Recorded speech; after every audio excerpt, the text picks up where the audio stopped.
How's it going, everybody?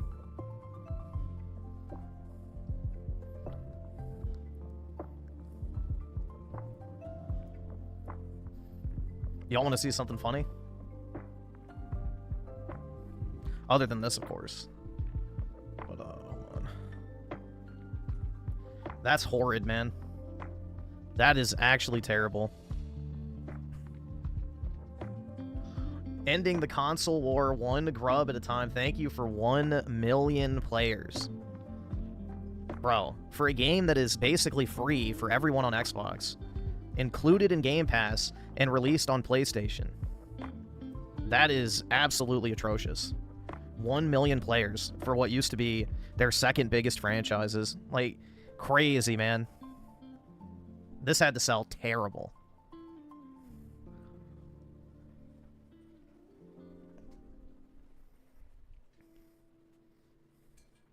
Because when did it come out? It came out on the 26th. So it's almost been a week. It's been the better part of a week, and it didn't even hit 2 million. Like, yikes. Bro, that multiplayer's gonna be dead as fuck in no time.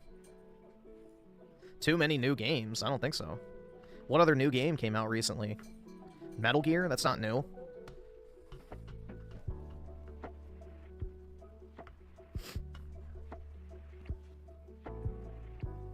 There's barely been anything that's released that's not a remake, a remaster, or some sort of graphical upgrade. I mean, Lost Soul Aside is like the only recent new game that's come out. And it's not very good. And it didn't sell well either, so...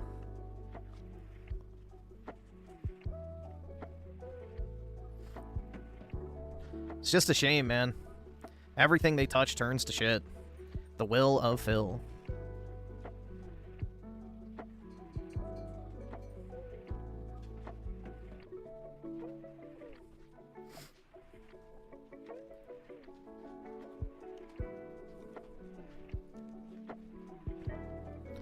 Have I been smoking weed? Not once.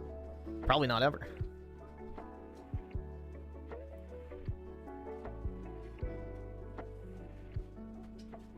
Yeah, I mean, with how poorly this did, I highly doubt they're going to waste time remastering 2 and 3 now. Which is a shame, because if they would have packaged all 3 games together, it probably would have done very well. I would have actually bought that. So I wouldn't have just played it in Goyim Pass, I would have actually paid for it. Like, I would pay $60 to play all 3 of the original Gears games remastered with the multiplayers and such. But no such luck, man. No such luck. But yeah, this was like their attempt to try and, I guess, reignite interest in Gears of War before E-Day comes out, which I don't really see happening now. It's not obviously not much interest at all. That's pretty abysmal, man. That's pretty abysmal. Over 1 million players. That includes Goyim Pass, which if there's, 30 million Goy Pass subs, that means less than, what, 4% of people in Game Pass even played it? And that's for like 10 seconds even? Pretty much nobody on Xbox even played it, even though they got it for free, essentially. Same with PC Game Pass, or if you had the Ultimate Edition already on your Microsoft account. And then, the new PS5 user base.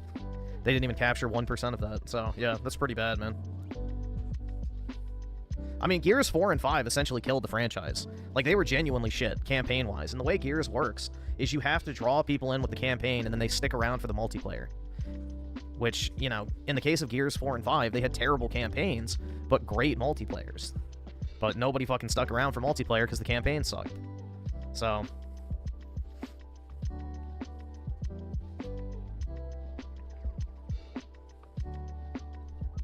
went back and started Red Dead 2 again. Uh-oh. I've tried to start it twice. I can't get into it. Dude, Gears 4 with all those stupid, what were they called? The robots. Fuck, what were they called? DBs or something like that? I don't remember. But, like, yeah, that's exactly what I want to kill in Gears of War is fucking robots. Genius, Microsoft. Genius! No gore whatsoever. I want to shoot robots, dude. Absolute fucking genius level of game design there.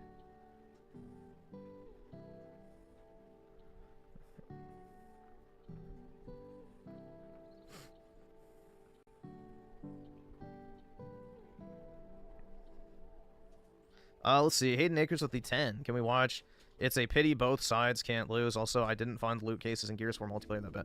Yeah, well, the loot cases weren't the main problem. You shut the fuck! Don't you fucking tell me to my face to shut the fuck up! The whole loot box bad argument is kind of overblown 90% of the time. I think Black Ops 3 is genuinely the worst example of the loot box shit being genuinely bad.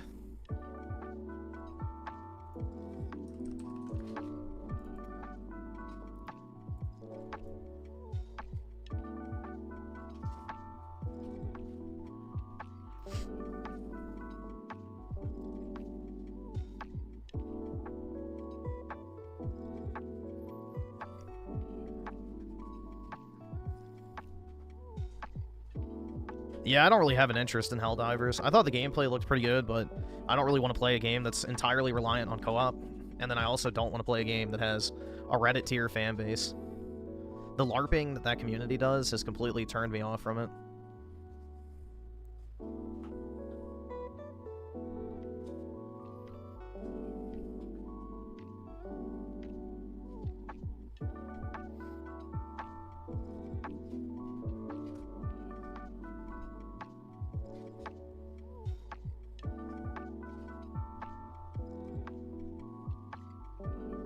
But yeah, I thought the gameplay of Helldivers looked pretty good. I remember back when it was first announced, I thought it looked good, and everybody was like, "No, bro, it's gonna be shit," and then it ended up being a big game, so...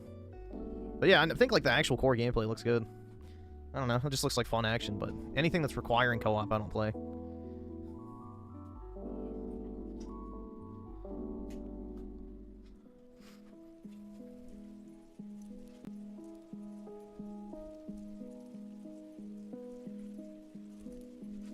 Yeah, that's the thing, though, is I don't want to play a hard game. There's no part of me that seeks a challenge in video games anymore. Just like in real life, dude, I've given up. But yeah, I don't know. I just have zero drive when it comes to, like, beating a game difficulty-wise, so anything that delivers any sort of, like, actual genuine challenge, I kind of lose interest in very quickly.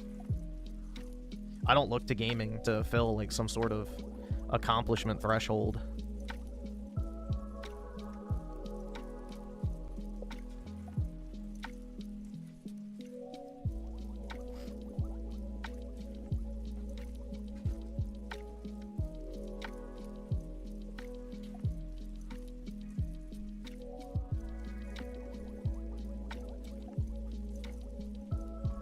Yeah, the only tragedy is the PlayStation, personally, I don't think has ever really delivered anything that great. Xbox, on the other hand, used to have really great stuff. Like, I genuinely used to really like Halo and Gears of War. Nowadays, not so much. So, when it comes to PlayStation, there's no real, like, love lost when, you know, the games turn out to be shit. Because I didn't really care about them in the first place, other than God of War, but that ended with 3. But yeah, aside from that, I don't genuinely have any attachment to PlayStation franchises. I never really liked them.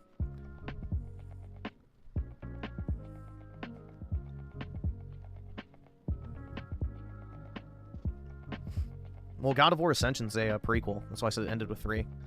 Run a dog with a 5. Let's see. Apollo. All right, awesome. Thanks, nigga. All right. Oh, my God. Nah, luckily he's not that bad.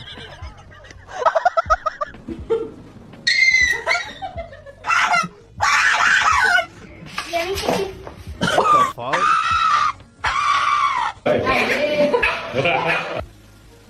God, I hate chihuahuas. There she goes.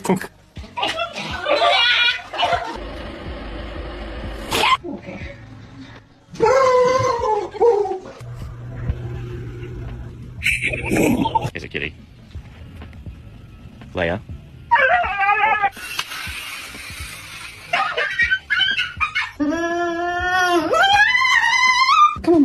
Yeah, huskies are dramatic as fuck.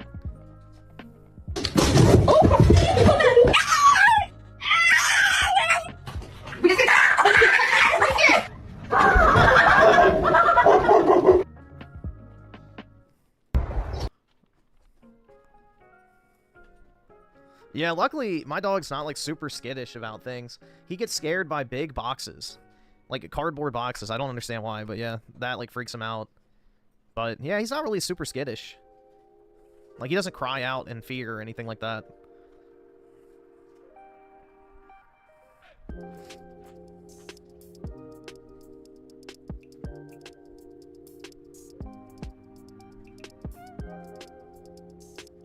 Difficulty equals unnecessary stress to reach the same outcome if you played on easy mode. Pretty much, man. I don't get a sense of accomplishment from beating a game anymore. Like, in the past, I was kind of like, oh, yeah, dude, I beat it. That was awesome. Now it's like, oh, it's over. Cool. I don't have to play anymore. Like, it's almost more of a relief that I'm done with a game than actual, like, joy that I finished it.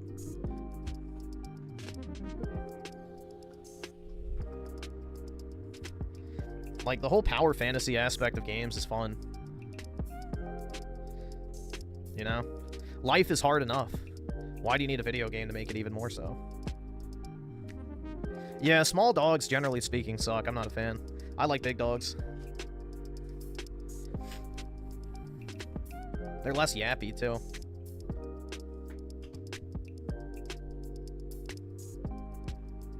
Nah, I think working killed my motivation to play difficult games.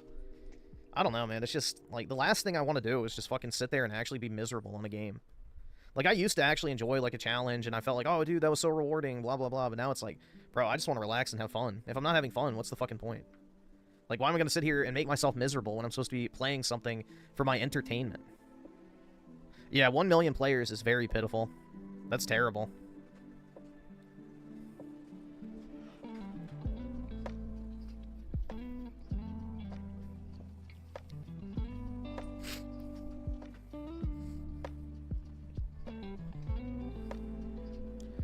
Jesus with the 2. Path of Exile 2 is so good if you have the time. Yeah, you're like, I think the third person who's recommended I played that. Yeah, that's one thing I don't have a lot of anymore, unfortunately. You wish you had $1 million? Well, don't we all, man? Shit. That would be pretty swell.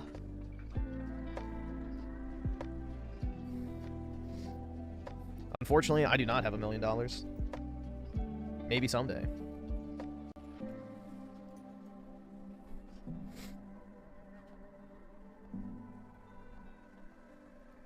Recently replayed Metal Gear Solid 4, and holy shit, it's endless cutscenes. Yep. Kojimbo. When you get older, your priorities change, and where you get fulfillment. When I was 13, being good at Call of Duty was my life. Now I'm 29 and don't give a fuck. I play Space Marine 2 after work. That's the thing, bro. It's like, I have zero drive. Like, I used to feel like a sense of accomplishment after I beat a game, or even if I wasn't enjoying a game, I would force myself to play it, because it's like, oh, maybe it'll get good. I just have to keep trying. It's like, I don't care anymore. Like, genuinely. Any and all motivation I had to do anything in a game I don't want to, or to try, or get good, is basically done. What if I sold? Nah, I don't think I'd have $1 million if I sold all my stuff. I'd have maybe like $250,000, but that's not enough to do anything with. It's better to just keep it in the stuff.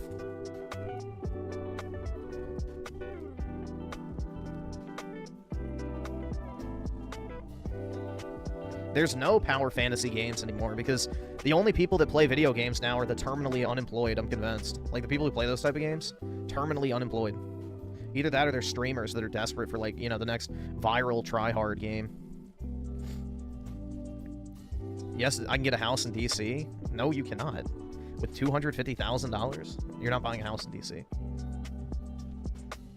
You're not even getting a lot. You couldn't even buy a lot in DC for $250,000.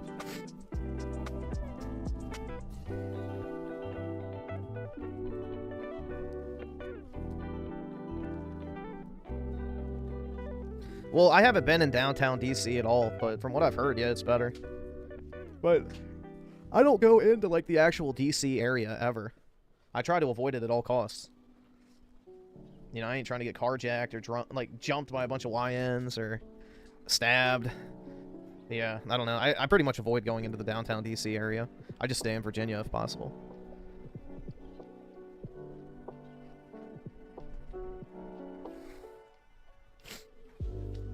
Renadog with the 5. This is me flying in any video game.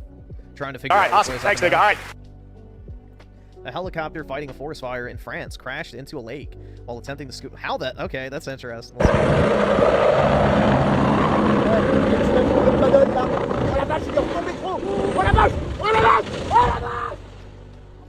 Why is that guy screaming?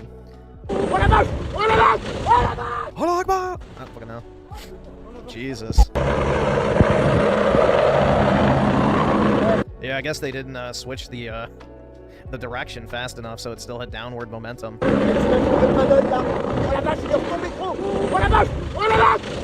So the water bucket like weighed it down, it looks like.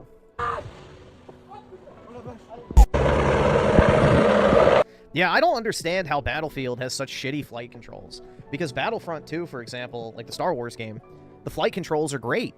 But every single Battlefield game has the most dog-shit flight controls to ever exist in a video game. I don't get it at all. I really don't get it. It makes zero sense.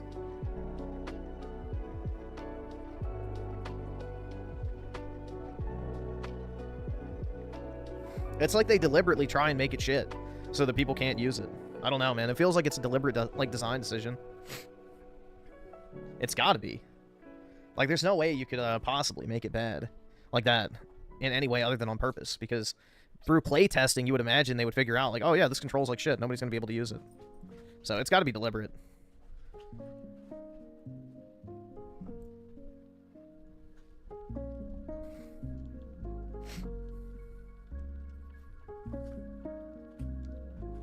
Yup, and the people who learn it are like crazy. They'll snipe you across the map with a fucking jet. Either that or they're using aimbot, but, you know. Who knows, man?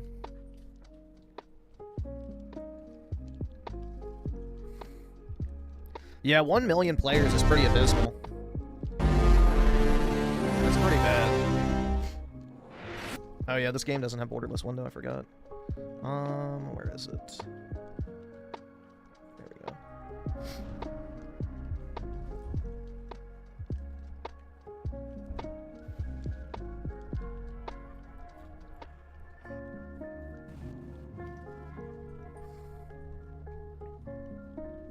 I don't even think it's the... Dude, because the thing is think about how many people who went from PlayStation, or Xbox to PlayStation after 360. So there's probably a shit ton of former Gears players on PlayStation.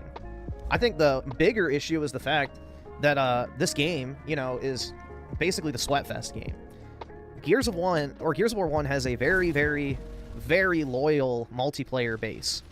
And the people who played this game since the Ultimate Edition came out never switched to another game. So you have a very large portion of the player base now that has essentially been playing this game since 2006.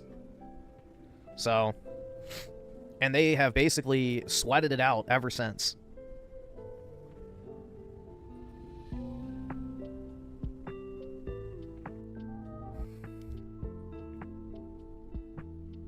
So, I don't know, man. If it gets too sweaty, I'm going to just stop playing it, because at the end of the day, if I'm not having fun with it, I'm just going to move on to something else. I'll just go back to my my Space Marine 2 multiplayer, since that's basically Gears of War at this point anyway. It's almost identical. Other than the cover shooting. But this is also the worst multiplayer in the franchise. So there's also, other than Judgment, but in the original trilogy, 2 and 3 both have better multiplayers.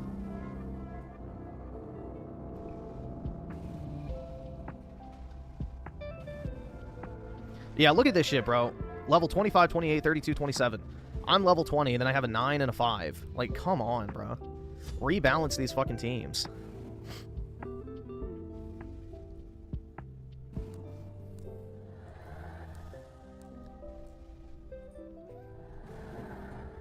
Did you see the drama with the guy who said the Oblivion remaster's bad and everyone is clowning on him because he barely played the game? No, I did not. No, I did not.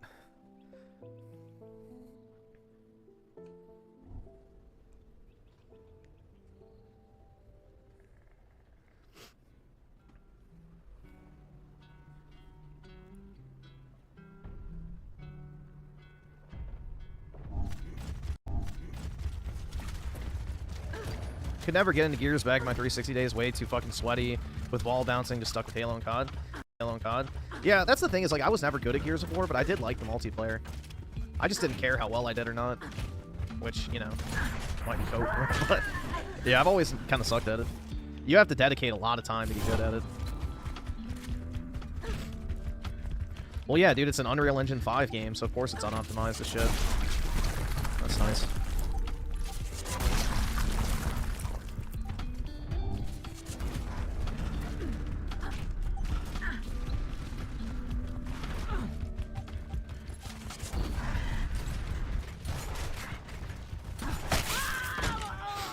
Wowie zowie, man. This sure is fun.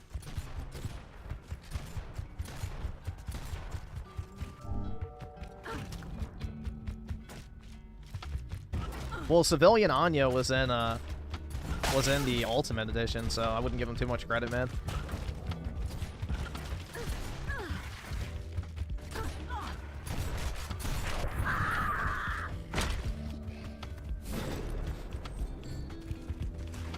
Yeah, we just need to abandon Unreal Engine 5 collectively.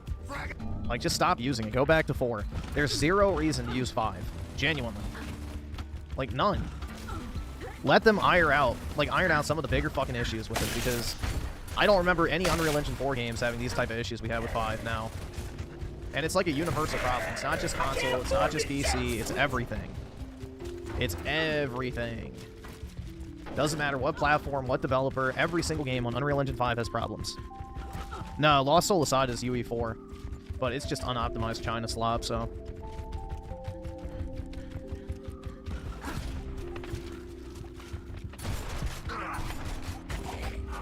Oh, I'm dead.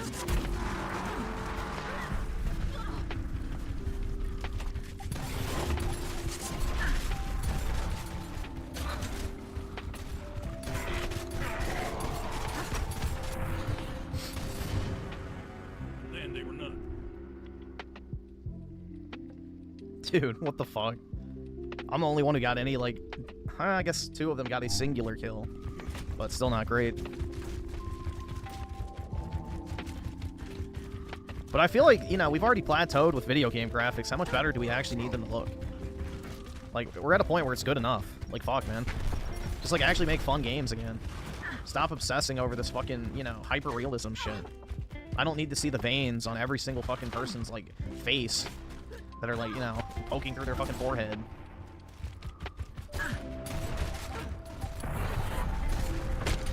I think that guy's hacking, because how the fuck has he gotten Hammer of Dawn twice? Unless he's just running to it, but... I don't know. Apparently this game has a lot of hackers on it. Because it uses the exact same, I think, cheat engine or whatever the fuck as Ultimate Edition does. Because it's a direct port, basically.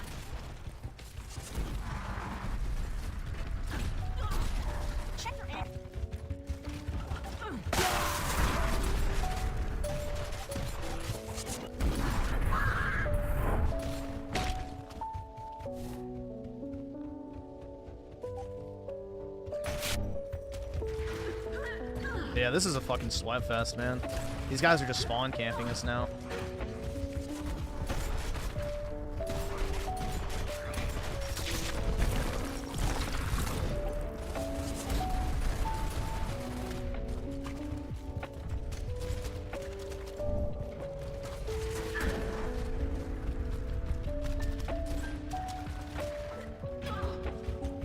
Well, that's because Red Dead Redemption is barely a game, so you have to remember that.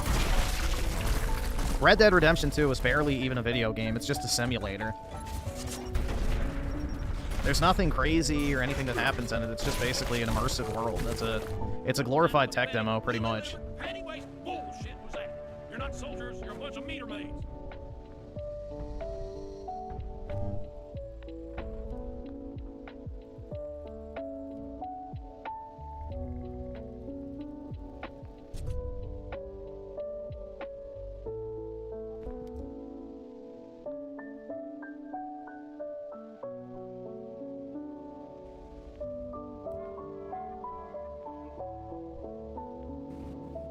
Yeah, I'm definitely gonna leave this lobby. Try one more time, and then maybe I'll just play something else. I don't know. That's the thing, is like I don't want to fucking sweat it out on fucking social matchmaking. I don't know why, but today I've been really tired anyway. Dude, a level 55, holy fuck. Jesus, step outside, bro.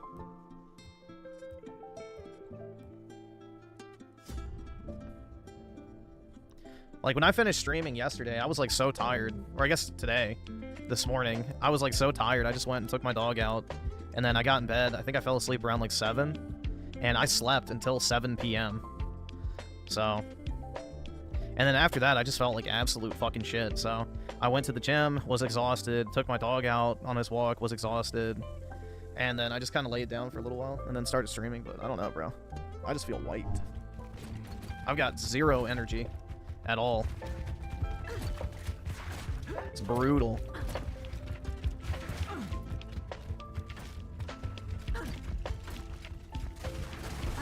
It still pisses me off how this pop-in issue is so prevalent. Like, look at that shit, man.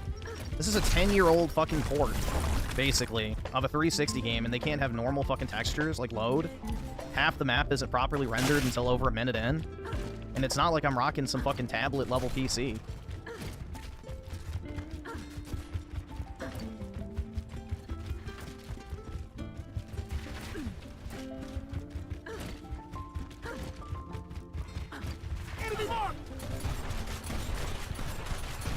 Oh, you little fucking cock.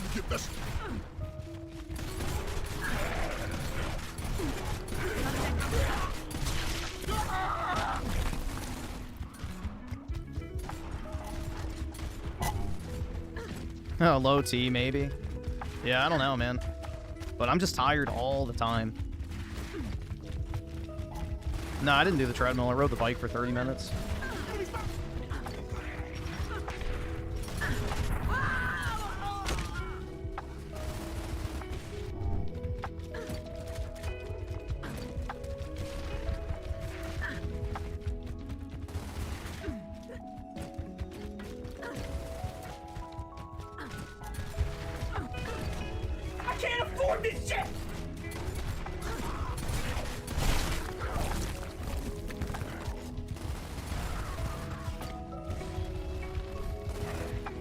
When is Griffin gonna have a wings moment? I just can't. I don't think ever.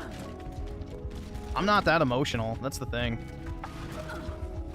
I'm not an emotional person, so I don't really think I could have an emotional breakdown like that.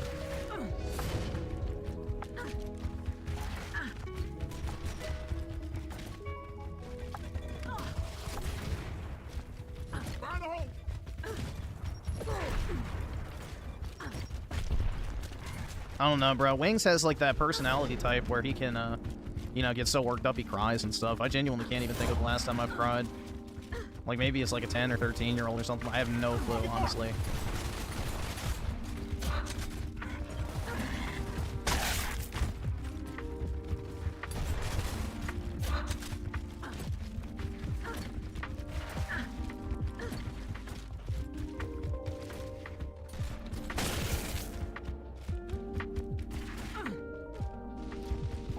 Wings just needs to appear offline. That's right, man.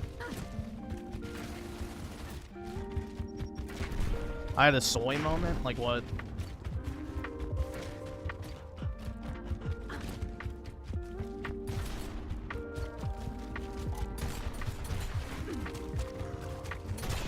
Oh, that works. With Stalker 2? What? How did I soy out over Stalker 2? I fucking hated that game. That doesn't make any sense. That shit sucked. It was Ubisoft garbage open world shit.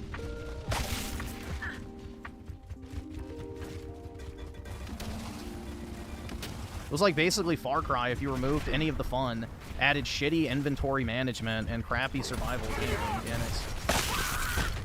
That shit sucked, man. You went at Alex for laughing? Yeah, because he's a fucking idiot. He goes like, why are you on that pipe, bro? Like, literally 10 seconds after ridiculing me for not listening to what the game was doing. Or whatever the fuck. Like, saying, like, oh, you're not paying it. You're not doing what the game's telling you. You're not listening to what the game's telling you to do. And then immediately after goes, why is he on that pipe, bro? And literally the game had a waypoint on top of the pipe. All right, awesome. Thanks, nigga. All right. So yeah, the dude's a fucking idiot.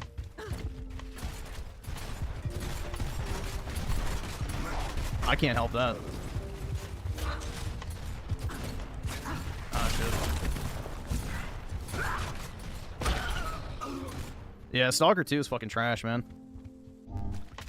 I genuinely despise that game. I was gonna make a video shitting on it, but I didn't want to, bro. Like, I just genuinely fucking hated it. I genuinely fucking hated that game. There was nothing redeeming about it at all. It's just pure open world slop. Shitty gunplay, shitty open world, shitty missions, like no fast travel, crap. Like, probably the worst inventory management I've ever seen in a video game. Hands down.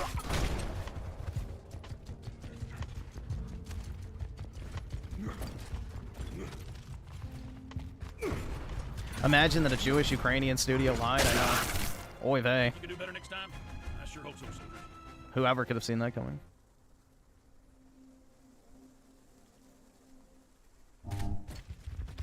I used to soy out when people compared me to Leafy. Why would I soy out over that?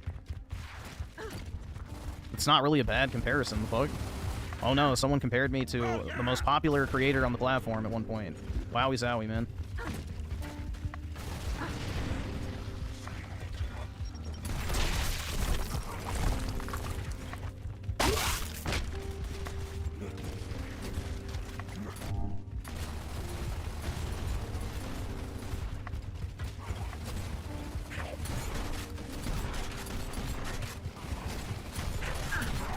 Ah, shit.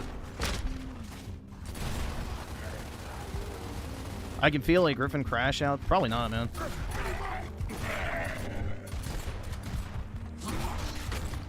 Griffin, remember when you soyed out for defending pedophiles? Hey, PK, I always got your back, man.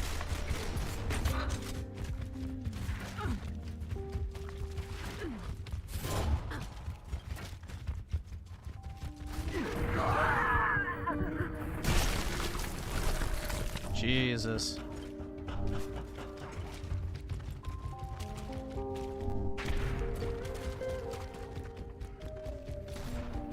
No one can play Finnegan Fox, Imkey. It's lost media.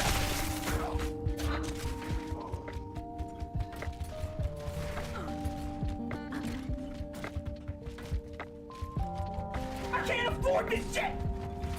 It's on Steam.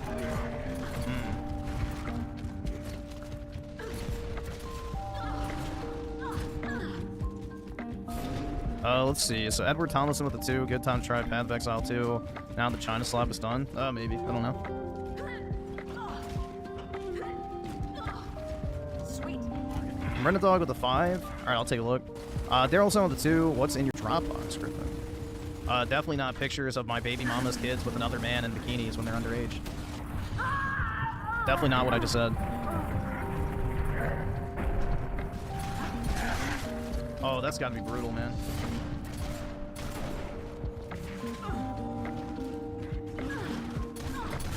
Ah, shit. Could I take Rich in a fight? Dude, anybody can take a morbidly obese man in a fight. All you have to do is fuck with their center of gravity and, you know, physics will do the rest. Griffin Gaming's my go-to video or channel for GNU. Goy Slop. Thanks, man. Slopping it up. Dude, all you have to do is go for the knees.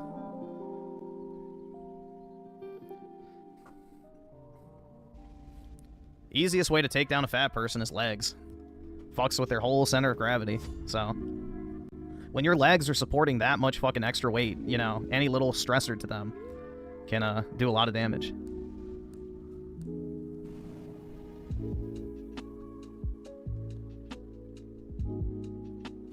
Griffin doesn't produce Goy Slop reviews fast enough. He's not the not the best. Dreamcast guy is way better. I guess so.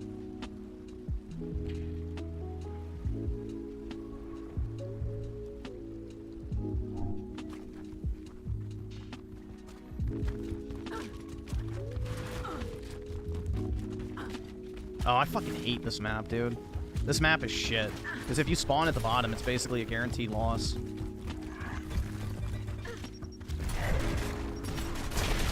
What? Bro, what the fuck was that shit? If I get fired, would I do YouTube? No, I would find a different job. Like, if my company was doing layoffs or some shit, yeah, I would just go get a different job. Why the fuck would I do YouTube full-time? That's a terrible idea.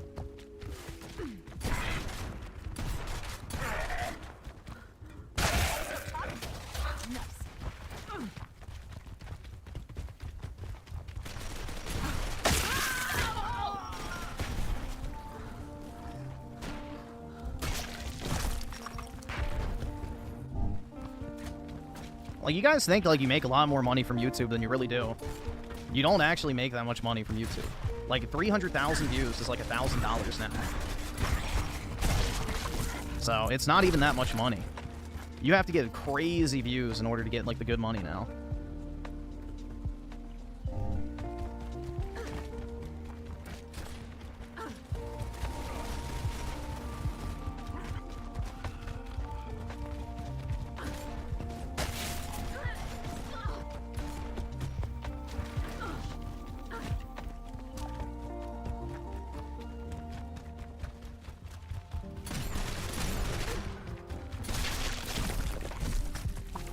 Isn't, dude, no. No, it is not $10 per 1,000 views. If that was the case, then maybe, but no, that's not consistent at all. You have to be uploading in very specific categories at very specific times and be targeted by very specific advertisers to get that type of rate. So...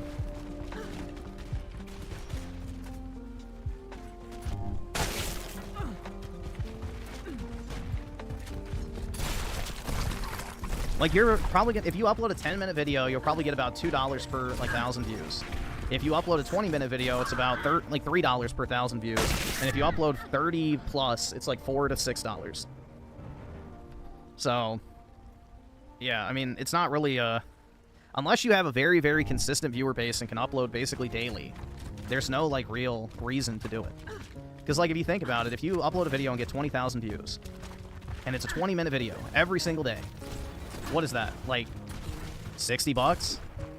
You can throw boxes for UPS for 4 hours and make more than that. And you'll pay less in taxes.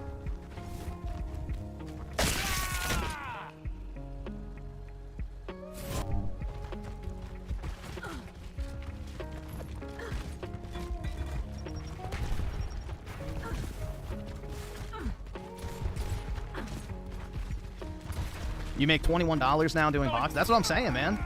It's a better financial decision to fucking throw boxes for UPS part-time than it is to be a full-time YouTuber.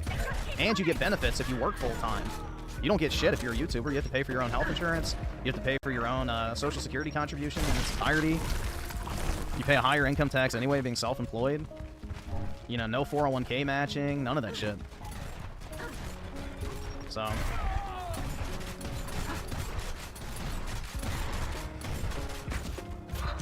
that's why I think it's foolish, the people who rush into doing YouTube full-time. Even if you get 100,000 views a day, it's not that much money. Like, sure, it's maybe more money you could make than working at, like, you know, McDonald's or something, but it's not that crazy. You can make a lot more money doing a lot more different things. The big money comes in from the sponsorships and such, but unless you're making normie slop content, you're not going to get, like, real sponsorships.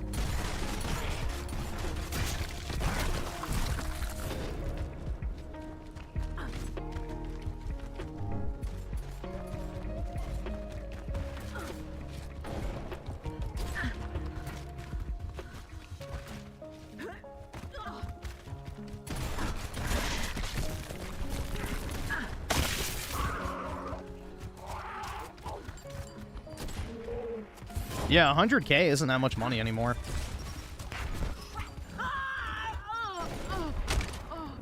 What kind of pathetic, lily-livered, panty-waist bullshit was that? You're not soldiers, you're a bunch of meter maids.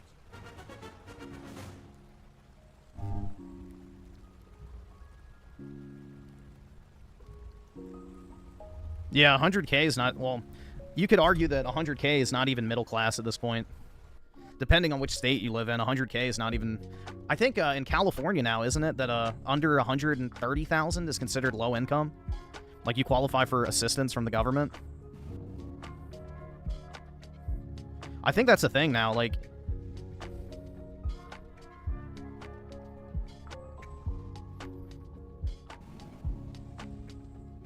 you pay no premiums on health insurance and it covers everything 100%, only with a $20 coke? That's not bad, man.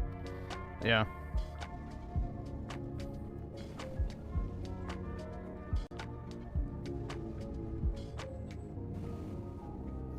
SpaceX offered me 120 as an entry-level engineer. Nice. In Texas, that's really good because you don't have any income tax.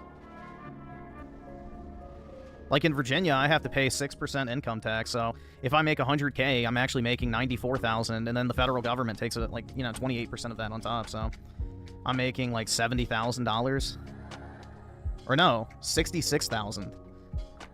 That's actually about right, yeah.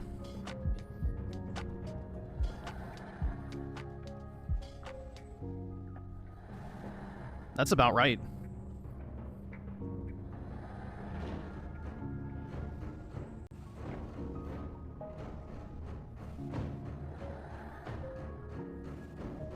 Yeah, but then you have to live in that other country, which, no thanks.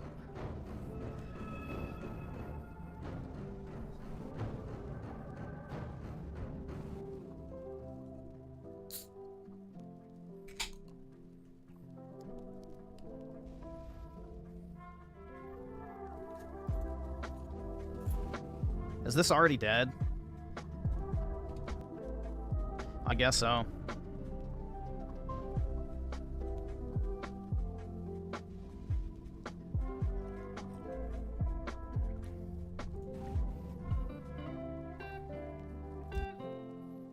It's Jover, man.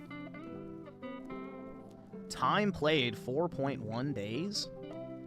Is that my time from Gears Ultimate Edition? That doesn't make any sense.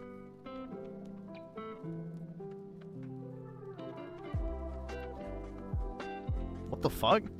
That's gotta be glitched, man.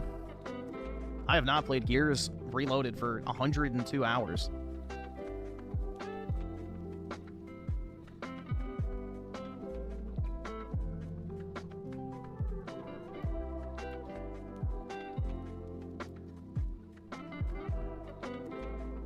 Yeah, now I'm curious.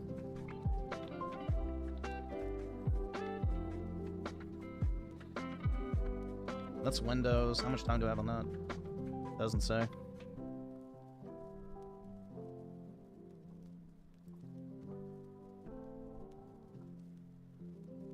Should make this searchable.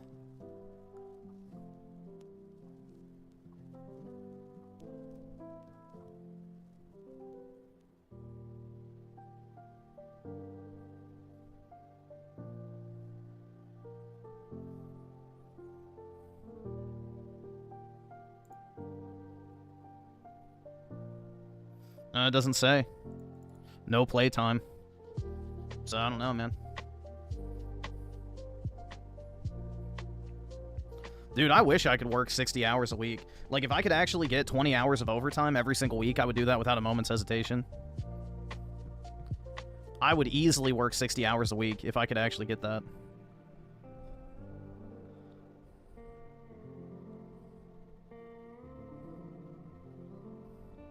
Like, bro, 20 hours at 1.5 times pay? Sign me up, man. Shit. I don't have a social life, so I don't really care. That would be nothing to me. Would I give up streaming to work 60 hours? Yeah, probably. I probably would. If that's what it took, yeah, and then I would just stream on the weekends. I don't know. It would just depend, because, you know, it's not really that much more to work 4 extra hours. Like, when you really boil it down, it's not that big a deal. Oh, here we go again. I need a social life. Yeah, I bet, man. I bet. I really need that social life. I need it so fucking bad. Nope, I do not. Don't project your needs onto me.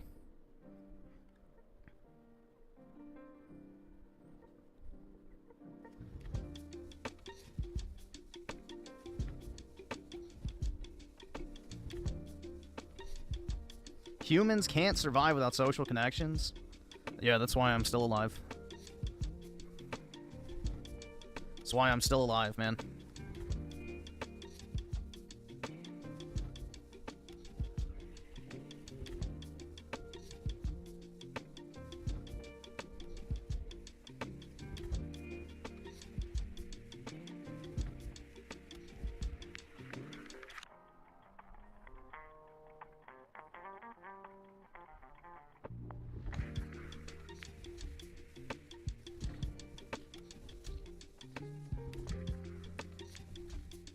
Millennials lived at bars and clubs. How'd that work out? Yeah, you end up like Raymond, man. Brutal.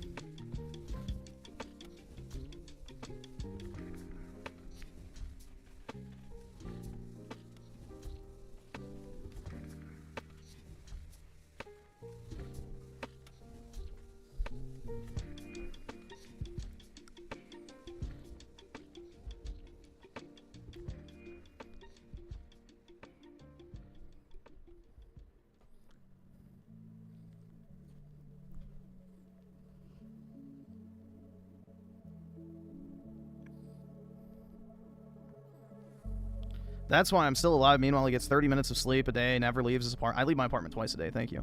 And is rotting from all the abuse he puts his body through. I wouldn't call that alive. I'm still breathing.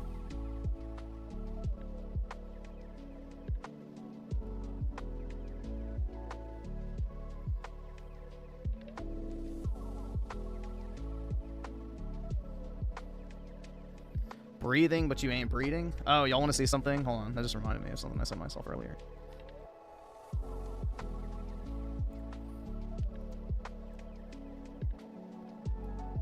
Look at that, dude. U.S. is in a sex recession, with adults 18 to 64 reporting weekly sex dropping from 55% in 1990 to 37% in 2024. Young adults are most affected.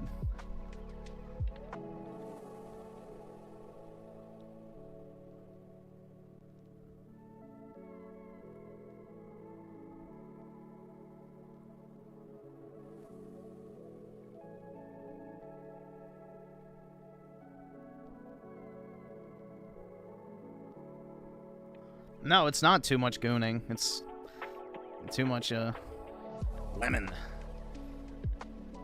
Larry Fink is loving this. It means more immigration. That's right. We need more Arabs and blacks, man, pronto. And Indians.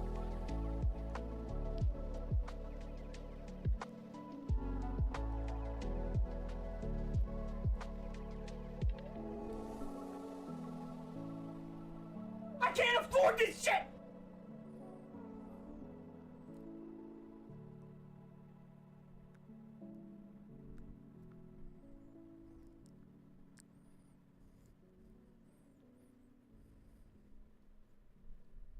I can't afford this shit! Let's see. Chuck Flea with the 2 blacks are already here. Yep. That they are. And also Chuck Flea with the 2 blacks are 12%. Yeah, that's because their birth rate is much lower than the death rate. So, yeah. Also, they abort more kids than are actually born now. Fun fact. More black kids are aborted than born in current day.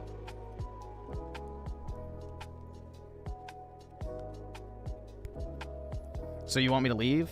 No, when I say that, I mean, like the Haitians and shit. So unless you're fresh off the boat from Haiti, then. Or if you're one of those, hood rat types, then, yeah, you can go. But I don't think you fall into that category, Rent-A-Dog, so. I don't see you twerking on a Carnival cruise, personally, but hey, maybe you have.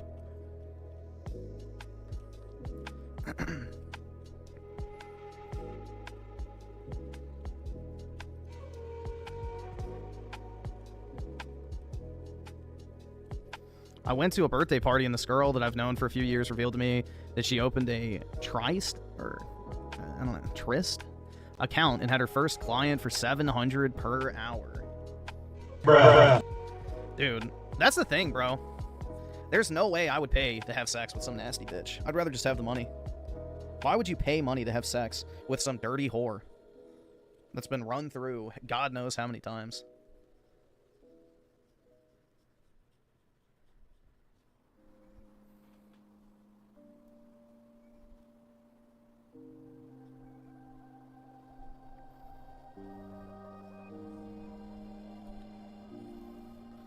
Chuck Flea with the 2 women, even fat ones, are chasing rich dudes.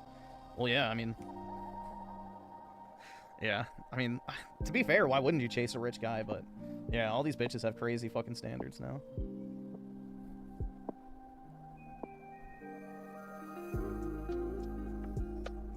The scary thing is with, like, the prostitution shit, is, like, when you read stats, like, you know, 50% of black women have herpes, it's like, alright, well, think about that.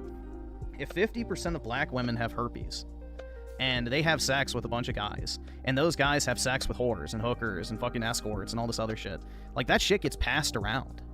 Like, so how many of these people now have, like, fucking STDs? Like, that's the scary part, is, like, you don't know what you're getting. Like, a lot of these bitches could be carrying shit, and you wouldn't even know.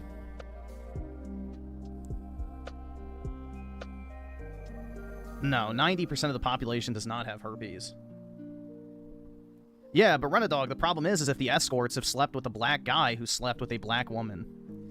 You don't have to necessarily sleep with the, like, carrier, because it spreads. So someone else could have slept with the carrier and then slept with that person. So you don't know if it spread.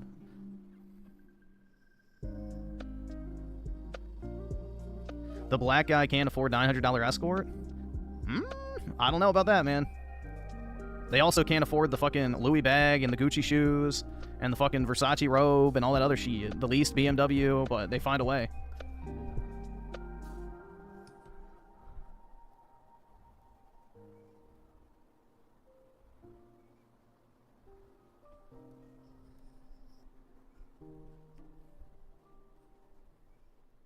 All right, awesome. Thanks, nigga. All right.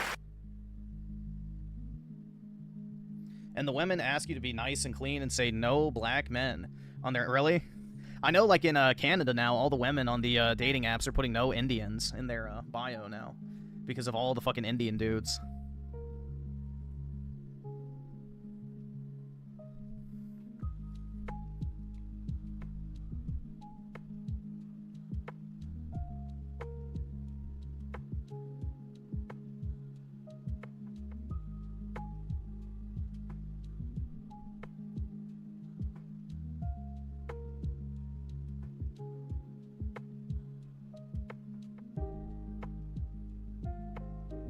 Let's see.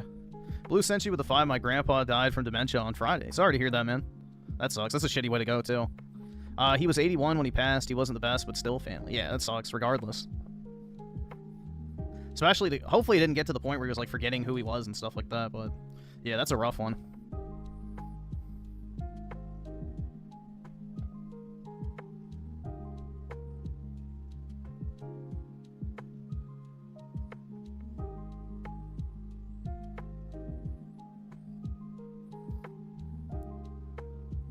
Just escort Max, bro. Yeah, no thanks.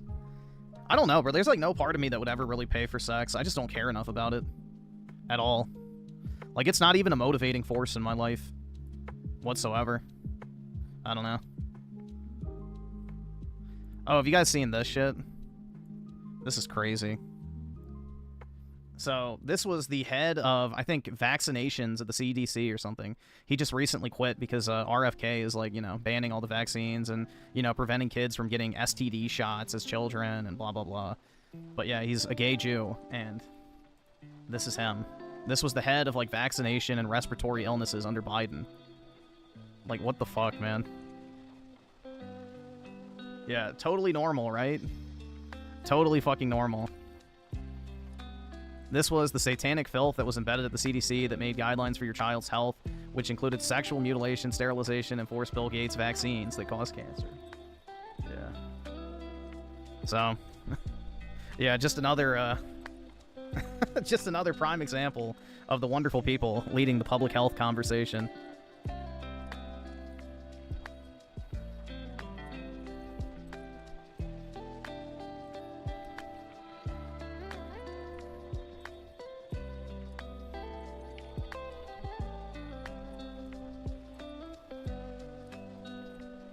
Oh, and then I saw this, too.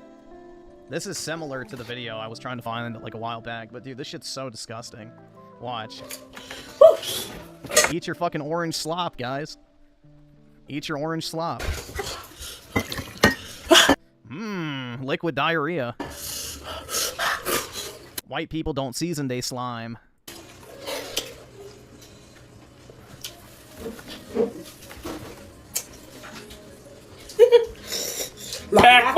Bismillah. Bismillah.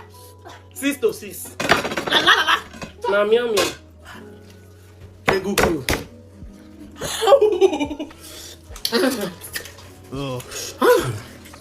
They're not sending their best.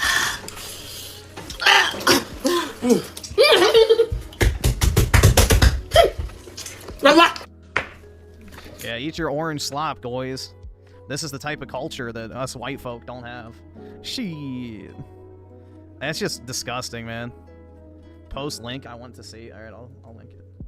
Here, actually, let me just copy this part so it doesn't give me the character restriction. There you go. Yeah, dude, it's there's tons of videos like this. It's just gross, bro. Like, why would you want to eat that? It just looks bad.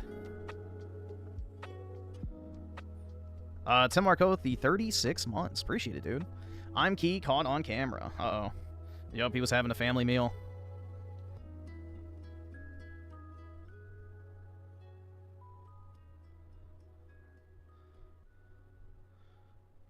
Prime with the 13 months. Black excellence at its finest. Yeah, that's the epitome of African cuisine.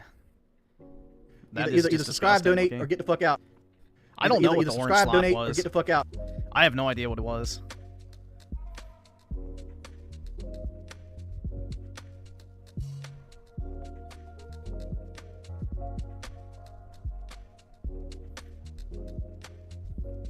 A piss pancake.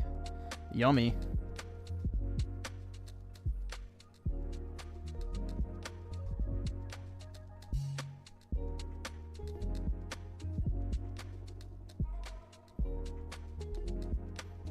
I have no idea what the orange goop is, but it's like some shit they use to like scoop up the other slop, and then it's nasty. Very fucking nasty. I just don't know how you can look at that shit and be like, yeah, that's better than like spaghetti or anything European. Like, I don't understand how people LARP and pretend like all this ethnic food is like so amazing. It's like, bro, it is literal fucking slop. Or like that video from Bangladesh where they pour the slop onto the ground. Remember that?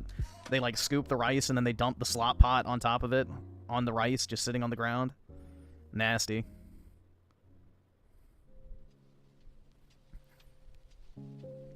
Let's see. Run a dog with a 5. Did you do this? Probably not, but we'll see. Yeah, that's because the majority of Mexican food takes very heavy inspiration from European cuisine. You're forgetting that the modern-day Mexicans are pretty much all mixed with Europeans. How my professor looks at me when I leave the exam paper blank and only write his affairs, name, and his wife's number. I wish. If I had that info, I definitely would do something like that, though.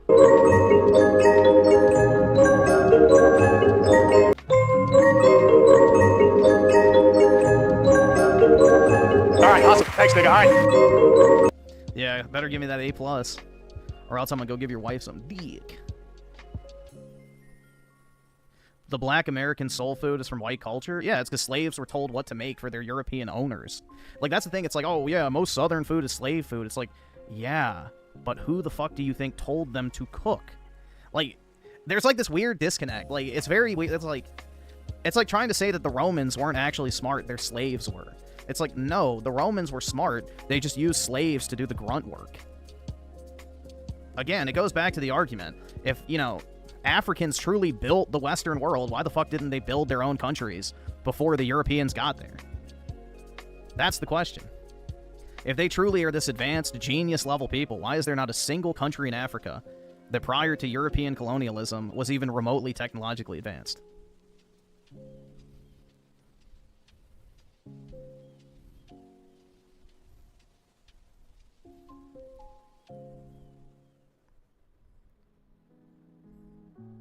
Dude, the Sumerians were not African. The Sumerians are Arab.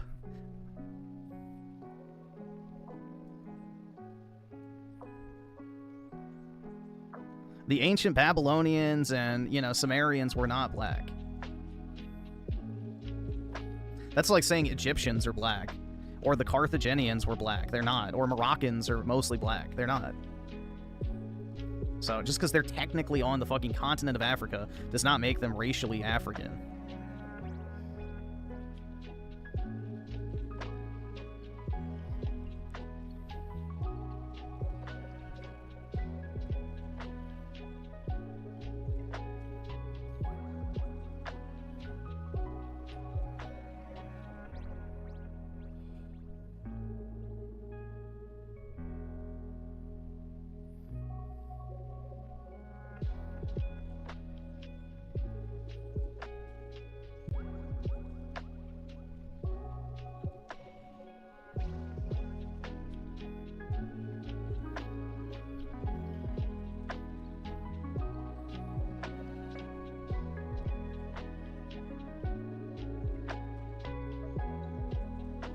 Oh, shit. This thing's about to crash. Yup, there it goes. Shit.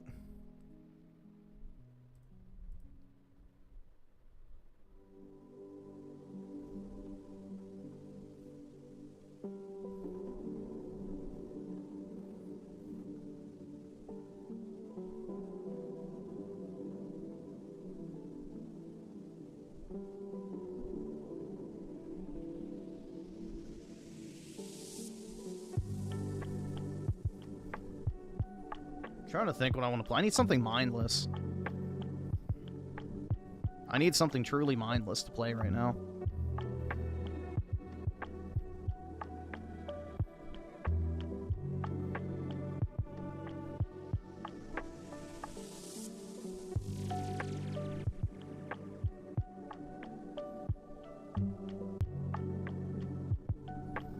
Wingcake with the 2, play fair. If it's still uploaded. I think all of his stuff got purged, but I can see if it's still up.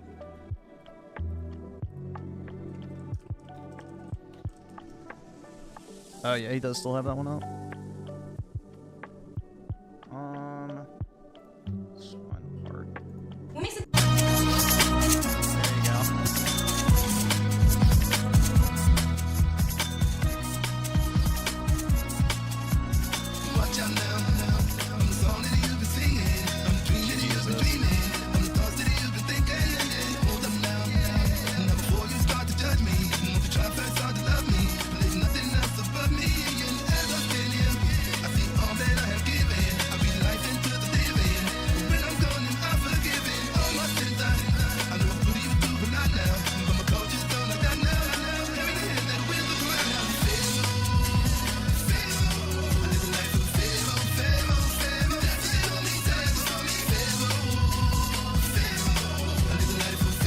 Dude, there's a large contingency of the black population that genuinely believes in, like, all of this type of shit. That, like, you know, all of white history, all of Arab history, all of Asian history, every piece of history is actually black history that has been stolen. Like, the we was shit is not even a fucking meme. Like, it is the predominant belief. And once you realize that, you realize, like, shit.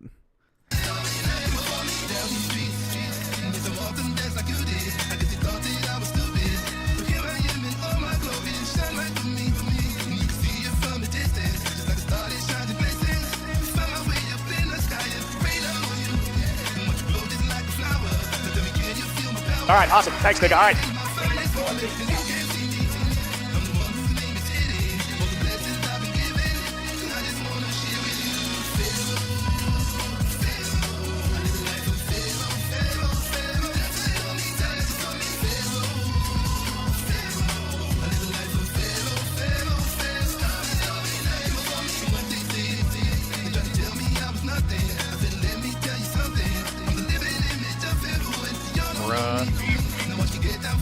I love how that bird sounds like an actual monkey, though. It's like it knew what it was doing.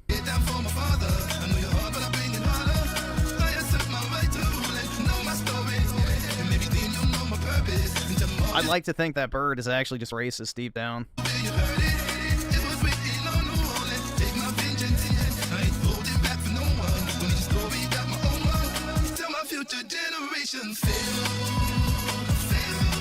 Well, it does sound like a chimp, so I can't help the fact that the bird is, you know, making the exact same noise.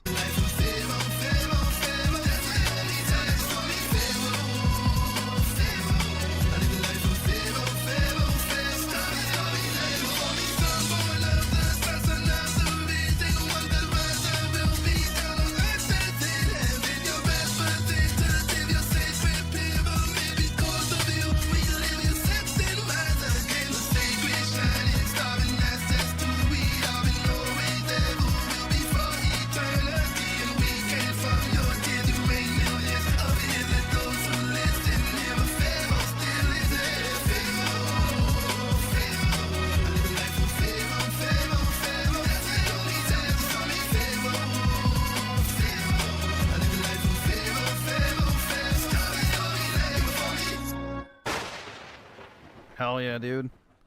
The lightning crack. But yeah, he privated most of his old music videos, unfortunately.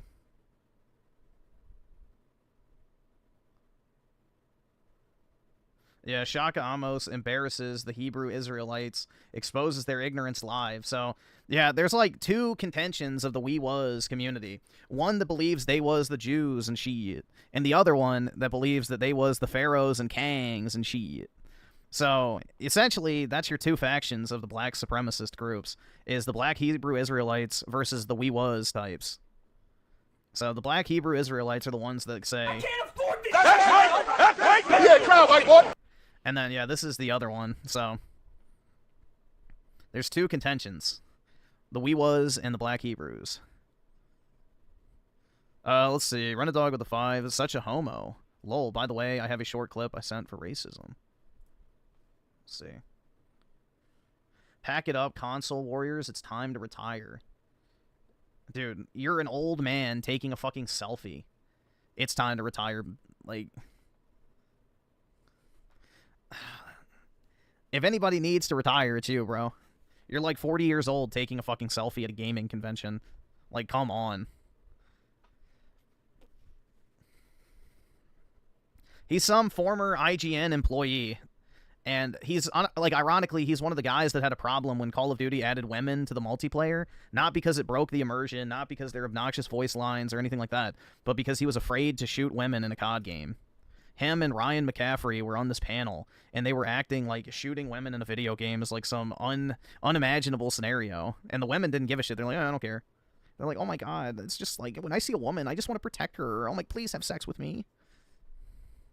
Yeah, it was him. Here. I can see if I can find it. Women added to COD Ghost IGN.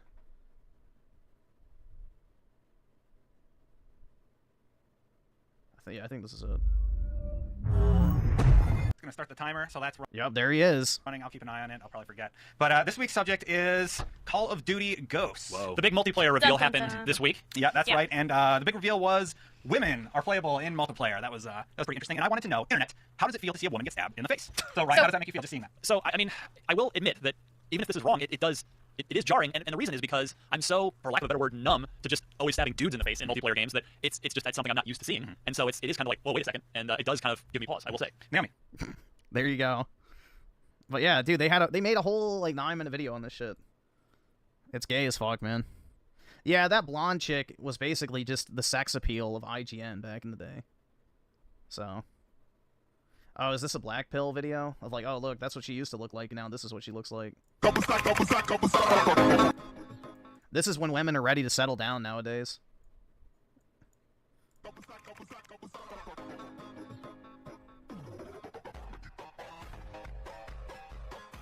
Yeah. Basically, you know, I'm still trying to figure stuff out versus I'm ready to settle down.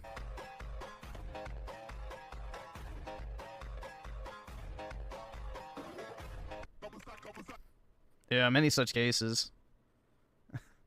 When they won't talk to you versus when they're ready to settle down. Truly brutal, dude.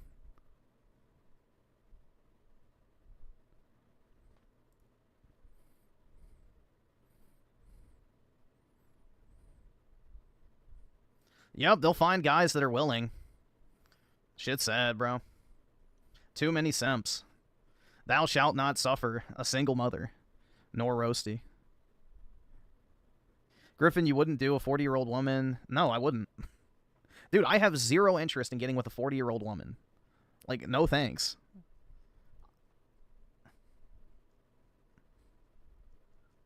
I don't know how many times I have to tell y'all this, but I am not sex motivated. I don't fucking care. I'm not out here just like desperately looking to get laid. That ain't me.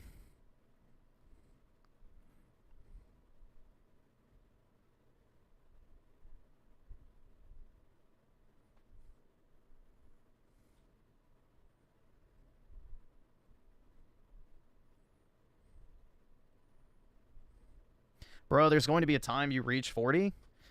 I don't care. Do you think like magically when I turn 40 I'm going to find roasty bitches attractive? Like, I don't think so. Sorry. The only way I'd be with a roasty is if she had my kids earlier in life. Like, sorry. Like, yeah, no. I would never willingly get into a relationship with a 40-plus-year-old woman, bro. Never gonna happen.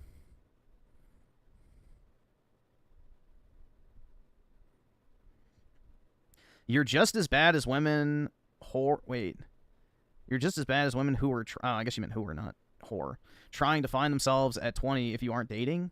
Yeah, because getting my back blown out 2 times a day is definitely the same thing as not dating. No. Yeah, sorry. Racking up a triple-digit body count trying to figure out who I am and what I like is not even remotely the same thing as not dating.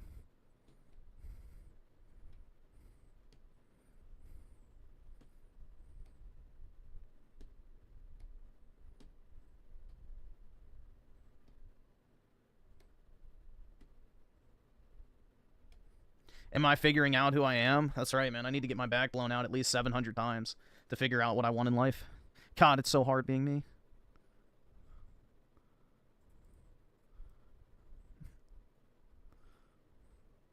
When Griffin is in his 40s, he's going to cash out his Pokemon collection and buy himself a 23-year-old 9 out of 10. That's right, dude. I'll go raid the sorority house.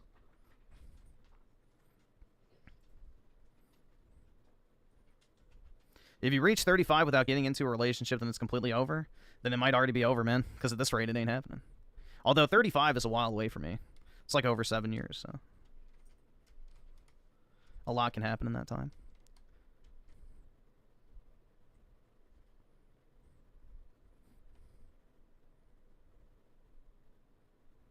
$35 is not even old? Yeah, it is.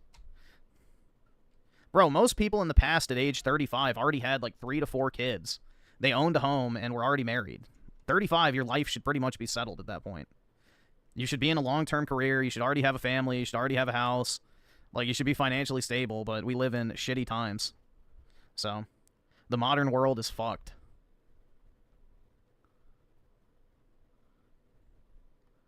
We have to keep importing third worlders to make everything extremely unaffordable, and then also raise taxes to pay for them to live here. Isn't that wonderful? God, I love paying high taxes to support a leech class of people.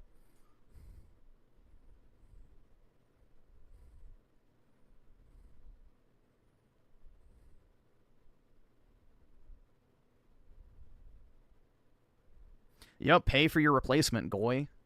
Pretty much. Pretty much, dude. The brutal truth. You know, go work your job, pay your taxes, so someone can live in government-paid-for housing on their EBT cards and welfare check every fucking month who doesn't even belong in the United States in the first place. Wowie zowie, dude. Meanwhile, you can't afford your rent, but we're gonna give rent to some fucking border hopper for free. Genius.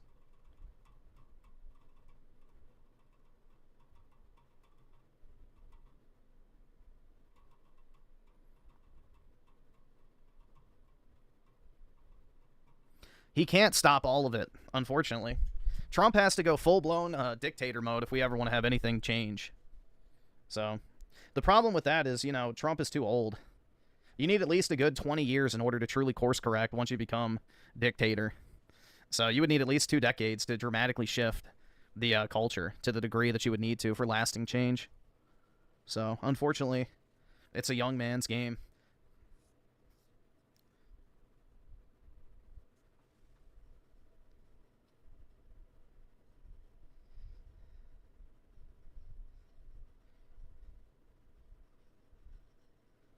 To arrest Wonald, yeah. They should send the military to Chicago. They should send the military to California and overthrow the state government. That would be based.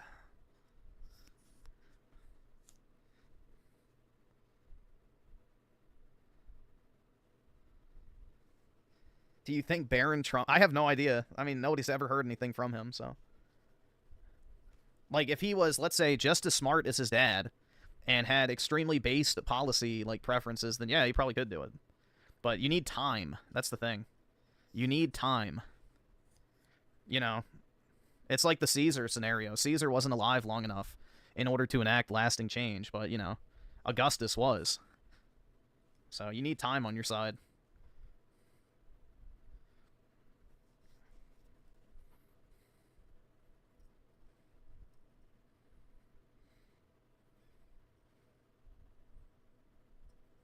Let's see. So, Chuck Flea with the 2. This is what happens when your culture... Oh, the Pharaoh song? Yeah, or you get your culture from our greatest ally. Chronicle with the 2. 100% Metal Gear Solid 3 Delta. Next up is Gears. Oh, that's a tough one, man. You gotta get 10,000 kills in multiplayer, which means you're gonna be doing that shit for a while. But, Godspeed to you. I would go ahead and start with the multiplayer achievements as soon as you can, because it doesn't look like it's gonna be alive for very long, so...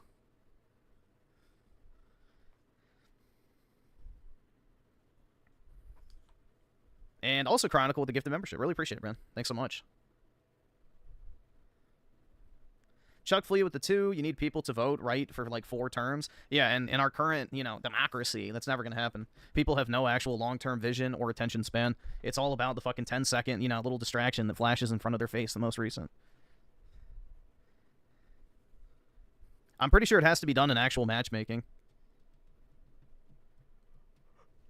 It's the Seriously challenge, so usually those are done in actual multiplayer.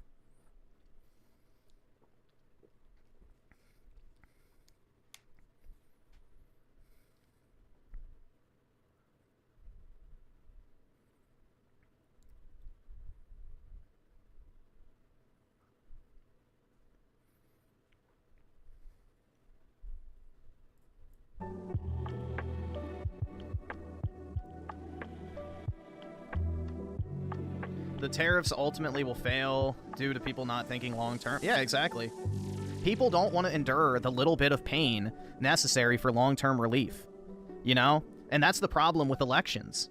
Is you have this situation where people only fucking vote for the short term, and nothing meaningful can ever be accomplished immediately. So, in and of itself, the system is flawed because, you know, back in the day when we had a homogenous population who had similar goals and values, who had qualifications that, you know, restricted dumbasses from being able to vote, you know, it worked. But now, where every fucking bumbling retard gets the same type of influence as someone who's actually intelligent, like, it's basically mob rule. So you have to cater to the mob. So anyone that tells the mob what they want to hear immediately gains favor with them. And nobody wants to be honest.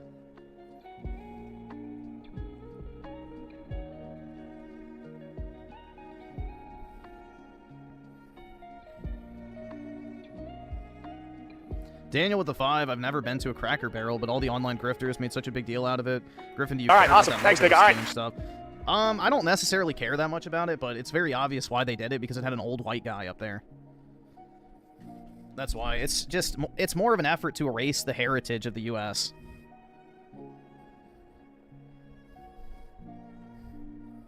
But, yeah, I don't genuinely care that much. I don't really like Cracker Barrel that much, but it's obvious why they're doing it. It's because they had an old white guy as their logo, so.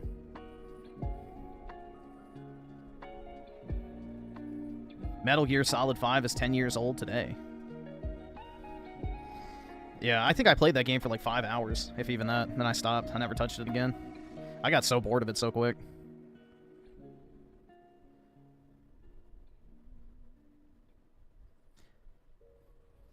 Yeah, Trump is an anomaly because he's a politician that actually genuinely wants to help people.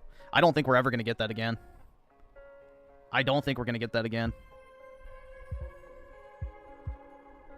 This is the last hoorah, so to say.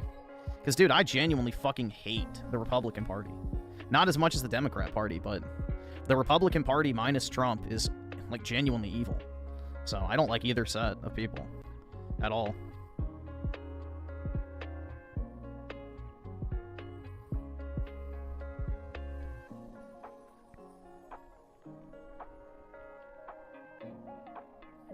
Plenty of good people we got. No, the good people are being replaced, man. The good people are being completely just demographically washed away. I really don't think people realize how bad it's about to get. Like, all these illegals who came over here and popped out kids for 10 plus years. Once all those kids become age, like voting age, you know, adults, I really don't think people are estimating just how bad things are going to get.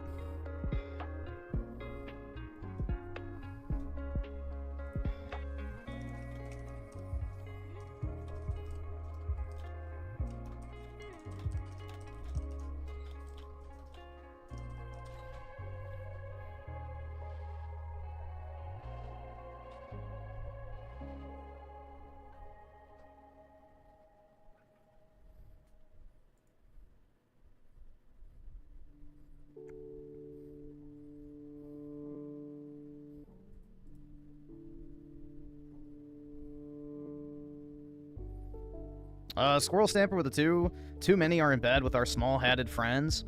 It's just literally, and even if it's not them, it's the Chinese, it's the fucking Indie. Like, we have been completely compromised by foreign bad faith actors. And the majority of our politicians are either compromised or have been bought off. Period. I mean, a lot of people forget, like, Trump was literally booed by Republicans. You know, all of them suck his dick now because, you know, he's the president. But when Trump was running in 2015, dude, the entire Republican Party was desperate to prevent him from becoming the nominee. Like, a lot of people forget that shit. So, the Democrats and the Republicans are the illusion of choice.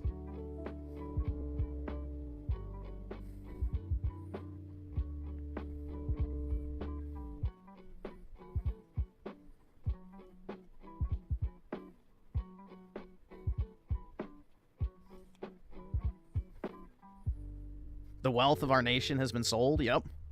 Truly.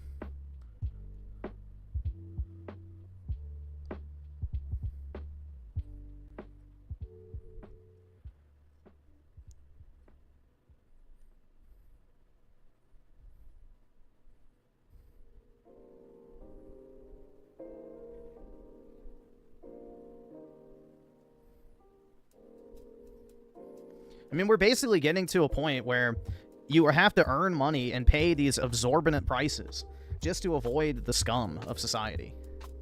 Like, almost everything has gotten so expensive because you have to price out, like, basically this, you know, third world population. And that's everywhere in the Western world now. Like, people pay hundreds of dollars a month for a gym membership to keep out, you know, the riffraff, let's just say. Or people spend tens of thousands of dollars to join a country club so they don't have to be around certain types of people. You know, they'll spend shitloads extra money to move to areas with gated communities to avoid crime and theft and, you know, property damage. You know, people will go to, like, these expensive stores that have security because that way they can shop without getting robbed. So... And that problem's only going to keep getting worse and worse and worse. So you have to pay to avoid this entire, like, 30 to 40% of the population that's, like, genuinely just, like, a third world population. So, I don't know, man. It's getting really bad. You're either priced out or you're, you know, just stuck.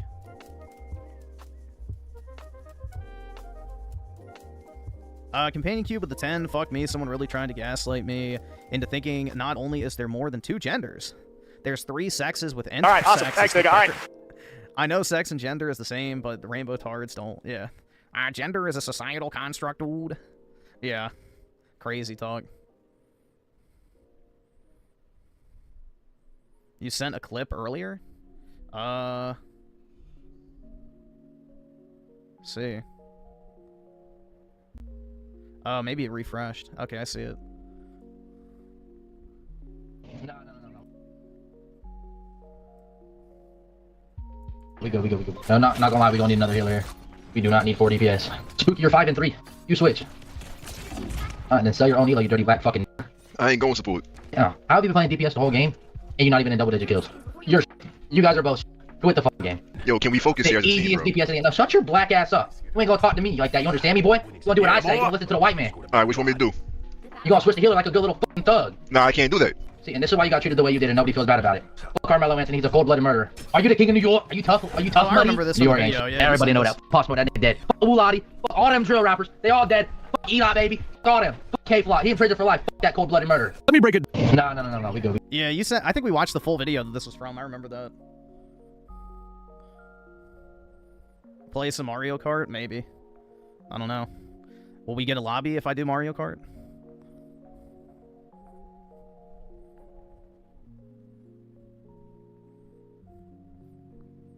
What will it take for gaming to die? People to stop buying the shit, unfortunately. Either that or military intervention. Roll the tanks out to the parking lots of the offices and make them make good stuff. Companion Cube with the 10. Bud was trying to push the whole facts don't care about my feelings on me. Like, bruh, this retard can't be serious. He also argued historically there's been more than 2 genders. Yeah, only in Judaism. But, yeah. Oy vey. But, dude, that's the thing. It's like, I don't feel like Alright, a awesome. man. Thanks, nigga. I Alright. don't feel like literally the whole gender bullshit is based on feelings. That's what's ironic.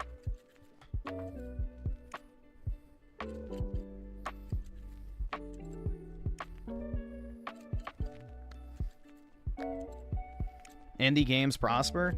I mean, I guess, but indie games to me don't replace AAA or AA. They should supplement, or not supplement, they should complement it, but they're not a replacement for it. I would still like to get good like AA and AAA games on top of indies as well. Like, we should have all 3 categories. But the problem is most indie games fall into pixel platformer, roguelike, Metroidvania, or survival game. That's like literally the only categories they know how to make. Did you see Lost Soul Metascore? I did not. Here, let's see.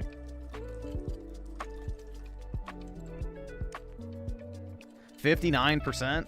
Bruh. Brutal. Let's see who reviewed it. IGN Spain gave it a 70. DualShockers gave it a 70. Critical Hits gave it a 60. I don't know what that is. Saudi Gamer gave it a 60. PlayStation Universe gave it a 50.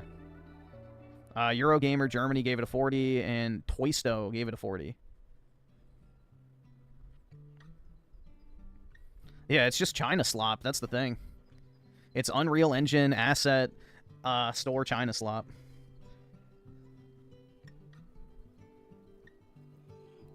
See, I didn't mind the game. That's the thing. It's a slop action game, which I don't mind, but holy fuck, bro. The last 2 to 3 hours of the game sucked. Genuinely sucked.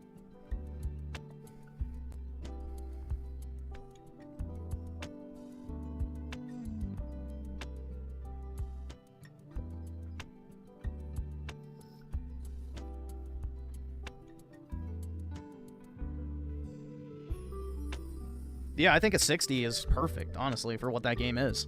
I gave it a 6. I mean, if I like did 0.5s, I would say it's more of a 5.5 than a 6, but yeah, whatever. It's like a 6 out of 10. Like, it's not a fundamentally broken game. It just has a shitty story, shitty voice acting, has a lot of polish issues, but the core gameplay experience is pretty good. No, the ending is absolute shit. The final boss was... I, like, genuinely was getting, like, 10 frames per second for, like, half the fight. It ran so bad. Like, borderline unplayably bad.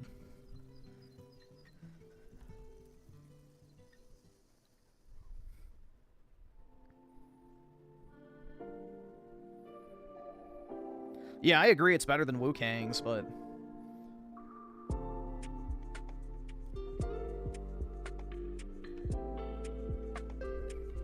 How many people are even playing it now, I wonder? Dude, that's brutal. Jeez. What, 2 days or 3 days after launch? 600 people? Yikes. Yeah, I'm sure PlayStation's regretting putting money behind that. Damn, man.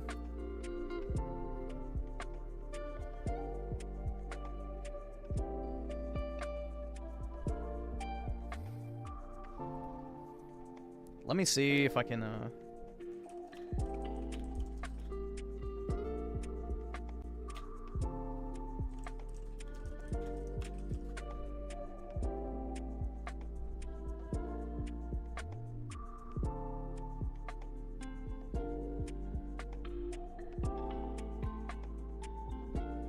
Yeah, here it is. Somebody left this in my comments section, which I didn't know.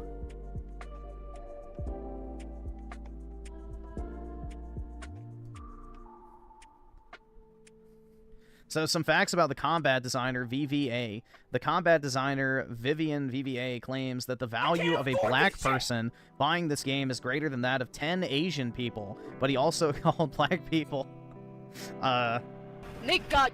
In fact, the black people here refer to African Americans in the United States used to refer to the beneficiaries of DEI. You know about Sony. It can be said that he discriminates against both Asians and black people at the same time. BVA later made discriminatory remarks against players from developing countries, believing that the purchasing power of developing countries is not as good as 1% of that of the United States. That's probably pretty accurate, honestly. This person is more like a racist who has been poisoned by colonialism and has been discriminating against everyone except potential buyers from developed countries. Now the internet in China is full of comments condemning this person and the game, unlike the game Black Myth Wu Kang's, which also comes from my homeland. People resist it instead of supporting it. So yeah, basically the Chinese were calling this guy a race traitor and shit, saying that he was selling out to the blacks instead of the Chinese. So yeah, kind of interesting.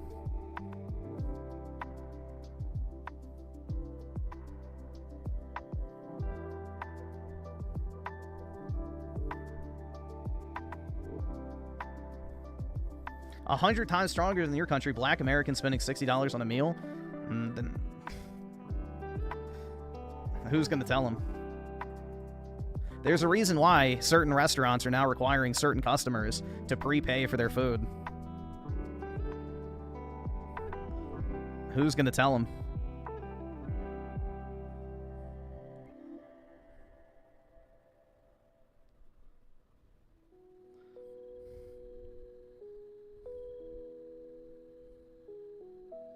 Yeah, Griffin is in Family Guy. Oh, yeah, dude.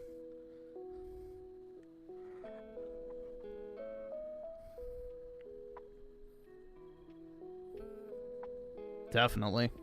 E-Man with the 2. Juanold will leave a link. Okay. And Companion Cube with the 5. Everyone saying the Starfield pronouns guy was right. I now agree. I mean, he was never wrong. That's the thing. It's just his delivery was super unhinged, which made it, you know, meme-worthy. Games have gotten bad with the message. It's unbearable. Honestly, a fair... Yeah. That's the thing, is, like, I didn't think he was actually wrong with what he was saying. It's just the delivery was over the top, which hurt the point he was trying to make. Kind of like Raymond, dude. Yeah, fucking pronouns. He looked like a crazy gorilla. Yeah, a shaved albino one.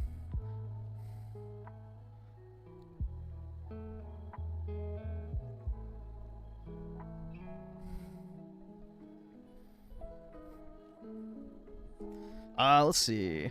Where is that? Okay. I think I know why Rich is obsessed about seeing people's flag history. RLM Corp got a video taken down for TOS violations. Keep crying, buddy. You're on thin ice for 90 days. Shirtless middle-aged man watches weird things with you. Members only. I don't know what that's supposed to mean. Oh, okay.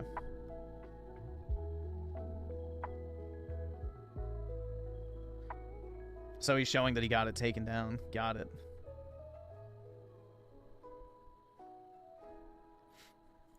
Interesting.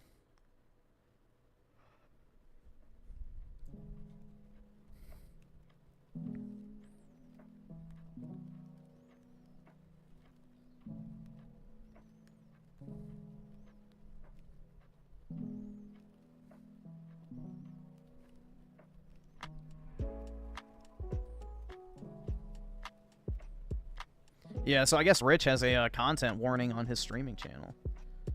So is this the link to the video? Oh, shit. Yeah, it did get taken down.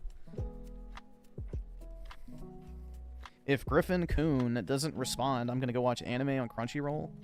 Yay! Squeaky anime girls moaning. Beauty standards for different countries. If only. She's got both hands in a bucket, and she won't look at you. India light skin tone. So far it's white, white, white. She hides through love, super CEO. White. She's got a halo around her face, So far all the beauty standards are just be white. finger around you. Interesting.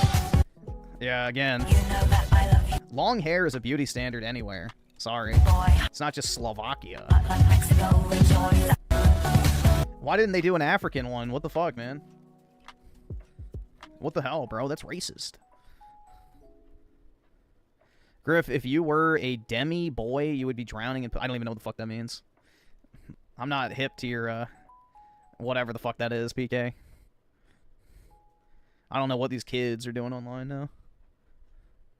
But yeah, basically, beauty standards, be white. When you're dating a party girl...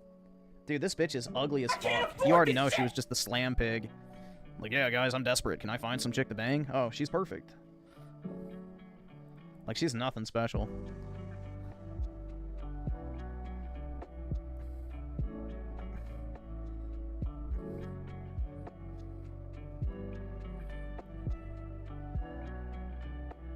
Let's see. Juan with the 2. What's this?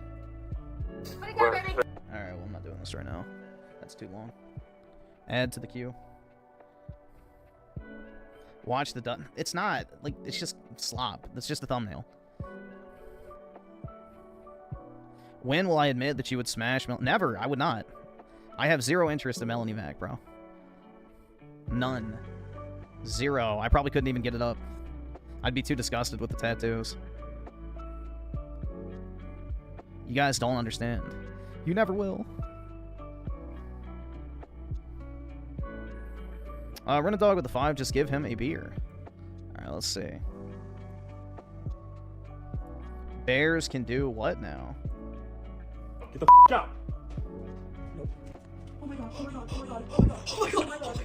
Get the out of here. Yeah, how do you get it? Mom! Yeah, yell at the bear. That's a genius idea. Get inside. Get inside. No, calm down. Get inside. Oh my god. Yo, Abby, watch me and open the door. No, Just open it. Just open it. Wait. I'm watching back. Here you go. He's in the fridge. He's in the fridge. Oh, calm. Okay, he's good. He's huge. He's huge. Get inside. He's huge. Dog, how do they have a log cabin but not a gun? Yo, he's getting out. Hey, hey! There's a bear in the house, Alyssa. There's a bear in the house, Alyssa. Get up! Stay upstairs. He's crawling out. He's up on the thing. That's crazy, bro. Abby. No.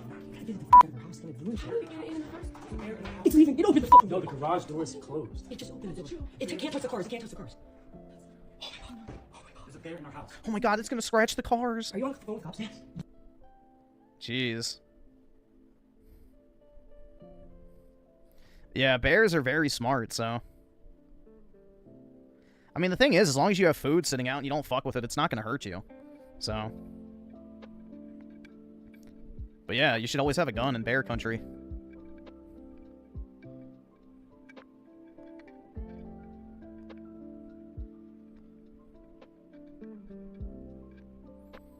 But yeah, bears are not super aggressive unless you're around their babies. So typically you should be fine. Especially if you have food sitting around, it's just going to eat. So, and then probably leave.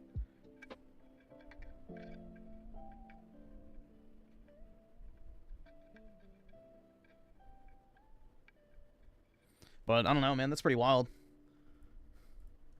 It's definitely a cool memory, I guess. At the very least.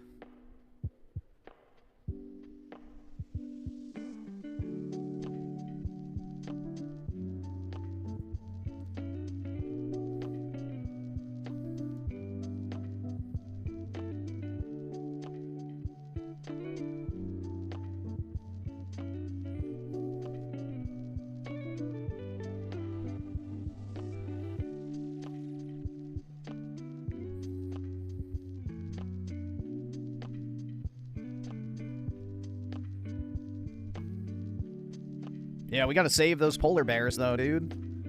What would we do without them? But yeah, black bears and brown bears are pretty chill. Unless you're near their babies. That's it. So if there's a bear cub around, then yeah, you might be in trouble. But if it's just a solo adult bear, they're probably not gonna fuck with you.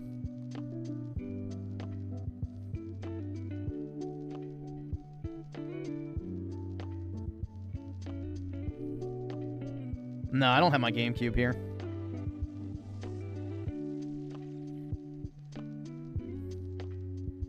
I don't really have any of my retro consoles. They're either at my parents' place or in my storage unit.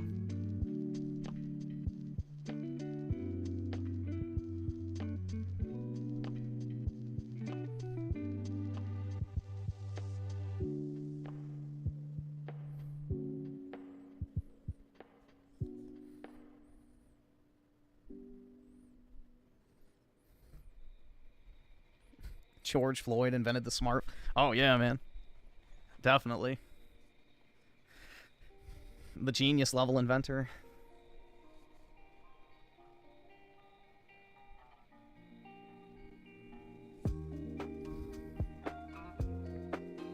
I'm doom scrolling? How am I doom scrolling? I'm sitting on fucking Steam.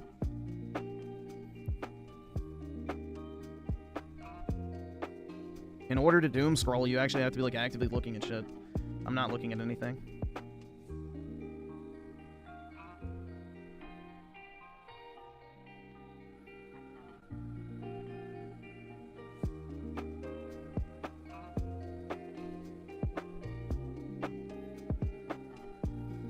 Yeah, it's the current modern day gaming dilemma.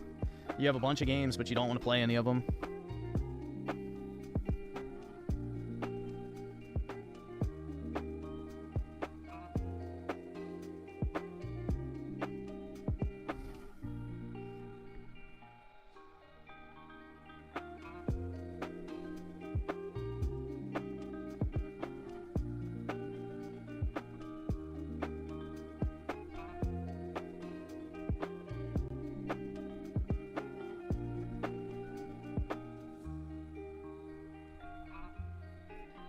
Used to do this with Netflix pre-pandemic.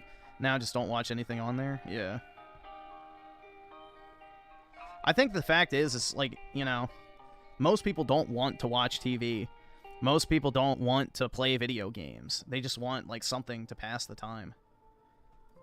Like, you're not actually, I don't know. I think that's where I am kind of at this point. It's like, I don't really want to do the thing I'm doing. I'm just doing it to pass time. That's what modern gaming feels like.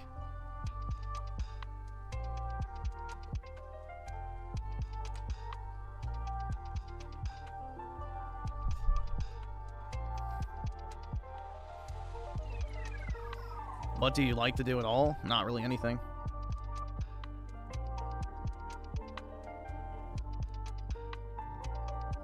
Intergalactic will bring you back into... Oh, yeah, dude.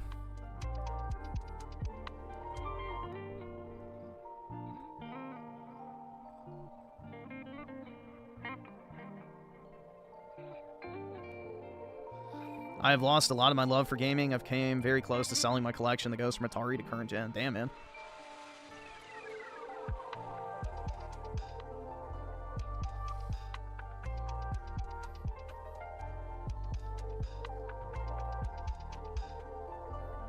You want a hot chick to random spawn in your house, but it ain't happening? Yeah.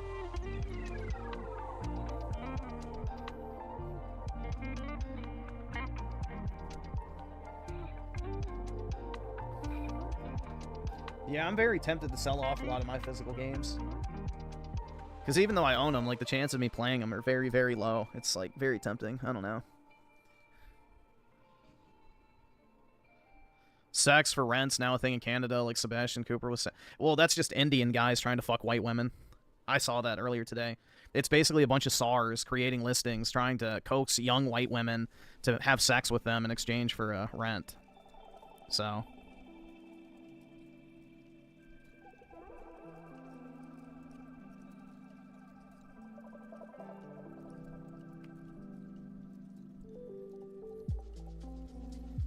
Griffin realizing he's getting old and can't play all those physical games is brutal. It's not even... I just don't want to. All right, awesome. Thanks, nigga. All right. Like, I try so hard to, like, play a video game during my free time, and I just don't want to, ever. I never want to play video games anymore. It's, like, just... Nothing drives me to want to play them. Let's see. What was this? You're sorry for this? We'll see. I got my plastic girlfriend pregnant? Oh, God. Mom, Emily's having her baby. Can you please come help me? I don't know what I'm doing. I got home from work today, and Emily shows me this. A pregnancy test she claims she took earlier today. Jesus Christ. She claims she's pregnant. And she's showing her it. I don't know if that pregnancy test is legit. I don't know why she would lie to me. She's never lied to me before. He's in a fucking garage. Emily's pregnant. That's all there is. Emily is pregnant. We are going to have another kid. Yeah, I feel like this is fake too, but... He could be one of those special boys that still lives at home. I got home from work today to find out that Emily is in labor, and I called the doctors, and for some reason... I guess he really liked the Wendy's girl. The doctor cannot get here anytime soon. I'm going to have to deliver this baby myself. I've never really delivered a mannequin baby. I'm going to try. I'm going to have to try. Come on. Mom! Emily's having her baby. Can you please come help me? I don't know what I'm doing. Yes, the mannequin mom. She's having her baby. Hello? Mom? Damn it. Okay, Emily. Mom don't want to help. We're going to have to do this on our own. Push that little baby out. Emily, come on. Push. I can see it coming. You're probably going to need a little plastic surgery after this, Emily. Come on. We can do it. There we go. Jesus Christ. I can see it now. We can get there. Okay, let's get this baby out and clean it up. It's a baby girl with 3 legs. Oh, wait. Never mind. It's a boy. 2 legs. Oh, my God. Legs. He's blessed like his daddy. Holy fuck. He loves you. Looks just like me. I'm gonna clean him up, and I'll show him off to you guys soon. As you know, I promised a bunch of people tonight that I'll be doing a baby reveal, so I'm gonna keep my promise. Dude, he looks like one of those just demented guys. Like, he's a Chris Chan type. I hate to break it to you. These type of people do exist. I really hate putting my family on the internet. I like to keep a private life, like I said. I've said that. No, he's probably just a Chris Chan type. Time and time again. Well, here's my little baby. There he is. Look at him. Like, you can tell he's like an Aspie at the very least. So. He's definitely an Aspie.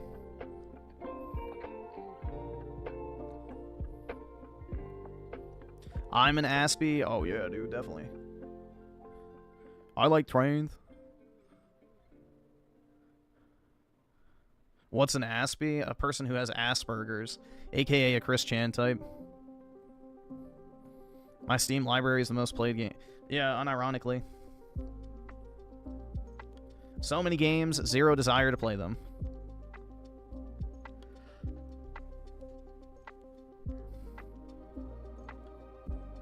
Chris Chan hates Aspies. He hates himself. That's sad.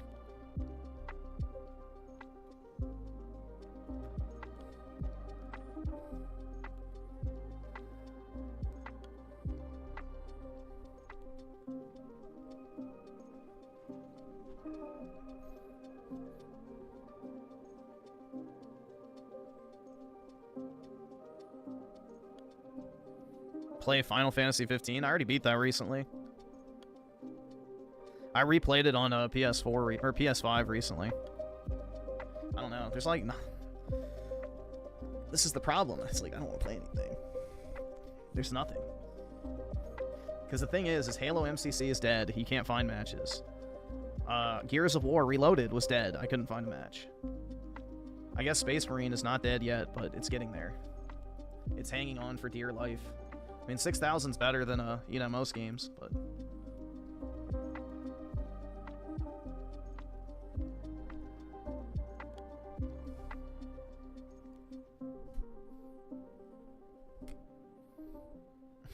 Arkham Origins? I don't really want to play that. I'm not... Dude, honestly, I don't really like the Arkham games outside of Arkham Knight that much. Yeah, I'll be playing Battlefield 6 a lot. Most likely. It's an enjoyable multiplayer. Yeah, it's a Beyblade game. It's decent, I guess.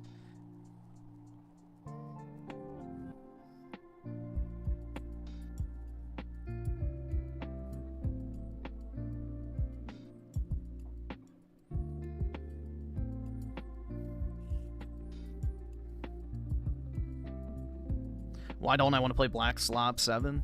I don't know why.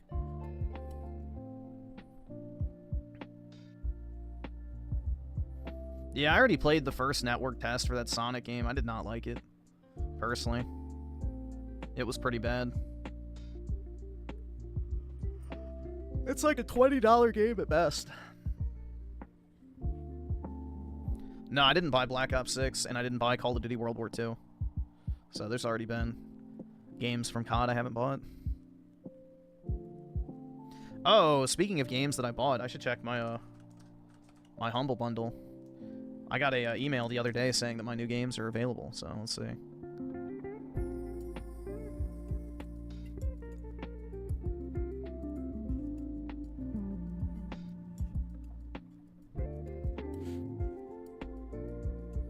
Oh, this is a good one to give away. Somebody will be happy with this.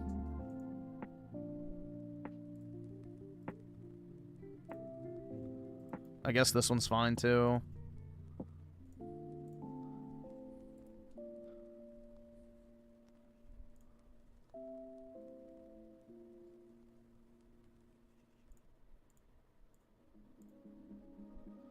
This looks like Troon Slop, so... Has a 99% positive rating on Steam. What the fuck, man? Well, whoever redeems it can put it in the chat what they got, so... If you get something, just put it in the chat.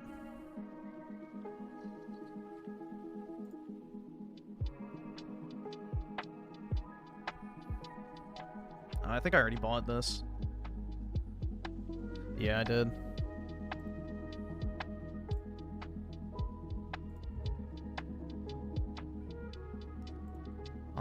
This one I guess somebody might want. It's probably garbage, but whatever.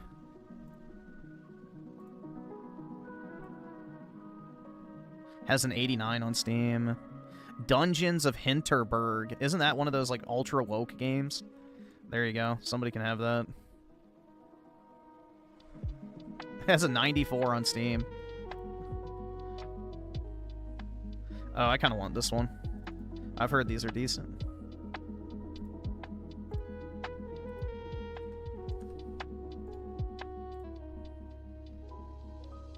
Alright, let's see. What else? Yeah, Warhammer Bolt Gun I already have, so I'll drop that in here.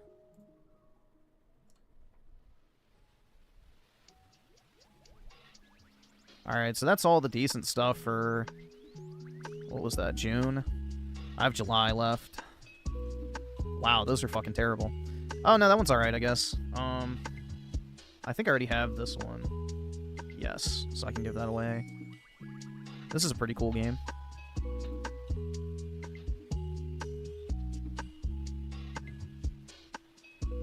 Death's Door? Oh, that's that, Souls-like, whatever fucking thing.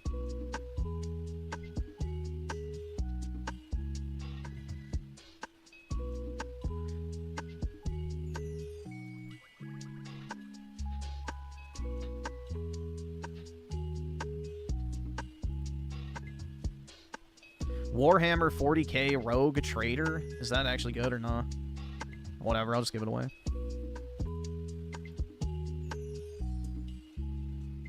No, all of them work. It's just you're not fast enough at redeeming them because somebody else is already taking it.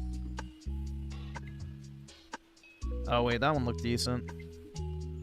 Let's see, where was it? Fuck. Wizard with a gun. I heard that one was okay, I think.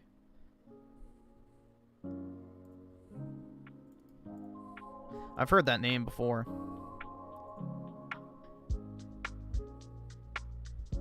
There you go.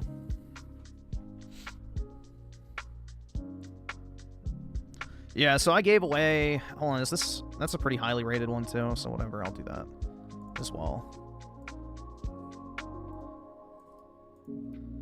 Yeah, so I gave out Persona 5 Royale, Banishers, Ghost of New Eden, My Time at Sandrock, and Lil Gator Game for the August games.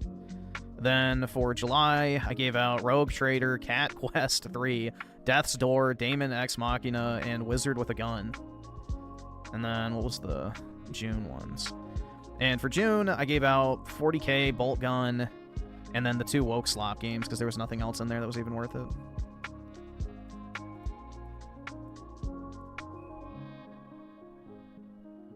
I guess this one looks okay, too.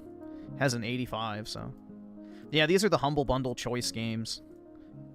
So I've had a membership forever, so I got grandfathered into the $10 a month price. So I just keep it, even though I don't use any of the games myself. Rarely, I just give it away. So, yeah, this is the one game I kept for myself, because I've heard these are pretty decent. Will I ever play them? Probably not, but, yeah. There we go.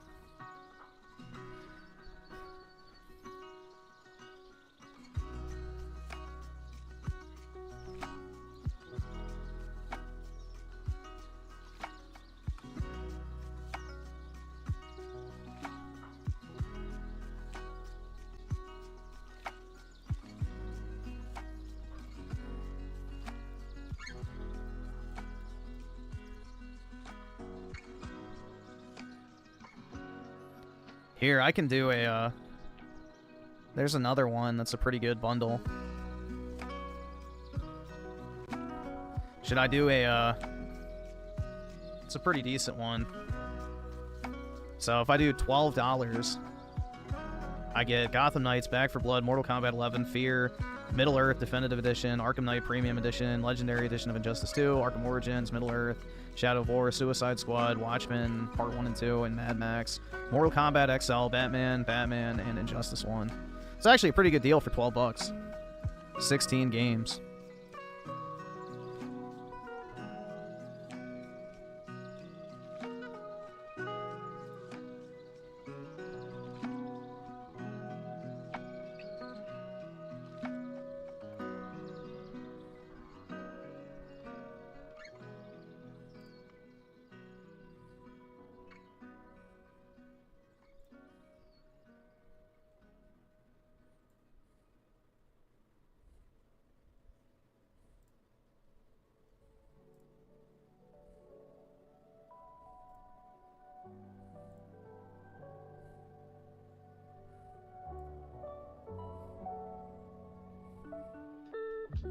Yeah, it's called Humble Bundle because it's like some charity thing or whatever.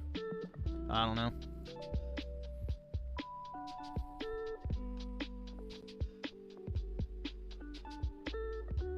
I don't like Persona, so... Persona fucking sucks. I don't need to relive high school. I did that once before.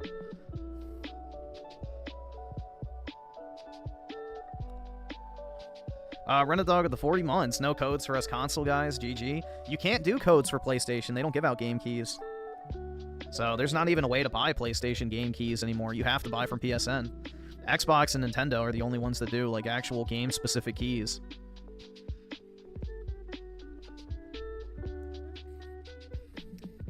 So unless you want some Xbox games, I don't know. I can't help you. Either subscribe, donate, or get the fuck out. I feel like I'm just burnt out on all the different games, but I'm actually looking forward to Silksong and some kind of Cult of the Lamb sequel. Those games are cozy. The only game I'm, like, really looking forward to is Final Fantasy VII Part 3. That's it. Aside from that, honestly, I genuinely don't care if every other game gets canceled. I don't know. I'm just kind of over, like, modern gaming at this point. I definitely feel the fatigue, dude.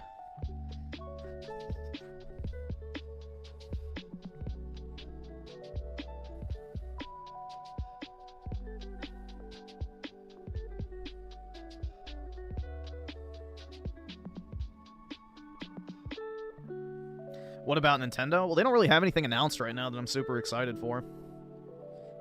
So I'm not really looking forward to the new Pokemon game at all. I'll probably try out Kirby Air Riders, but I'm not like hyped for it or anything like that. So they need to show some more stuff for me to get excited for.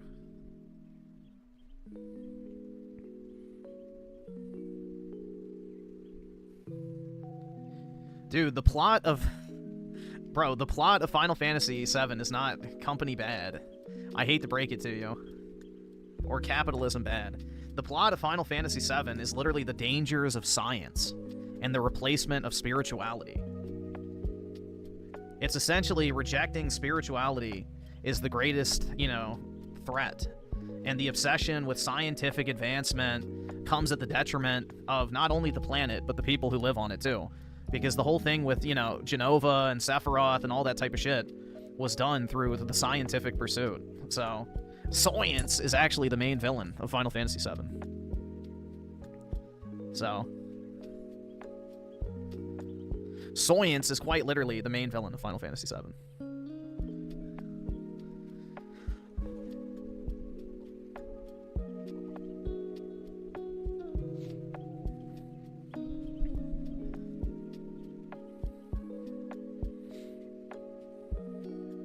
So basically rejecting God is, yeah, pretty much, for lack of a better term, I guess. But yeah, it's more so about when you reject spirituality and, you know, play God, then bad things happen.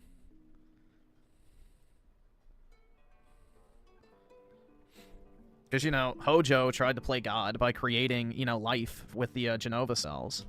Sephiroth wants to become a god in order to rule over, you know, the planet for all of eternity. And, you know, the Shinra company wanted to play God by taking over the world. So, all of your evil forces. And then, yeah, Jenova is basically a godlike entity. A destructive godlike entity, but still wanted that.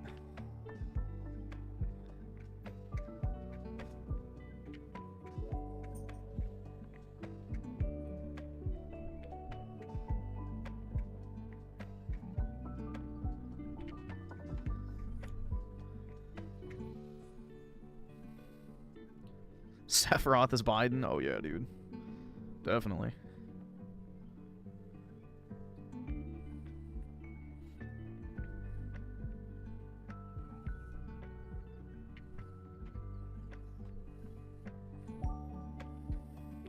You're Barrett? So you can bang Tifa? Gotcha. Makes sense. Yeah, most Japanese fiction has a lot of religious subtext. So... But yeah, Final Fantasy VII especially. I mean, like, the whole concept of Aerith praying to save the planet, you know, all that is heavily religious-based, obviously.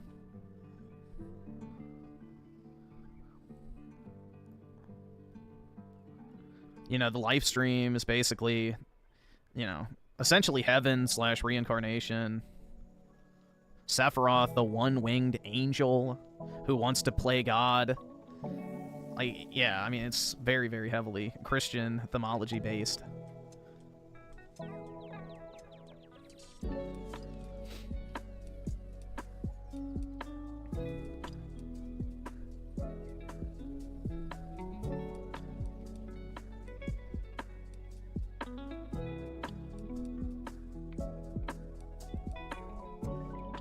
Well, I think Sephiroth is more so like a Satan-like figure, where he wants to basically control humanity or rule over them.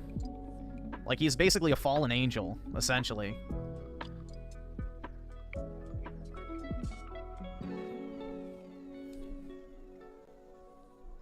Because, like, his entire, you know, goal is to become God, which is what Satan wanted to do as well, is to, you know, overthrow God and rule instead, so... Yeah.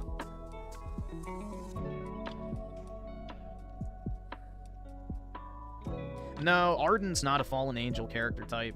Arden is the fallen hero archetype, where it's like, because he tried to do so much good and was abused by so many people, he eventually became twisted and evil, really through no fault of his own. So, a little different. Because, like, that's the whole thing with, like, Sephiroth and stuff, is, like, he's, like, the perfect, like, you know, the perfect specimen or whatever. He's physically attractive, tall, like, he's what you would consider to be, like, beautiful, I guess. Which literally fits the description of Satan. He was, like, the most beautiful of God's angels, essentially. So, it's very, very similar in that aspect.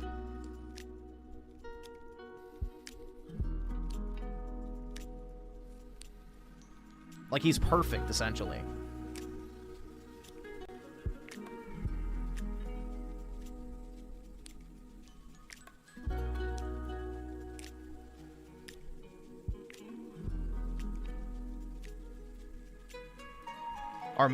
Most Japanese people aren't even religious at all. But I think their #1 religion is called Shintoism or something like that. I forget what it's called, but no, they're not predominantly Christian. There's a pretty decent Christian population in Japan, but it's not anywhere close to the majority. But most Japanese people are not religious, is my understanding.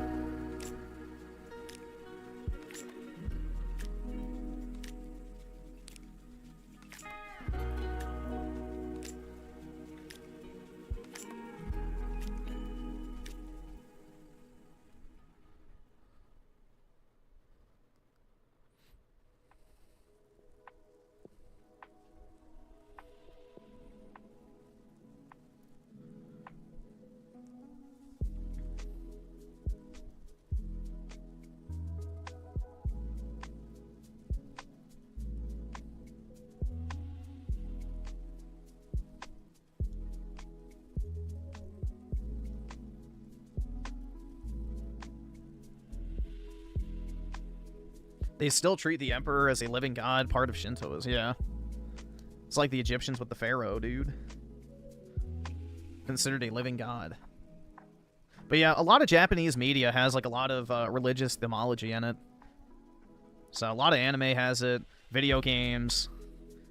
You know, they take a lot. All right, awesome. Thanks, nigga. All right. Christian themology and story arcs and things like that. All right, awesome. Thanks, nigga. All right. But most fictional works are, you know, influenced very, very heavily by biblical themes. That's a common trend throughout all of, you know, human history. So biblical themes are usually very, very prominent in any form of media, even if the country itself is not Christian.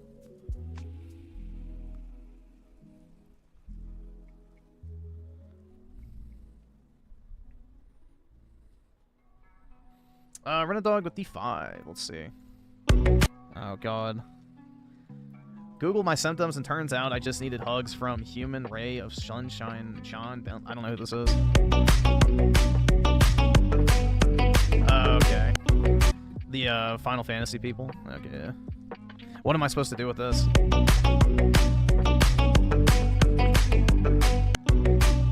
Is it supposed to be heckin' wholesome, dude? Yeah, he's the Barrett voice actor, is my guess. He's the only, well, yeah, no, he is the only black, like, actual male character in Final Fantasy VII. So, yeah, there you go. I guess at least he, definitely looks the part, even if it's just voice acting.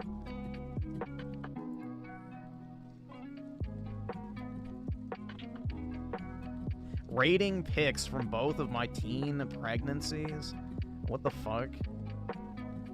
These whores, bro.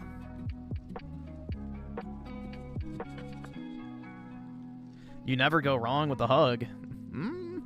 I can think of a lot of ways a hug could go wrong. Nah, bro, Barrett was fucking Tifa. Do you really think Barrett kept his hands off of Tifa for all those years? Come on now. The last short, this one. How much the average American makes? How much do you think the average American makes a year? Oh, are they in, they're in, this looks like California, so it's probably gonna be high. I'm gonna say like 200, no, not 200. Like 130. That's not too far off. Okay. Okay. Yeah, I agree. Great. How much do you think the average American makes a year? Maybe like 100K. If they're in California, that's not far off at all. Okay. Maybe like 80K. All right. How much do you think the average American makes a year? Like 400K. All right. So like a little under 500K, a little under half a mil? Yeah. How much do you think the average? Yeah, that guy was fake. But yeah, I feel like that's pretty normal. 100K a year if you're in California, it's probably pretty standard. Yeah, that guy was told to say 400K.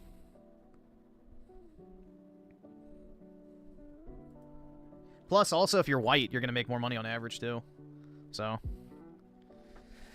That's the other thing. Just like Asian households, they have the highest, you know, average income. And then it's followed by whites, and then I think Hispanics, then black. So that also plays a factor, too. But yeah, 100K a year is really not that crazy. It's a very attainable pay level.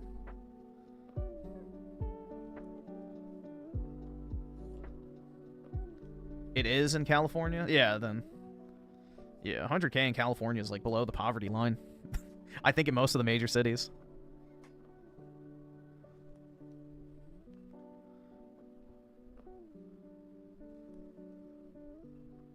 I make maybe 300K euros a month. Damn, bro.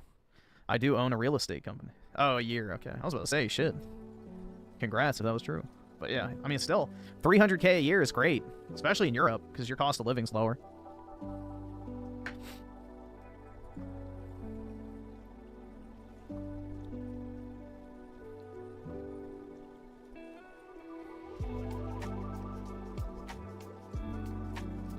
Yeah, honestly, I'm only spending money on cards now. That's it.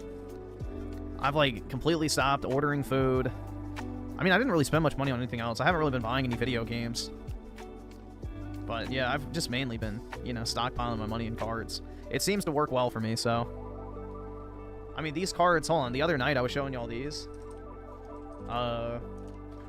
These have already gone up to over $100 in a 9. And I was telling y'all to buy it when they were, like, 70. Y'all remember this one? This card? Like, I was buying these for like 50 bucks raw. I think they're $80 raw now. And that's just in like a month or two. And then the PSA 9s I was buying for like $60. They're up to like 110 now. So, nice little double up on those.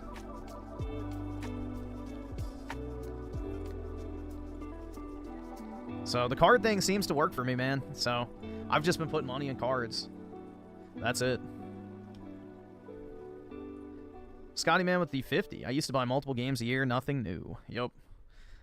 Dude, I used to walk away from, like, you know, E3 every summer with, like, a list of 20 to 30 games that I was, like, excited to play. Now there's nothing. Genuinely nothing. I feel nothing. Just disdain. Either subscribe, donate, or get the fuck out. Yeah, these are starting to tick up, too. Remember I was telling y'all I was buying these for, like, $100? Well, that's the new value. $128.89. Which means it's like $140 after shipping and tax. So 140 a piece, basically. And let's see, Chaka Shot Gaming with the 8. Appreciate it, man. I only know Cloud and Cephalwath from Smash. Final Fantasy VII is a boomer game. Yep. Well, I'm old, so. Final Fantasy VII is the first game I played, so yeah, it's actually older than me. Technically. Bro is spurting out over 20 bucks. No. I paid $100 for mine. If a PSA 10 is selling for $128.89, that means after shipping and tax, it's a $140 card. Which means if I sold it in person at like a convention or something like that, I made a 40% return in 2 months. That's the equivalent of having your money in the stock market at an average rate of return of 7% for 6 years. You would have to have your money in the S&P 500 for 6 years in order to get that rate of return. I got it in 2 months. I don't think you understand how good that is. That's incredibly good. If you can get a 40% return on your money in fucking 2 months, that's like insane. So. And I still think there's way more room on this. 128 bucks is cheap.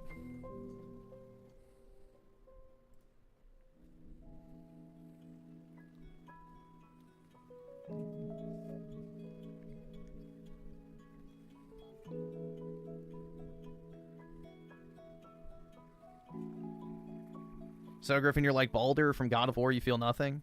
Well, not physically, but emotionally, I guess. I feel nothing emotionally.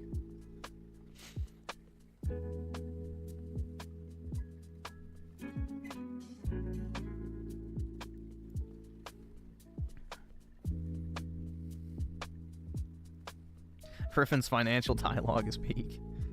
Yeah. I guess, I don't know. That's like one of my few joys left in life. There's just something genuinely satisfying about buying something and selling it for a profit. I genuinely enjoy that. Like, I guess, feedback loop. It's one of my few remaining joys.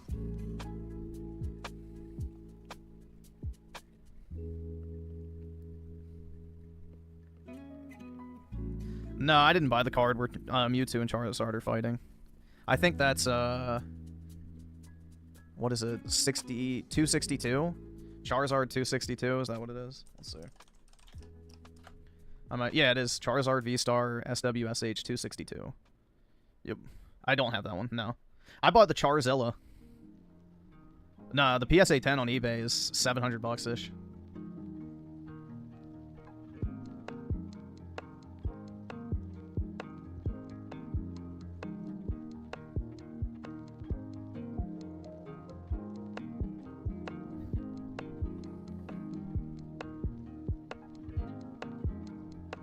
It costs $20 to grade at PSA now. They raised their prices again.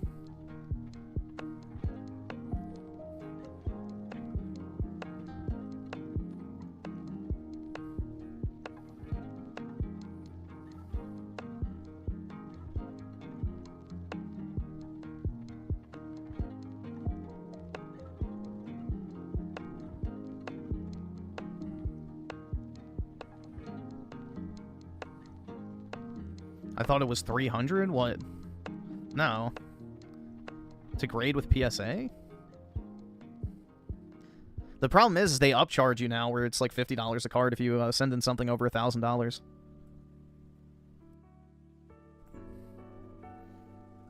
They used to never upcharge you. Only in very rare circumstances. Now they do it all the time. Too bad a hot girl who plays Pokemon cards doesn't exist. Well, playing Pokemon cards is retarded. The Pokemon TCG as a card game is fucking terrible, so, yeah.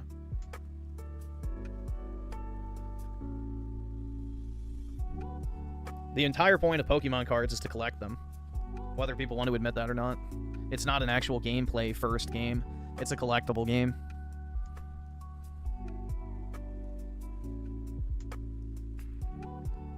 The game is just a pretense for the cards to exist, but in reality, if they printed Pokemon cards with just a picture on them, they would sell perfectly fine.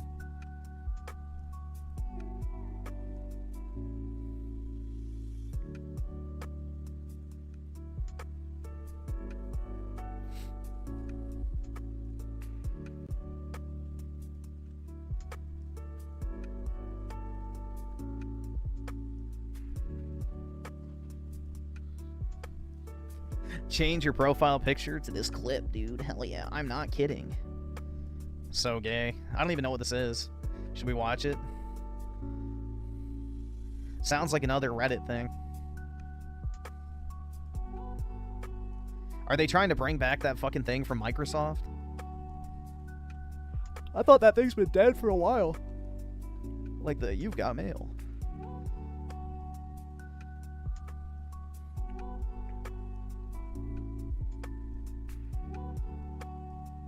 Worst aura moment in anime.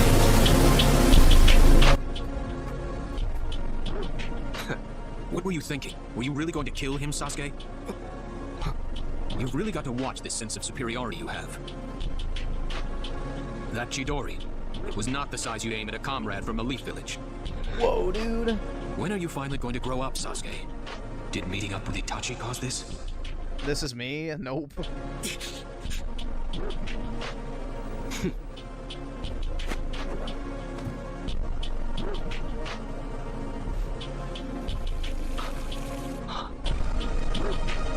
Whoa, dude!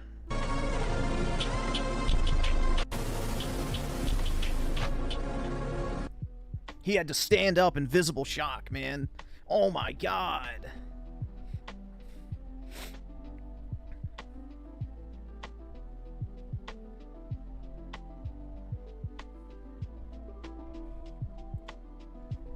Yeah, I fucking hate Naruto as a character. Oh, they're pushing this shit again.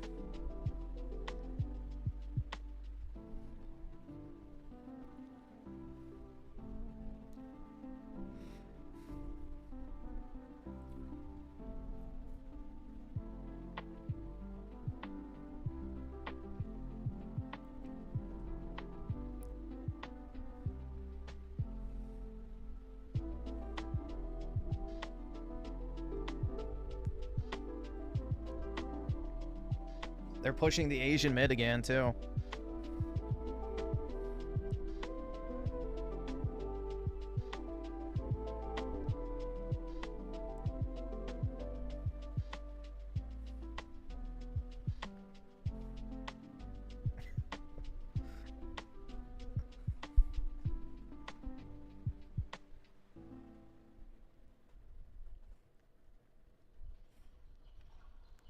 I spectated the #1 Magneto. Oh my god, dude. No way.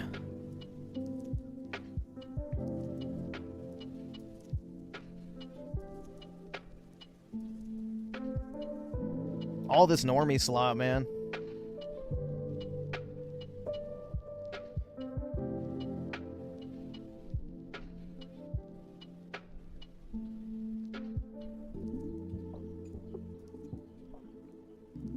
It's already September. It's so fucking over. Yeah, the only good thing about September is it's my dog's birthday on the 17th.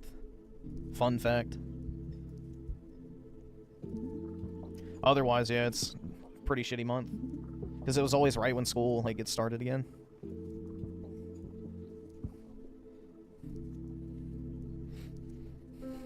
Happy birthday, Griffin. Say it to my dog, dumbass. It's his birthday this month. On the 17th.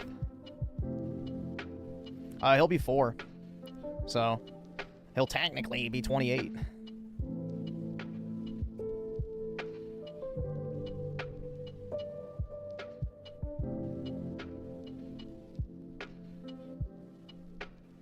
You sure his birthday isn't on 9? I wish it was. That would have been great.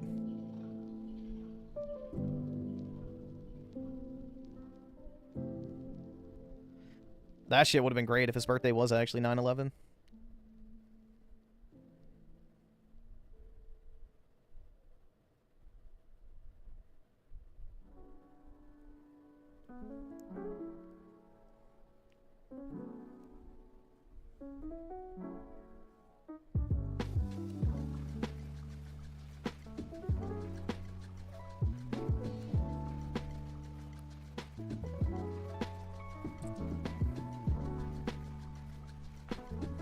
Just beat Ori in the Blind Forest. Pretty good game. Kind of overrated. Yeah, I liked it personally. I thought it was good.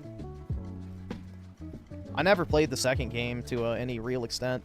I played like the first 3 or 4 hours and then never finished it. But I like the first game a lot. It's got a really good soundtrack too.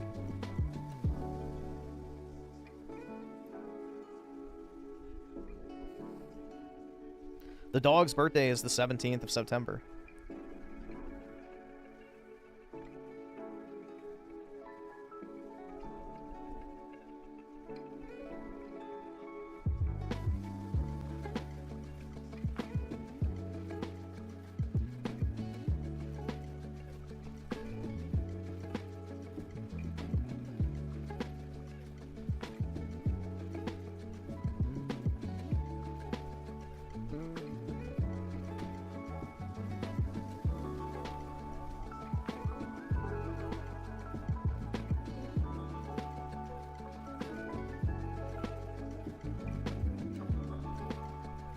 Even Marty O'Donnell likes the Ori sound. Yeah, the Ori soundtrack is really good.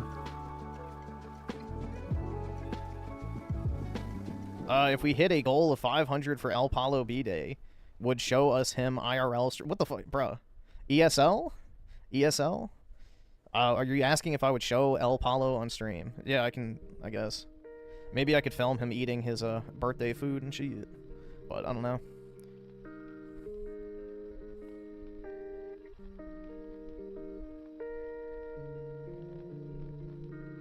Apparently October is the most common birth month. I guess everybody's fucking in January because there's nothing to do. It's cold outside. Will I do a face cam stream for my birth? Why would I do that? What would be the benefit of that? I don't do a birthday stream. I don't like drawing attention to myself in that way, so I don't need updates from the internet that, you know, oh my god, dude, it's my birthday.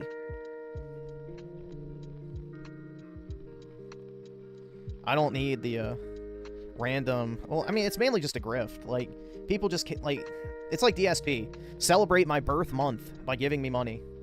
That's all it is. It's just people wanting super chats, which, you know, obviously, I wouldn't turn down any super chats, but... yeah. I don't know. I just don't like drawing attention to myself. I've never liked celebrating my birthday. It's never really been anything I've done, so... I never liked having birthday parties as a kid, really.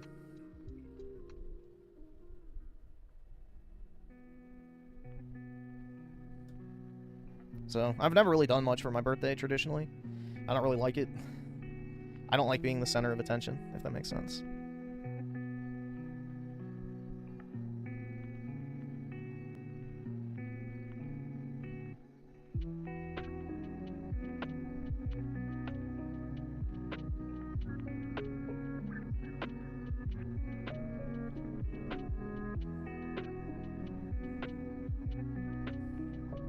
I'm already balding? No.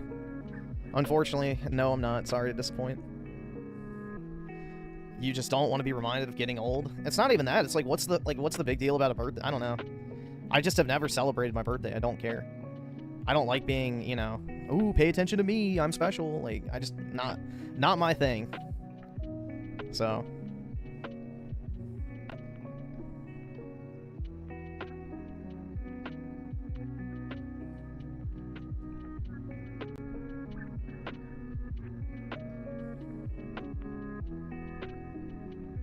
Pay attention to Griffin. He's streaming and is having cake. I don't like cake, so.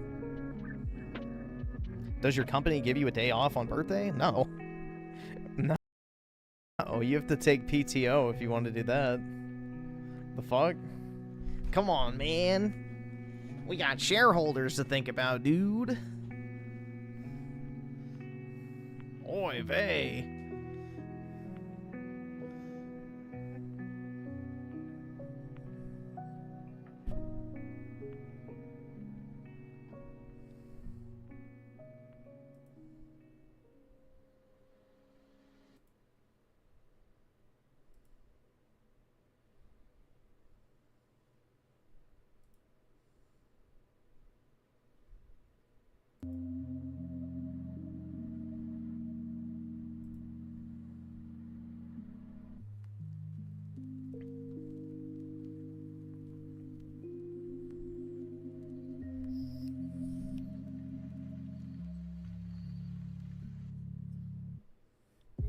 Telling people it's your birthday is feminine behavior. Yeah, I agree with that. Yup. Yeah, the only way you'd get your birthday off at a company is if it's a very small company and you, like, know the owner, I guess. Otherwise, they don't fucking care.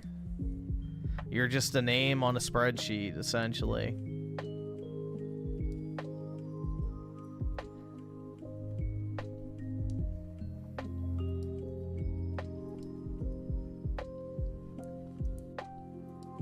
Your birthday's in October? Nice.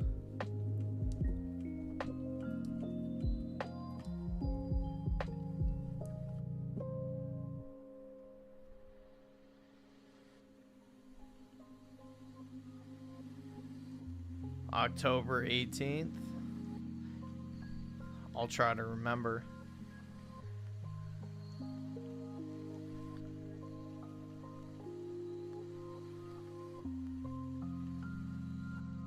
Yep, my birthday was last week. Quite depressing. Yeah, see, I don't get depressed on my birthday or anything like that. It's just like, it's a nothing. It's not anything worth celebrating, you know? I don't know.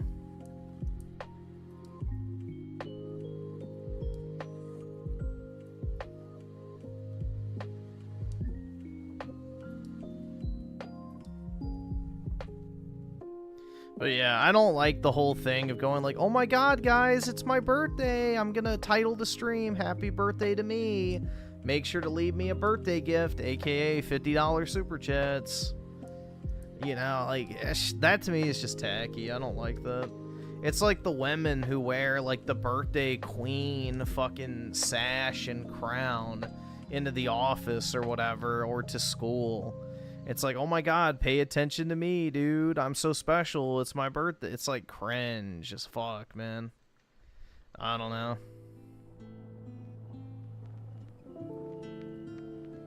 Like, holy fuck. I feel like that's like what doing a stream, like a birthday stream is like.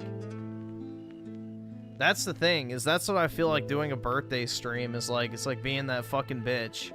Wearing the tiara and the fucking sash, trying to draw as much attention to yourself as possible.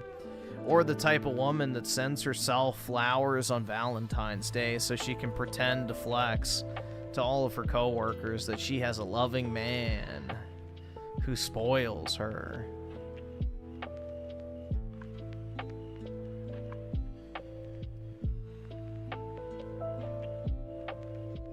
Either subscribe, donate, or get the fuck out. DSP doesn't just have a birthday stream. He has a birthday month. He literally celebrates his birthday month, and then he narrows it down to a week, and then he has like a marathon stream on his birthday. Like, it's insane levels of begging.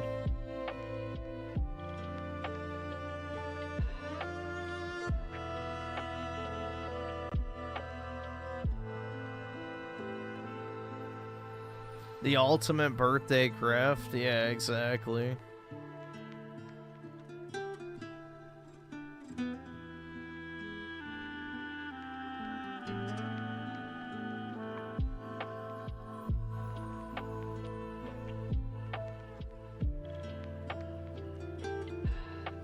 All right, awesome. Thanks, nigga. All right. Random men at nightclubs have told me it's my birthday, and I told them happy birthday so I can walk away out of pity. Yeah, it's just, it's sad. I don't know, man. I don't really need the validation, but...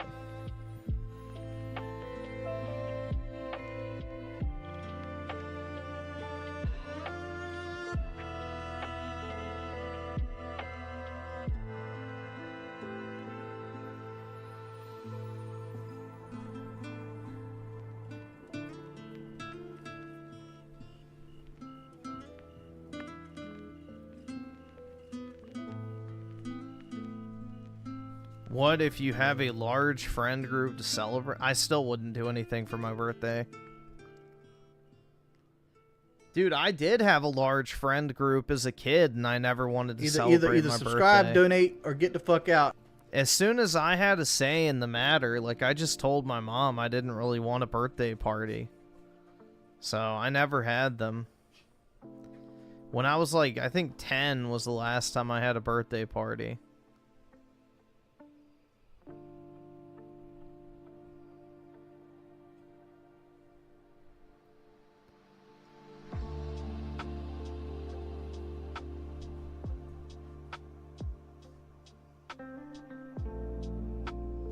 I don't know, it's just never something I've shared, so... I never really told friends when my birthday was or anything. I just, like, never been my thing.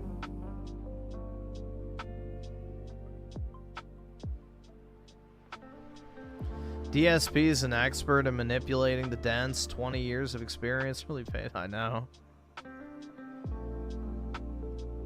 I did have a birthday party at Chuck E. Cheese as a kid. Actually.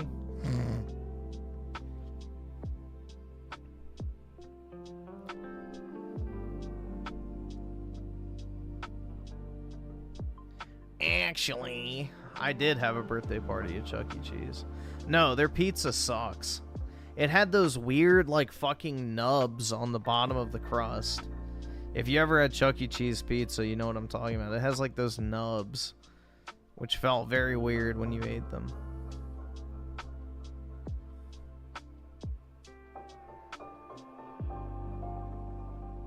Let's see. So, funnily enough, with the 5... Okay, I can put it on.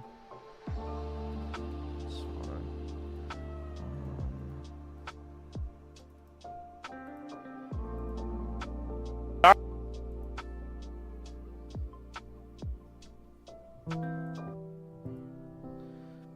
Ending the 9s of the 14 months. Can we watch some Casino in Tism mode?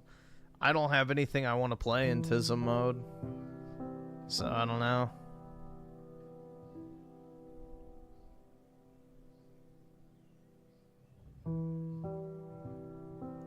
And Run a Dog with the 5. Time for you to watch Dexter finale this Friday.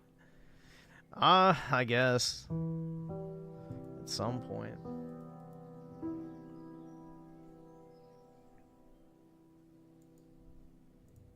When you catch bro on the game while appearing offline.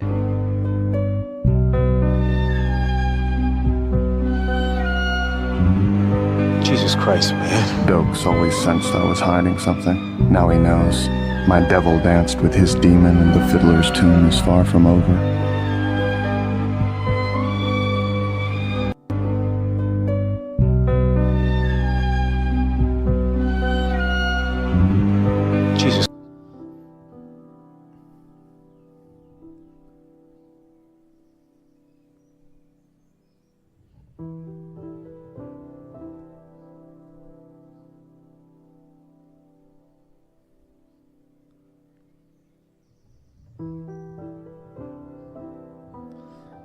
Yeah, Run It Dog, you should become like Dokes, dude. Just get insanely ripped, grow the crustache, and just start saying surprise, motherfucker, to everybody you encounter.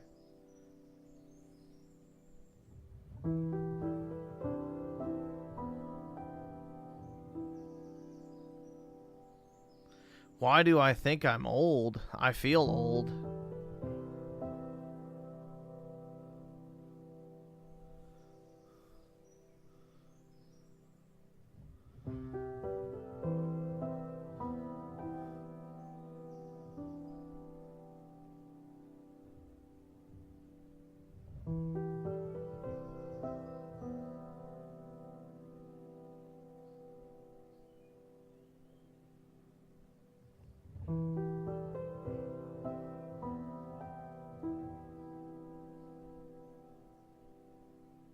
I'm bald, but I'm shorter. I thought Dokes was short. I don't know. I'm not sure. I don't really remember. I thought he was short.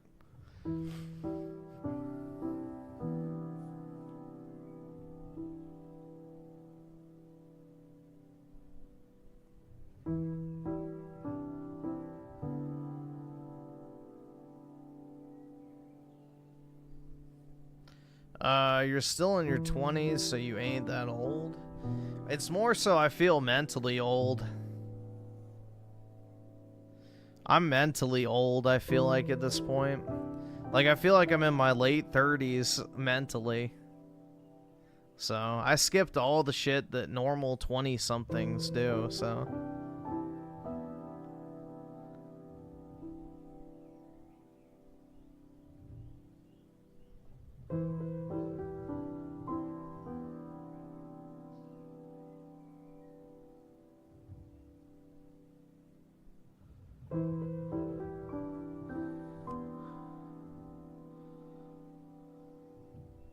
Put the video of the Asian getting arrested?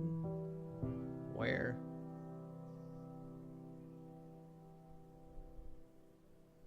This? Is that? I think that's a Hispanic. On April 10th, 2000. Thank you. I'm sorry. No, wait. Yeah, those are some tortas in training. No, yeah, it's good. I would have asked you guys if we're supposed to be in school. You look young. I mean, she's supposed to be at work. Oh, yeah, here, see? I'm currently working too. So you're not in school? No, we just graduated recently. Oh, that's good. Yeah. Can I talk to you? To me? Yeah. Can you step out with your purse? They're not sending their best.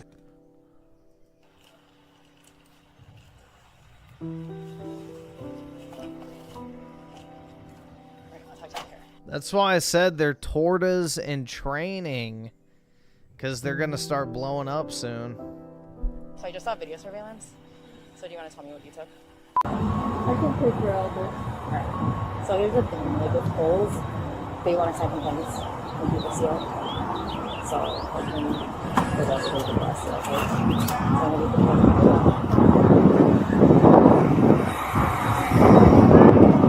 How long am I going to be arrested? It just depends. Is there anything in your pockets? They're not sending their best. Knives, weapons, drugs, anything? 122-23. I just got my vape. Oh, perfect. I just got my vape. They're not sending their best. It's just a little pouch it just had. It was a little broken. I don't know why I had it. Is there anything else in your clothes that I'm going to find right now? I just got my vape, and then I don't know where I got So my no phone. other persons are going to pop up? I think I just got like a couple things that my friend gave me. What else is in this front right pocket? I got my vape. The vape is right there. I got 2 vapes. Okay. What's that?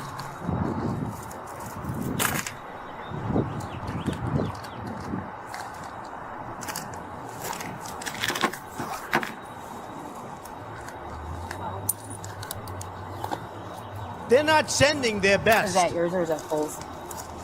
That's mine. I didn't fall off of this. I don't know. So probably. Alright, can you step out so I can talk to you? Yeah, there's one of your tortas. Alright. So other than you putting that in your bra, what else did you take? Alright, I'm gonna search you, so put your hands right here. Just put your phone down. Hopefully it's not a strip search. Turn around.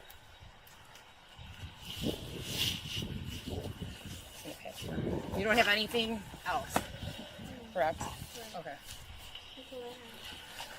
How did your friend get that? What? How did she get that when it was in your shirt? Her ass ain't juicy. That shit's just lard. She got one. You got the other one? Where'd you put the other one at? I'll be real with you. I'm be honest. Okay, and That's there's me. nothing else. There's nothing else. All right. I didn't take anything else. All right, put your hands behind your back. The watch is yours? Huh? The watch is yours?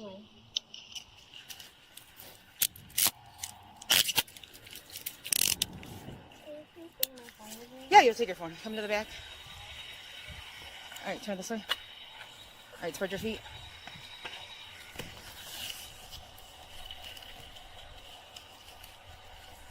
Yeah, the fucking juicy pants. What's this? Is that like a vape? Yeah. Just gonna put this right here. So other than that, nothing. Nothing. I'm not like your friend. We're not gonna start finding like random stuff everywhere. I'm gonna fight you. Okay. Be No, real with find you. random stuff. Okay. I'm being real with you. Am I sitting with me? Okay. Can you step out? Yeah. All right. Pockets. The jewelry. I just have this one. Okay. Anything else? No, that's it. Okay. All right. Put your hands this way, or lean up against the car. All right. Spread your feet. There's nothing sharp in your pants, in your pockets. All right. Wait, can I please just know the process, please? So you with retail theft, Kohl's is signing complaints. So with that, what we do is you go down to our station, get fingerprint photographs, and you get released on NTA and get a photo. Could I come back for like my stuff? Or You're gonna come back for your car? We're gonna get banned from the store. Okay. Yeah. The 3 women were charged with retail theft and banned from the Kohl's. Thanks for watching today's video. If you haven't already, please... Dude, how down bad do you have to be to steal from a fucking Kohl's, bro? Once again... They're not sending their best. It's just the facts, bro. Just go ahead and execute them now, because this isn't gonna stop. Execution is the only solution. Until people fear the act of stealing itself, this will never stop. There's a reason why you can leave money sitting out in Dubai and people don't take it.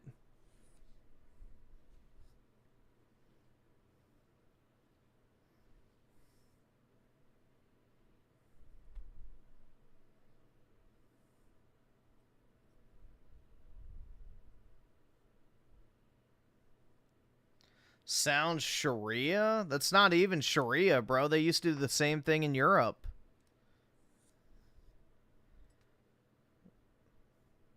You used to get conscripted into the military if you fucking stole. Or you would just get, you know, thrown in prison and most likely die from, like, some disease or something.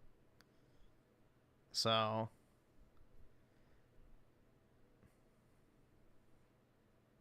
every society used to have harsh punishments for crime. So... we've gotten soft.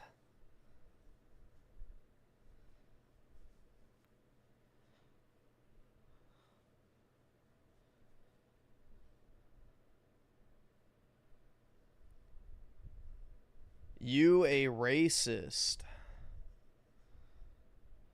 You didn't spell that right.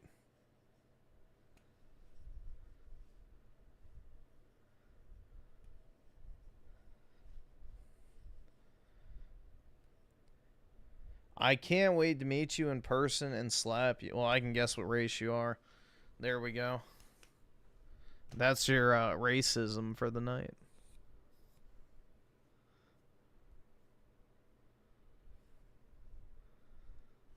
No. Not a SAR. Not a SAR. There's only one demographic that threatens violence over words. The smallest offense makes them resort to violence.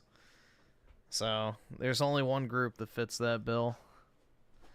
Run a dog with the 5. Let's see. Take a look real quick.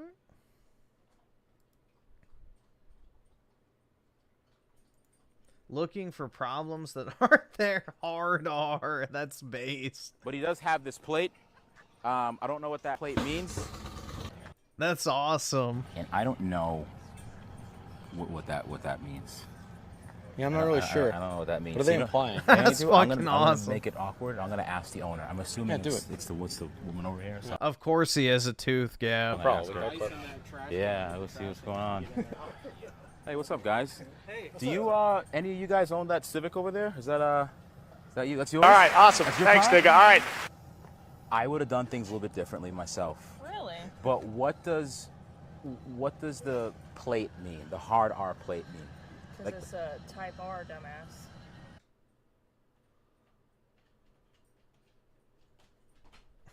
But he does have this plate.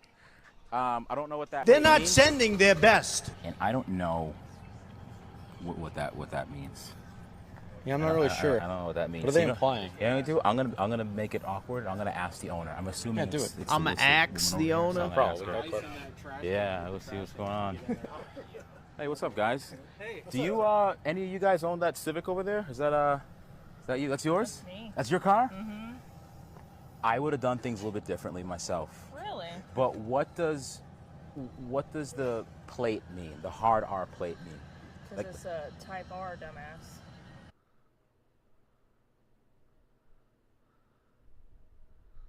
But he does have this plate. I don't know what that plate means. Jesus. I don't know. I've heard people who lose their wallet in Dubai can just go back to it and it'll be exactly the way it was. Yeah, dude. People are genuinely afraid of stealing in Dubai. Like, the punishments are extremely harsh. So, yeah, nobody does it. It's amazing how that works. You actually punish people who commit crimes, and they don't fucking do it. Wow. And that's the thing. It's like, you know, Dubai is not filled with a bunch of white people. It's very multiracial.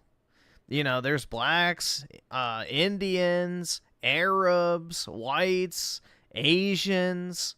You know, it's kind of like a fucking hodgepodge type, you know, conglomeration of peoples type city, which is what the Middle East in and of itself is. But, yeah, they don't have any problems at all. None. Absolutely fucking none. Why? Because there's actual fucking punishments, and they're enforced heavily. So, no, dude, Dubai has a literal slave population. Everyone is not rich there. Everyone is not rich in Dubai. Where do you think all the service workers and shit come from? They're not millionaires living in fucking mansions. Like, the people who work at the restaurants and do, like, the fucking housekeeping and the retail employees, they're not all wealthy. They're all, like, slave-class citizens, but... Or foreigners that they ship in, basically, and use as pseudo-slave labor. None of them are stealing anything either, so...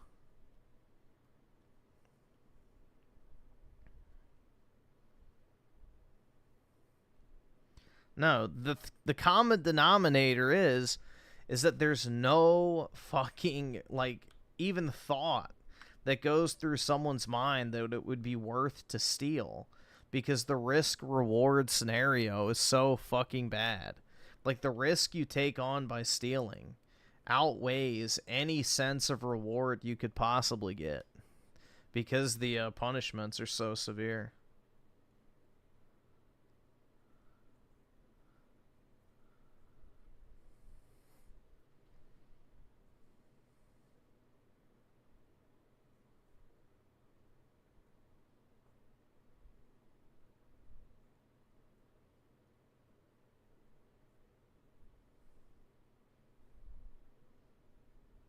But yeah, unless we have actual real consequences for committing crime, people are just going to keep doing it because they don't fear the consequence.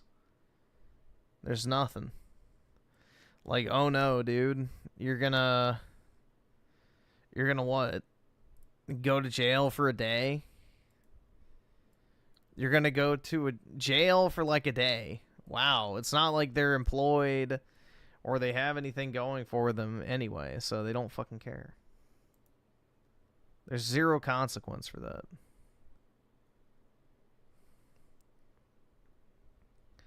So, I don't know, man. It's one of those cases where we've gotten too soft. It's the only explanation.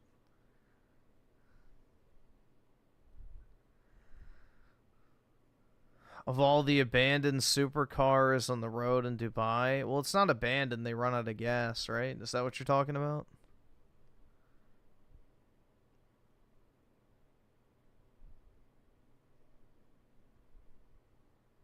Most of the time, you won't even go to jail for stealing in America. You'll go for like the day, and then they let you out, and then you'll probably just have to do like probation or community service or pay a fine.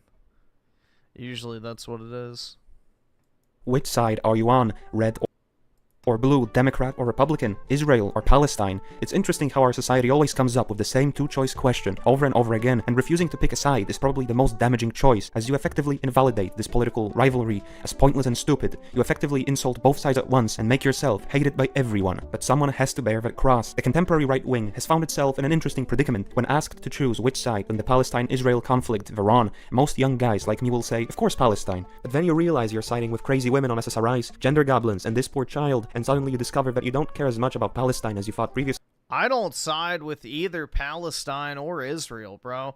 In all honesty, if we just glassed the Middle East, the world would be better off for it.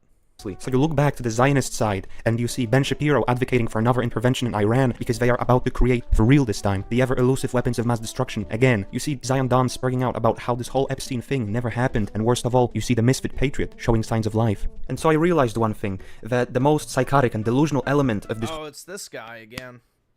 What other video did we watch from him? Was it oh, it was the immigration one. That's what it was.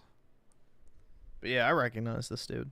Whole conflict is not the people fighting on the ground in the Middle East, but the supporters of either side in the West. Both sides make themselves so unlikable for the average right-winger that most guys like me adopt a I don't care if the Middle East gets turned into a parking lot overnight policy. Yeah, exactly. Turn it into a strip of glass.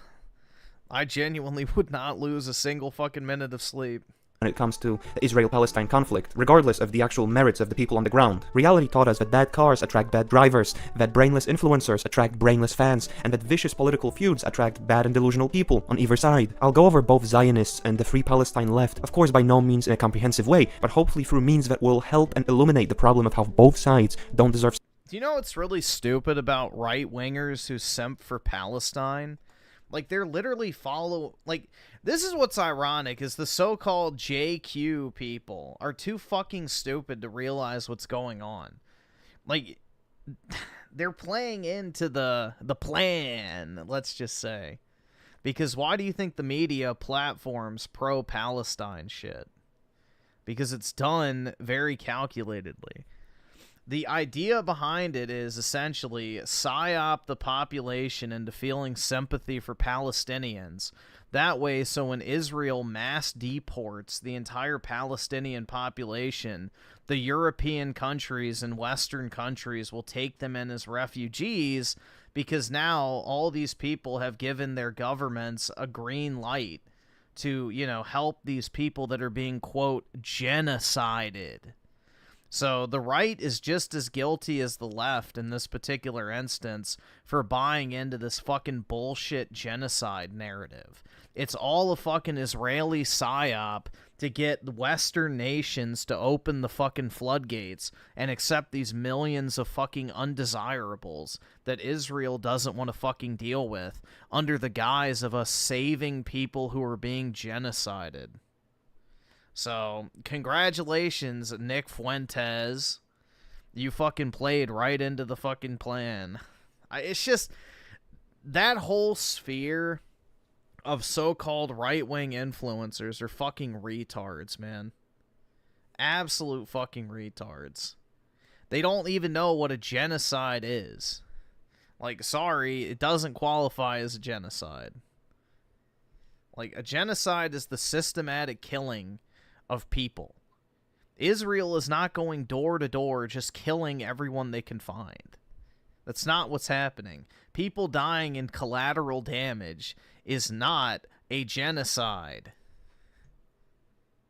So it's just really retarded. But the media propagates that narrative because, again, it'll open the fucking floodgates and gives the perfect excuse for, you know, accepting all these millions of Palestinian immigrants. Sympathy, as they have committed the worst sin of all, grievous disrespect against the children of Yaqub. The Israel-Palestine conflict reminds me of the most famous Henry Kissinger quote, "It's a pity, both sides can lose."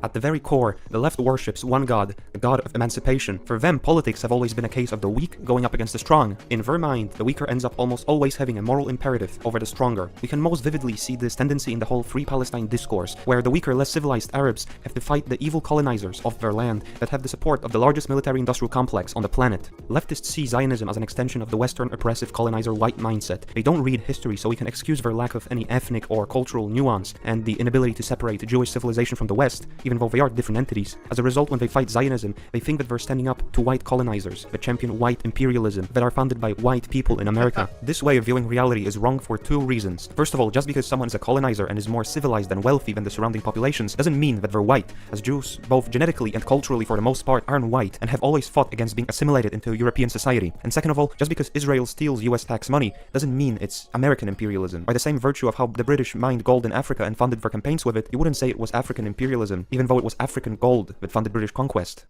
I know that talking about how the left misuses the word Nazi is just reheating 2016 political discourse, but stick with me here. With every political conflict, that word loses more and more of its meaning, but this time, it's done so in a— Dude, if somebody calls you a Nazi now, you just laugh. Like, who fucking cares? Like, that's the thing, is leftoids have completely destroyed any and all of their buzzwords they love to label people with. They have no power at all anymore. a very ironic way. Like, back in the day, you'd actually be worried if somebody called you. You'd be like, I'm not a Nazi, no. It's like now, it's like, oh yeah, dude.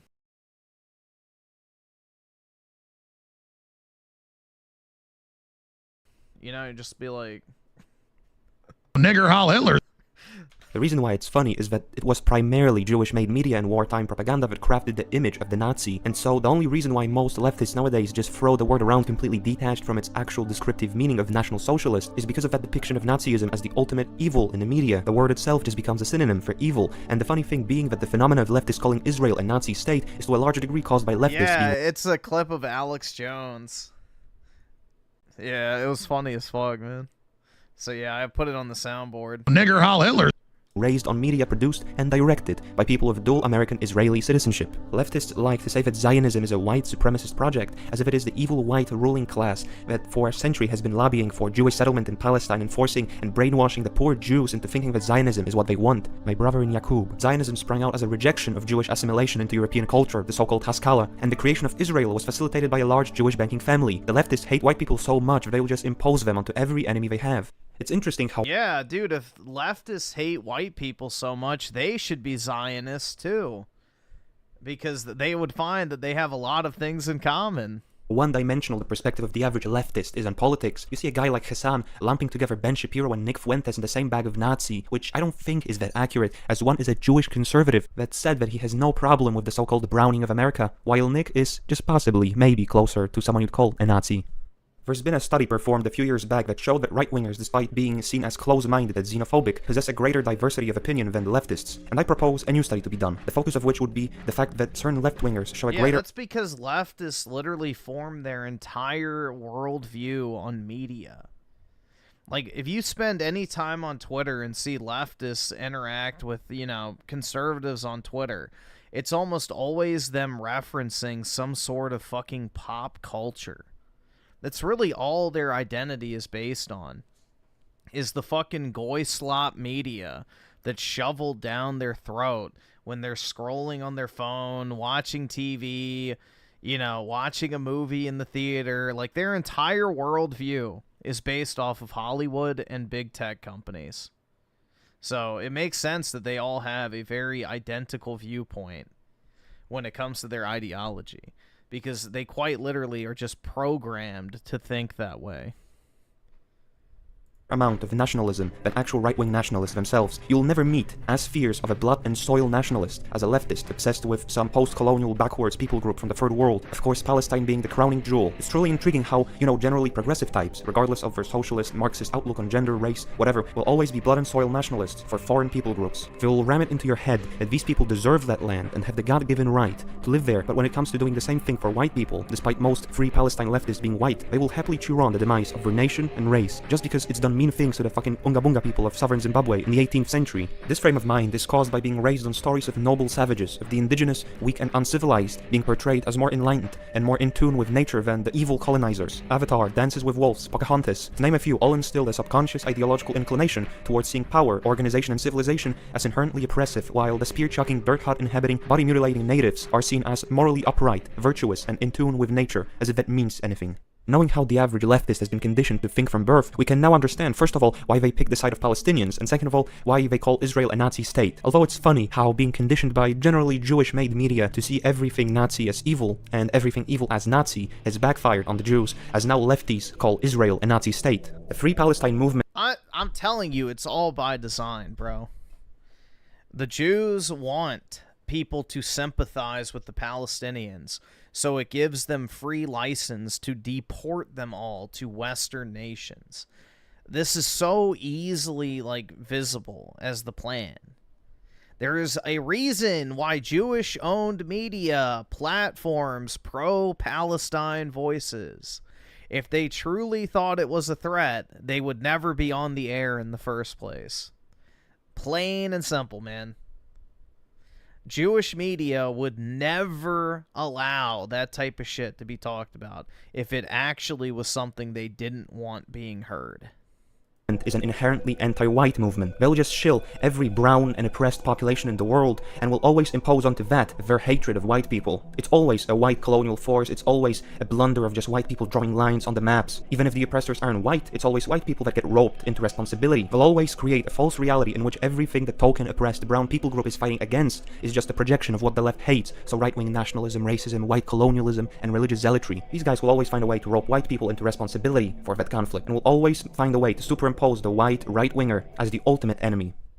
Now, the other side of the Free Palestine movement, the Arabs. I'm not going to talk about the absurdity of liberal women allying themselves with Islam, because that's been done to death, and so my point is different. I remember when I visited England in 2020, right before Brexit. My visit to London coincided with the assassination of Qasem Soleimani, the Iranian general, ordered by President Trump. Even though I was in the Anglo-Saxon heartland, all I saw were brown people protesting this guy's death, waving the colors of black, red, white, and green, arranged in all ways possible for every... Yeah, just carpet bomb every single one of these people. Like, dude, any of these people that go to these fucking, like, protests, waving foreign flags and shit, just... Warthog coming in. Arab country out there. These foreign fighting age males on European streets waiting Get rid of them all, bro. Like, honestly, we need to make it a crime to fly a foreign flag in whatever country you're in. Like, if you're in the United States, no Palestinian flags, no fucking Israeli flags, no Mexican flags, no Guatemalan flags, no fucking Saudi flag, none of that shit. That should be treason. Get rid of that shit immediately. Foreign flags was a reminder that these are not friends to the West. You would get rid of 90% of bad faith actors easily just off of that alone. Western civilization. But wait, the Muslims, they hate the gays, they hate Jews, and I mean they recognize Jesus as a prophet, and they oppress women, so they're epic and based. I'm happy that you don't see much more of this third world, the brown-coded Andrew Tate. What about the French or Canadian flag? If you want to wave the Canadian flag, go to fucking Canada. Esque discourse on the right anymore, because the idea that foreigners from Yeah, burning the U.S. flag should absolutely be illegal. And it was illegal up until 1989. Burning the U.S. flag was illegal until the 80s. So people go, oh, that's the First Amendment. No, it really wasn't. It's a modern interpretation of the First Amendment. the third world can help the West and be good allies to the right by turning the West into a third world Muslim shithole is hilarious. Yeah, sorry, if you burn the fucking symbol of the country, that is an active act of aggression. Sorry, like, I don't view that in any other way. There is no other way to interpret burning the American flag as anything other than an act of aggression against the country. Like, you're burning the symbol of the nation. You might as well be burning the country itself, because that's what you're insinuating. I have no problems with Arabs existing in the Middle East, but when they come over here and live in the West, it's an entirely different case. They've shown themselves to be quite incompatible with Western values, and have had just a slight impact on living conditions in Europe. But cultural grievances aside, the root of the issue lies in the fact that when you're a guest in some country, for example, I think it's common etiquette to keep your blood and soil nationalistic grievances at home. I think that's a reasonable request for someone foreign entering your country. So when I see these beautiful people from an amazing and civilized culture emboldened by petite blonde Nordic women to partake in their backwards third world nationalism on my soil, I feel honored to be able to host these future doctors and scientists in my country. But do you know— And astronauts. Who never had this welcoming and kind treatment extended to them? Jews are some of my favorite people. There's not been a single Jew that's had a negative— There's a reason why libertarians are called lolbritarians, is because they have no genuine stance on anything. It's a cop-out ideology where they can stand for nothing while pretending they stand for something. Renadog with the 5, not restricted, but check first. Alright, let me see. Should be fine, as long as it doesn't, Oh yeah, I don't care about this.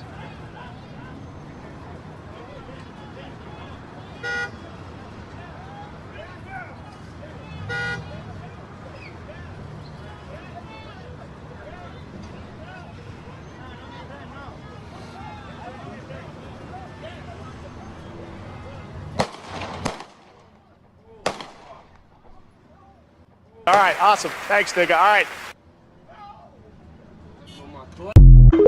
Based. Unfortunately, in Colorado, he'll probably get in trouble.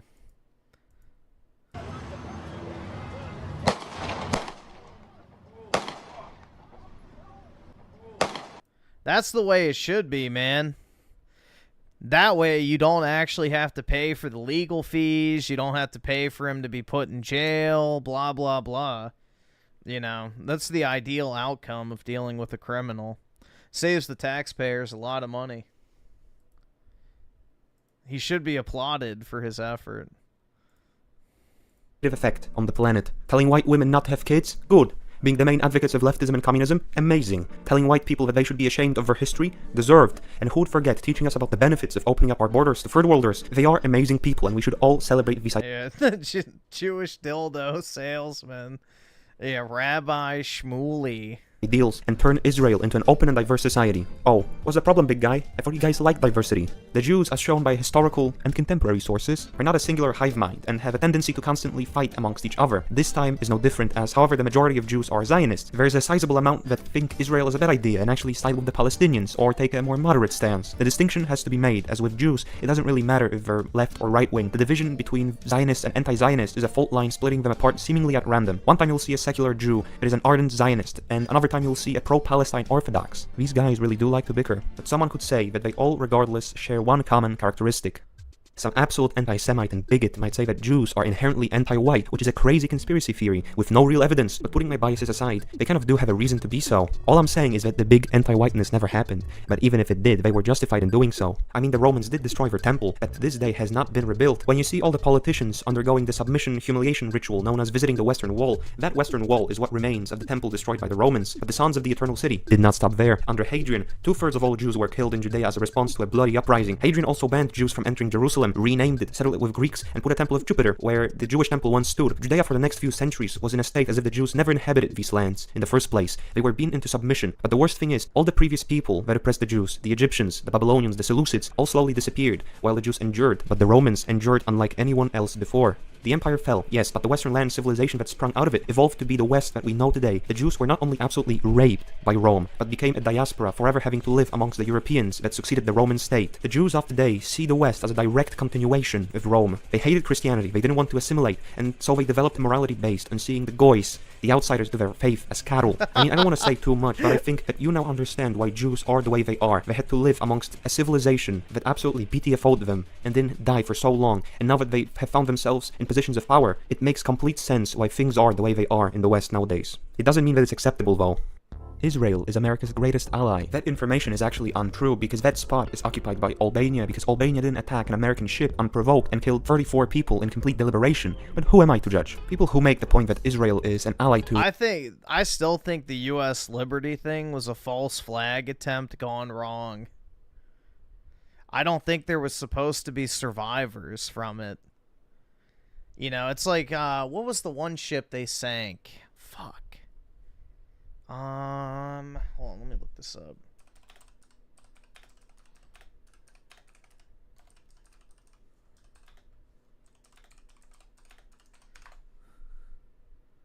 No, that's not it.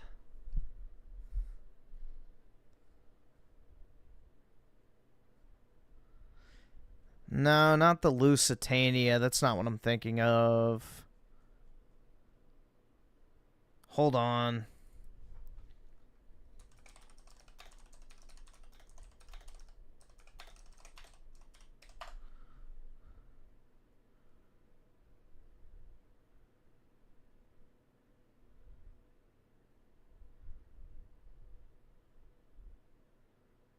Yeah, that's what it was. The USS Maine. That's what it was. That's like the earliest false flag I can think of. That was to start the Spanish-American War. That's what I was thinking of. So, yeah, our government has a history of deliberately sinking ships in order to justify a call to war, essentially. So, you could say the U.S. Liberty was supposed to be sunk, but it didn't sink. And because of that, you know, the plans were foiled. America always followed the same line of argumentation and will always end up running. It's like how Roosevelt allowed Pearl Harbor to happen because he was just waiting for a reason to be able to get us into World War II. In circles. It's the patented greatest ally fallacy and serves as a typical way of reasoning used by neocons and neolibs trying to justify why the US is essentially paying tribute to Israel. It always goes something like this. Israel needs that money because they're an ally to America and provide intel and fight enemies of the US like Iran or Iraq. But here's the problem. The only reason Iraq and Iran were threats to the US in the first place was because they were threats to Israel. Before Israel was created, before 1948, the US had no adversaries in the Middle East, so the line of reasoning goes from Israel is our ally because they gather intel and fight the enemies of the US to the US only has enemies in the first place because Israel is the ally of the US, the great ally fallacy in full swing. Have you ever heard of the Norman conquest of England? Well, it was an interesting case when a small ruling aristocracy from northern France, Normandy, managed to impose a minority rule over the entirety of England. It started with William the Conqueror's foray into English territory and ended with a small group known as the Normans that spoke a foreign language, that dressed differently, that had different religious customs to the English being the rulers of England and becoming their feudal lords. Contemporary estimates say that there were only 8,000 Norman landholders in England ruling over a population of 1.5 million. So from this historical example, we know that it is possible for a small foreign elite to rule over a vast domain. So when you bring up the possibility of a small ruling aristocracy being in a very similar position, being a minority ruling over a I've seen the videos on the history of central banking. I know where it comes from. But I don't know which specific video you're talking about, but I know all about central banking. Large realm, you suddenly get crucified for spreading conspiracy theories as if it's not possible. And don't get me wrong, of course, this is not evidence that such an aristocracy exists, but it sets a historical precedent that such a thing is possible. You know, with one ethnicity being heavily overrepresented in positions of power. Have you ever heard of a creature known as the golem? In Jewish folklore, it's meant to be a humanoid creature that is created from inanimate matter, usually stone or clay, that is like an incomplete husk of a human, a brainless drone that is a protector of the Jewish community. There exist many interpretations of what a golem actually is, ranging from Kabbalistic black magic rituals meant to, through sorcery, bring life to an inanimate statue built out of clay, to just a metaphor for someone who is dull, lethargic, and predisposed to be of servile nature, because not words but actions speak loudest. Let me present to you the kosher rite, an entity. Yeah, Charlie Kirk is definitely a golem. Although, if you believe the rumor, apparently someone who is familiar with, I guess, Charlie Kirk's inner circle apparently said that he has been personally threatened by the Israeli government that if he doesn't continue to promote pro-Israeli stances, they will him and his family. So servile and dull, it only could have been conjured up by Kabbalistic black magic. I would contend that golems actually exist in real life. Which I actually do believe that happens. That's happened all throughout history, so step out of line, get whacked. You know, by one group or another. And live amongst us, or rather, above us, the golem class. That's what I like to call the ruling elites of the West, simply because of how servile they are to the God's chosen tribe. There exists an interesting phenomenon that I like to call the conservative trap. It happens when you overlay who supports Israel or Palestine onto a political spectrum. Of course, the spectrum itself is gay and abstract and doesn't convey political nuance, but stick with me here. The important thing is that the center-right, the conservative bloc, is the only organized political persuasion apart from the Zionists themselves that support Israel in the US, for example. As a matter of fact, with a high level of certainty, I can say that there are more supporters of Israel in the conservative bloc than there are Jews in the US. The living and breathing strength of Israel lies in the demographic of 40 to 80-year-old conservatives. There isn't a larger electorate blindly supportive of anything Israel does than mild boomer conservatives. You know, at this point, I'm not surprised that some Jews referred to us as cattle. White people are never beating the Goyim allegations after this. The reason why I call it a conservative trap is because that area is constantly shrinking because Ben Shapiro's Kabbalistic spell on the right is being slowly broken and the confines of this Zionist safe haven are constantly being pushed inwards by the fact that both the left and the right have nothing but contempt for the Zionists. Also, it wouldn't be a video on Zionism if I didn't bring up Zion Don himself, because there isn't a worse case of Stockholm Syndrome on this planet than the relationship of the right wing and Donald Trump. Each time Trump does something actually based and funny like sending 4'5" Guatemalans to That picture's so fucking wild, bro. They're not sending their best. Alligator Island, or saying that one funny word. He follows it up with sending $20 billion to Israel. It really is a shot better off with no chaser. It's funny to see the constant back and forth of Trump fans. That's your hot Latina once she hits 30. Between trusting the plan and being completely blackpilled on the guy. So to summarize this whole dichotomy, on one side you have leftists and Arabs which hate the West and white people, and on the other side you have the God's chosen people which either are the same anti-white leftists or are political con artists trying to make the right swallow the golem pill and make them into good little slaves. You might also say that I just spent a whole video crying about neither side liking white people, which is fair because that's what I did, but at least I wept for my own people, unlike everyone else lending their sorrow to foreign brown people in the Middle East. I made the case that the Free Palestine leftists are inherently anti-white. On the other hand, if I make the case that there may exist a group of people that possibly maybe has a predisposition towards disliking white people and has been known to hold a historical grudge against them, that has an entire political class that is entirely servile to their interests, ethnic interests, I would be taken off this platform for spreading hate speech and conspiracies, and that would be bad because anti-Semitism itself is evil, and so I'm not gonna say that. Jews feel attached to Israel. It makes sense that they care because they have an ancestral connection to that land. Arabs and Muslims, of whom the West is full of, also have a reason to root for their side, but why should the average white guy, whether from Europe or the US, care about and subsidize either side when his Yeah, we should be leading a new crusade. own people are slowly going to purge the homeland. Extinct? It shouldn't be a cultural norm for anyone to value some other foreign group of people over their own, and it shouldn't be normal for governments to pick sides in a faraway blood feud when the country itself is falling apart. I know, theory crafting is gay, and so I won't do too much of it, but people have to realize that in a world of tribal conflicts and blood feuds, you can only survive if you... Did you guys know that Netanyahu's son is like an ultra fucking right-wing anti-immigrant? Like, I guess because he lives in the U.S., like, apparently he is, like, super anti-immigration, which I don't know how true that is for Netanyahu himself, but I think that's pretty interesting. His son is, like, supposedly, like, this massive, like, hater of all things immigrants. So, it does show you the duality of, you know, God's chosen people. Because there are some that love the open border shit, but there's actually a pretty large portion of them, specifically in the United States, that absolutely fucking hate this immigration stuff. So, you have, like, the George Soros types, which are, you know, the Frankfurt School ideology, you know, believers, and then I guess you have the more right-wing opposing side of the aisle, which are the ones that are like the... So, this is where the whole payment processor thing comes in, where it's like you have one, like, I guess more conservative, right-wing leaning Jew who hates, like, the degenerate LGBT, you know, sexual culture that the left-wing Jews push, which is why, for example, you know, the porn industry has been completely removed from, like, modern payment processors. So, like, Visa, MasterCard, PayPal, all these other, like, you know, payment processing companies, they don't allow websites like Pornhub and stuff to use their payment processing platforms because they don't agree with pornography. And we're kind of seeing that now with, like, Steam, for example. So it's kind of interesting because, you know, porn is definitely a Jewish industry as well. So it's not like this unified front when it comes to social issues and things like that.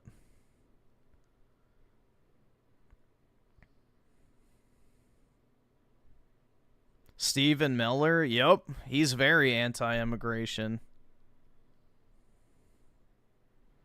Very, very anti-immigration.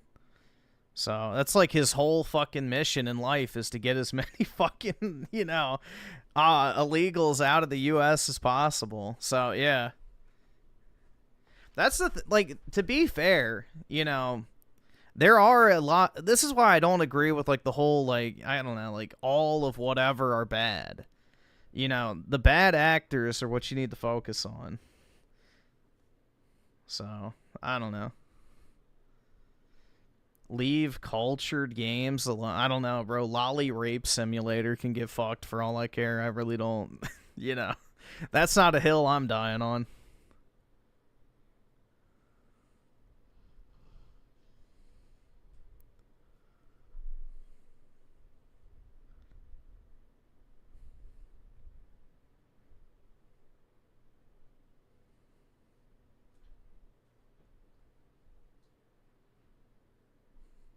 Blue Archive, is that what that is? I'm not familiar with Blue Archive at all. I've just heard the name mentioned. You value your own people first, because if you don't, you're just going to get overrun by third worlders from a less civilized culture who do value their own. And your money is going to be stolen by a ruling elite that also values its own ethnic goals over anyone else's. It's a pity both sides can't lose. A lot of banks are run by Irish. No, they're not. They're not, bro. No. They're really not. What type of Irish? There's only one group of people that controls the banks, man. And it's the people that get to print the money. So you don't have a bank if you can't get fractional, like, reserve lending and, you know, overnight lending and all that type of shit. So...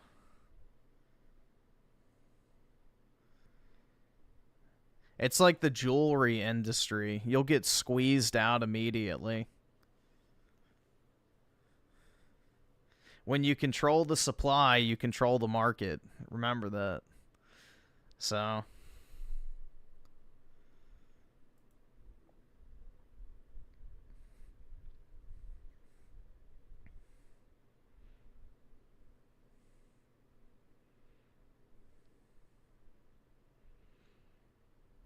let's see. So, Rent a Dog with the 5. Let's see what this is. Here's the facts. Thanks for the tag cum laude 90. I know it's cum laude, but I like saying cum laude. Follow to tag when a post is needed. Aurora police shoot kill man during traffic stop confrontation. Facts. On August 30th, 2025, at around 7:30 p.m., an Aurora police officer attempted a traffic stop near Interstate 225 and 6th Avenue for an unspecified violation. The suspect identified as 26-year-old Rajan Belt Stubblefield. Bro, what the fuck? He deserved to die just for that name. Continued driving, rear-ending one eastbound car on East 6th Avenue near Sable Boulevard, and then crossing the median to collide with a westbound vehicle. After crashing, Belt Stubblefield. Oh my god. Exited his car and walked towards the officer in an aggressive posture, reportedly shouting for others to confront the officer. A handgun was present at the scene. The police stated he appeared to be moving toward it, though a witness claimed he was unarmed. Oh, yeah. He didn't do nothing. He ain't do nothing. She. Yeah, of course, man. The officer working alone fired 1 to 3 it was 3, fatally striking Belt Stubblefield, who was pronounced dead by firefighters at the scene. Witnesses report a 90-second to 2-minute engagement before shots were fired, with some noting the suspect briefly walked away from the office. No, we watched the video. No injuries were reported to others in the crash vehicles. The officer was placed on paid administrative leave, and the 18th Judicial Critical Incident Response Team is investigating, alongside an Aurora Police internal review. Body cam, flock traffic cameras, and potential bystander footage are under review, but no video has been released. Well, I think we just saw some. Community activists, including council member Coombs, demanded transparency and immediate body cam release. We gonna make this man our next George. Citing concerns over the officer's actions and lack of aid rendered to Belt Stubblefield. She. Just another upstanding member of society, guys. I'm sure he was on his way to become a doctor. He was a pillar of the community. And he had a 4.0 GPA in school. God, he had his whole life ahead of him. Yeah, bro, he's like literally stepping up on the cop. Like, yeah. Get fucked.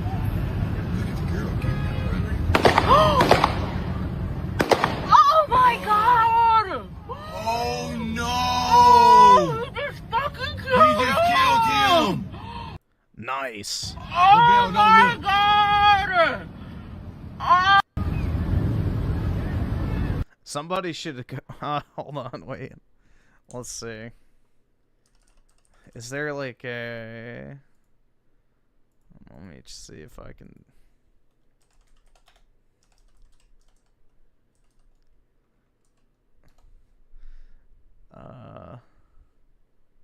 Give me a second. I need to get it set up.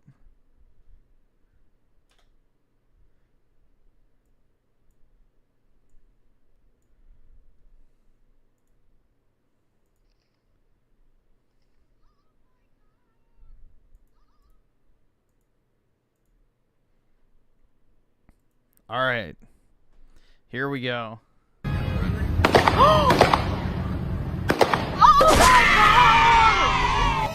There we go. Oh, he just fucking killed him! Oh my god! Oh. Yeah, someone should insert the grunt funeral skull like effect and sound.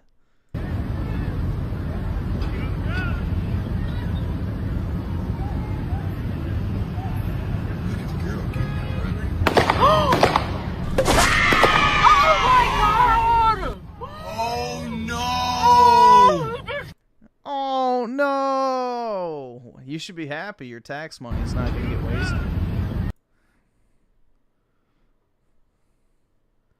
No lengthy court case, no appeals, no food and housing and medical expenses for the rest of his life.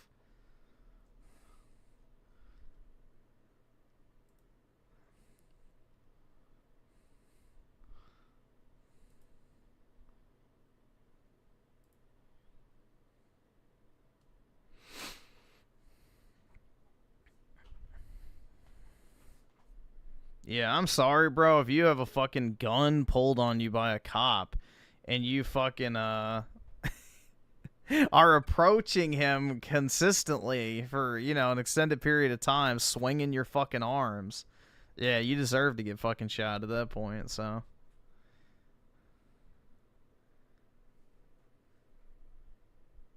Nothing of value was lost.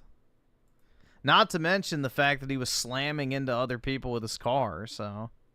Already he was acting erratic. He's probably fucking hyped up on some shit. Police face off against armed 7 and 9-year-olds. Oh my god. Jesus. How did the kids even get the gun? They're playing with the gun back and forth. Put it down! Now! Chilling drone footage captures two young brothers, just 7 and 9 years old, seemingly unaware of the danger they're in as they pass a handgun back and forth like it's a toy. Deputies surround them, unsure if the weapon is loaded or the safety is off.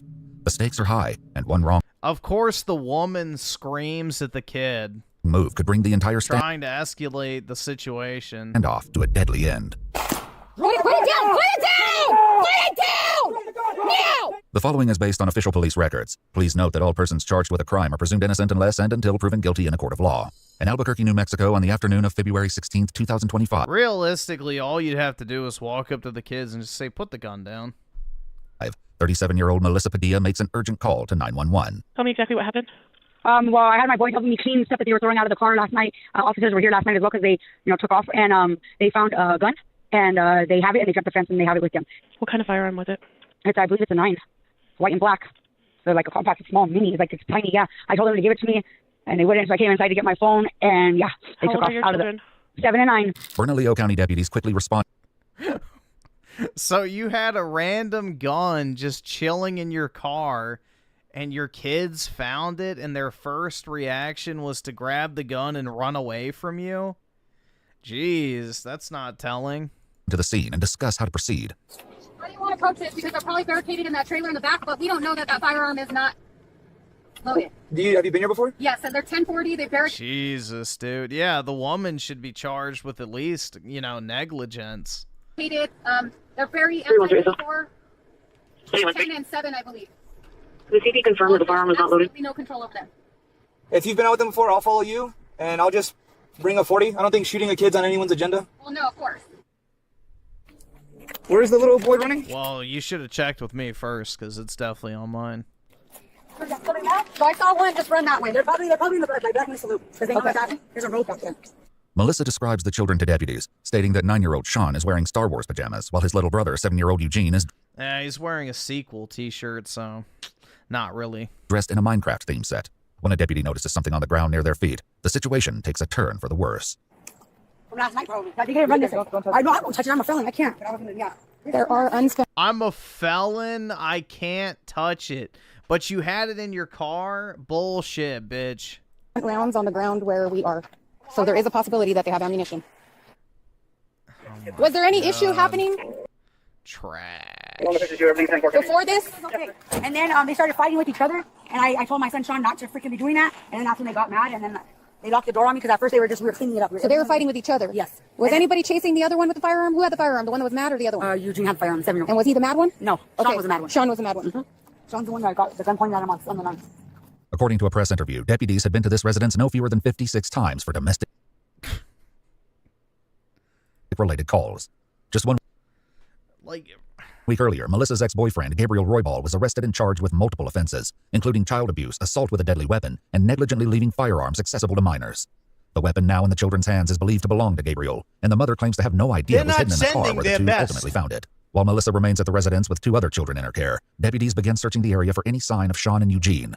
It doesn't take long before the boys are spotted. I see a 1030 running in the property directly to the south of where I'm at. So on Black Mesa Loop, it's going to be a house with a silver roof, yellow stucco. He just ran to the east. Deputies close in on the location from all sides and find the 2 brothers standing behind an air conditioning unit. Leave the gun there, buddy. Just keep your hands up and come here. It's okay, you're not in trouble. Hey, put your hands up, dude. Put your hands up now!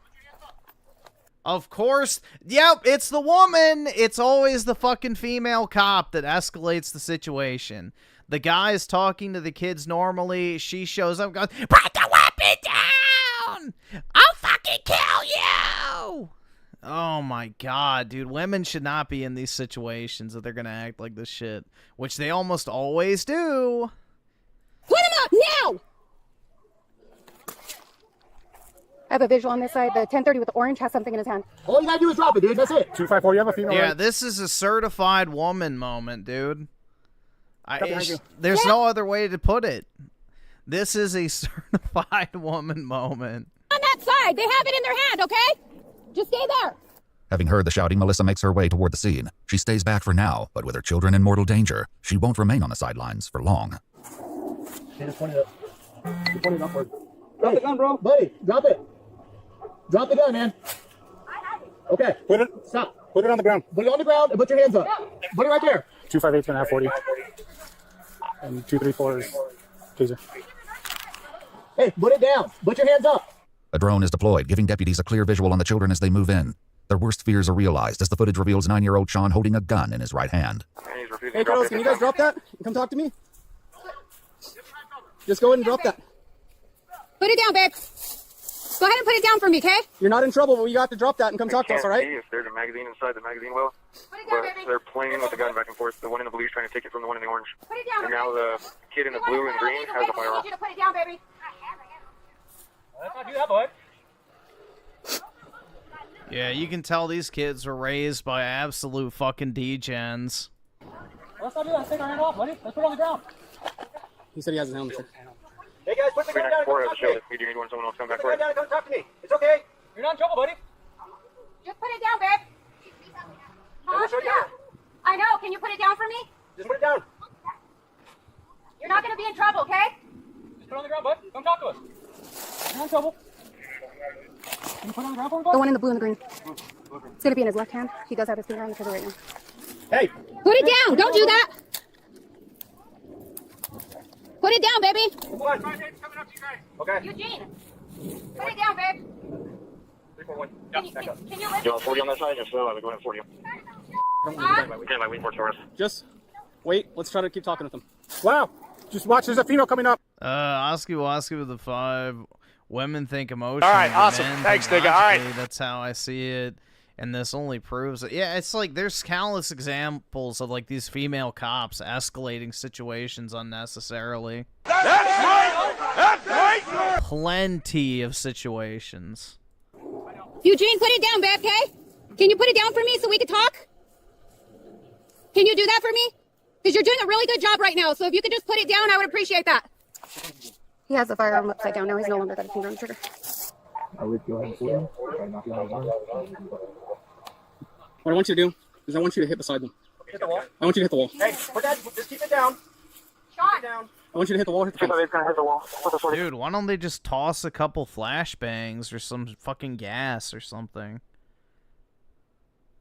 I don't know, man. Hey, you gotta do what he says. I want you to hit Let's chuck a canister of fucking tear gas. this fence right here. Yeah, we have to keep these kids. Sean, can you put it down, babe? Hold on a second. Give it a second. Yeah, you could also just shoot into the ground and it'd probably scare them and they'd drop it. Kiddos, just drop that. And come talk to us. You're not in trouble. Yeah, that's important. We tried to talk them down. They're refusing to put the gun down. If you can, ricochet it on the bottom of that wall into their feet. Not Maybe with he'll the cannon. If he puts the cannon down, will you put it down? listen. Okay? Try not to hit him. down and we'll throw you the cannon. He's not going to shoot you, babe. Put it down. Okay, he's going to put it down now. He's facing it down. Now you put the gun down. Okay? Come on, Sean. Let's listen, okay, babe? We don't want to hurt you, honey. Can you put it on the floor? It's still going to be right by you, but if you put it down on the floor, then he can keep his cannon down. But put it on the floor. Ready in 40? Just wait. Stand by. The sooner you put that down, the sooner we can take you home. We go see your mom. That's dangerous for them. Who fucking cares? They get sore eyes instead of shot. Wah. Sean, this isn't a game no more. We're not Tear gas would have fixed this. playing a game right now. This is serious. Speaking with 254. I need you to put that down. We want to help you, Sean. You tell me what you need after you put it down, and I'll make sure that we get you some whatever you need, okay? We're just gonna wait for a second. Can you do Just that hold for me? Well, your mom gave me your name backwards then. All right, then Eugene. Can you put it down for me? Now Sean has it. Sean, can you just toss it to the side, babe? Let's make this easy. Because we want to help you. We want to help you. I want to try to do a warning, something. Put it down, Sean. We don't want to hurt you, I okay? just don't want to. Put it down, Sean. Sean. I really don't want to f*** a kid right We now. don't want to have for you, and we want to help you, okay?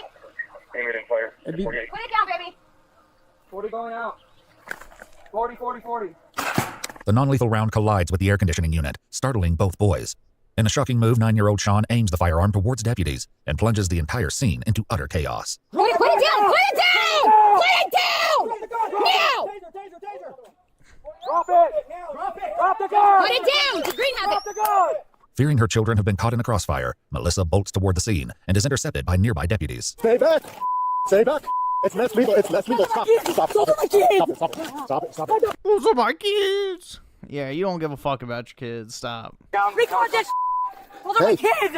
We didn't shoot them. What the f was that then? Less than lethal. It was a swim.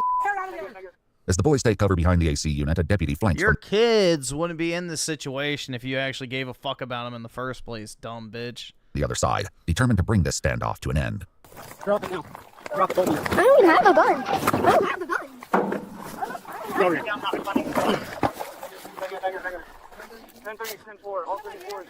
All kids are 10-4. They are fine. They are not dead. For what? I didn't do. You're acting. Stop. No, they're my kids. I don't want to use force on you. Stop. Okay, then put my hands. Thank So I didn't do. You didn't do nothing. I'm not saying anything. But my babies are in the house. Stop it.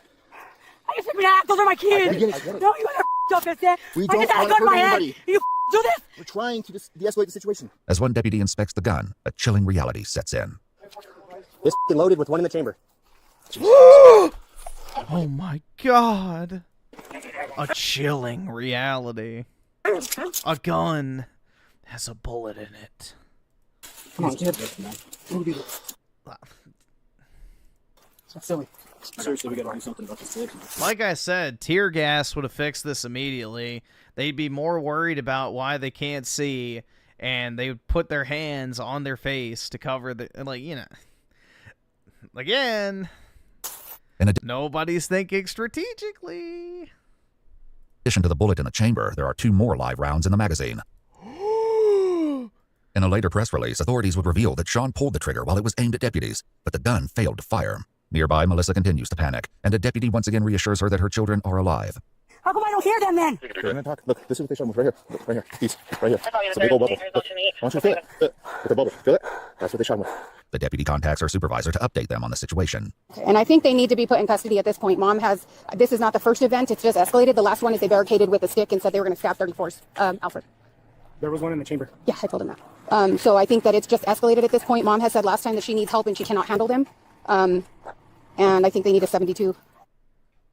So as you probably know, CYB is coming out, okay? Well, so is Danielle. I'm glad that everybody's okay. Yeah, Do me me a too. favor, though. Future reference, our last thing we want to do is hurt them. But when you're jumping fences and distracting us over here, we can't put your children's safety first. Yeah, but I'm not going to do nothing to you guys. Yes, but we have to watch that. So do me a favor, just stay I where asked you you guys for are. help. I wouldn't do nothing. But we can't like worry about what's happening with you because then you're in a crossfire. I get you. We don't want to hurt anybody, but we need to make sure their safety is. Yeah, imagine raising your kids to do... Dude, I wouldn't even think about doing this shit as a kid. Like, what the fuck?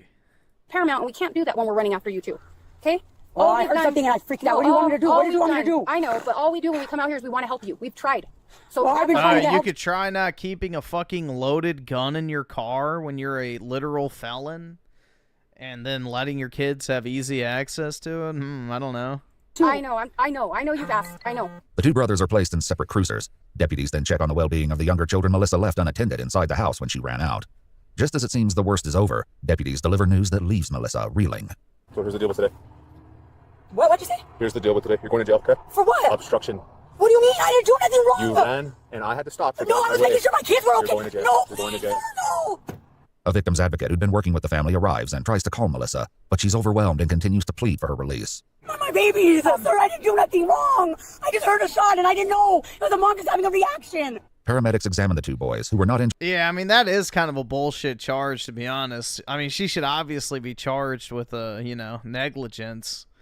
But obstruction, really? During the incident. Though deputies deployed tasers and non-lethal rounds, none of them made contact with the children. Agents with CYFD, as well as the Special Victims Unit, each arrived at the scene shortly after. Each boy was individually interviewed, and a clinician determined that both required immediate mental health evaluations. According to police reports, 9-year-old Sean was admitted to the UNM Psychological Hospital and placed on a 72-hour hold. 7-year-old Eugene was evaluated and later discharged into the care of his grandmother. In a press interview, Bernalillo County Sheriff John Allen confirmed that no criminal charges have yet been filed against the children or the mother. According to multiple news sources, authorities have instead focused on providing the family with therapy referrals, behavioral health Therapy referrals. Jesus Christ, yeah. evaluations, Just what they need. More mentally ill women telling them how to live. medical aid, and grocery assistance. If you'd like to see select new videos early and help us keep uncovering case files that rarely come to light, you'll find extra footage and unseen details on our Patreon. Channel memberships here on YouTube. Holy fuck, man. Yeah, the LARP of a caring mother.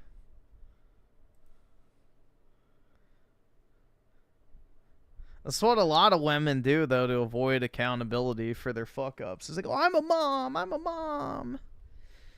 Okay, and you're still a piece of shit. Nobody cares.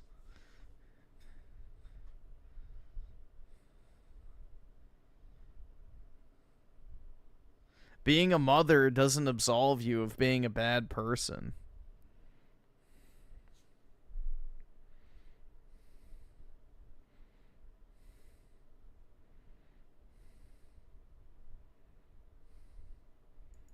This German cyclist accidentally became the greatest team sprinter of all time. Pauline Grabosch was actually a track and field athlete who broke state sprint records, but knee problems forced her to switch to cycling at 12. She didn't just stumble into greatness, she dominated from the start. At 16, she broke an 8-year-old German record held by Olympic champion Christina Hell yeah, dude. Vogel. She's now a 9-time world champion and 5-time team sprint world champion. That's never been done before. With her teammates Emma and Leah, they're basically unstoppable.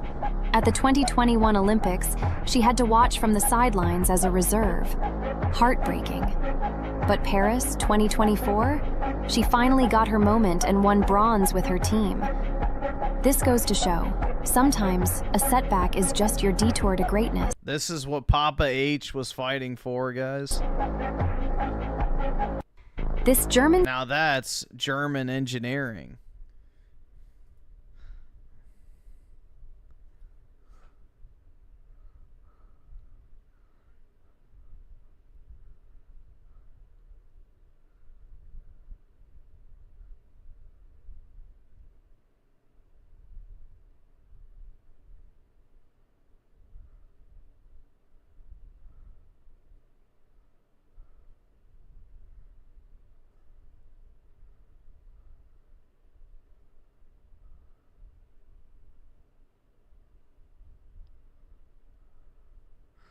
The badoink is aerodynamic? Yeah, exactly.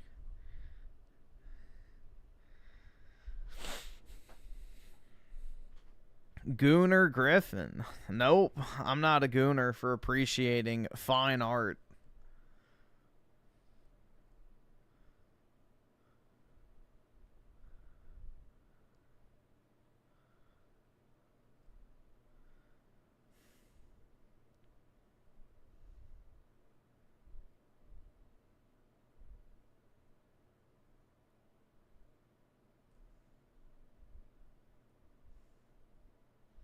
Modern women are doomed. The past is a foreign country. I think we watched this, or some variation of it. Yeah, I think we did watch this. I'm pretty sure. At least I did in my free time.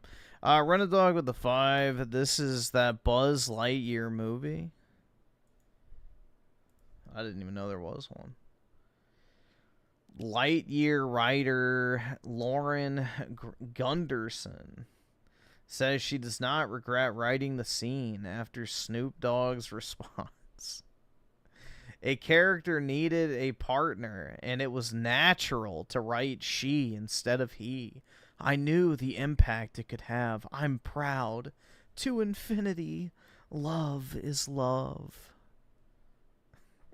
Did you know that lesbian couples have the highest rate of domestic violence and child abuse? Gaming. All right, awesome. Thanks, nigga. All right.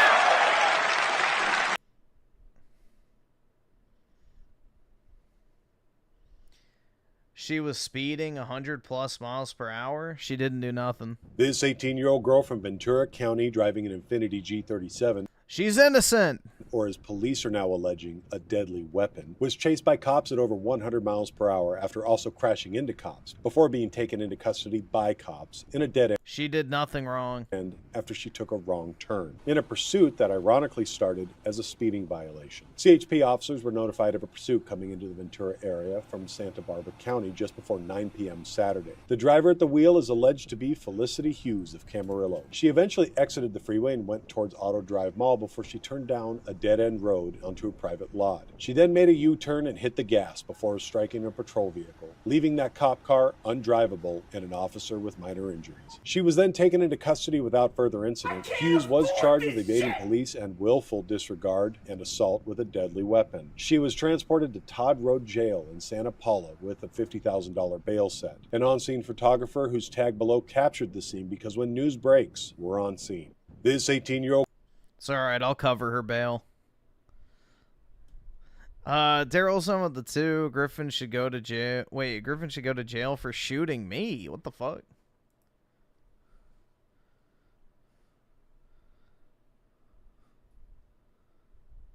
When did that happen?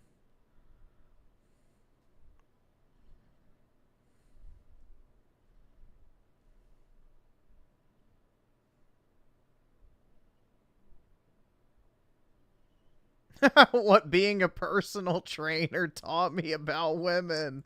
Hold on.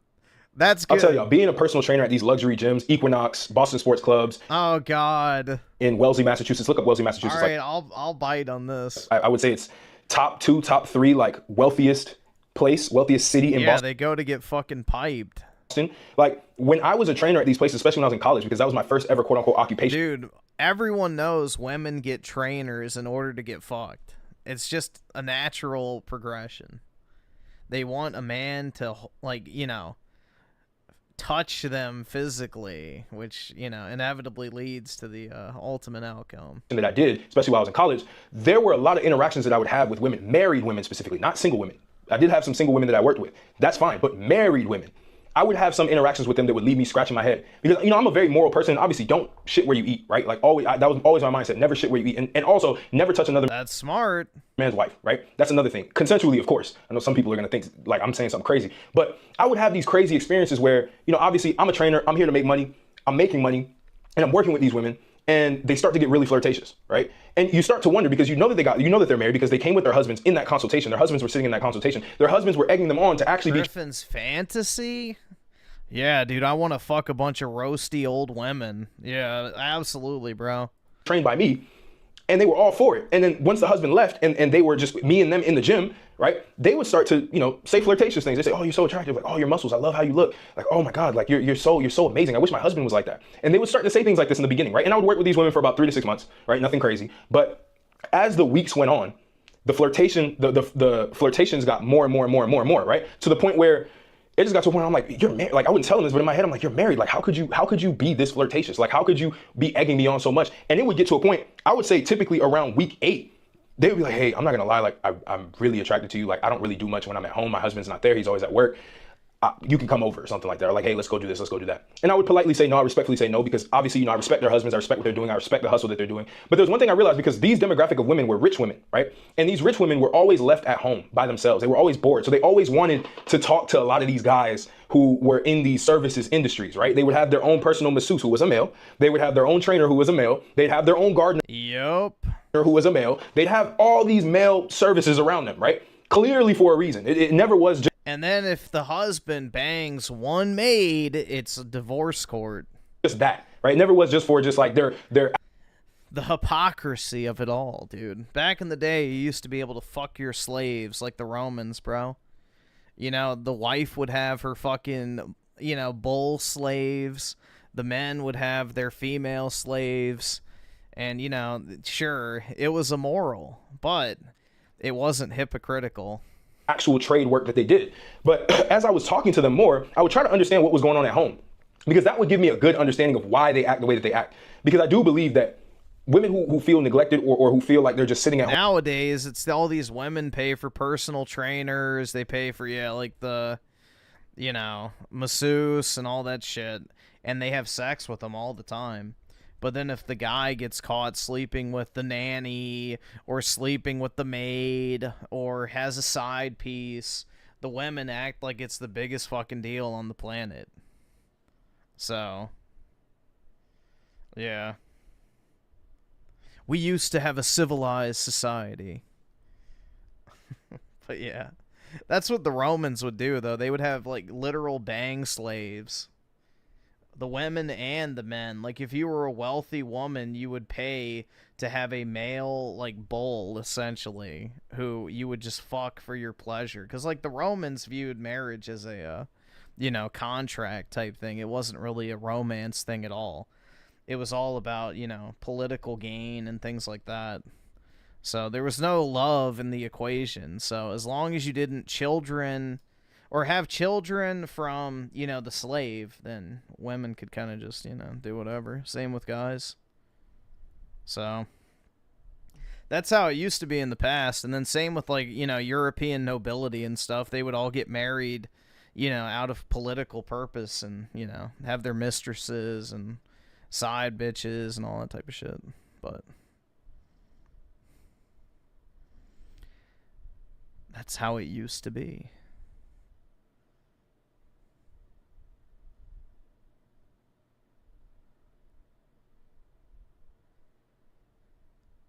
Yeah, well, the women would have affairs after they got pregnant. So married women would have affairs back in the day when they would get pregnant. So once you know, knew that you were pregnant, then it was safe to go and cheat on your husband without fear of, you know, genetic contamination. And just like their husband is out doing whatever he's doing. Again, respectful, because he's going out, he's going on business trips. Who knows what he's doing on these business trips, of course. But like, he's bringing in money, right? She's living this comfortable lifestyle. Why would you talk to a 19-year-old personal trainer who's in college still? Like, why would you do that? Because they're morally depraved. You know what I mean? So it always hit me in the back of my head, like, what's going on? Like, why are you choosing to talk to me versus the guy who's rich? Don't women like rich guys? Don't they? Yeah, because they know that even if they get divorced, they're still going to get half the money. Only want money? And when I started to really analyze this, I noticed that the money was kind of like a safety net for them. They want the rich guys because the rich guys have the money that will give them the lifestyle that they want. But the fun comes in with the guy who may not be rich, but also has a certain personality and has a certain edge to him that they're super attracted to, more of like the high testosterone guy, right? That like well, it's like the whole thing where these chicks go like, oh, well, I'm dating 3 guys. One of them's really nice just to hang out with. I don't have sex with him. The other one, he takes me on trips and stuff, so I do have sex with him. But then there's another guy that I'm dating who I just have sex with all the, like, it's literally that. It's literally that, bro. These bitches have way too many options now. Too many simps, bro. They just have like this crazy fondness of, they fantasize over, a lot of women fantasize over the personal trainer. They fantasize over the masseuse that touches them a little bit in a certain way. Yeah, because they read porn. Like, that's the thing, is women say that men are addicted to porn. It's like, yeah, check out those romance novels.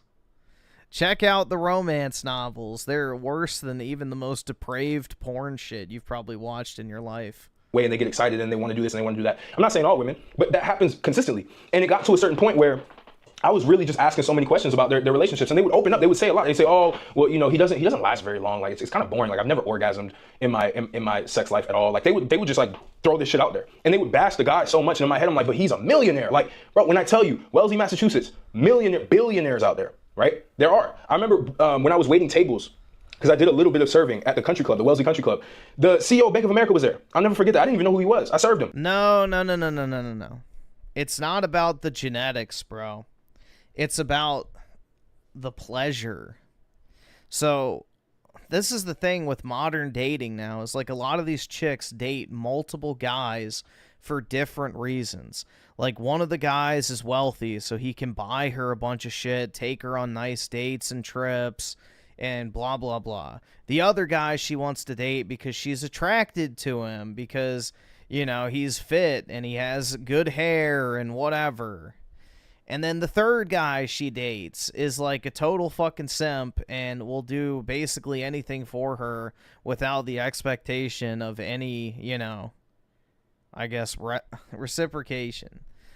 So that's the thing, is these chicks like have guys for different functions. It's like a multi-tool, only instead of tools, it's men. And they use the guys for different shit. Like, if they want to go on a trip, they'll talk to the one guy. If they want to get fucked, they'll talk to the other guy. If they want to have a no-strings-attached date or whatever and get a free meal, they'll talk to another guy. So, that's what's happening. It's not about who they want to have their kids. It's just they can use people for various different functions. Like, they may like their husband because he's wealthy, but they want to fuck somebody else for the sexual pleasure, not necessarily to have the genetics. It's just because they want to get fucked. Daryl's on the 2. Griffin is speaking for an experience. Okay.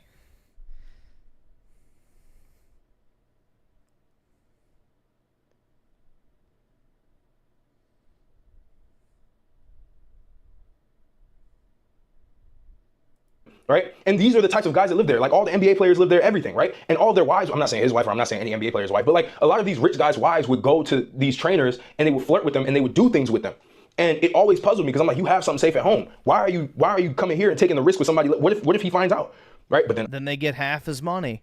Obviously, you know, they have probably half of whatever the guy has, and yeah, exactly. There's no risk, only reward. Feel like they can do whatever they want. And it was just crazy to experience this stuff. And they would always talk about how, like, he doesn't necessarily listen to me, he doesn't pay enough attention to me. I always feel like I'm alone, I'm with the kids. Like, I just like want to have some fun, right? And it's tough to hear this as a man, because you're like, man, what if this shit happens to me? Which, again, it can happen to anybody. It can happen to me, it can happen to you, it can happen to anybody. It doesn't fucking matter. The reality That's the thing, bro. Like, for all these whores out here, there are just as many men enabling the behavior. So it's not a one-sided equation. You know, men are just as guilty for the current situation we find ourselves in, because they're the ones who enable these fucking hoes. So the Andrew Tates of the world that talk about how, you know, bad and sexually depraved women are, but meanwhile flexes about fucking 100 chicks in a week. You know, you're part of the problem, little bro. Like, you're the one who's enabling this type of behavior from women in the first place. So that's the thing.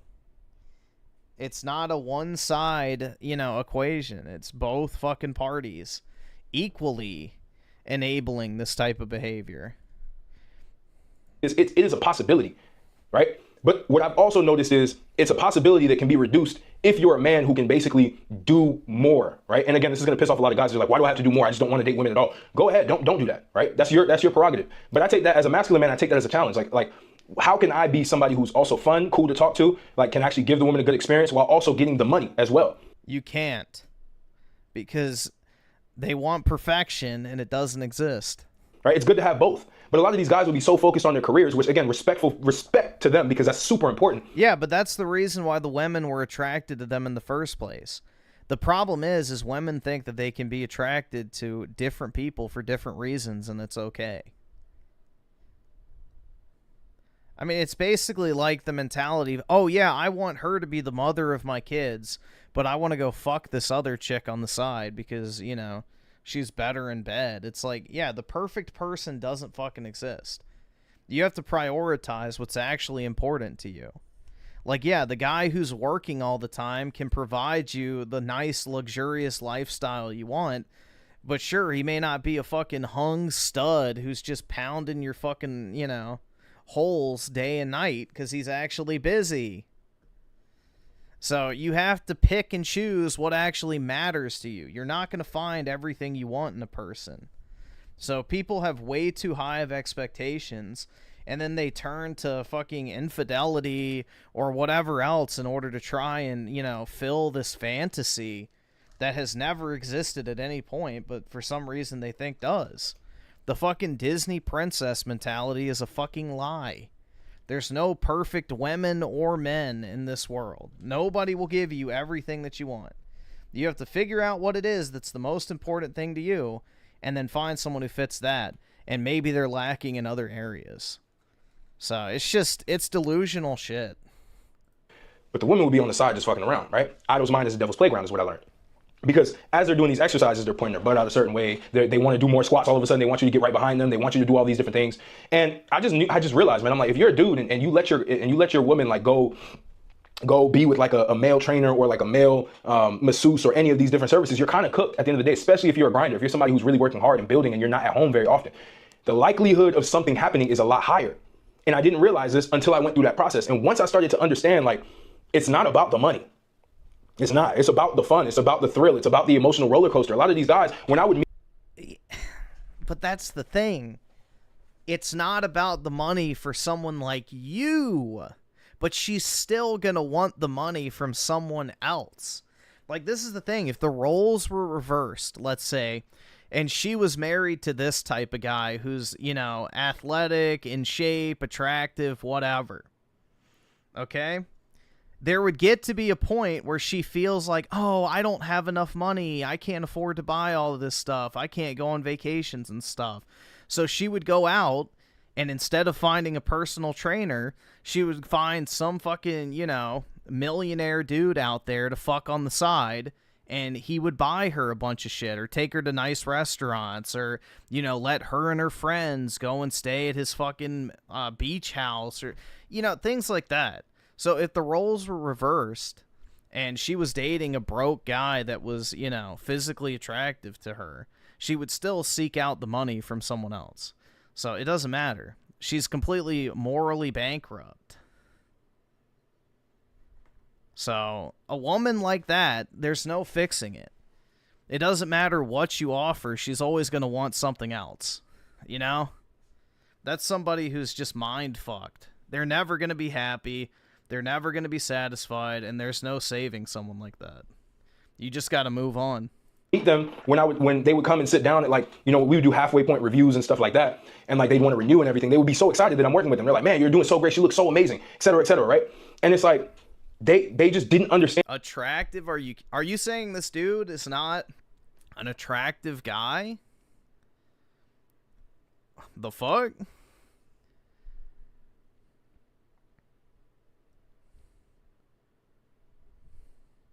He's definitely not ugly. I mean, what? Do you want him to look like a fucking K-pop boy or some shit? And what was going on behind the scenes. It like could not even be possible in their mind that their wife would be flirting with a 19-year-old personal trainer. Like, what? Like, I have the money. Of course she's attracted to me. It's like, no. And by the way, a lot of these guys were fat. Out of shape. I was like, man, I'll train both of you guys. I jokingly say this in the consultations. I'm like, man, I can train. Who hurt you, Griffin? Where's she? I've never dated, so I haven't had to deal with this shit, but I've seen plenty of people talk about it, so. Train both of you guys, actually, that'd be dope. And of course, a woman would be like, no, it's just for me. And the guy would be like, I guess, who was it that said that? I don't know. Doesn't matter. It's already lost, but yeah, I guess the K-pop twink is like, the male, I shouldn't say beauty or handsome standard, whatever the fuck. But yeah.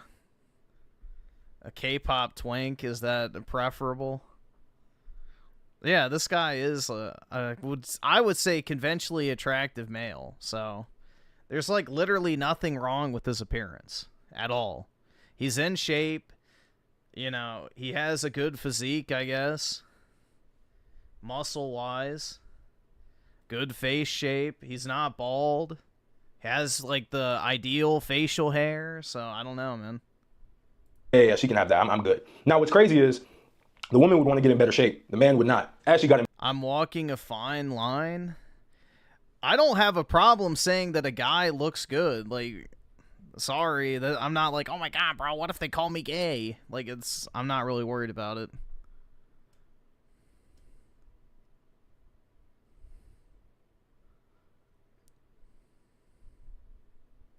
Overweight girls like the K-pop. Yeah, dude, obese women, which is unfortunately the majority now. Better shape, she would start to look in different directions, right? I would see the same woman looking at other trainers as well, not just me. I'm not saying that I'm like this Casanova or nothing like that. It was his nose. What's wrong with his nose? The idea of being with somebody who was in shape, somebody who was young. See, that I think is probably more gay than anything I said. Like, oh, I don't like his nose. Somebody who looked adventurous, somebody who looked like they were just living life just on the edge. Too large? Well, dude, he's black. A lot of them just have large noses. That's what they were looking for, you know? And so it got to a certain point where I just realized it's not all that it seems to be. Like chasing money is great to be able to chase a fulfilled life when it comes to like your finances to make sure that you're not stressed all the time. But it gets to a certain point where all of your life as a man has to be balanced, right? And it's like, you can have the greatest woman in the world, but if you neglect her completely, she's going to go awry. She's going to start doing other shit because they need attention. All of them do. It's normal for them to want attention. But it was just crazier to see these rich women who had the money, who wanted people who didn't have the money. All the trainers around me also were kind of similar to me financially. Like we weren't balling, probably making around $50K a year, $40K a year, doing the training stuff at the gym. You know how the gym works. Like you get paid probably 20%, if best, of what they're paying you per session, right? The going rate for those gyms that I was working at, the Equinox one in San Francisco, was $200 a session, right? Crazy, $200 a session. The one in Wellesley in Boston, Massachusetts was around $90 a session, $90 to $100 a session. So these were like higher price things. And so we would get a small percentage of that. We'd only get 20%. And I just understood. I was like, man, it's not. Hold on. What I did, the whole like idea of. I'm trying to get a good frame. All right, there we go. That's fine. Here we go. Well, which one is which face looks better, guys? You tell me.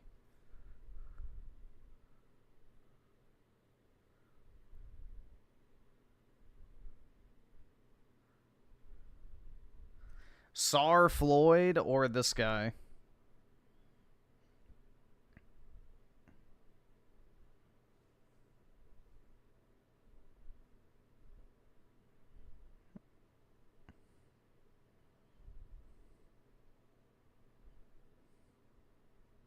Don't know, I'm not gay. Good point, man.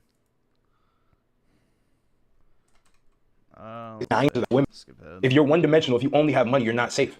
You got to have multiple different attributes to you that wow the woman you have to it doesn't matter. It's not even multiple attributes though, because you could be lacking in, like, you could be in good shape, you could be exciting, you could have a lot of money, and you could still be lacking in something, and she'll go to somebody else. Oh, he's just not emotionally there for me, so I needed to confide in someone else, and he just ended up fucking me.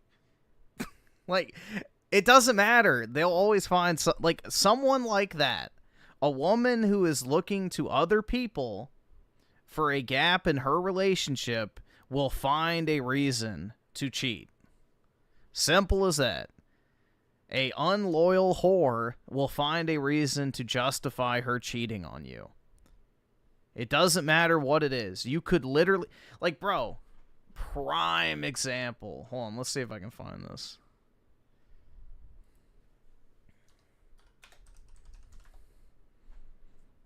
Where is it? Sent.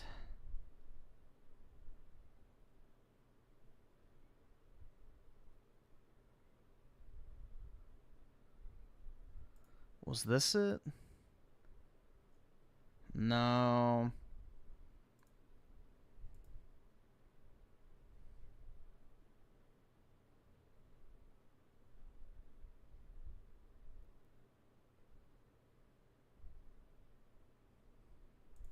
Yeah, this is it.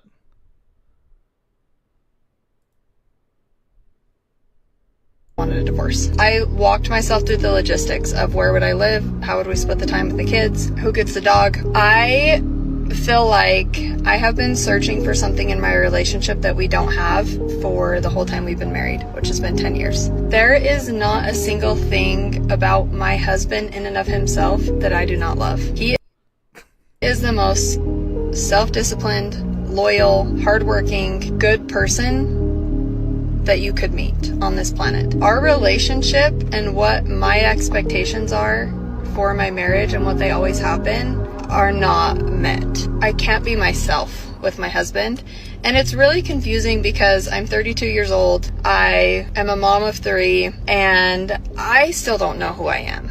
Yeah, that's a great idea though. Get divorced, be a 32-year-old single mom re-entering the dating market. You're really cooking here. That's a bright idea, lady. This could all be solved if you just shut up.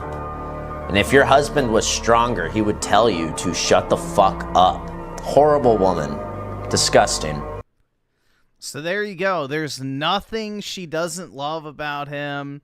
He's hardworking, a great dad, all this other shit. I told my But she's got to find herself, dude. She doesn't feel like herself in her marriage. Like, they will find a reason. It doesn't matter what it is. You can literally do everything right.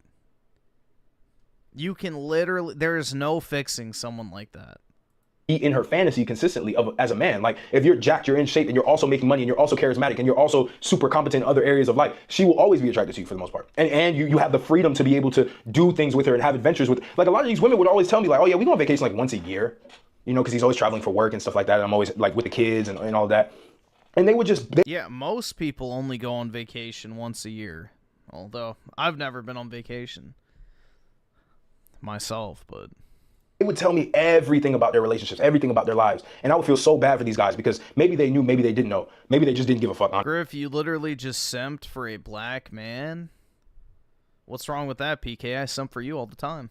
Honestly, because I've also come across a lot of guys who are well off that don't give a fuck what their woman does because they're also doing some shit on the side and they're really just there to build a family, build a legacy, and just do whatever, right? This will typically happen. But it would be so interesting to understand how these women think and how they view their relationship and how they don't give a fuck about their relationship and how they see their relationship as almost a crutch to their life versus like something that is actually a benefit for them. I mean, they're benefiting with the money, they're benefiting with the guy who's ambitious, right? But they want the other things. They want the intangible thing or the tangible things that aren't necessarily as important as the money.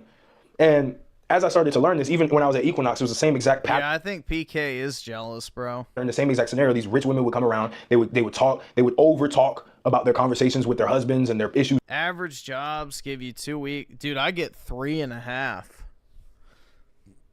And literally all I do when I have to take PTO is just sleep.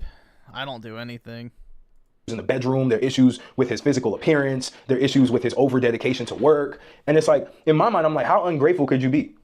Like, this guy that you're married to, this multi-millionaire, is out here doing everything possible to keep your life beautiful.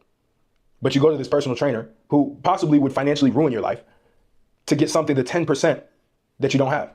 So it was an interesting dynamic where I realized that a lot of men really think that, like, okay, I can give 90%, and even if I don't have the 10%, it's fine. But they don't tend to realize the 10% that they ignore is the 90% that the woman wants. It goes both ways with relationships that I've noticed. When I've trained these women, I finally realized this. I was like, a lot of men think like I'm giving 90% of what I think she wants. And I don't have that 10%. In the woman's mind, he's giving nothing because there's the 10% that she wants. Well, she just takes it for granted. That's the thing. It's like once she knows that you have money and she's used to you having money, it's no longer novel. It's like just a generally accepted way of life at that point. And then it's only when they lose that they're like, "Oh, I didn't realize what I had."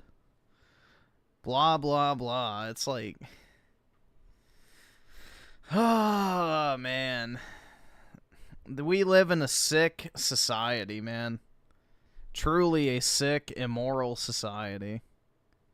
90% that he gives, and the 90% that she wants is only actually 0% of what he gives. So there's like a misalignment in what's being given on both sides, right? That's why men cheat, because they look for that 10% that they don't have in the household. That's why women cheat, because they look for that 10% that they don't have that means more to them than the 90% that they're getting. So it was a very interesting dynamic. And luckily for me, man, like I believe in karma, so I never, ever shit where I eat, bro. Like never. And I would just come away with so much more wisdom. See, he has the right mentality. Everyone should adopt that mentality. You know, stop enabling these fucking, you know, adulterous whores. But dudes just simp. They don't care. They're like, "Oh, I just want to get some pussy, dog. I don't care." And you end up with the wonderful world we live in now. And so much more understanding of like women who actually are in marriages with successful men, like how they truly think, how money is not everything. It is something. It is something that's very important. I'm not sitting here saying that you should not go get money and you should just get jacked to be broke and live whatever. Do both. Because you can do both. And that's what I would always look at their husbands and I'm like, bro, you could go to the gym. You're not traveling every single day. And even if you are traveling. But that's what's ironic about this entire thing. Guys, what do you have to do? You have to not be broke. You have to be physically in shape. You have to have interesting hobbies. You have to, you know, do X, Y, Z, blah, blah, blah, blah, blah. What do women have to do? Exist. It's crazy, man. They expect way too much. There's a gym in that hotel. You can go train. And there's zero fucking accountability for anything they do wrong.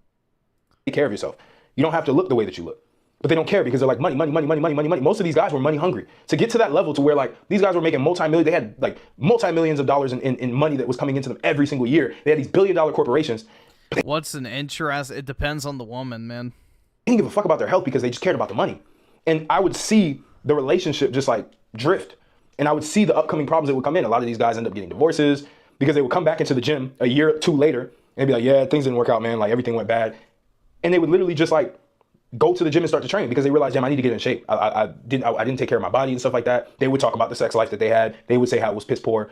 And it just taught me so much, man. But like, I wanted to tell you guys this because I know a lot of us are here, like, you know, we're chasing the bag, we're chasing the money, we're chasing all these things. And we also do want to have women, right? We do. We are, you're attracted to women, right? It's okay to say that, fellas. It's okay to say you're attracted to women. And I know the key with that, to maintain the attraction, to maintain the pull, is to stay in shape, make money, and be very, very social with the woman, right? Be very involved as best as you can. Show some level of involvement. That's all of it. And I think a lot of guys don't necessarily do this, and they tend to fail with women a lot. Griffin has no bitches. That's right. A lot of rich guys get divorces very, very, very quickly. Like the woman waits for a certain period of time until everything's on autopilot, and she collects her bag and she runs. And it's like, I see this shit happen over and over again. And as a young trainer, it blew my fucking mind. Because I'm like, if you have money, then the woman's gonna stay loyal. I was like, nah, it's not the case at all. You have to have more things. You have to have more things to offer. Is this fair? You have to be perfect, and it's impossible. No. Right? Of course it's not fair. You can't fix women like that. If they demand perfection, there's no fixing that because they'll always find a reason for you to not be perfect. And even if you are perfect, like that video we just watched, they'll still find a reason to break it off. But life isn't fair. But at least when you understand these things, you can operate differently and you can focus on different areas of your life and do what I always say is become multidimensional. Because when you're multidimensional, how can she compare you to anybody at that point? Because you tick so many boxes and you tick the right boxes, right? You are in shape, so that way you're not a minute man, right? You're somebody who can take their clothes off in broad daylight and you're comfortable in your own skin. You are making the money, right? Because you have this career that you're doing or you have this business that you're running. You understand the concept of making money. You have the charisma. You can make her laugh. You can tell stories. You can captivate her imagination whenever you need to. You can be around. You have the freedom, right? A lot of these corporate guys are stuck. Golden handcuffs, right? Golden handcuffs. I remember my uncle's probably the most successful person in my family. And he left his corporate job that was paying him multiple six figures a year to go build his own business because he wanted the freedom that came with that business. He was chasing freedom at that point. He was like, you'll get less freedom running your own business, unfortunately. Man, I got golden handcuffs. He told me, Martel, if he's the one that actually pushed me to go to Babson College, because I didn't want to go there. He said, Martel, if you can do anything, be an entrepreneur, own your life. Yes, it will be a sacrifice in the beginning, but own your time. Because when you go into these corporations and you start working in these corporations, you will never have time for yourself. You'll never have time for your family. The job will be your entire life and you will literally feel like a slave and that paycheck won't mean anything. And that's what I saw with a lot of these guys that these rich women would be marrying, right? These rich guys that these women would be marrying. Let's keep it real, right? Because that's where they got the source of money. But it was just crazy to experience this stuff and like really, really see the dark mind of how women work when their man is not there. And it just taught me, man, it's just like, one, never ever say okay if your woman wants to hire a male trainer. You should be in the best shape of your life to where you're giving her nutritional advice, you're giving her training advice. You should be the go-to for that. She wants to get a masseuse, you learn how to give good massages so she doesn't need that shit. Everything. So basically become her slave. There you go.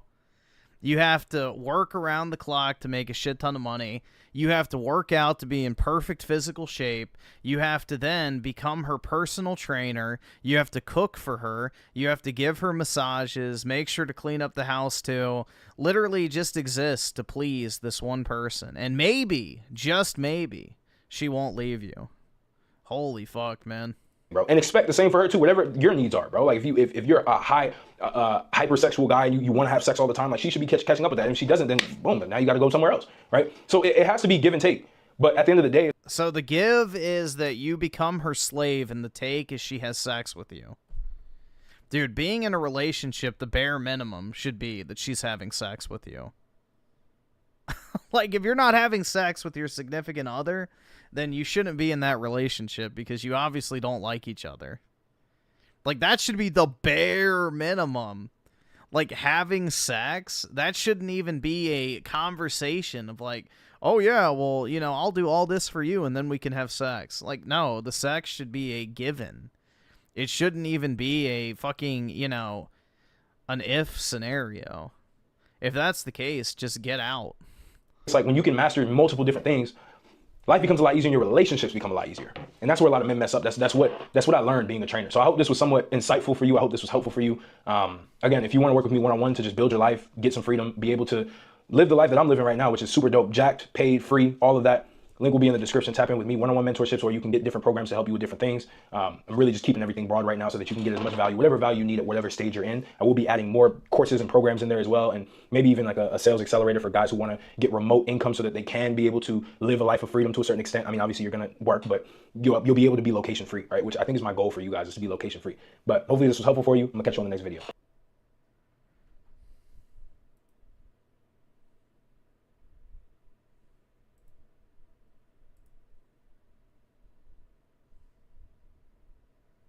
The fuck is this? Hold on. Oh, put me on a movie. What the hell? Alright, there we go.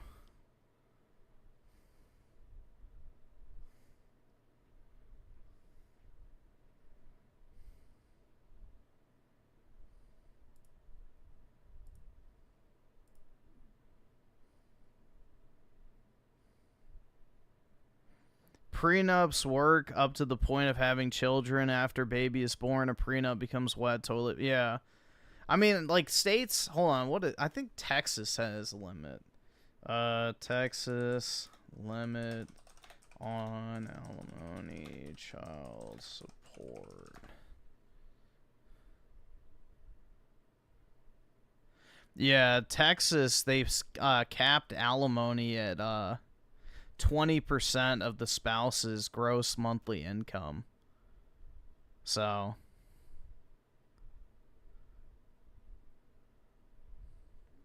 $5,000 a month or 20%, whichever is lower. And it's only for a period of 5 to 10 years.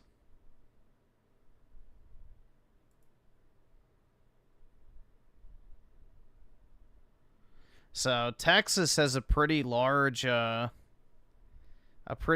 restriction. That's the thing I don't get, is like these red states should get rid of these fucking terrible, you know, laws. But they'll never do it because, you know, they need to continue the single mother epidemic in order to, you know, maintain the status quo of low wages, high housing prices, and things getting ever more expensive.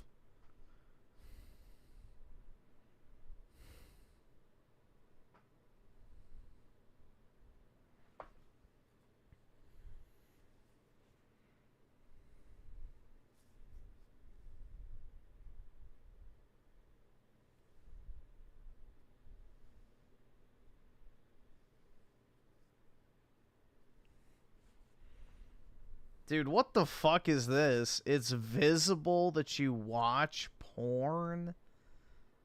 Oh my god. Jesus. Passport bros in Thailand, white women share the truth. This woman traveled to Bangkok, Thailand. This woman. And right at the airport, she made a very interesting observation about the passport bros. Honestly, the amount of white dudes with Thai women that are waiting to board international flights, it's an absurdity. It is crazy. Now that she says a lot of white men, hold on a minute. Black men from America that can't get no so they go to third world countries. I haven't seen a white yet. Are there white men in this? Because I feel like it's only men. I guess it's a Western men thing, not just black men. Like half of the couples in Dude, honestly, a third worlder is probably more civilized than a lot of these ratchet-ass ghetto bitches. Like, honestly, we've seen the Carnival Cruise clips and all that type of shit. Literal third worlders are probably more civilized than a lot of these ghetto whores. So, the ghetto bitches are more third worlders than actual third worlders. At least third worlders know who the father of their children is. At least third worlders don't have a 50% STD rate. At least in third world countries, you know, 78% of children aren't raised outside of a two-parent household. It's like fucking insane, man.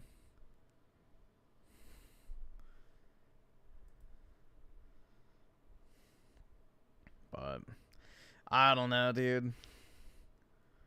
Crazy.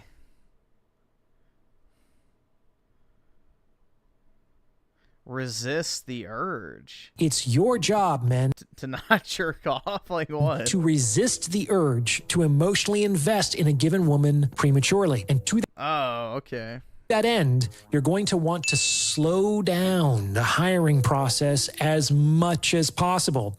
There are several really good reasons for this. Among them is the reality that when it comes to women, you can always escalate, but you can never de-escalate. What does that mean? Well, let's take something simple like frequency of contact. Too many guys make the mistake of falling into daily communication with a woman too soon. Yeah, leave that bitch on red. And this is a mistake because you leave yourself no escape route. If you train a woman to expect constant communication from the very start, then even responding a few minutes later than you otherwise would Griffin triggered? That's right, dude. is going to create problems. Remember, the easiest way... Griffin wants brown women confirmed. No.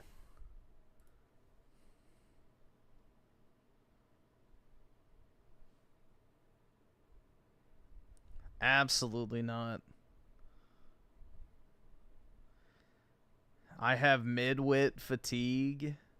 Have you ever spoken to someone and it seemed like they were more concerned with being technically correct rather than being correct on spirit? Samantha says, import third world, get third world. Well, these are not imports. These are human beings, but... Hardly. If you're referring to, there being a farmer's market, that's kind of a first world thing. This is a phenomenon which is called the midwit. This is someone that is about average of the IQ bell curve, and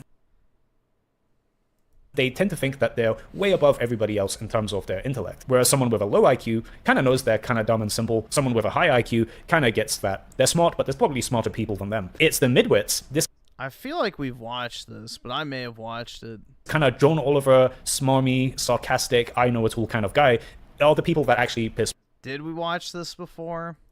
Yeah, it seemed familiar. I like the thumbnail, though. I don't remember what I watch in my free time versus on stream, so it's kind of hard to keep track of everything.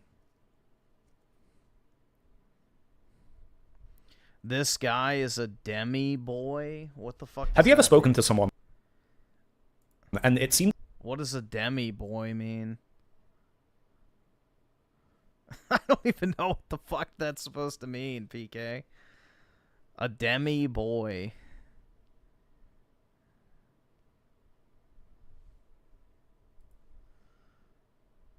A white guy with a fucking TikTok haircut? Yes, you do. Here, I'll look it up.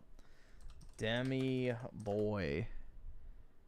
A demi boy is a non-binary gender identity for someone who partially identifies as a boy or man. The demi prefix means half or partially, highlighting that identification isn't complete. What the fuck?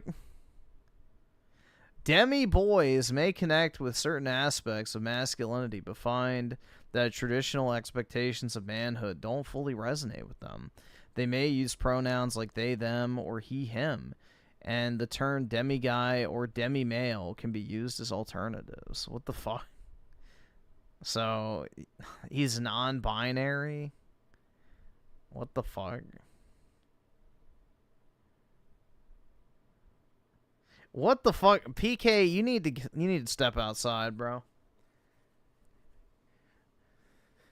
Either that or you've just been completely mind-rotted by the fucking California school system. I don't know.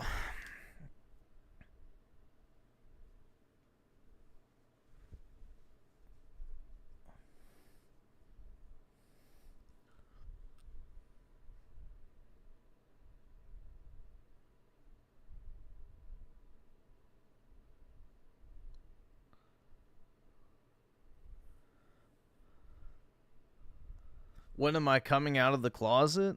When I get a $500 super chat.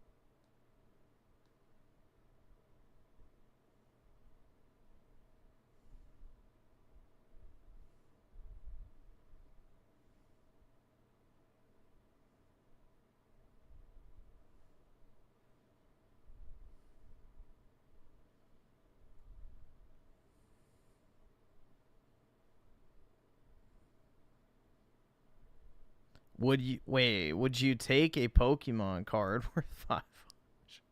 I guess so, yeah. It's as good as cash nowadays. Speaking of which, nope. Check something.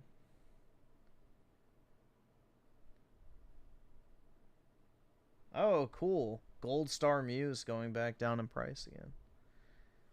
Nice. I might try to buy one of those soon.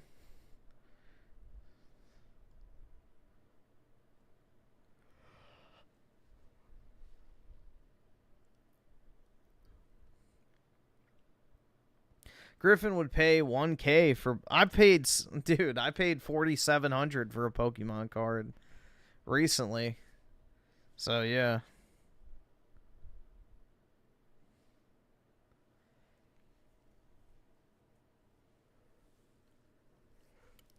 Nah, Mew Gold Star is in Dragon Frontier, I'm pretty sure.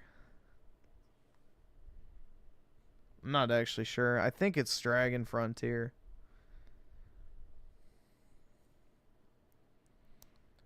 Holy Virgin? How is bot... Oh my god.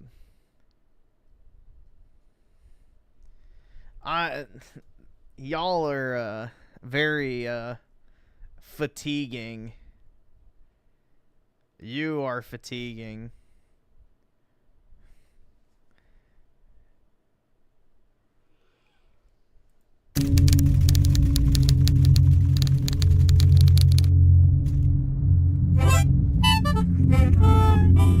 Is this an anime? Yeah, I don't want to watch this.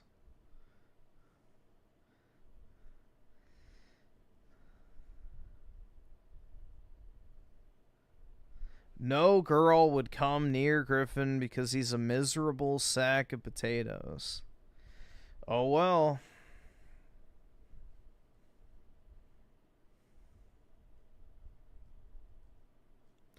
I guess that's just the way it has to be.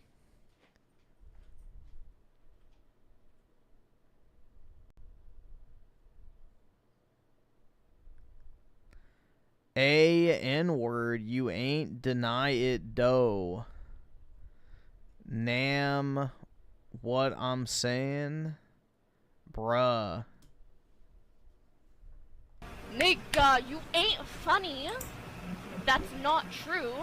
Maybe you're just boring as fuck. And lame as hell. Cause only lame niggas say that shit. Oh my god.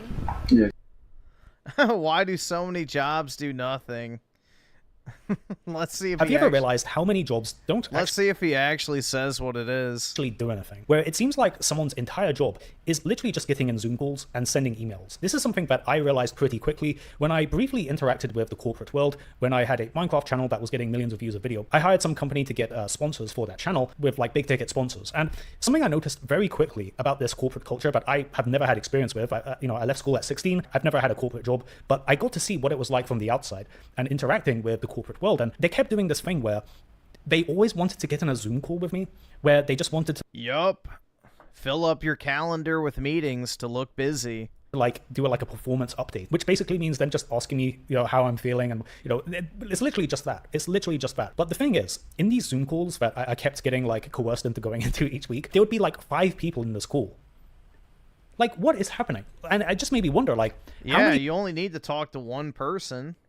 Jobs are there where people don't really do anything? And I know it's like kind of like rich coming from a YouTuber. Like, I understand that. If you want to make the claim that Griffin needs to get laid quick before he goes full mushroom. Bro, what the fuck does it even mean? Jesus Christ. Like some engineer in... I don't even know what the fuck you're talking about at this point. Why are you so worried about my sex life, bro? It's weird.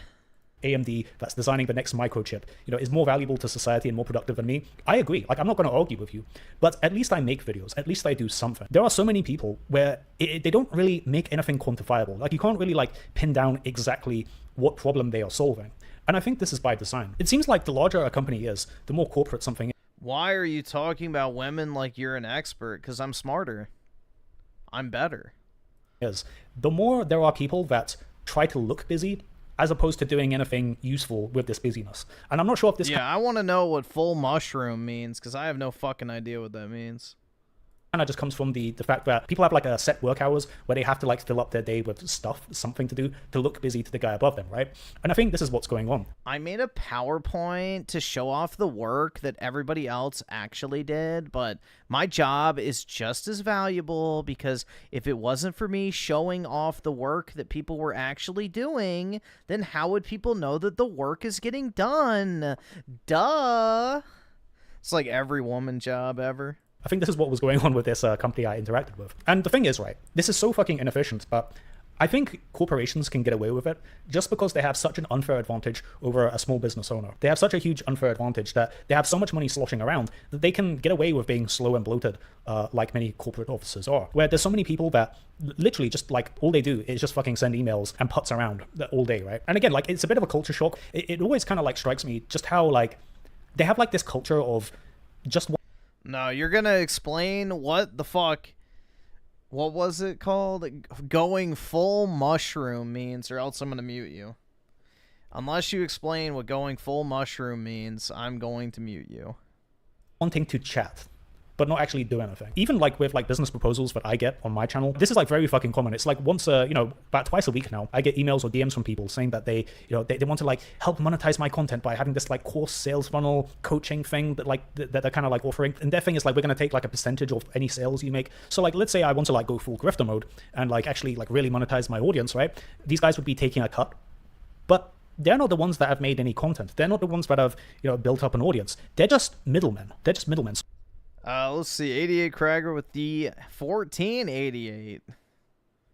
Nigger Hal Hitler finally decided to join the 9th generation and bought a PS5.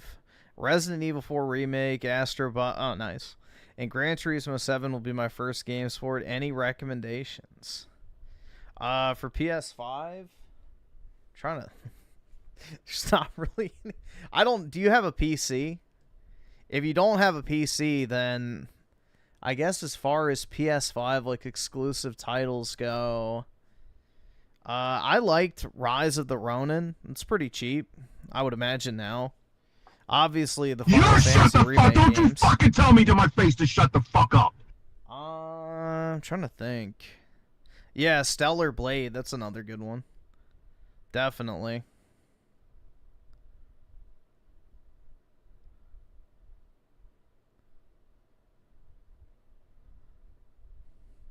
But yeah, I would say Rise of the Ronin.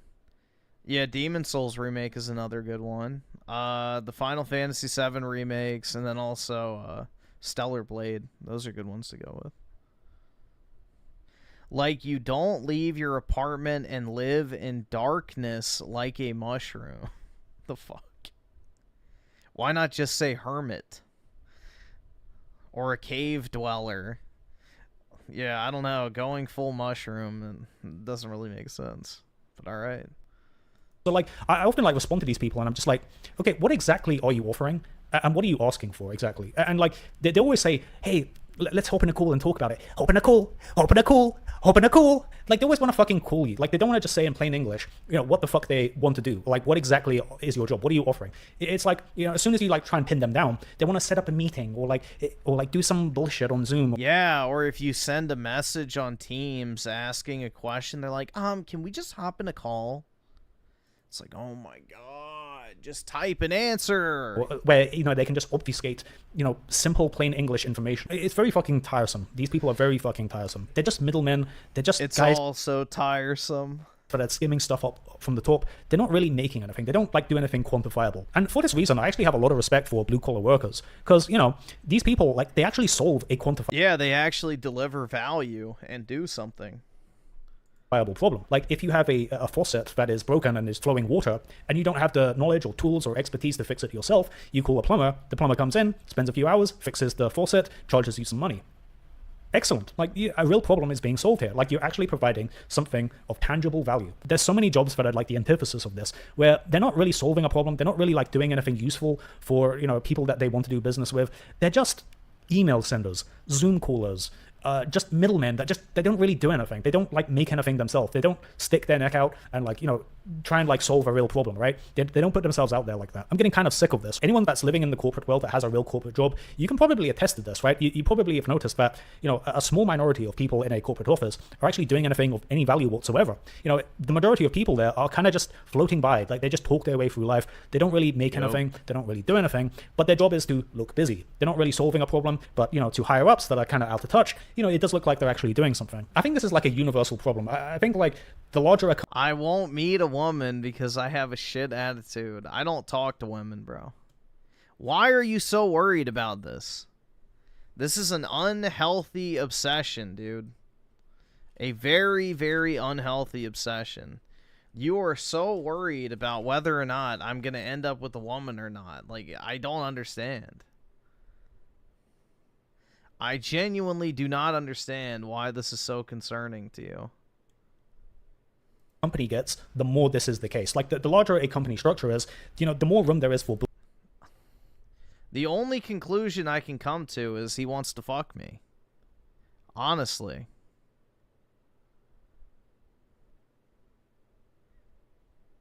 I think genuinely that's it.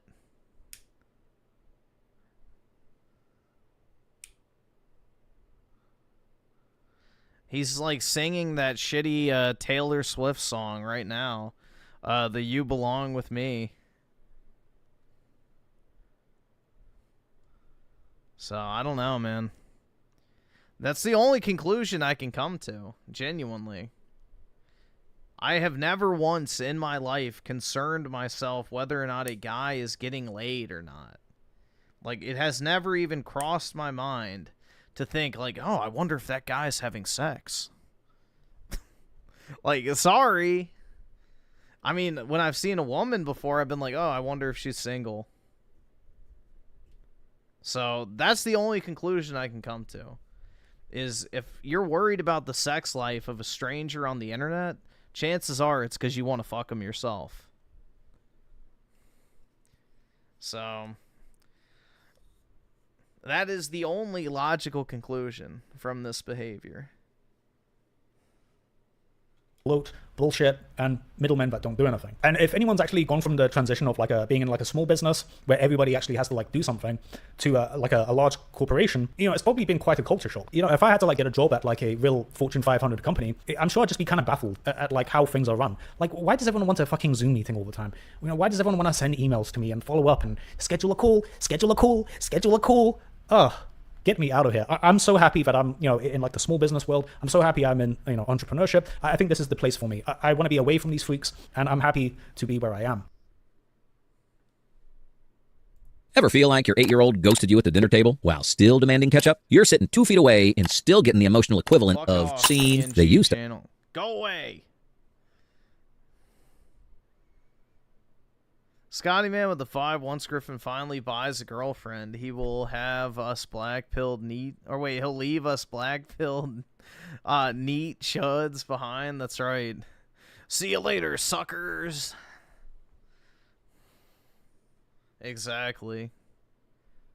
Don't spoil the surprise. All right, awesome. Thanks, nigga. All right. Don't spoil the surprise, dude.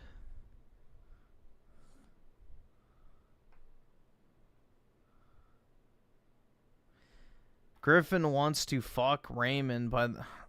Dude, this is pure projection on your part. This is pure projection on your part. If anything, I ridicule Raymond for his obsession with having sex, because it won't fix his problems. So, no, it's not at all similar to that. It's not even remotely similar to that. I'm not in Raymond's chat every day like, have you had sex yet? Have you had sex yet? Oh, you haven't had sex. You don't have a girlfriend, dude. You're never going to get a girlfriend. Women won't like you. Like, no, that's not even remotely similar. Every single night you're in here worried whether or not I have a girlfriend or not. It's fucking weird. Very weird. It's like you're scouting out for the day I either troon out or decide to go gay. Like, you're just sitting there waiting in line, queued up, hoping that you could be the one to suck my cock. Like, I don't know. Some weird behavior. This is like that one guy that has a girl he likes, and he's just waiting for the day she breaks up with her boyfriend so he can swoop in.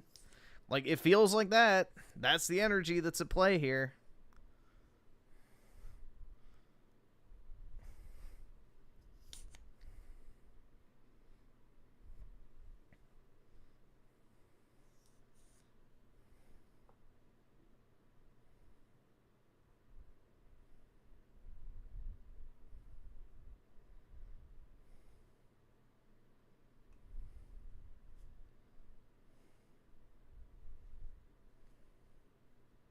You're waiting for the day I troon out so you can get a hearty Reddit chuckle? You're up, dudes. Kind stranger on the internet.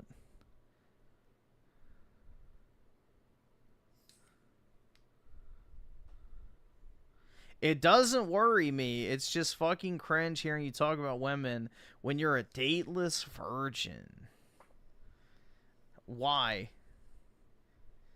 It doesn't worry you, but you talk about it every single day, even when we're not talking about women.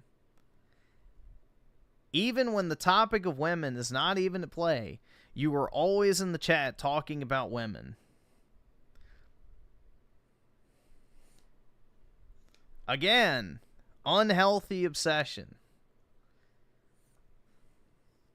Why are you in another man's chat worried about whether or not he's having sex or not? Unless you're trying to slide in. When I watch another male streamer, I don't go like, oh, dude, I wonder if he's a slaying pussy, dude. Let me ask him if he's had sex. Let me ask him if he's dated somebody. Let me remind everyone that, oh, women hate it. Like, it's just cringe. Very fucking cringe. So, it's not normal behavior, dude.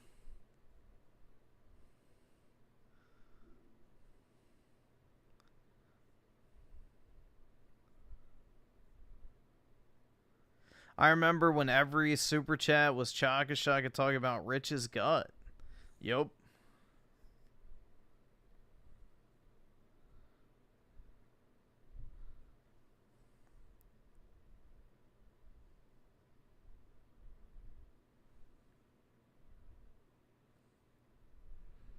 Scotty Man with the 5. Can we get a Nigger Hal Hitler? Yes, we can. There you go. One more for good measure. Nigger Hal Hitler. There you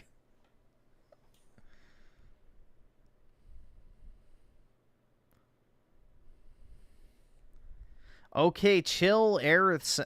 Again, once again, prime example. Something not even being talked about brought up. The accusation that I simp over Aerith. Meanwhile, y'all are the ones that bring her up constantly. Constantly. Completely randomly. No fucking reason. Begs to differ. If anything, it's basically the complete opposite. Y'all are the Aerith simps. Or at least she's living rent-free in your heads.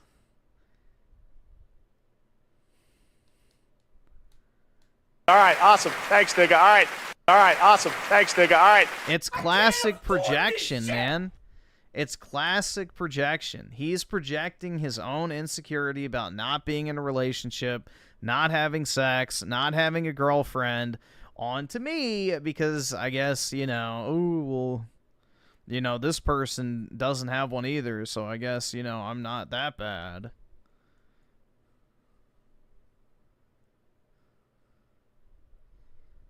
You literally have a short calling yourself the #1 Aerith simp. Yes. Do you not know what, like, humor is? Like, I don't know.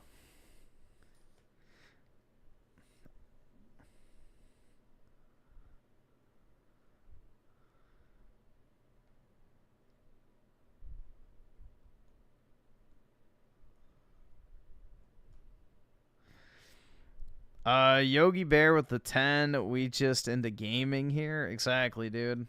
With the Y, for sure. You're telling me you don't 100% believe everything you say on the internet at all times? Yes, and I've never exaggerated, been hyperbolic, or used sarcasm ever. Everything I say should be taken literally at every single instance. I have never once said anything to an exaggerated degree. Ever. I've never said anything for comedic effect or to be, you know, hyperbolic or whatever it might be. It's all literal, 100%. You know, that's exactly how I feel in every single instance, no exceptions. Obviously.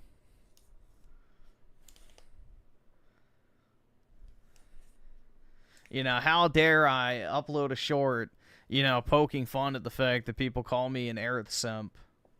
Oh no. Wowie zowie. I guess it's true now.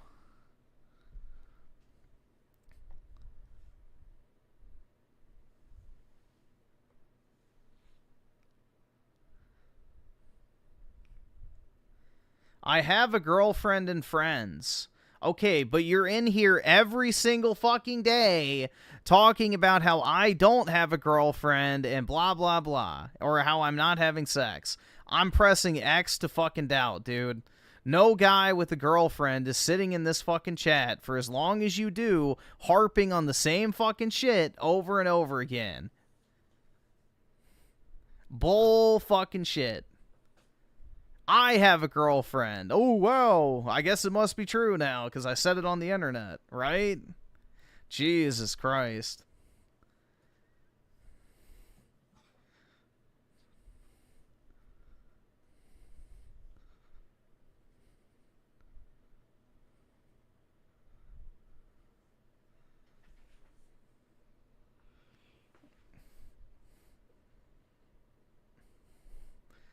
Let's see. Oscu 2. Nigger Hal Hitler. There you go.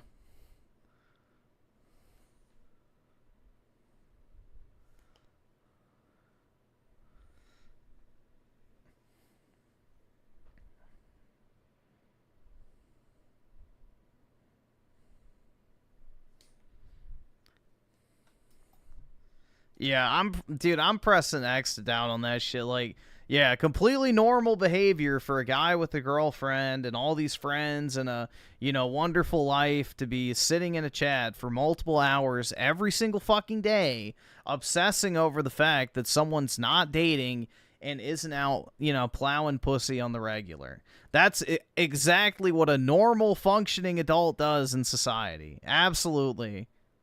Abso-fucking-lutely.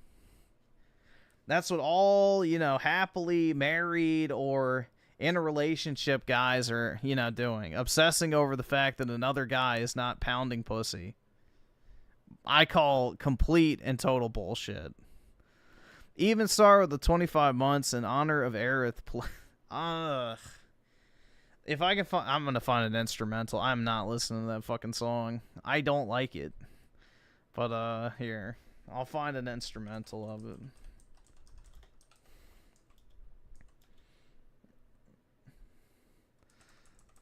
That shit is ass. Either subscribe, donate, or get the fuck out.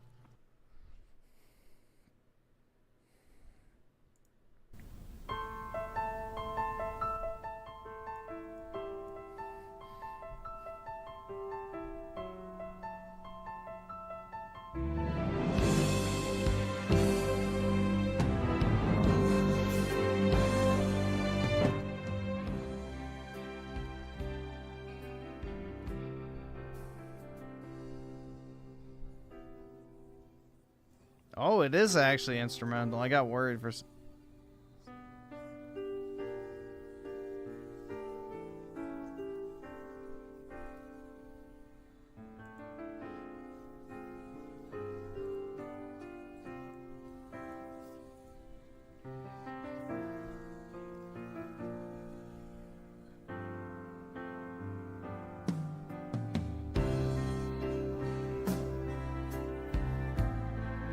No.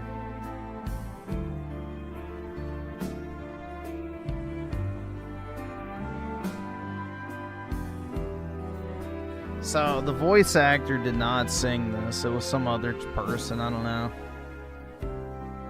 But it was not in the first game. Sing now? No.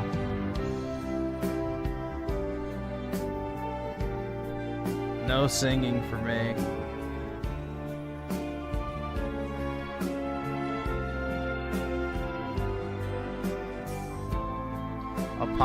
It's all good, but I just don't get the obsession. Like, it gets annoying after a while, bro. It gets very annoying.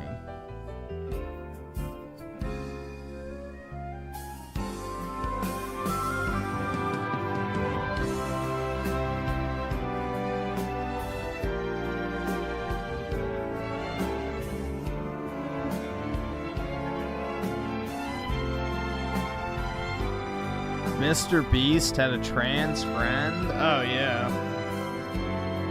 The fucking Chris Tyson guy, or whatever his name was.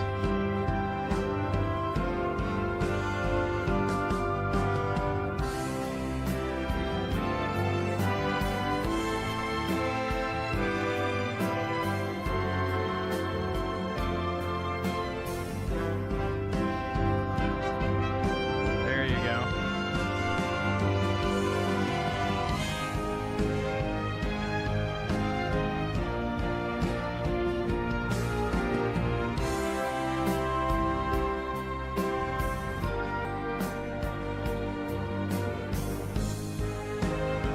Yeah, I'm not a fan of lyrics and shit in video game music.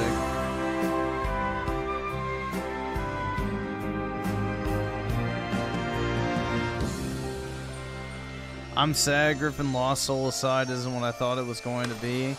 Yeah, it's just, I mean, the thing is, it's decent for what it is, I guess, but it is not worth $60.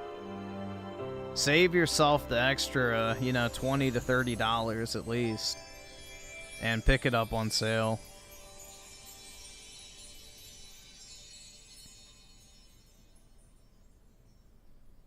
But yeah, there you go.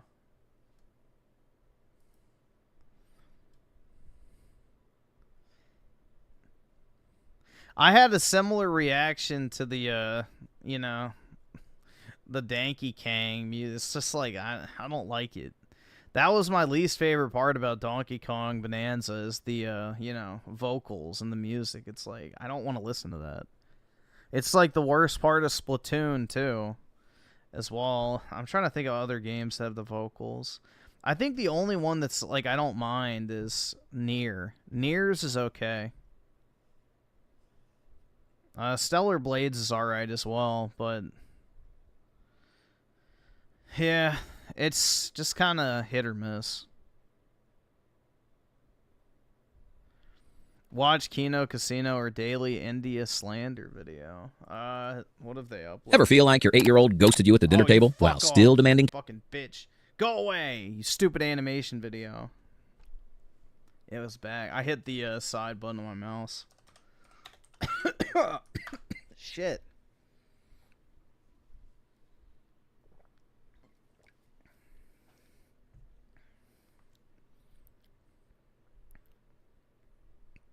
See, the Zebra song I didn't like. I think that was one of the more... Well, actually, the Snake one's the worst. The Snake one is definitely the worst. I would say the best one is probably either the normal Kong Bonanza one or the Elephant. Those are probably the two I dislike the least.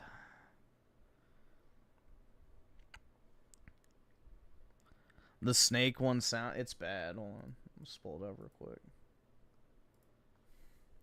Snake Bonanza theme.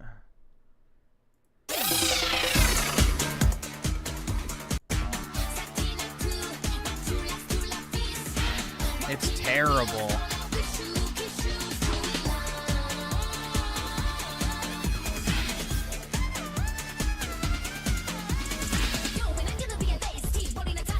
It sounds like every shitty, like, K-pop women's song Like, this is literally the K-pop song shit.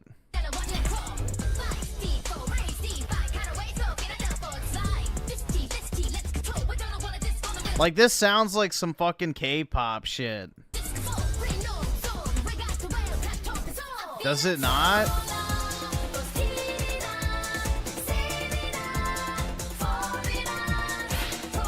But yeah, I hate the snake one. But the good thing is you rarely ever use the snake. What is the normal one? Here, I'll do that real quick. Kong Bonanza theme. I think this is the least offensive of them.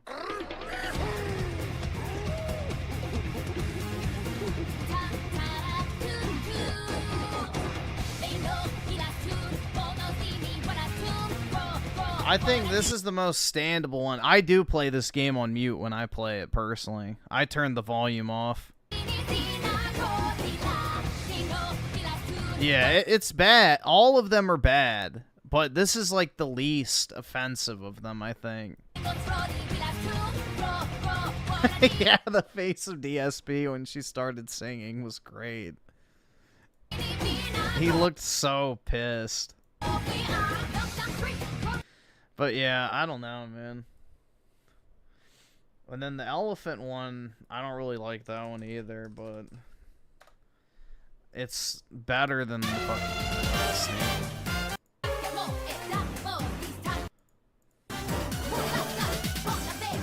All right, awesome. Thanks, nigga. All right.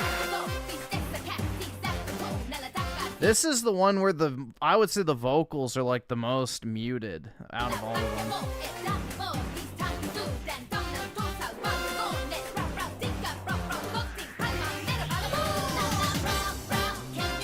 All right, awesome. Thanks, nigga. All right. For this one, like, when you're actually playing it, the lyrics almost get muffled out by, like, the background noise. So, it's, like, less noticeable than the others. But the zebra one, I don't like.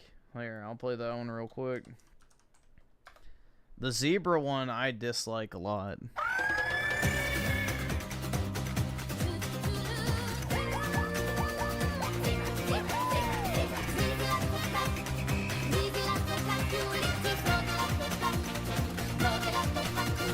It just makes me think of the necessity of mass deportation.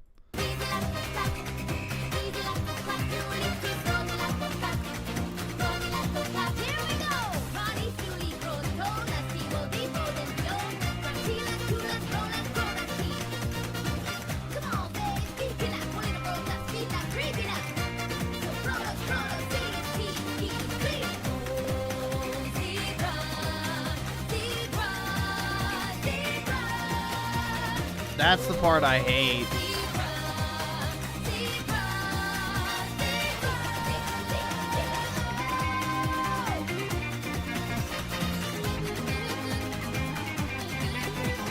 Yeah, I don't know, bro. I don't like any of them, but that's one of the more grating ones. It's... yeah, I don't know. Not a fan. I play the game on mute, so I don't listen to any of them if I have the choice.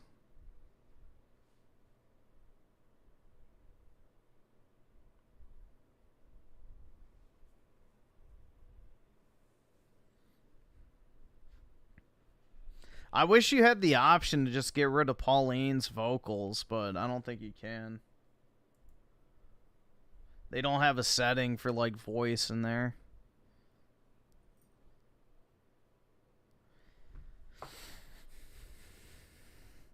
I don't know, bro. I don't have enough tism for that to be like, yeah, bro, that's a banger. Ugh.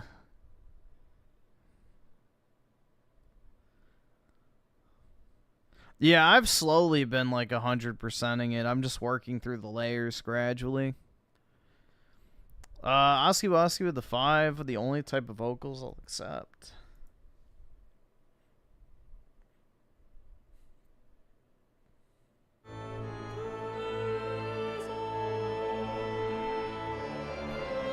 Yeah, choral music is good.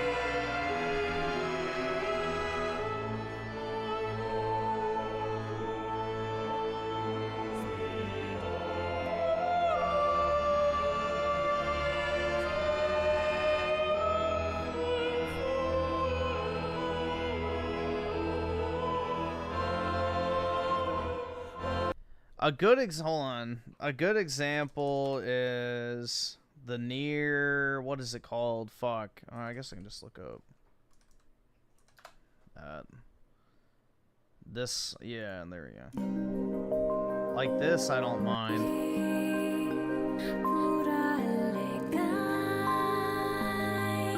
Like that's fine. I don't mind shit like this.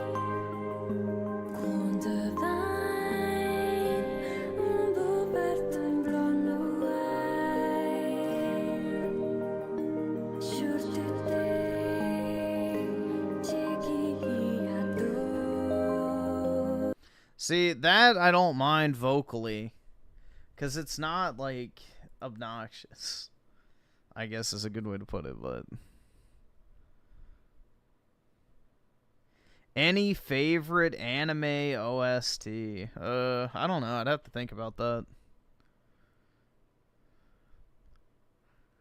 I do like... I can't remember the name of it ever, but there's, like, that one song from Sword Art Online I like. I don't remember what it's called. Shit. It's one of the battle themes. That one's good. Naruto has a really good soundtrack. I don't know, bro.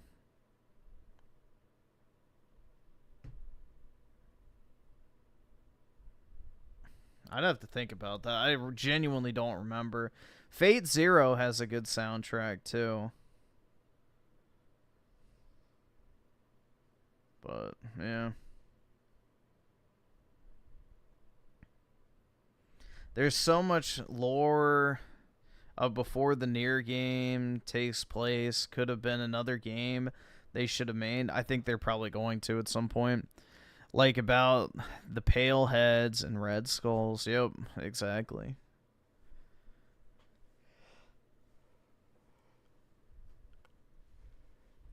Yeah, there's a lot that they could do with the Nier universe, even if they didn't want to make a direct sequel.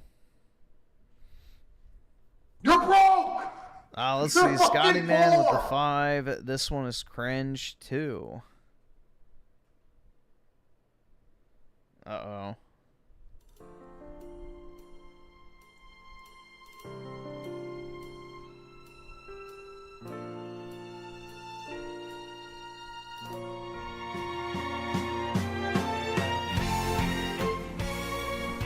It just got loud.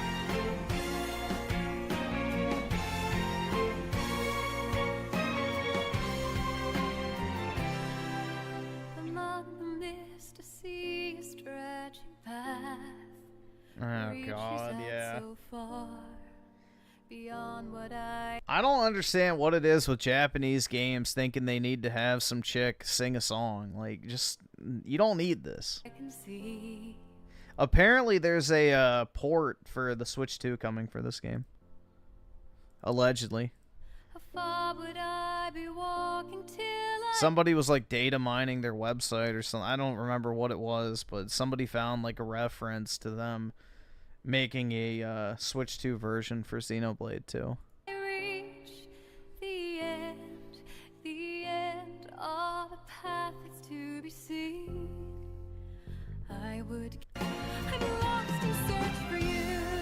Yeah, it just sounds like rip-off Disney music.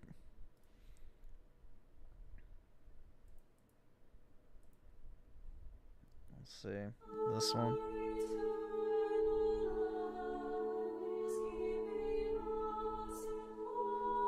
Yeah, this is already better. I agree.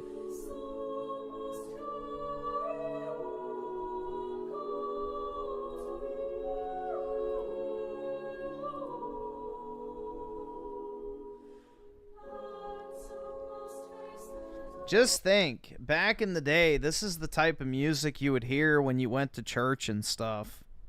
And people wonder why, you know, church attendance has gone down. We replaced this type of music with fucking guitars and drums. Like, what the fuck?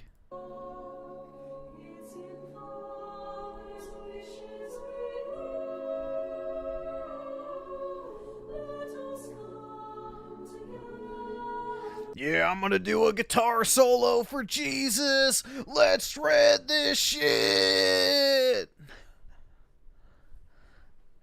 It's like so fucking retarded, man.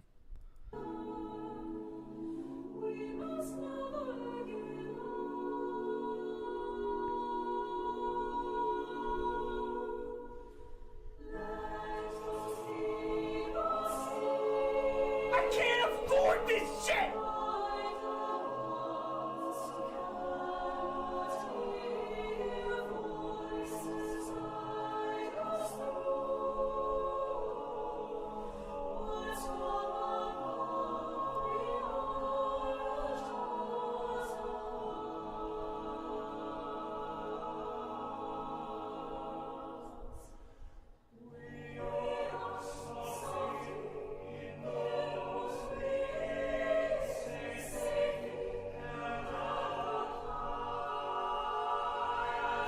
Yeah, this is just like the classic church choir sound before they started adding a bunch of hippie music.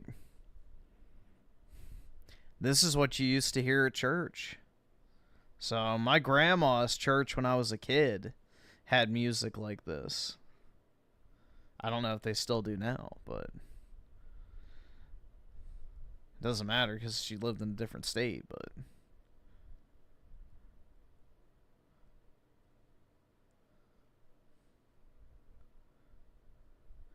Yeah, like one of my personal favorite OSTs is this one.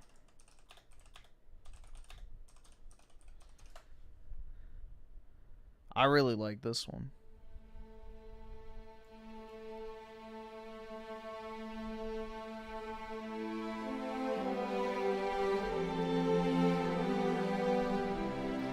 Your church stopped doing it? Yeah, it's like all the churches are switching to like the shitty 70s fucking rock and, you know, hippie Christian songs like Jesus is my friend.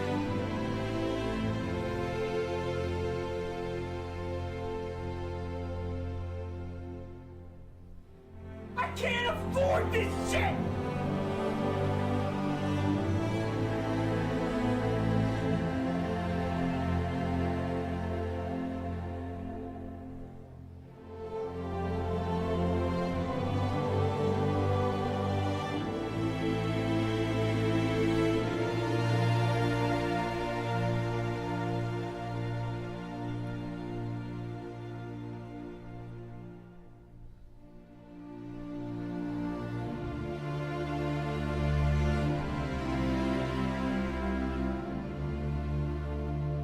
Yeah, I don't, like that's the thing is all the majesty of church is gone. It's gone now. It's just like more fucking slop. I don't know. It's sad.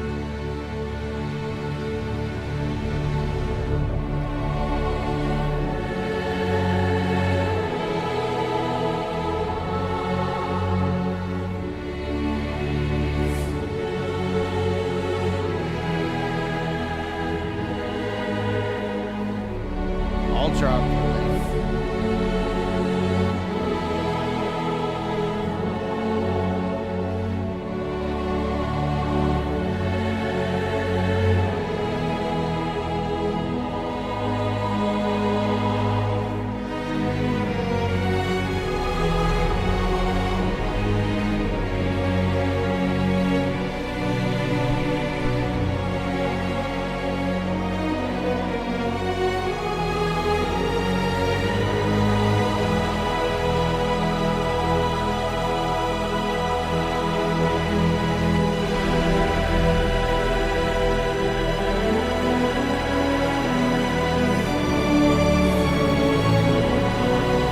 All right, awesome. Thanks, nigga. All right.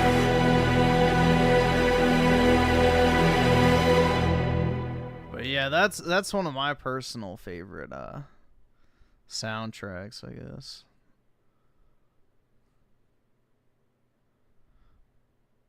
And obviously. Oh, where is it?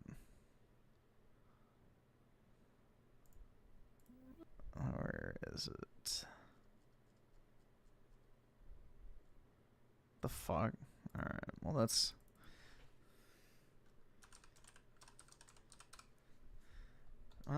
Actually, I don't know if I should keep tempting it with the fucking movie music. Might not be a good idea. I'll wait a second. Let's see. EB7 with the 2. Prayer of the Oracle and episode art. And let's go. Here, we'll play a little bit of it real quick.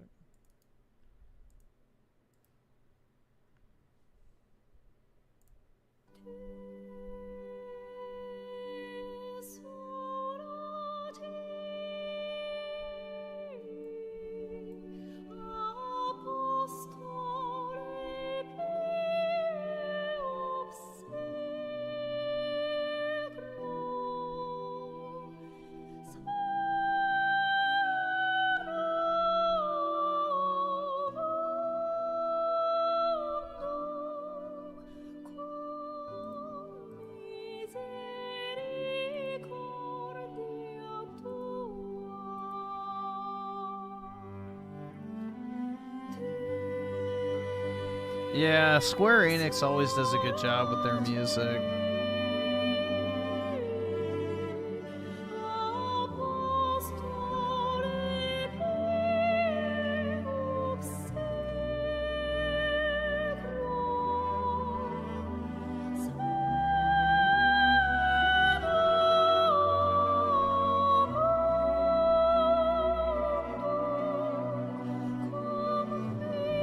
Let's see, Jay with the 2? Yeah, dude.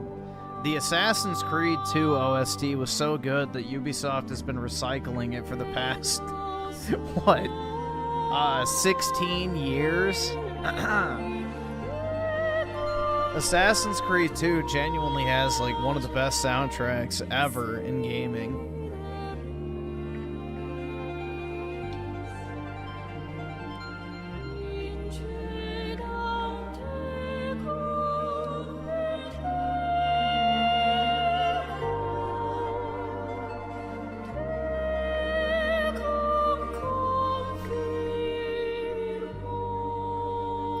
Let's see, HCM 101 with the 2. Here, I'll pull it up real quick. Alright. Let's see.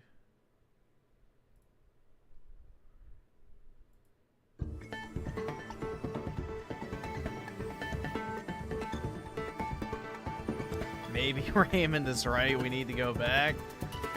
Musically, I agree, we should go back. But to like the 1700s.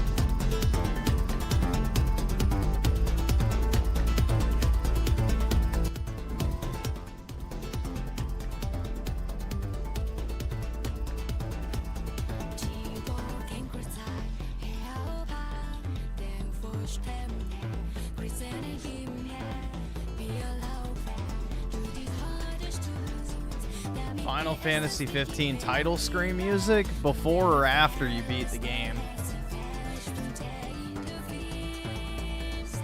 Before or after you beat the game is the question, though. Because I like the after credits version, the Noctis theme. I like that one better.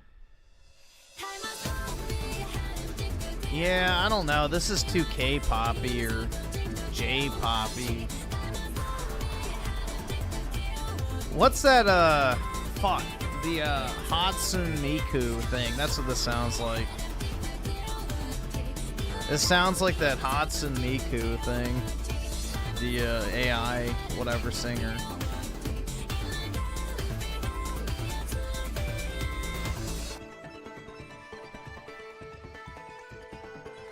It's made by the Attack on Titan.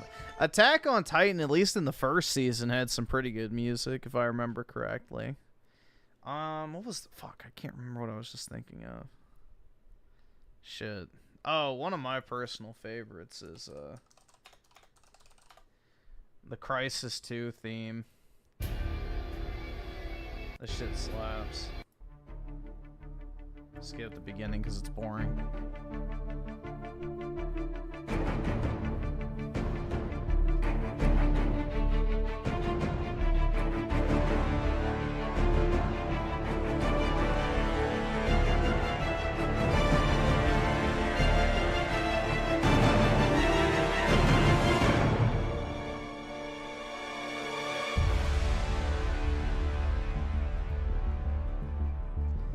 intro for this is fire. Yeah, Crisis 2 was really good.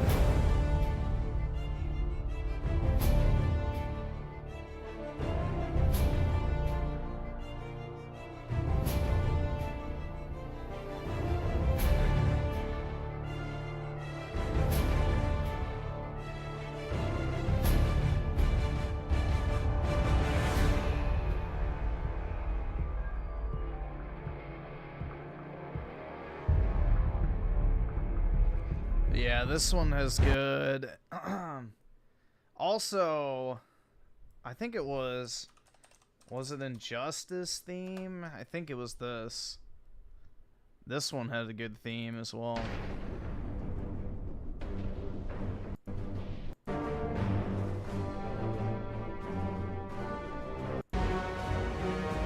Skip ahead. I remember the best part of this game was the fucking menu music.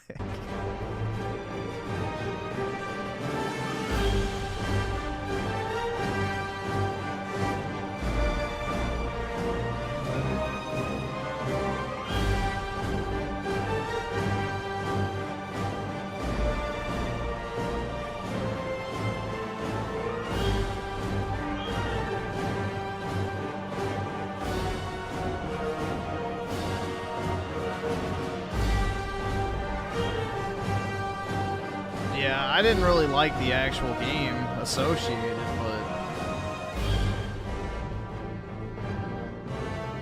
but I did like the menu music. Let's see, Scotty Man with the 5. This one's fire as well.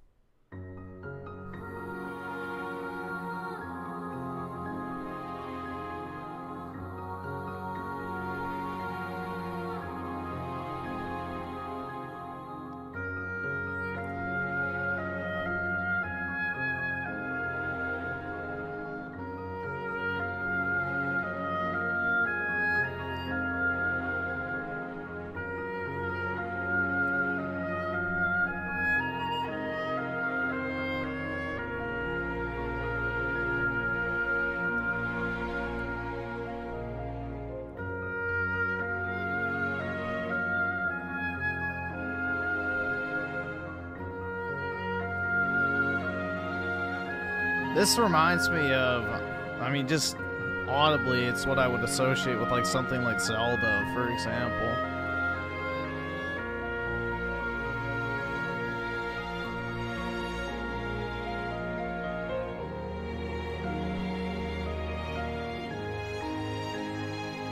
Like, this is exactly what I would picture from like a Zelda game.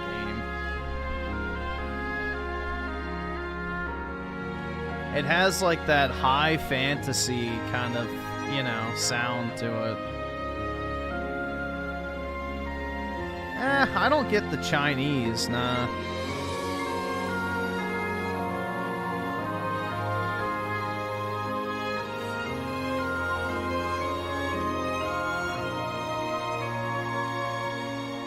Like, in my head, I picture like a big grass field with like horses running through it, with like a castle in the background. I don't know. The wind blowing as the grass moves.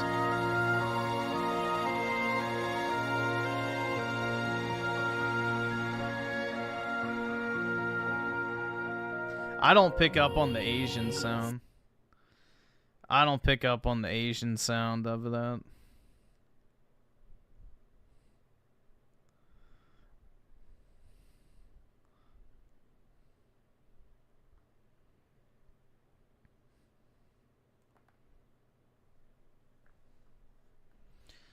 Man, I hope that Xenoblade games get a Switch 2 upgrade. I don't know why they wouldn't. They could easily resell those.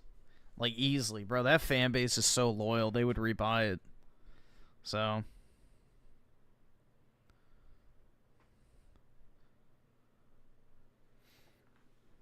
the fan base of Zelda is so loyal, they would probably rebuy anything.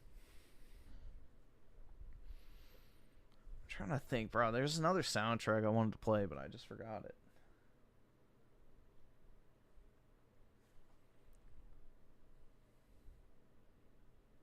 Let me see. Just in case.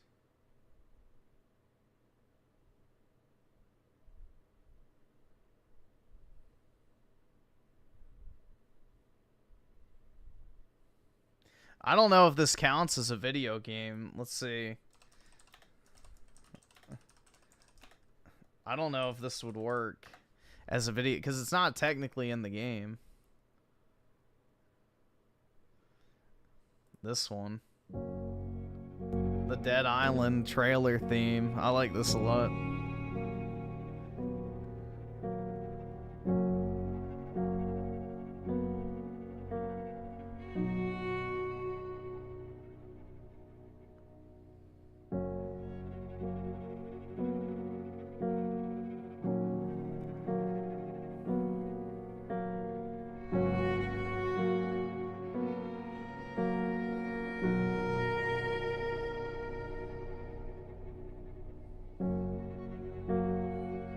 I know, the trailer was so much better than the actual game.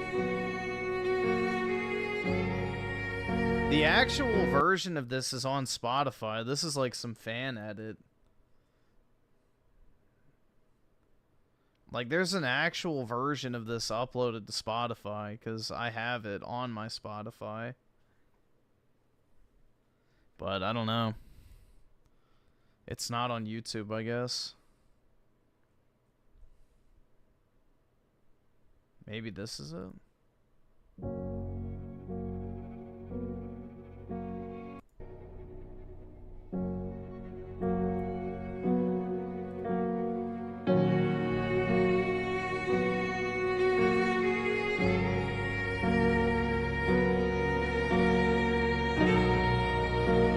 Yeah, I don't know.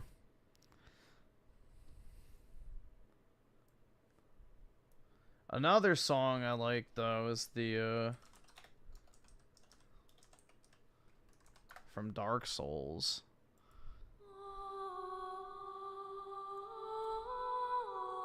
This is a really good just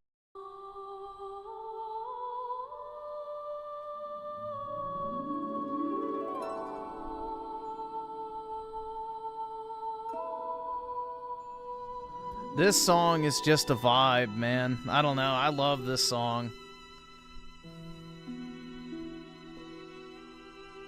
Yeah, the Dead Island trailer song is on Spotify.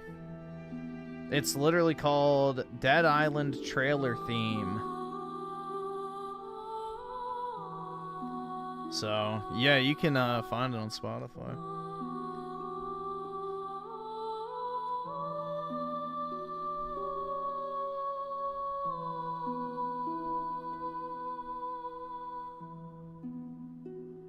This is like the perfect song to just have on loop if you just want something in the background.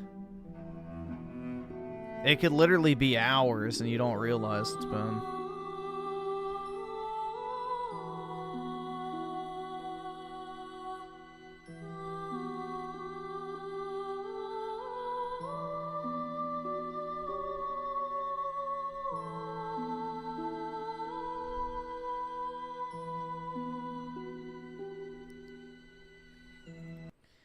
Let's see. El Rosario Soul the 2 plays Super Smash Bros. Melee All-Stars Rest area. Okay.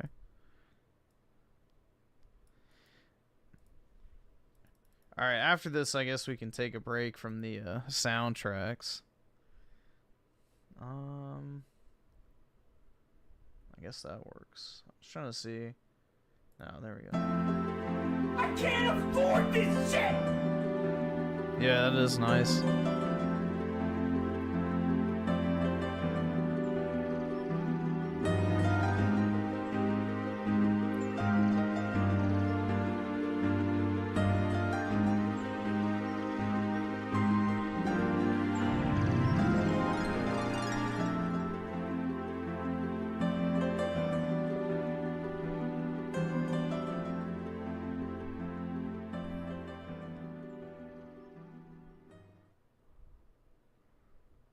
Let me see. There's one that I can't think of, and it's driving me crazy. I can't remember what the fuck it was. I don't know if I have it liked or not. Man. I don't think so.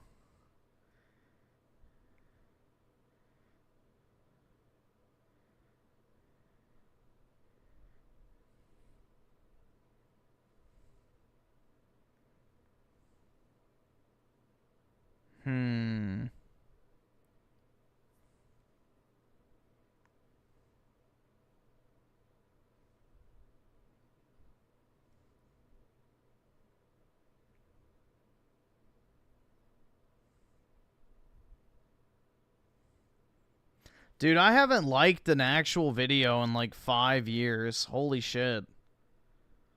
I went through like 4 or 5 videos in my liked videos like playlist, and it goes from 1 month ago, 3 months ago, 5 months ago, to like 4 years ago on like upload date. So I haven't fucking liked anything on YouTube forever. Shit. I guess it's not on there either. I don't know, man. I'm trying to think. There's like one song that I cannot fucking think of off the top of my head.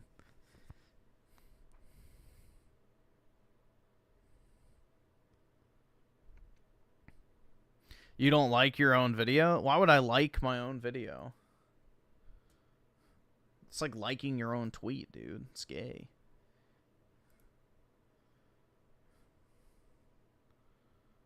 The quartering, pathetic e-begging continues. Should we see how this goes?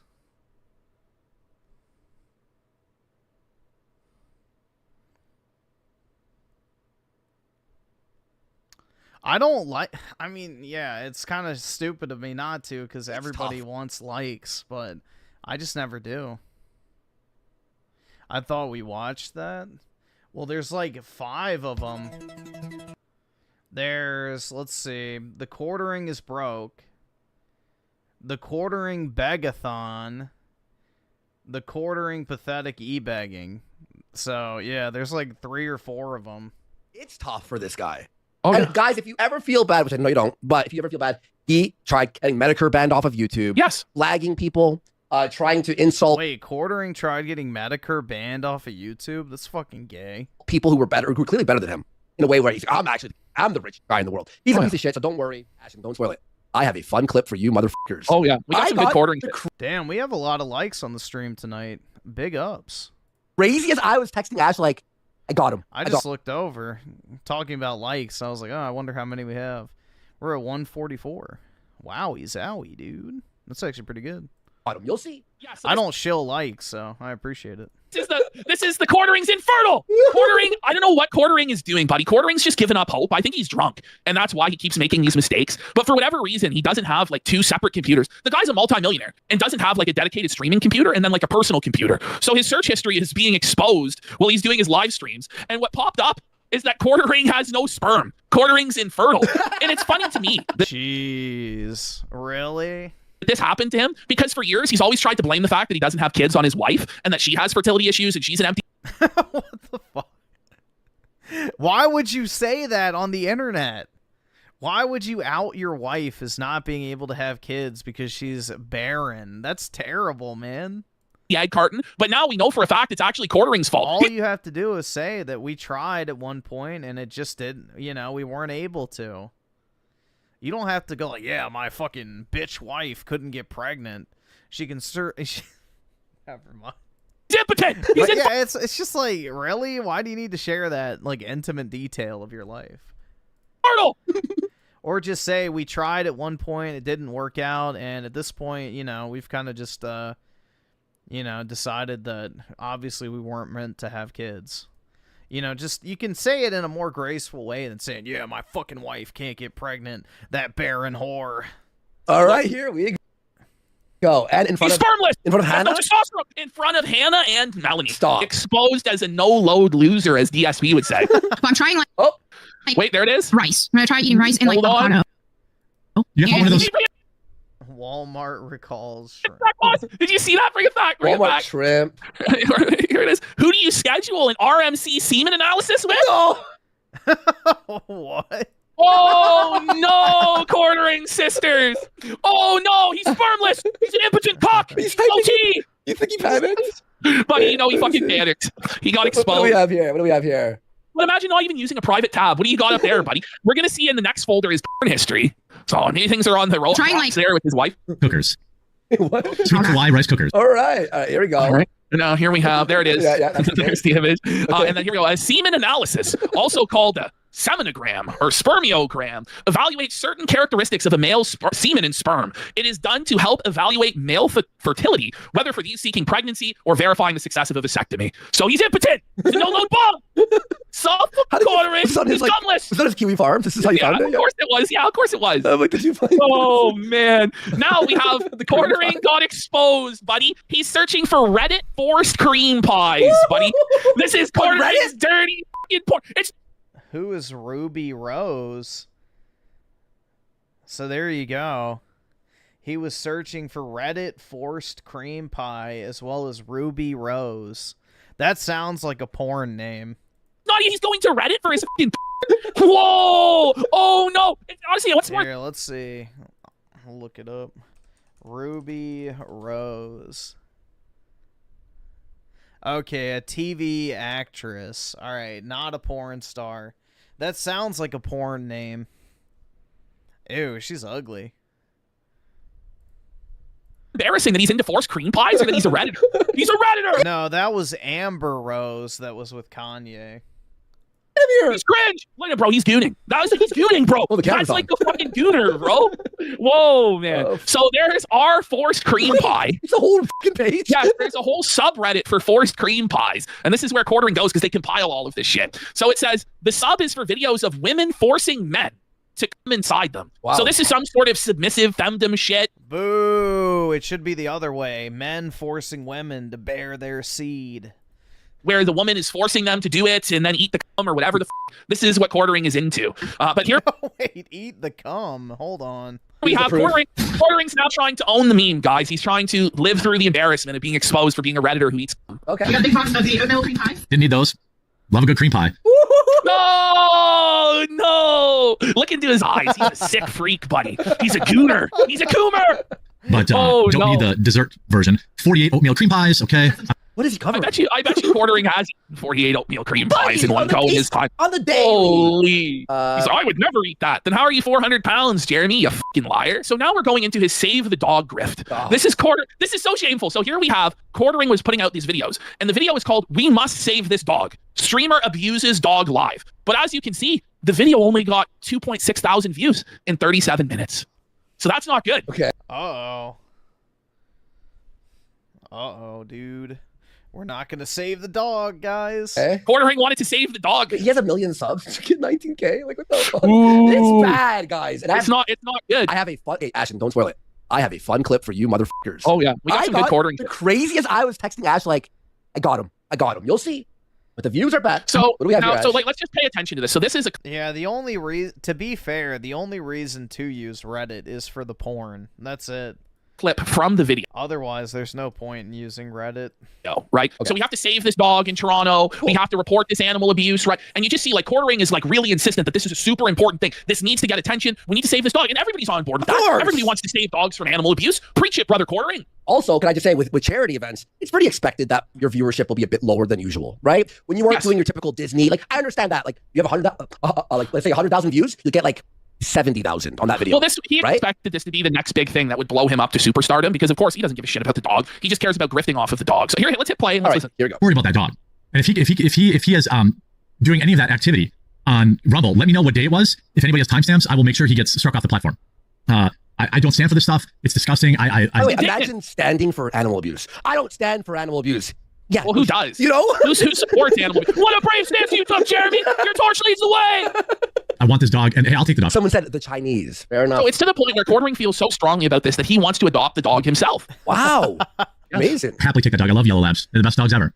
Yeah. Happily take it. I'll go out to LA and get it from you, dude. You don't want that dog, right? I'll take it. I will take that dog. I will fly to LA today and go come pick it up from you. How about this is where he's at. He's going to fly to LA that very day to get the dog because he's so concerned about its welfare. Okay? that? Before I really go scorched earth and make sure you have no platforms anywhere, I'll give you an opportunity. I will take that dog. I will fly to that garbage dumpster that is LA and take that dog. Okay? Take it off your hands. You got to promise to never get another dog ever again. Deal? We'll see if he takes it. Hope you enjoyed this video. If you did, make sure you leave a like on it. If you haven't. I hope you enjoyed the animal abuse video, folks. Hit like. Quartering's got his animal abuse video, right? Which, like, he's doing a good thing. He really cares. He really wants to save that dog. Except that because the video underperformed, he deleted it off his channel. What the? So you can see there that it's now missing because it only got 2.6 thousand views in 30 minutes. So he felt like it was hurting his grift to protect the dog.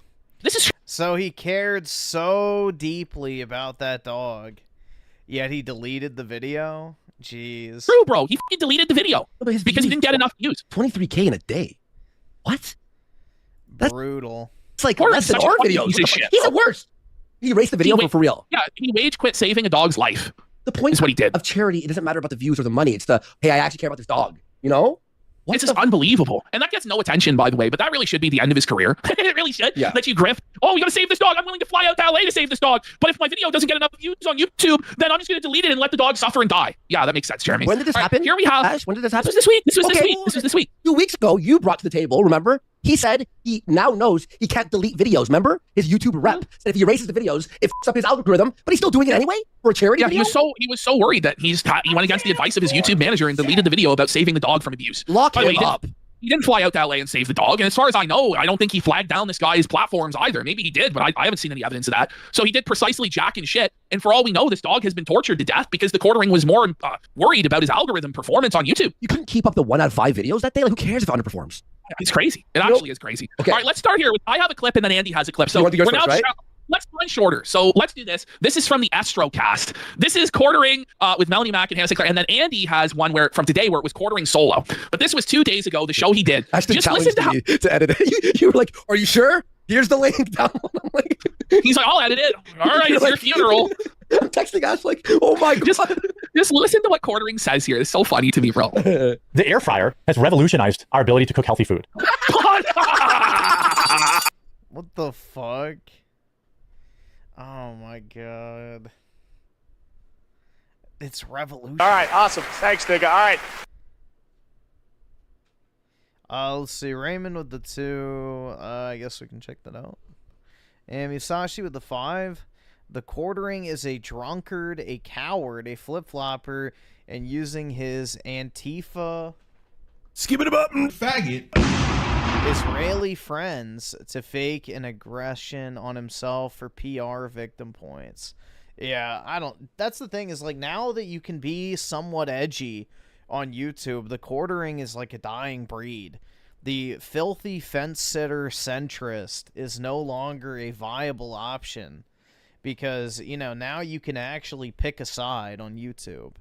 You're not actively being shut down for having a slightly right-wing stance on something. So the Quartering just sits there and tries to offend as few people as possible and just maximize his money. So, I don't know. He doesn't stand for anything is something I would say people need to realize.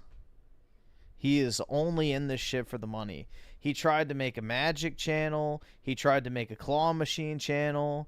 He tried to make an RC Cars channel. Now he's on his right-wing political channel. So the dude just wants, you know, views over anything and everything else. And then to monetize said views. Which is why he's on his e-begging arc right now. Which the other 2 parts to this saga are fucking crazy, man. Like, it's worse than DSP. Genuinely worse than DSP at times. Okay, billionaires. So look at their faces. Look at Hannah Sinclair. Oh, God. Look at that. He's like, are you fucking serious, Jeremy? So Jeremy's saying there's no excuse for poor people to be obese in America because the air fryer has revolutionized healthy eating and has made it so that anyone can eat healthy. Because the Quartering himself uses the air fryer every day. And look at him. 10 He's times the a vision day. of health. 100 fucking pounds. The air fryer is just always packed with food. Oh, man. The way he said it, though, is so bad. No, bring it back. It's just ridiculous. And then they have to agree. They have to agree or they'll be fired. That's so true. It's really revolutionized healthy eating. Before the air fryer, nobody could eat healthy, man. Fryer has revolutionized. Let me go back. Let me go back. The air fryer has revolutionized our ability to cook healthy food. Wait. I got a funny idea. Watch Has this. revolutionized our ability to eat healthy food. We gotta put. It really is the fattest thing ever said. And I'm fattest. We need the inspirational music. music. Yeah. The air fryer has revolutionized our ability to cook healthy food. That's true. Like, we have an air fryer and we use it all the time. It's so good. It's so good. It's so perfect. Oh my God. It was amazing. I was fucking, I wanted to laugh. So I'm like, no, I gotta just let that go. I just gotta let that go. Everything Quartering said, that might be the new challenge, is playing the infomercial music over everything Quartering says. I felt the air fryer has revolutionized our ability to be fat fucks. We're able to shovel more high-calorie food into our blowholes than ever before. Flaked, don't worry, it's fully royalty-free, all right? It's the first one that popped up. Oh my god. Literally about to buy a second one. 25 people signed up today. No, hold on. Why does he need a second air fryer? Why does anyone need a second air? It's not enough to have. Yeah, you don't need more than one. He needs even more food, even faster. So he needs to be able to air fry two different things at once. That's so crazy. He's got to air fry his Oreos and his ice cream. Easy, dude. It's full. It's a full. Has revolutionized our ability to eat healthy. How can you get by on just one air fryer? Quartering's platform as a politician, 2 air fryers in every home. Let's make America healthy again with the air fryer. Okay, so now Quartering's here to grift his memberships again. We're 7 behind from yesterday. The goal is 10 per day. It's $6. You get access to our members-only videos, members-only discounts, and you support the show. You also, if you want to, get into the members-only discount, our members-only Discord, where we're all in there. We take calls. His mind is just so focused on money and profit, like the Freudian slip of discount instead of Discord. I just love that, bro. This guy really is the walking infomercial, man. Make questions of the show. So if you're a member and you log in, submit your questions, especially for today's show. I love getting those. And or you could join Rumble Premium using the link in the description and my promo code. Both support us. Hannah looks fucking like she's struggling. Look at her. Oh, she is. She is struggling. You can join she struggles Premium using every one of these shows. She's almost falling asleep. You see her eyes? Yes. Your eyes are. Link in the description and my promo code. Oh my god. Oh, that's a straight diss. Watch. And or you could join Rumble Premium using the link in the description and my promo code. Both support us equally, and I count them both. Apparently, Quartering pays them all $500 per show. So the Quartering pays what? I don't know how many episodes Melanie Mac is on per week, like 2 or 3, I think. So he's paying her over $1,000 a week. Like, what the fuck, man? For what? Yeah, I agree, Jeremy. Like, come on, bro. And he's begging for 10 memberships a day? Dude, he needs $1,000 to break even. And he's trying to get $60 a day in donations. Like, what the fuck, man? That's crazy to me.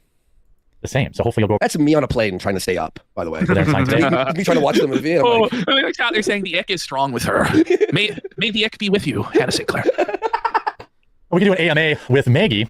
Okay, so this is the new grift, is that if he hits the sub goal, they'll do a members only stream with the off-camera marketing girl, Maggie, but Maggie is going to go to a punk rock concert and dress up like a slut. So they're going to make her wear that outfit from the rock concert and dress all slutty but only if they hit the members goal. That's how desperate the grift has become over on the Quartering show. What? That doesn't make any sense. Yeah, that could be fun. We're going to get into super chats after this topic, by the way. People in no one gives a fuck about Maggie. YouTube are saying I forgot super chats. We don't have a single super chat. Yeah. Wait. Oh! Give 25,000. Look at Hannah Claire. Look at Hannah. Has he even shown Maggie on his streams? Like, he's basically like thirst trapping some invisible woman. What the fuck, man? I guess maybe that's part of the allure. It's like, ooh, you can finally see her in something tight. Get ready, gooners.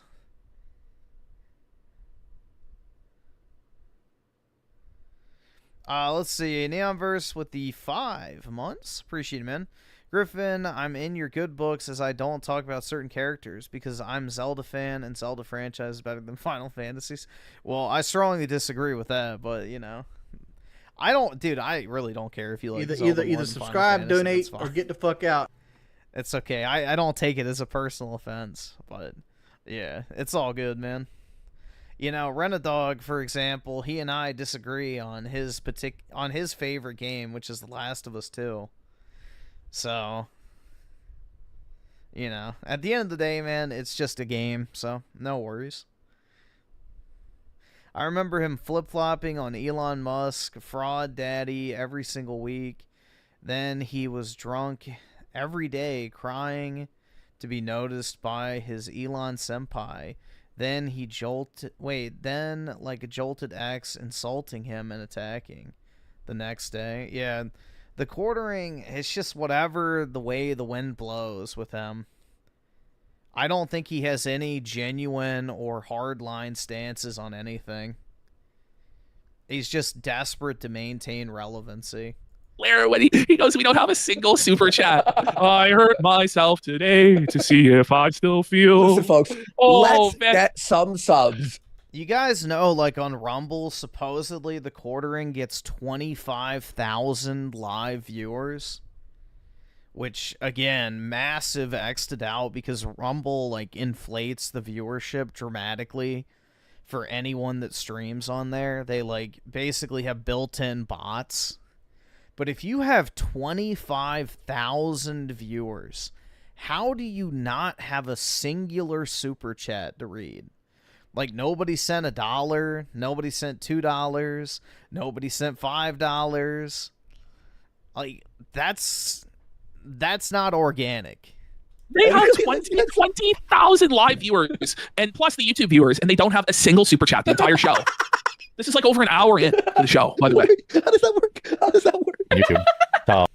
They can't, by the way, both of them did. They couldn't help but just laugh at the futility of the grift, the failure of the grift. That's nuts. Hey, views are down. Well, why is it me? Well, yes. It's not that people don't want to watch videos anymore.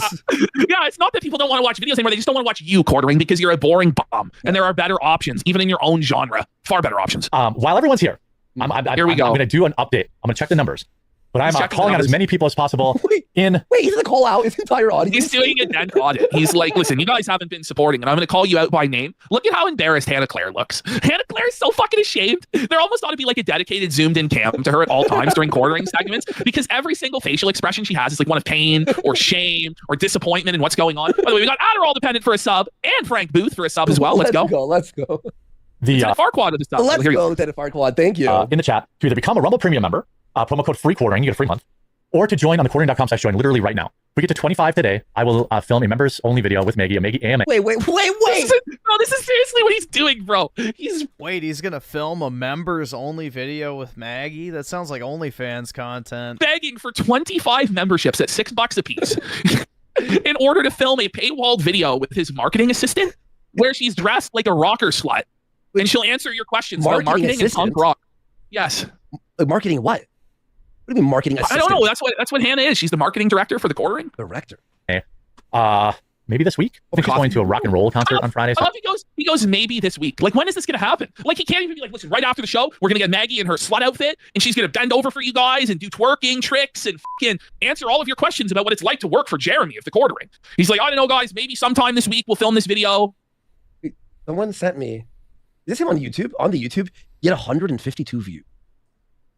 This guy's fucking felty. Someone just sent me something crazy. I'll show you in a second. No, it's how it is. It's the same vibe as the Senorita streams. They're like the fucking, I'm gonna put Pantsu in a bikini if we hit the goal. It's the exact same grift. It's insane. It's actually crazy. Is this YouTube? I have to ask someone something here. Be all one of dressed your up. questions. Which one are you going to? Yeah. Don't tell us. Members only thing. She'll probably be all like dressed up, so maybe she'll do the interview that day. But only if we get 25 today. Like, Okay. not 24, 25. And I happen to know that the more. He goes, not 24 subs, not 23 subs, 25 subs today, right now, or else you're not going to get to see Maggie in the rock outfit. Understand? This is actually pathetic. When I woke up, we had one already for the day. I'll even give you guys that one. We woke up with one. Oh, how generous, sire. How benevolent of you, my liege, to give us that one sub, to count that for us towards the goal. Wow, King, that's really nice of you.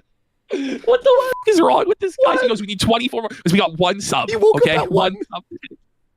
You got surprised. Ooh, a member. We got a sub there. We got Ifiophobe for a sub. Thank you so much.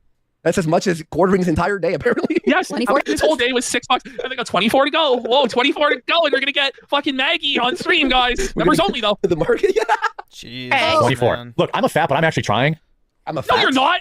He says he's I'm a fat, but I'm actually trying.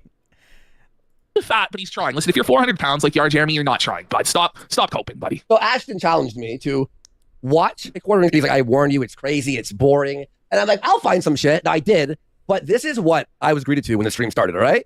Okay. Unedited first Bro, minute. just look at his eyes. Just zoom in on his eyes right away. Bro, this looks like the crackhead in the parking lot, doesn't it? Yeah. This guy is stressing. He needs your money, and he needs it now, or he's gonna fucking snap and rob somebody for it.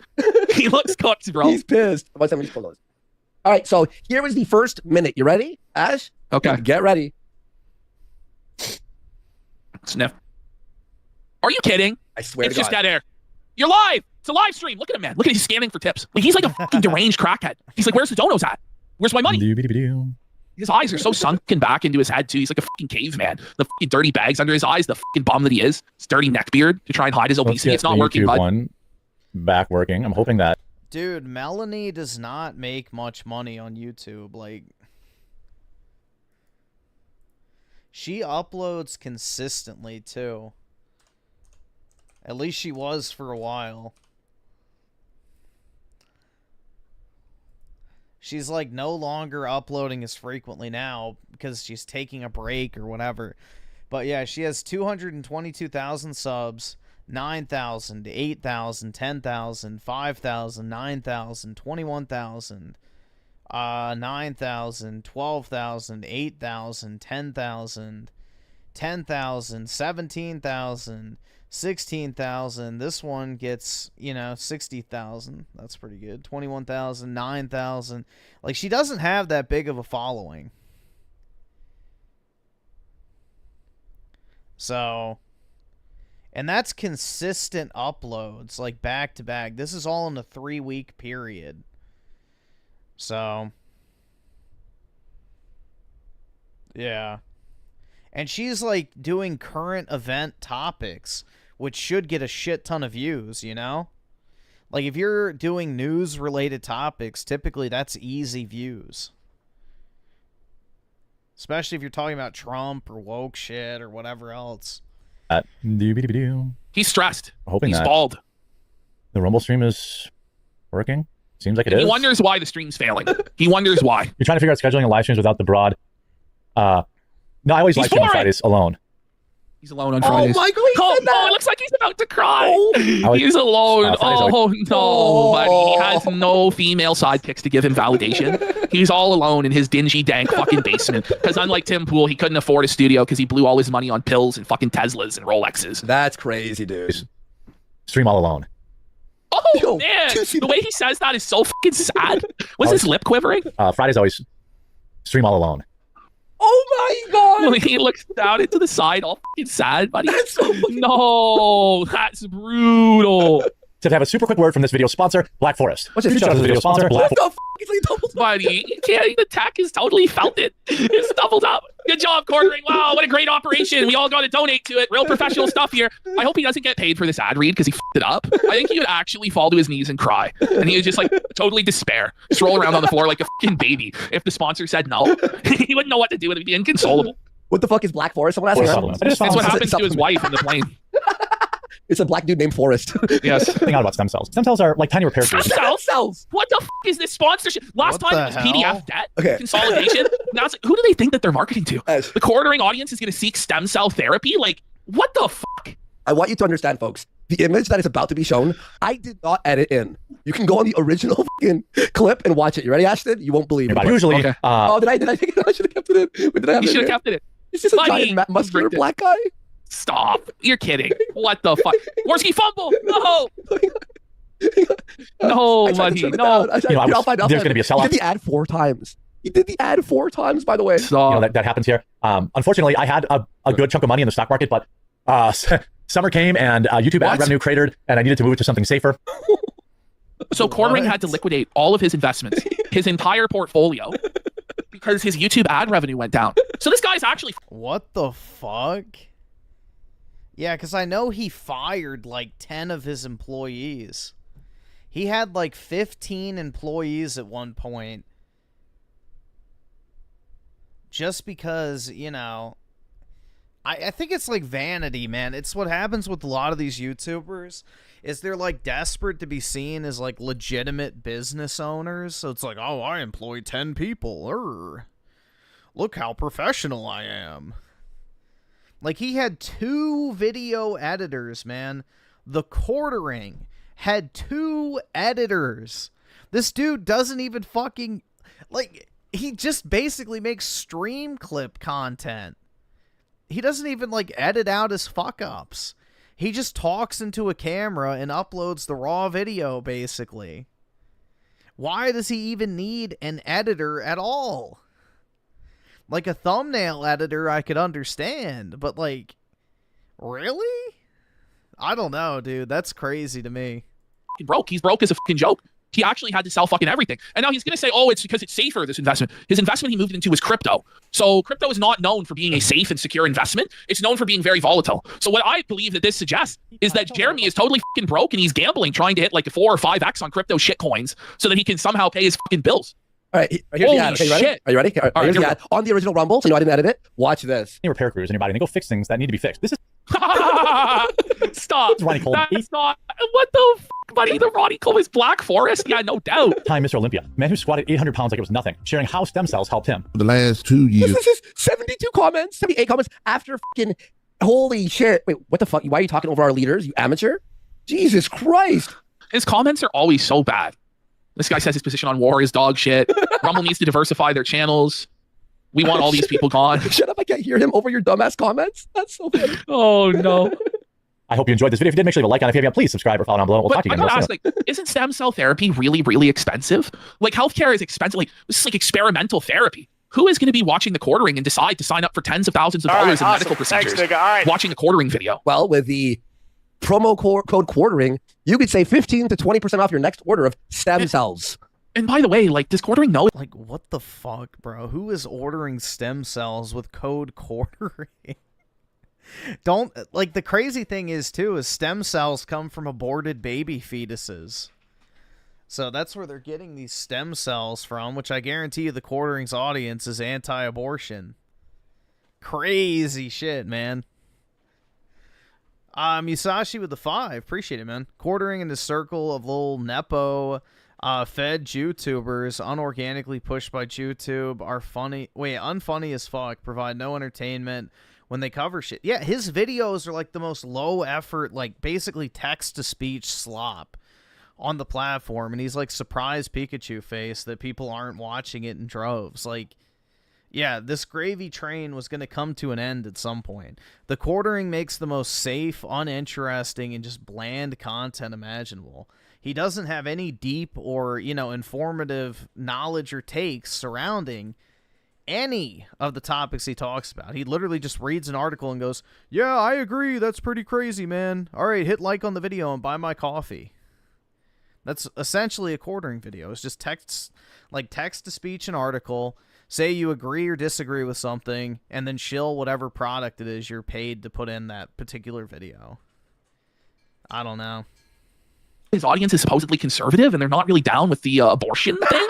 They're not really down with that, using aborted babies to prolong their lives. Yeah, like, exactly. Not really sure that's exactly it. They use aborted baby fetuses for stem cells. Best call is a conservative grifter. Let's check in on Trump. Oh my God, he's so low energy. We're checking in on Trump. So this is, Jeremy, I don't know what to tell you, buddy. It's not 2015. It's not 2016. Trump rallies and stream sniping them is not the way to build a profitable business. Not at all. In 2025. Guys, we're waiting for the Trump rally. Who knows what he might say? Whoa. Now, I swear to you, and I'm sure you believe me, and I'll show you the original if you want, Ashton, if you don't believe me. Trump was late on his speech, right? Buddy, 1 hour and a half of nothing. He had nothing. Like, imagine expecting Trump to be early or on time for his rallies when he never is. Like, it's like a tactic that Trump uses. Remember, like, the media used to film the empty podiums of Trump for hours, and he would just wait to fuck with them. But Jeremy's like, no, guys, he's going to be on time today. We have a show. It's watching Trump. What a lazy fucking bum. Put the article reads in the fucking bag, Jer. Yep. Watch this, unedited. Okay, this is from his actual live show. Watch this. If you think you're gonna come in here and like, because there's not a lot of people in it, and they, you know, because they want to have their message seen. But I highly recommend you just watch someone else if you're. We'll it. But, oh my God, there's no content. None. There's nothing. And you know, sometimes those games, like he has single-handedly. And then he was like, "Oh, I'm forced to do a segment because he's fucking gone." But yeah, it was crazy. All right, let's have a quick clip here. Here we go. What's going on in the YouTube chat? Do I have to mute people for having Melanie derangement syndrome? Woo! So everyone in the chat is shitting on Melanie? No one likes Melanie Mack, Jeremy. She's not an asset to the program. She's an active detriment to the program. Her voice is like nails on a chalkboard. No one wants to listen to her. And all she ever contributes to anything. The only people that like Melanie Mack are like divorced 50 to 60-year-old men that are desperate for anything. They're like, damn, I wish I could get me a bass girl like Melanie. She's a sweet young thing, about the same age as my first daughter. Boy, would I. Is just the most shrill, histrionic, Christian preaching that really no one wants to fucking listen to. And if they do want to listen to it, they want to listen to it from a fire and brimstone male preacher who's elderly and not some dumb, stupid slut covered in tattoos, you know? Exactly. I don't get, like, on days when I'm not here, if you think you're going to come in here and, like, trash talk my co-hosts and I'm going to be like, haha, that's funny. Like, you got another thing coming. If you don't, Free like speech warrior, by the way. Free speech absolutist here, by the way. You can't make fun of Melanie Mac.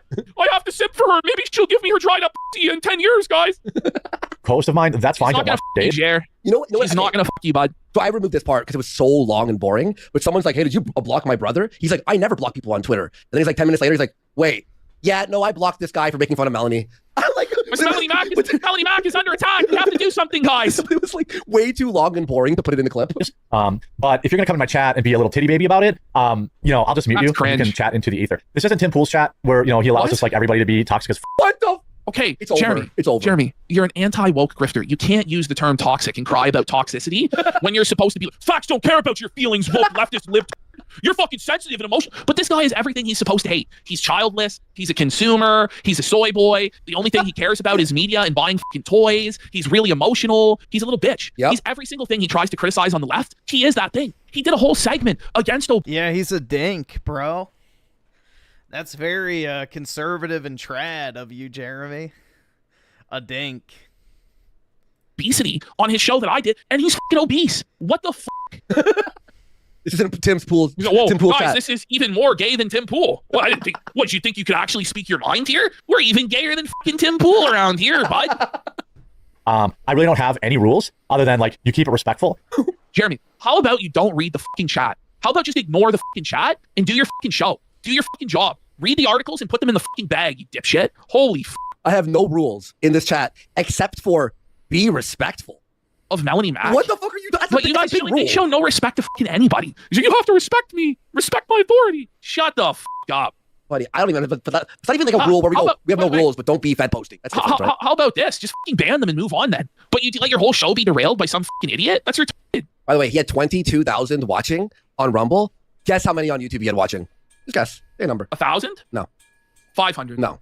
200? Not even. What do you got? 150. Okay, so let's be real. How?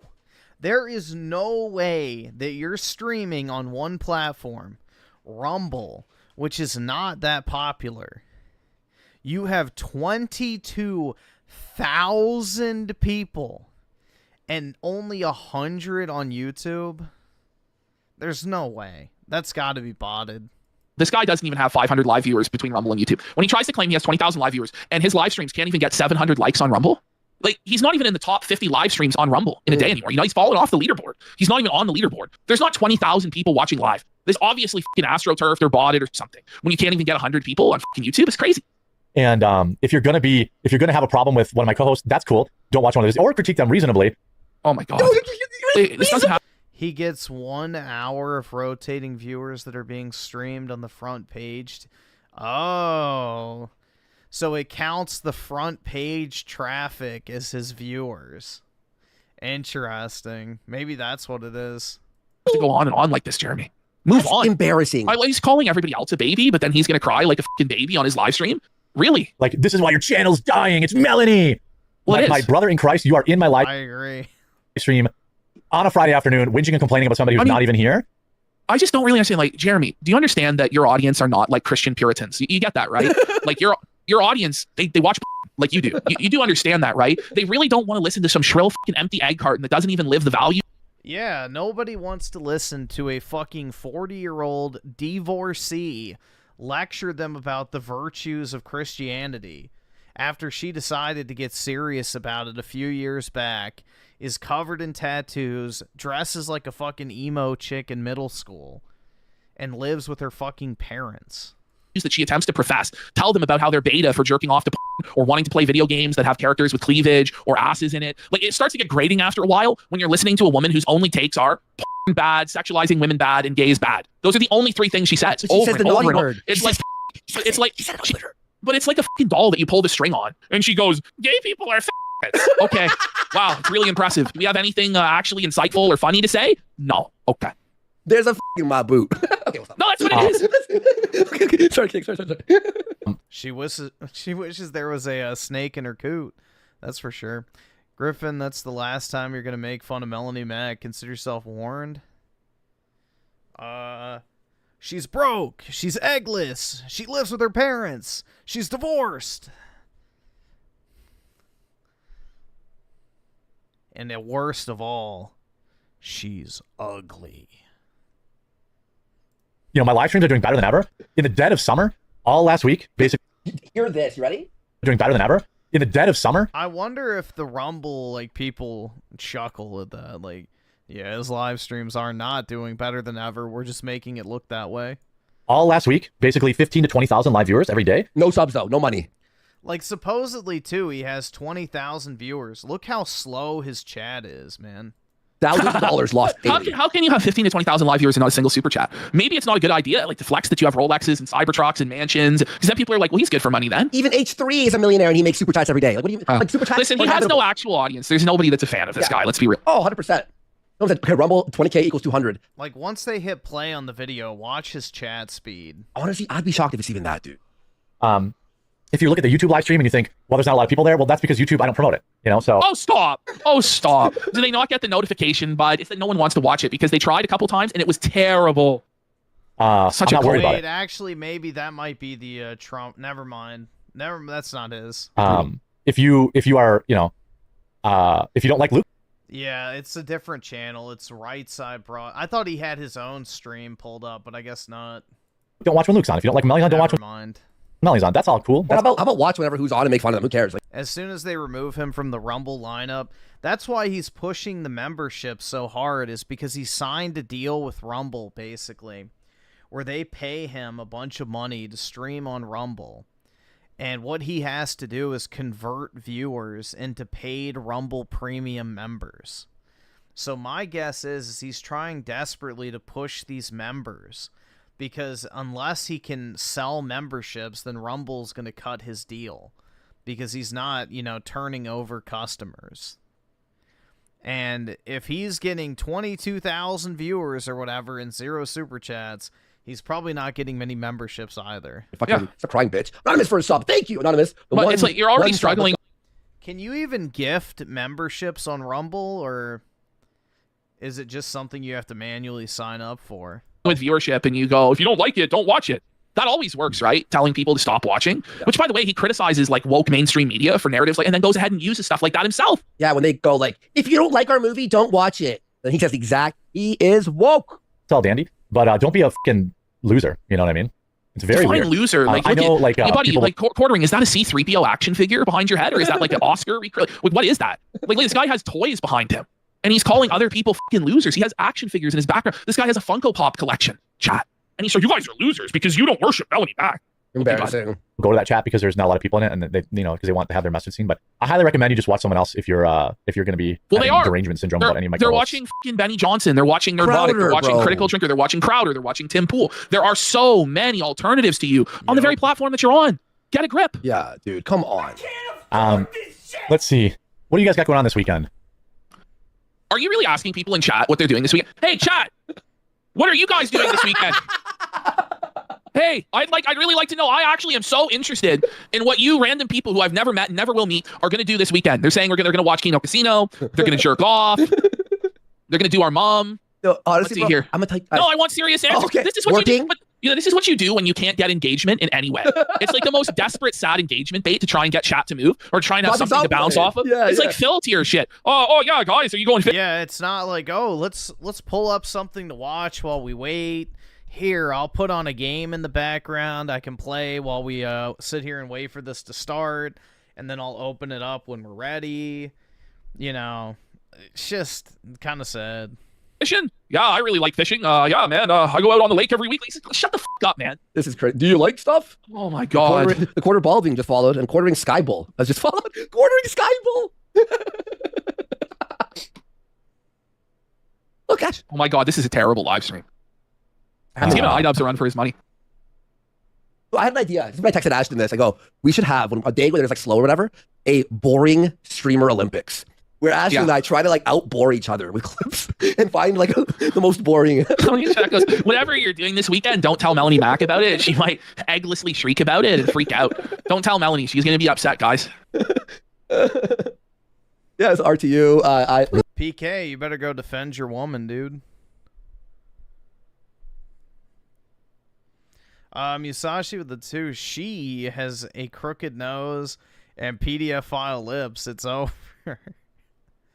Yeah, I don't know, man. It's just I'm assuming you're referring to Melanie, which, yeah, dude, she's not attractive at all. So, well past her prime. What do we got? Remember when Quartering said that he opened his wardrobe, the wardrobe of his wife and peed in it thinking it was the toilet of a night?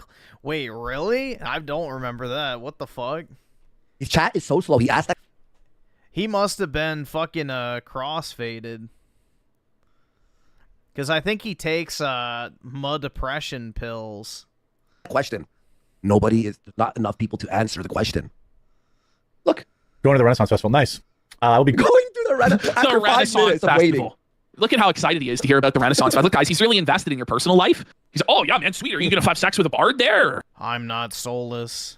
What's going to happen at the Renaissance Festival? You going to get a sweet sword, dude? You going to fucking make your own bow and arrow set? I'll be going this weekend, too. Why are your views down so bad on clips and live? He just takes the bait every time. That was the only person who answered his question of what are you doing this weekend? And the next thing was, why are your views so low? Listen, you have 20,000 live viewers. Your chat's not moving. You don't have 20,000 live viewers. We got Pre-Dawn Corpse for a sub. Yeah, dude, you wouldn't be able to read your chat if you actually had 20,000 people in there. This channel is brand new, and it's also the middle of summer, my dude. Just wait till the copes. What happens when it's fall and winter and it hasn't improved? I mean, what would the cope be then? That it's fall and winter? Like, just wait till fall. By the way, middle of summer. It's fucking the end of August. It's the beginning. It's the end. It's the end of fucking summer. What are you talking about? By the way, Cool Chess says, Al Cap says, summer is when most people have free time. I know. Yeah. Like nobody's in school. Like university college students are fucking off. High school is out, right? You know, people plan their vacations from work. I'm gonna be honest. I don't know if I would want to stream with 20,000 people. Like, yeah, I would like it because I'd make a shit ton of money. But I feel like it would be a lot less enjoyable. Summer. What is he talking about? Come on, dude. I don't know why you think I think having like actual chat interaction and recognizing the names and stuff is a lot better than just having an infinite wall of random shit constantly. Everything's good. Everything's good, brother. Like, I don't know what you're talking about. What do you tell us that your views are down? You're the one. I mean, look in his eyes and you can see that he's suffering and having a really bad time. Like, that's scary. Like, I would, if I had that many viewers, I'd probably just stream a lot less. I would probably just stream a lot less. I would stream, like, you know, for 2 or 3 hours a night, maybe, and then that would be it. I don't know, man. Like, I would cross the street rather than interact with that person whose eyes are like that. Mm-hmm. That guy would stab you for a nickel. Yeah. He would. It's like same level as if there's like... I'm not going to say that. We said enough today. I'm not going to fire Melanie for you. I'm sorry you don't like her, but... Like, okay, I wish you the but best. You're not really going to have a choice. You have to pay her $1,000 a week, and the stream isn't making any money. So whether she's laid off or is there really a fucking difference? The audience is voting with their wallet. They don't like Melanie Mac, but you won't listen to them. You have to force it down their fucking throats, just like the woke companies you cry about. Mm-hmm. In life, and I guess why don't we do this? I didn't want to do another segment, but we're waiting on Trump. Today would be We're waiting on Trump. Dude, imagine paying Melanie Mac $50,000 a year. For what? What is she contributing to the show? She should be paying you if she... Bro, if Melanie Mac was like... this doesn't make any sense. To get that type of exposure, most people would pay to be on a show like that because it would boost up their own fucking platforms. But it's not real viewership. So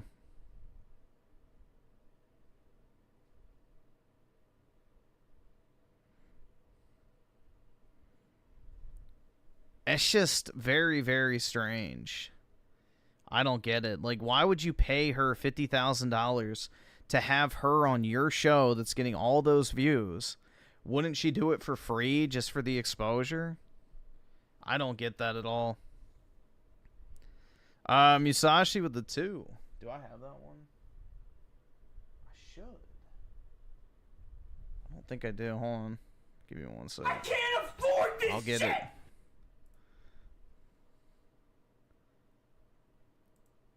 Oops. Where is it? Either subscribe, donate, or get the fuck out. There we go.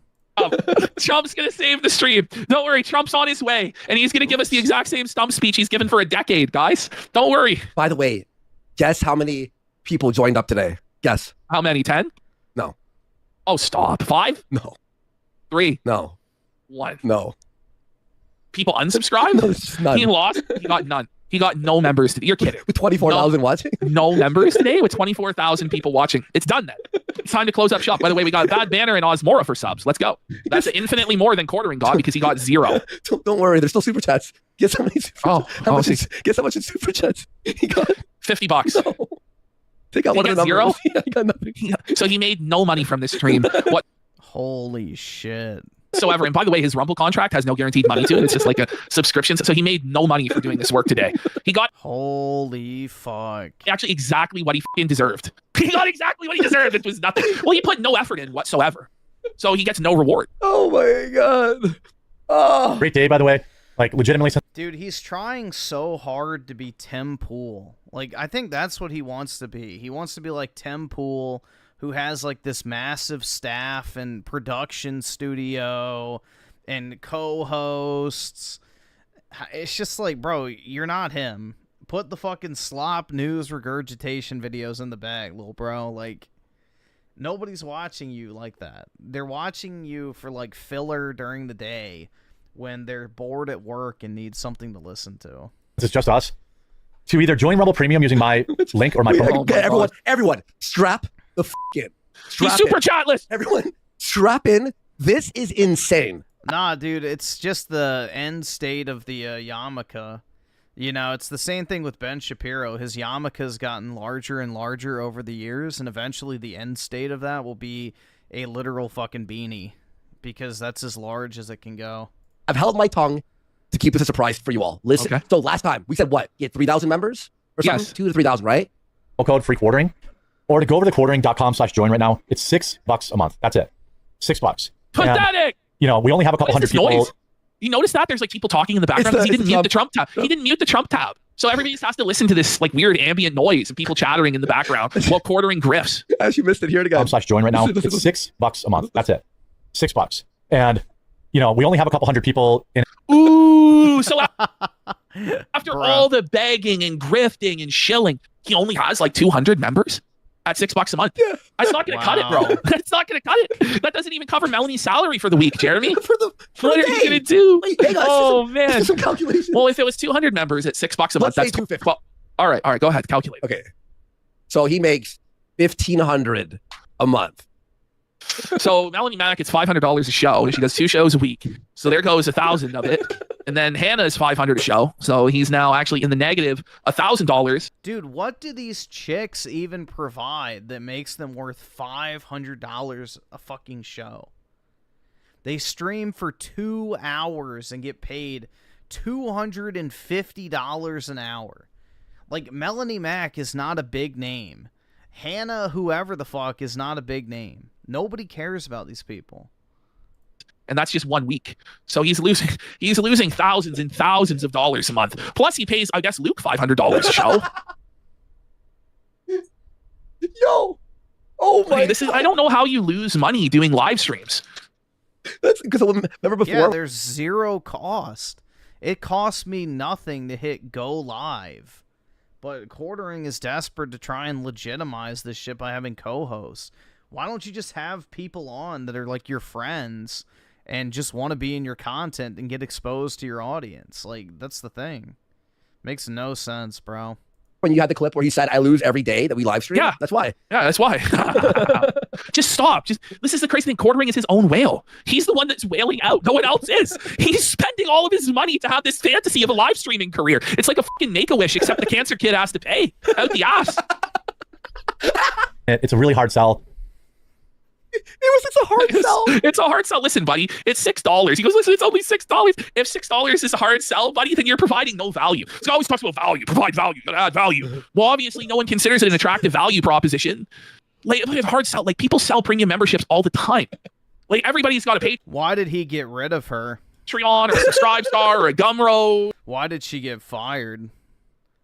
Was it because she wasn't performing well or what? Or fucking locals. They're all able to sell it. But people don't want to buy yours because you fucking suck. By the way, 3 planes, 2 dogs, 1 wife, $0. That's from Mango 88. Priceless. Say the MasterCard, priceless. we only have a couple hundred people in it. It's a really hard sell. But if you're a coffee buyer, I mean, you get extra money off coffee, extra money off Sheath, extra money off Meta. Okay, so he's like, listen, you get money off of giving me more money. Just think of the incentives. You could buy my worthless, overpriced coffee at almost the price it should be. Think about that. What this guy is? So I'm selling you a $6 coupon book. Use the coupon. The penny saver. This is that's what he's doing. He's selling the fucking penny saver, but on his worthless shit. He's the shit when you pull out of your mailbox and you're like, fuck, okay, throw it out, recycling. He is the fucking ads in your mailbox. This is what's crazy is he always tries to pitch himself as this great businessman, this master grifter, but every single one of his businesses has failed. All of them have failed. All of like his newspaper failed. All of this shit failed. The only business that he's been successful at is just pumping out YouTube slop. And not the only successful part of his entire business empire. The only profitable part, his profitability went down by half. So he's really holding on by a fucking thread. Yeah. Oh, that shirt. And Quartering seems like the type of guy to like just consistently up his lifestyle expenses. Like, he's not one of those wealthy people that's like, oh, you know, my mortgage is like $4,000. My utilities are an extra $1,000. So I need $5,000 a month to survive. He probably like just keeps spending money on stupid shit instead of banking a bunch of his money. So by now, Quartering should have more than enough money to retire if he wanted to. His house should be paid off. He should have a healthy investment account. But I feel like he just blows all his money. He gives me that vibe on unnecessary shit. Because we got to remember, he had 10 plus staff members working on his YouTube channel. That's fucking insane. Like, why? You don't need 10 people working on your fucking YouTube channel. You make slop news videos. Get a fucking thumbnail editor and somebody who will post your videos. That's one person. One fucking person could do that. But he had 10 people working on shit. It's crazy. Musashi with the 5. When goys are doing much better than you on YouTube as a... Wait, as a yid with Nepo help, free rope is the only remedy. Or lift boulders in your garden like Jarbo. Yep. It's just, the whole thing is unnatural. Like, I don't buy he's only getting 20,000. Or he's getting 20,000 viewers. But no super chats? Like, bro. There's no way. They've got to be, astroturfing or something. But, yeah, the Quartering's time is up, I feel like. You know, he's had a very good run for, like, 10 years. He's done 10 years of consistently making the same slop content. You know, naturally, people are going to get sick of that shit and move on. So. All my sponsors, the members-only Discord, members-only videos, all that shit. By the way, I gotta ask, where the f*** is the coffee facial scrub? Remember he grifted for the coffee facial scrub? Oh, yeah. And promised everybody he invented a coffee facial scrub? And that was going to save the business? It's still... At 15K viewers, Salty, I'm not familiar with them, gets 10K in tips and hundreds of gifted subs each stream. Yeah, that's the thing. It's like, that's 100 times the viewership I have right now. I have like close to $300 in super chats tonight. If I had 100 times the viewership, that would equate to like almost $30,000 in super chats. That's what he should be pulling with fucking with like 20-something thousand people watching him. That's crazy low. Like, can we hit 25 members? Like, that's crazy to me. Hasn't materialized. I doubt he's ever going to sell the coffee facial scrub. And if he does, no one will buy it. Yep, no, look, it's tough for this guy. Oh, and guys, if you ever feel bad, which I know you don't, but if you ever feel bad, he tried. No, his channel feels very just corpo, cold, like cash extraction. Getting Medicare banned off of YouTube. Yes. Lagging people. Like, I don't think he has any genuine passions, is the thing. Which, is kind of rich coming from me. Because, I'm not really a passionate guy anymore. My passions have been smashed into a pulp. But I still have some semblance of passion over certain topics. Like, there are certain stances I'll take, even if they're unpopular, There are certain things that I actually do care about still that I will talk about. Like, you know, everybody shits on me for my Pokemon cards and shit. Like, quartering doesn't have anything like that he talks about, that he just likes. It's all, like, calculated, what will get me the most updates on this particular video so I can sell more ad placements. Like, it's just really, like, soulless content. It's like the Indian bot farm content where they just sit in a factory all day with a bunch of computers making a bunch of slop YouTube videos that just have zero soul whatsoever. He likes Aerith? Yeah, exactly.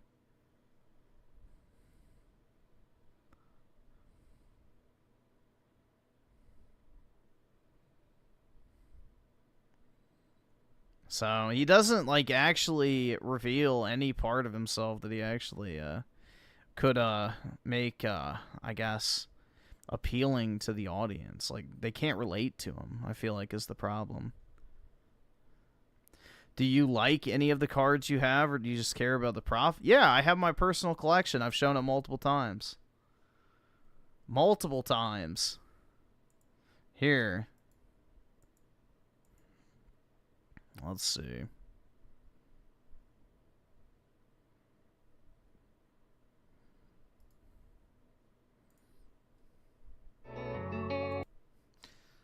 There you go.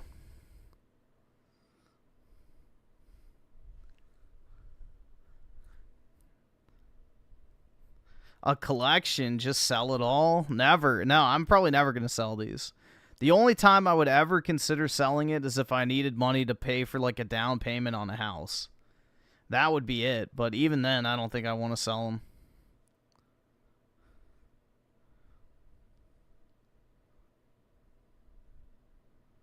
I like it too much. But yeah. Then why are they graded? Because I wanted good condition. They're not 10s. They're 9s. If I was going for value maximization, I would have gone for PSA 10s, not PSA 9s.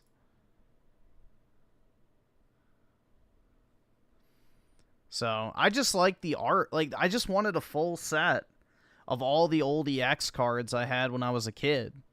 And, you know, a 9 is mint. Generally speaking, the only difference between a 9 and a 10 is the centering in a lot of cases. Yeah, I have 10s, but they're not in here. Like, hold on, there's one coming up if I can pause it in time.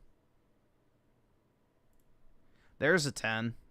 This card I couldn't find in a 9, so I bought it in a 10. But, yeah, there's one. I have another 10 in here, too.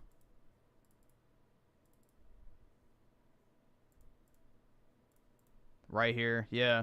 This is another one I couldn't find in a 9, so I bought a 10.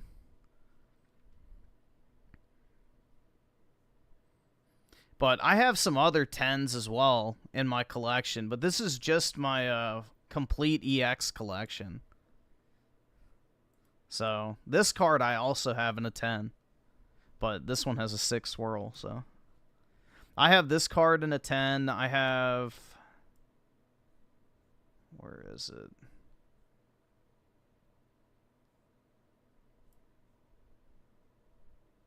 Let's see. No, I went too far.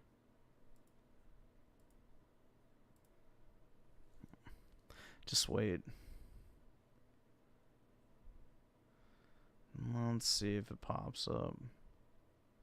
It's in Unseen Forces. Yeah, Legend Maker, this is it. Yeah, I have this card in the 10. I bought this card in the 10 as well, too. And then, I think I already passed. No, this one, too. I have this in the 10 as well. So, I have this card in the 10, and I have both of those Mews in the 10. For these specific type of cards. But, yeah, then I have a bunch of, like, more modern stuff in 10s.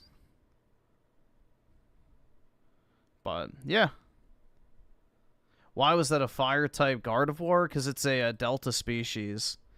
So, during Gen 3, they had a set called Delta Species and Dragon Frontier. and they had the Delta species, like, variant types of all the different Pokemon, so... Like, Sceptile was, I think, the first one they did. So yeah, he's a psychic type. Then Altaria, Dragonite, Flygon, Gardevoir, Kingdra, Latios, Rayquaza, Salamence is a water... That's a really cool card in person. I love this card. Tyranitar. But yeah. There's a lot of different Delta species cards that have mismatched typing, so it's kind of cool. It's a unique feature of that era.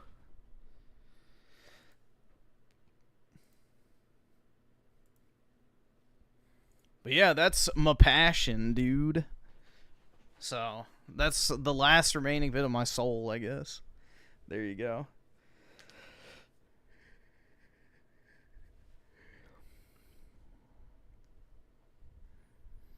Nah, the only gold star I want is the Mew gold star, which is expensive, but I'd buy one. That would be like a grail card for me.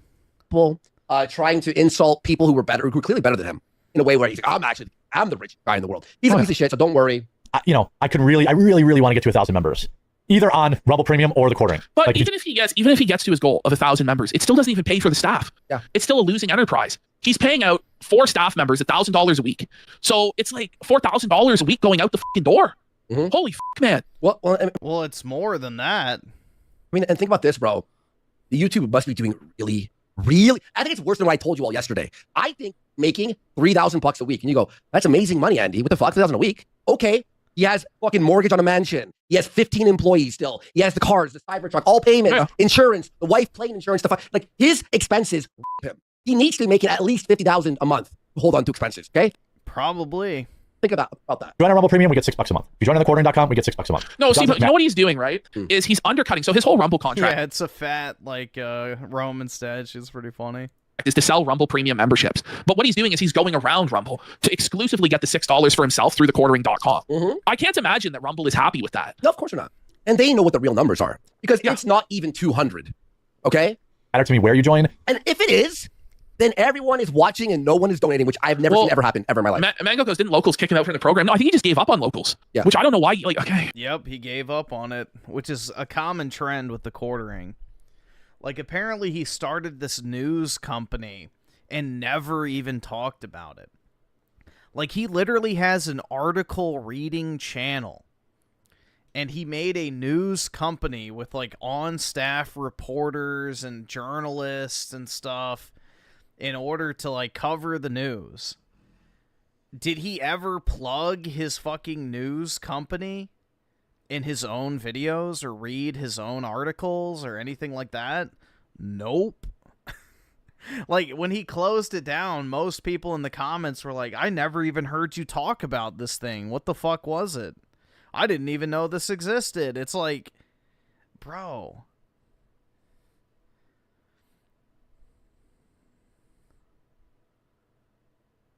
He already did that previously as a tax evasion fraud with a game. Yeah, exclusively games. I remember that. And he hired like a bunch of anti-woke YouTubers to make slop content. And it eventually failed. Shocker. Sure thing. But I really hope today will be the day you go over there and join. We need support. I mean, freaking Tim Pool has 50,000 people. Oh, here it is. Oh, here we go. He's so jealous of Tim Pool. We need support. Freaking Tim Pool has 50,000 people. 20 subs and we'll go to the iDub segment. Yeah. Let's finish this. Yeah, 20 subs. Tim Pool has 50,000 people paying him per month. Like, he's got plenty of money, all right? I thought you were the richest man in the world. You know, that guy has plenty of money. Don't you have plenty of money with your 7,500 square foot mansion and your Cybertruck and your saltwater aquarium and your Rolex watches? So why should people give you money then?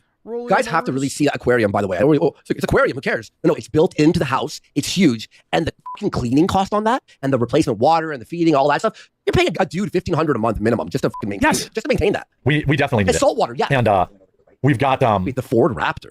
Yeah, he has a Ford Raptor too. What? How many cars does one man need? Can we see all of Yeah, why would you have a Ford Raptor and a Cybertruck? That's retarded. Why do you need 2 pickup trucks? percent. Yeah, I hypocrite. Please respond. Exactly. Get rid of the fucking Cybertruck and just drive your Raptor. Members only videos this weekend too. I like most of what Trump is up to, but speaking can be really. Dude, I would actually love to have a Ford Raptor. Those things are fucking sick. We have more people watching us than right side. 23,000. No, you don't have 23,000. We have more people watching us than right side. Meanwhile, he's watching right side. Live viewers, but no Gee, I wonder why you're poaching their viewership, you fucking dumbass. memberships, no super chats. That doesn't add up, Jeremy. I'm sorry. It makes no sense. You easily make 3,000-4,000 that day with 23,000 watching a Trump speech. Right? Am I wrong, guys? No, I don't think you're wrong. Like, his chat doesn't move, by the way. Yeah. How safe it was before we got here. It was unsafe. That's a 23,000 viewer chat. It's going like this. Follow the channel. No, I think this is the other person he's watching. Oh my god. Oh, okay. The right side, who has how many is that supposed to be? 13.7 thousand. No, see, these numbers are all bullshit. That's not a 13,000 viewer live chat. Our not even chat's fucking 5 close. times faster. Our chat goes way faster. She won't be there very long because we'll take it over. Thoughts? And we got Bob McGon for a sub. All right, we have See, I don't even know if it's tax evasion is the thing. I think Jeremy is just so desperate to have some sort of like legitimate business. Like he wants to be acknowledged as like a businessman. I think that's what it is. It's like fucking Mudashart wanting to be a fucking engineer. It's like these guys have this like illusion that they are, you know, these industry magnates, and every day they're in the office ordering their employees around, telling them what to do, you know, making millions of dollars a month, blah, blah. Like, it's a massive LARP. It's like all the crypto bros LARP that they have crypto companies, when in reality, they're just making money from the referral links in their fucking description. That's it. They don't have companies. They're not making all this money. It's all fucking LARP. It's a LARP to get money out of you. And that's it. So it's this weird mentality of like having to make this shit something more than it actually is. Like Jeremy would have had a better chance of starting a legitimate company doing Magic content. He could have opened a Magic store and had a Magic YouTube channel or a TCG channel where he bought and sold cards, opened packs for people live, had like a physical storefront with employees where, you know, people could come in and he could film content of, you know, a store owner's perspective and shit. Like, that's a great fucking model to have if you want to have like an actual business. But sloppa YouTube content in a dying industry of fucking news is not what you want to get into. Like, mainstream media is dying. Why are you trying to emulate a losing business model? You shut the fuck! Don't you fucking tell me to my face to shut the fuck up!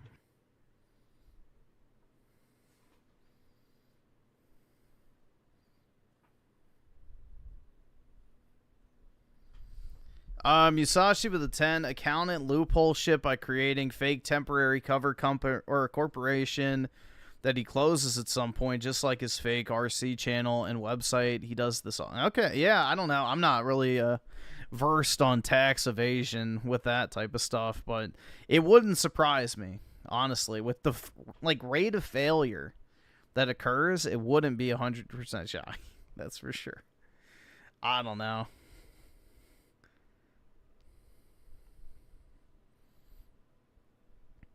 America is comprised of LARPing rich pricks? I guess so. I don't know, dude. Like, it's just, I've never understood, like, having to lie or pretend that you're something you're not. Like, I just don't get it. I really don't. Like, he's in a very fortunate position to be doing what he's doing. Like, there are people who would kill to be in his situation of getting, you know, 100,000 views on a video of him talking about some random current event, making $30,000 a month in ad revenue. And it's like, why are you like so desperate to get rid of that? Why do you want to move on to something else? Just accept the fact you won the lottery, basically. You won. You won at fucking life, bro. Enjoy it. Stop trying to constantly push it. Not everything has to scale.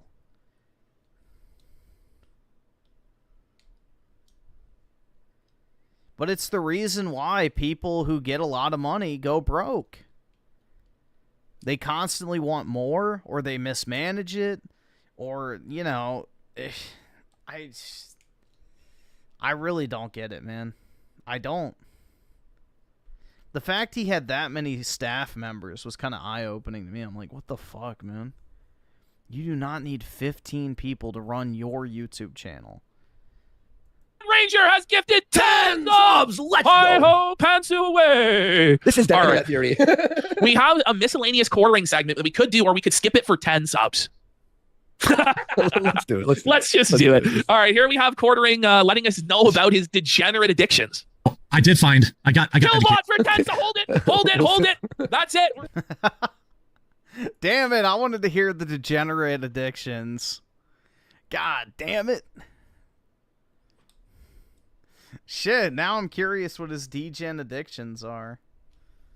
He's bald, he's cooming, he's quarterless. Suffer brand coffee. All you need is one hot chick to run your YouTube. Yeah, exactly, man.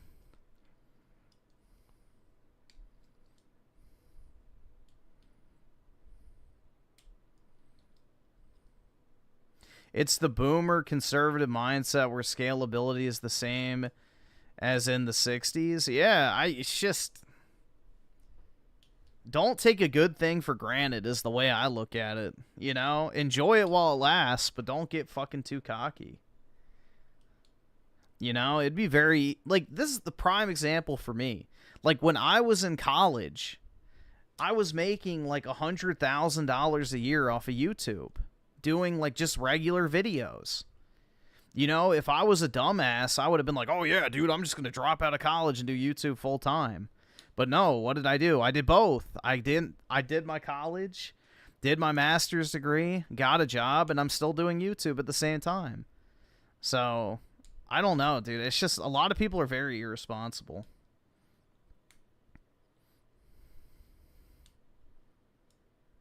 Just wait till you see the quartering sex video that they should be releasing soon. Basically, years of diarrhea and oh wait, shit videos. What the fuck? What the fuck?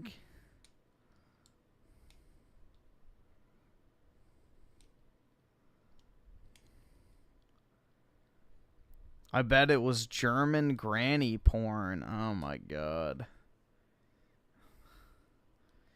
At least it was German.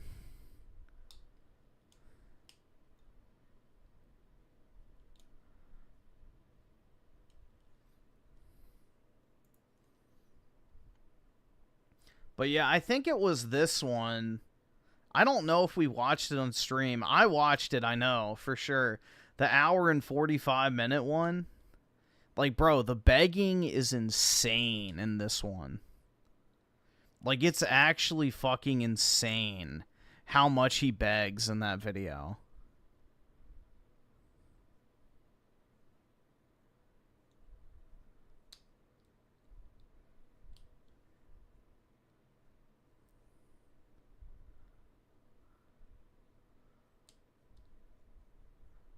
The Bog returns. Anissa embarrassed of iDubbbz.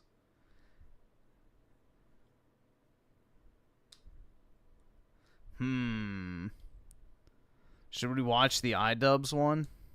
No, I don't think we watched this. It's 2 hours. That's kind of too long to watch on stream.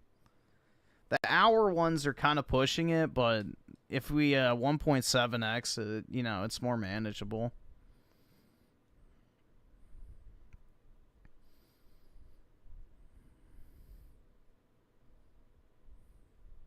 Watch the iDubbbz. Congratulations, Griffin. You're getting sent to Venezuela. Nice.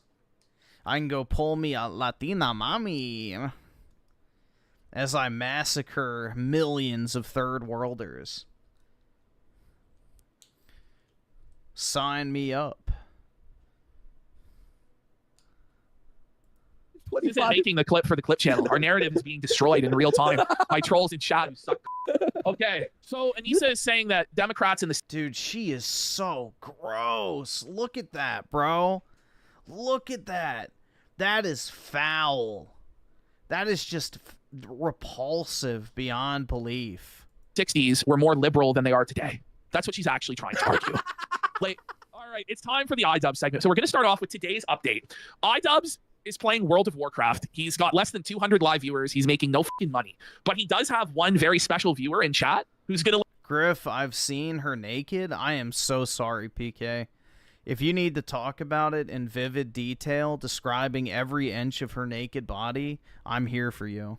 And better yet, if you have a reference picture, send it my way so I have a better idea of what you suffered through, so I can be there for you, man. Let iDubbbz know something. All right. If you're watching on the clip channel, we forgot to say this plenty of times, but hit like and subscribe and ring that bell. Almost at 44,000 subs. Let's do it, boys and girls. People are like, "Where's Phil?" Well, we'll get to Phil. Tomorrow. It might be tomorrow. Maybe we'll get to Phil tonight. It's Fuck Phil Friday. Listen, if it doesn't happen tonight, then it will be the first segment tomorrow. Okay? Yes, exactly. I promise we'll do Phil first then on Saturday if it happens. Yeah. But the thing is, I'll just say as we go into this iDubbbz segment, the Phil thing is really tough because there's an audience that really likes Phil and wants the Phil content, and then there's an audience that just fucking hates it and just tunes out for it. Yeah. So we try and do it at the end of the show so that the people who don't like it don't get fucking pissed or whatever, and they can just choose to leave at that time. That's kind of our rationale. But... Yeah. Ian, I'm embarrassed to say this, but I had a big gay crush on you in college. You were in. Whoa! Whoa! Wait, this is today? Yes, this is today. So the viewer, yeah, he's got nothing. So the viewer comes out and says that he had a gay crush on iDubbbz, and that iDubbbz was his sexual awakening in college. Imagine actually reading that, and it was it wasn't like a super chat. He's like, yeah, this is the gayest fucker I've ever seen in my life. I think I'm in love. Came in. iDubbbz read that. Look at him. Man. I'm shocked at because yesterday you just think how different your life could be, iDubbbz, if you would have gone the gay route versus the OnlyFans whore. Your clip had 215? I think so. 215, right? You gained 4 subs in it. For me, honestly, more than quartering. Yeah, you gotta give it to iDubbbz. Like legitimate gay? Yes, buddy. He's gay. He wanted to suck your bud. He jerked off to you. Imagine you get told by some gay guy he jerks off to you. That's so uncomfortable, dude. Nuts. This is the iDubbbz. I don't know if I would feel uncomfortable. I would be, it'd be a mixed feeling. It'd be like, oh, cool, but also weird. I don't know, man. It's a mixed signal type thing. Chat, iDubbbz has to pretend to be like... I don't know how I would react, honestly. I don't think I'd be, like, disgusted, though. It'd be like a weird compliment, like, oh, you have a nice nose. It'd be kind of like something like that where you're like, what the fuck? But then you'd also be like, oh, I guess that's nice, whatever. A proud ally or supporter. Maybe he is a proud ally, as we're about to find out. I phrase that so cringily. Like legitimately gay, like gay, like real? Everything. Like one of the ones who like suck wiener and like eat butthole and have butthole in cock and butthole. Cock and butthole? Gee, dude, I don't understand how people think iDubbbz is funny. I have never liked his humor. Like, oh, dude, he said the N-word. Oh, at the peak. Like, that's literally the extent of iDubbbz's humor, is just being, like, cringe. Like, purposely cringe, and it's like, I never understood the appeal. Same with H3. Filthy Frank was the only one that was actually watchable of that group. Poopy caca, poopy caca, pee pee in the pee pee and butthole. Bro. He's so cringe, bro. He's so unfunny. By the way, aren't you supposed to be an ally? Like, this is pretty homophobic. It is, but it is. Well, because he is homophobic. Like, this is crazy. Not flattering because men wanting you doesn't equate to women. Yeah, but bro, the average guy doesn't get a compliment ever. Like, when's the last time a random person walked up to you and gave you a compliment? Like, think about it for a second.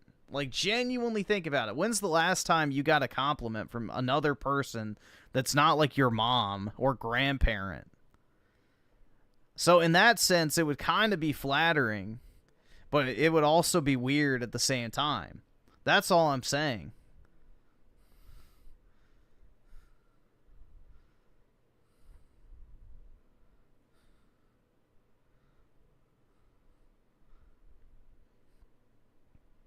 Gay. Yeah, it's hard for me to relate. Well, it should be. If you're straight, you shouldn't be relating to jerking off to guys at all. No, you can say, oh yeah, well, I had a sexual awakening to this actress when I was young, you know. But it's like, what is going on here, iTubs? What's going on? He's about to say some real sussy shit, some real gay shit. Let's go. Okay, and Jay Caesar 187. Nah, I think I could say gayer shit, but we'll see. Roy prefers sub. Let's fucking go. See, I was raised in the era of sus, bro.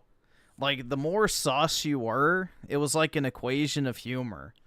So, you know, back in my day, when I was a kid, we used to say, like, the most sus shit imaginable. But everyone just assumed that being gay was, like, literally impossible. So nobody took it seriously. You know, like, back in the day when a guy put on a dress, you just automatically assumed, oh, he's just trying to be funny. You didn't think anything of it. You're not like, oh, that guy's a fucking, you know... Skip it up, the fucking loser faggot. You were like, oh, yeah, he's just being funny. It's like a joke or whatever. Like, nobody was like, oh, dude, he's a woman. Oh. Like, no, you were like, oh, look at this guy. He's a fucking, you know, he's just trolling or whatever. But now, you know, it means something completely different. So you used to be able to, you know, actually have fun in life without having to worry if you were going to get butt fucked by some deranged psycho. But back in my day, am I right? Griffin just getting naked with the boys, duh. Hey, man, that only happened twice. Had some gay thoughts on occasion. Whoa! Did you bring it back? Bring it back, buddy. What do you mean? What do you mean? All right, I don't know if I can top that. On occasion? Yeah, no, but I don't think I can top that. It's not like you had one gay thought. It happens from time to time. And maybe you are gay. Have you considered that? Is this just the master gaslighting of Anissa, where she's like, well, you think that Xavier Bardem is sexy, don't you? I mean, he's even admit he's a handsome guy, right? You know, come on. Yeah, well, maybe you have some gay thoughts. It's okay. Everyone has gay thoughts, Ian. Or is he actually just queer and he just naturally has these gay fantasies? Like, I don't know. Payphone says when Kino says you're gay. Yeah, one time when I was watching porn, guys, I really just visualized myself as the woman. I don't know what happened, man. Maybe it was just that massive, dominating presence of the gargantuan BBC that was just ravaging that little Asian girl. But I don't know, bro. For a minute, I felt like the Asian girl, and I wanted it inside of me. There you go. Did that top it? Bro, that's actually wild, though. Like, oh, yeah, I've had gay fantasies. Like, fuck. No, it's tough. Yep. You can't out-gay the casino. For sure. Like most straight men do. Wait! No! Wait! Most straight men do not have gay fantasies. I thought he was doing White Lotus, the HBO show? Is that what that's about? I've never watched that show, but... Bring it back. Let's hear this all out again. Chat. I'm gonna make Hold a poll. on. I'm gonna make a poll. Wait, is the White Lotus, like, it has some guy who wants to get fucked by BBC? Insane cope. Oy vey. Buddy, because if you're straight, that means that you... Yeah, that show looked incredibly Jewish when I looked at it, so I never bothered watching it. Aren't gay, and therefore you don't have gay fantasies. But if you're gay, you do have gay fantasies because you're gay. Or you could be a bi, but you're still homo. You know what I'm saying? All right. What is he talking about? Here we go. We're gonna make it this. Here we go. Here's a poll for you all. Have you ever had gay thoughts as a man who's straight? Yes or no? All right, let's check it. So right now, 83% are saying they haven't had gay thoughts as a straight man, and 20% are lying there and saying that they do have gay thoughts as a straight man. Yes, it's picking up with 20%. Are we talking about 20%? Yeah, I have never had a genuine gay thought. Like, no. % of the audience is homosexual? Whoa, I didn't realize we were so LGBT friendly at the casino. It's 25. This isn't making the clip for the clip channel. Our narrative is being destroyed in real time by trolls in chat who suck. Okay. Most straight men are the gayest men on the planet, truthfully. What? What do you mean? What do you mean straight men are the gayest men on the planet, Ian? What? Just come out of the closet. Okay, you could make the case that straight men say the gayest shit on the planet. That I would agree with, because, bro, yeah, like, the sus-offs 100% are a thing. But are the gayest men? Nah. Buddy, just come out of the closet, Ian. It's okay. I've had some gay thoughts on occasion. No, stop saying that! I don't know where I was going with that. Yeah, where were you going with that, man? Does he realize that was a bad call to say that he has gay thoughts from time to time? You guys, you trolls in chat are fucking He's assholes. probably like, I wonder if a man would treat me better. Yes, it's at 29%. I kind of just trailed off, which isn't good to do when you're talking about your sexuality. He just keeps losing, bro. He just when keeps ADHD losing. hits and you're talking about being gay. Someone posted on my Reddit, like, oh, iDubbbz looks like a young Ted Nugent. What? And I was like, I looked at the picture and I was like, oh yeah, I see it. Thank you. Did this guy say the thing he's trying to say? Oh, he's really struggling. He needs to up that Adderall dosage, man, because his brain is so low functioning right now. He's not even like doing something that requires a lot of like thought and like skill in this game. Sign clicker. He's literally just walking through a desert, a fucking like African style. I was like I see it. I didn't Sahara. pull up the photo, but it should be somewhere on the Reddit. iDubbbz looks like a young Ted Nugent, and I was looking, I was like, Ted Nugent's. I mean, aside from like hating Where is this going? Ted Nugent's politics, Of course, you have to get that in there. And even at a Okay. young age. Oh yeah, that'd be great, Anissa. Thank you. Wait, I is spaced on. Anissa in chat? Anissa's there in chat mocking him for having gay thoughts. Like, can you guys? Who's worse, him or Quarter? Well, Anissa's more masculine than him, so he probably fantasizes about her dominating him with a massive strap on. Quartering was. I'm telling you, I mean, let's Quartering like forms somewhat coherent thoughts at points. Like Quartering is able to speak in sentences that make sense. Now they might. Dude, Anissa probably makes him wear a fucking a prosthetic penis when they have sex. Boring sentences that are devoid of entertainment value or charisma, but She's like, I'm the only one that is allowed to feel good from this, you fucking piece of shit. He's like, yes, madam. Talking like he can read an article and give what he believes the correct take to be on it. iDubbbz doesn't seem to be able to do anything right at all. Yeah. Well, Dick Stein says, hot take alert. I'd rather listen to Ian because Quartering just does infomercials. Yeah, I mean, it's a question of you'd rather listen to an infomercial or just listen to nothing at all. And most people are probably going to choose nothing at all. Is Ted Nugent a chud or something? I don't know what chud means. But What do you mean you don't know what chud means? Your wife uses chud all the fucking time. Buddy, how are you going to be a bread tuber and you don't know what a chud is? Like, this is insane. A classic conservative. I'm pretty sure. I just want to say that he's been in the circles of like, maybe I'm sure. You don't even know. Mixed up with someone else. No, I forgot. Ian, Ted Nugent is like big time pro Second Amendment. That's what he's known for. Okay, like, just figure it out, man.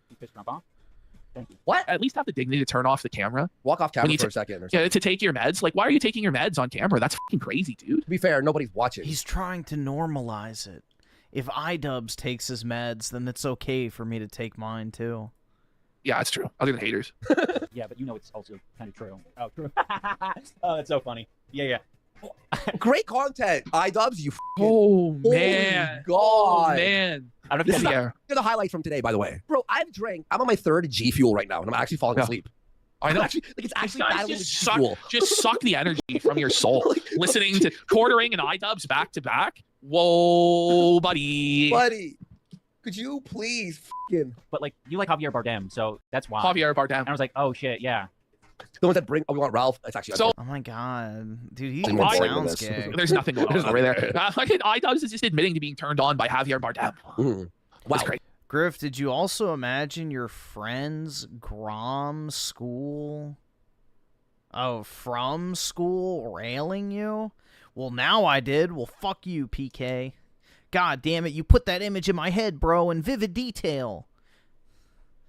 But no, I can't say that I did. I cannot say that I ever imagined my friends railing me. So, again, back in my day, being gay was not even, like, a considered reality.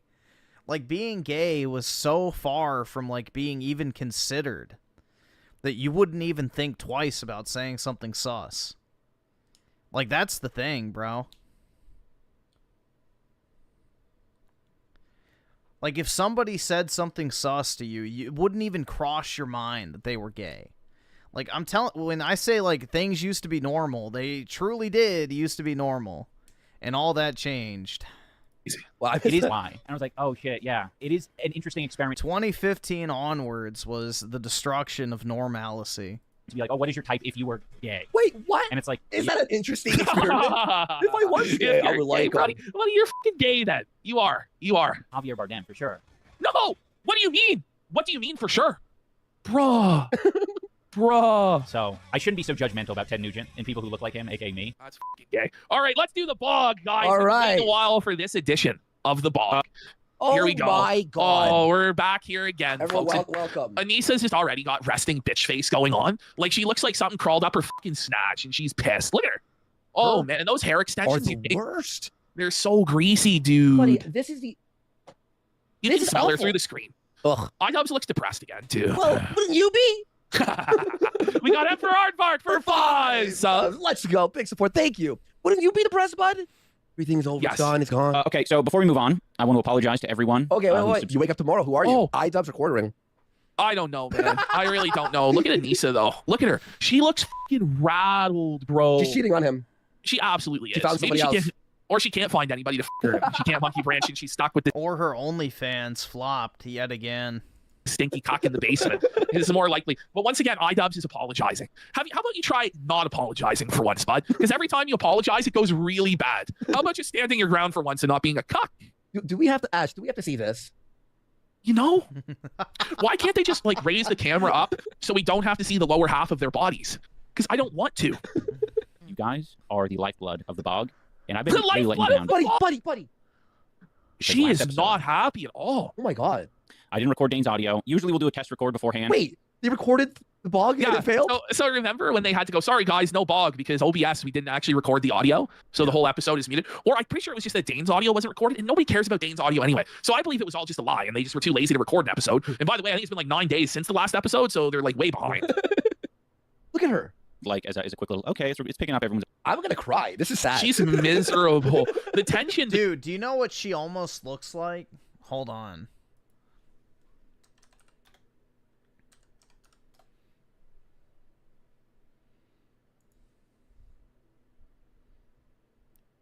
It's not exact, but it's similar. Hold on, let me see if I can find a good picture. There we go, that's perfect.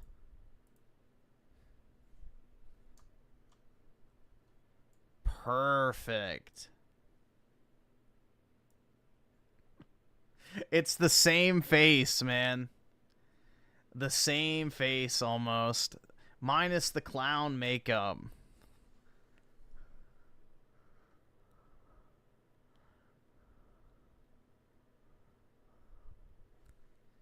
And if you're not sure who this is,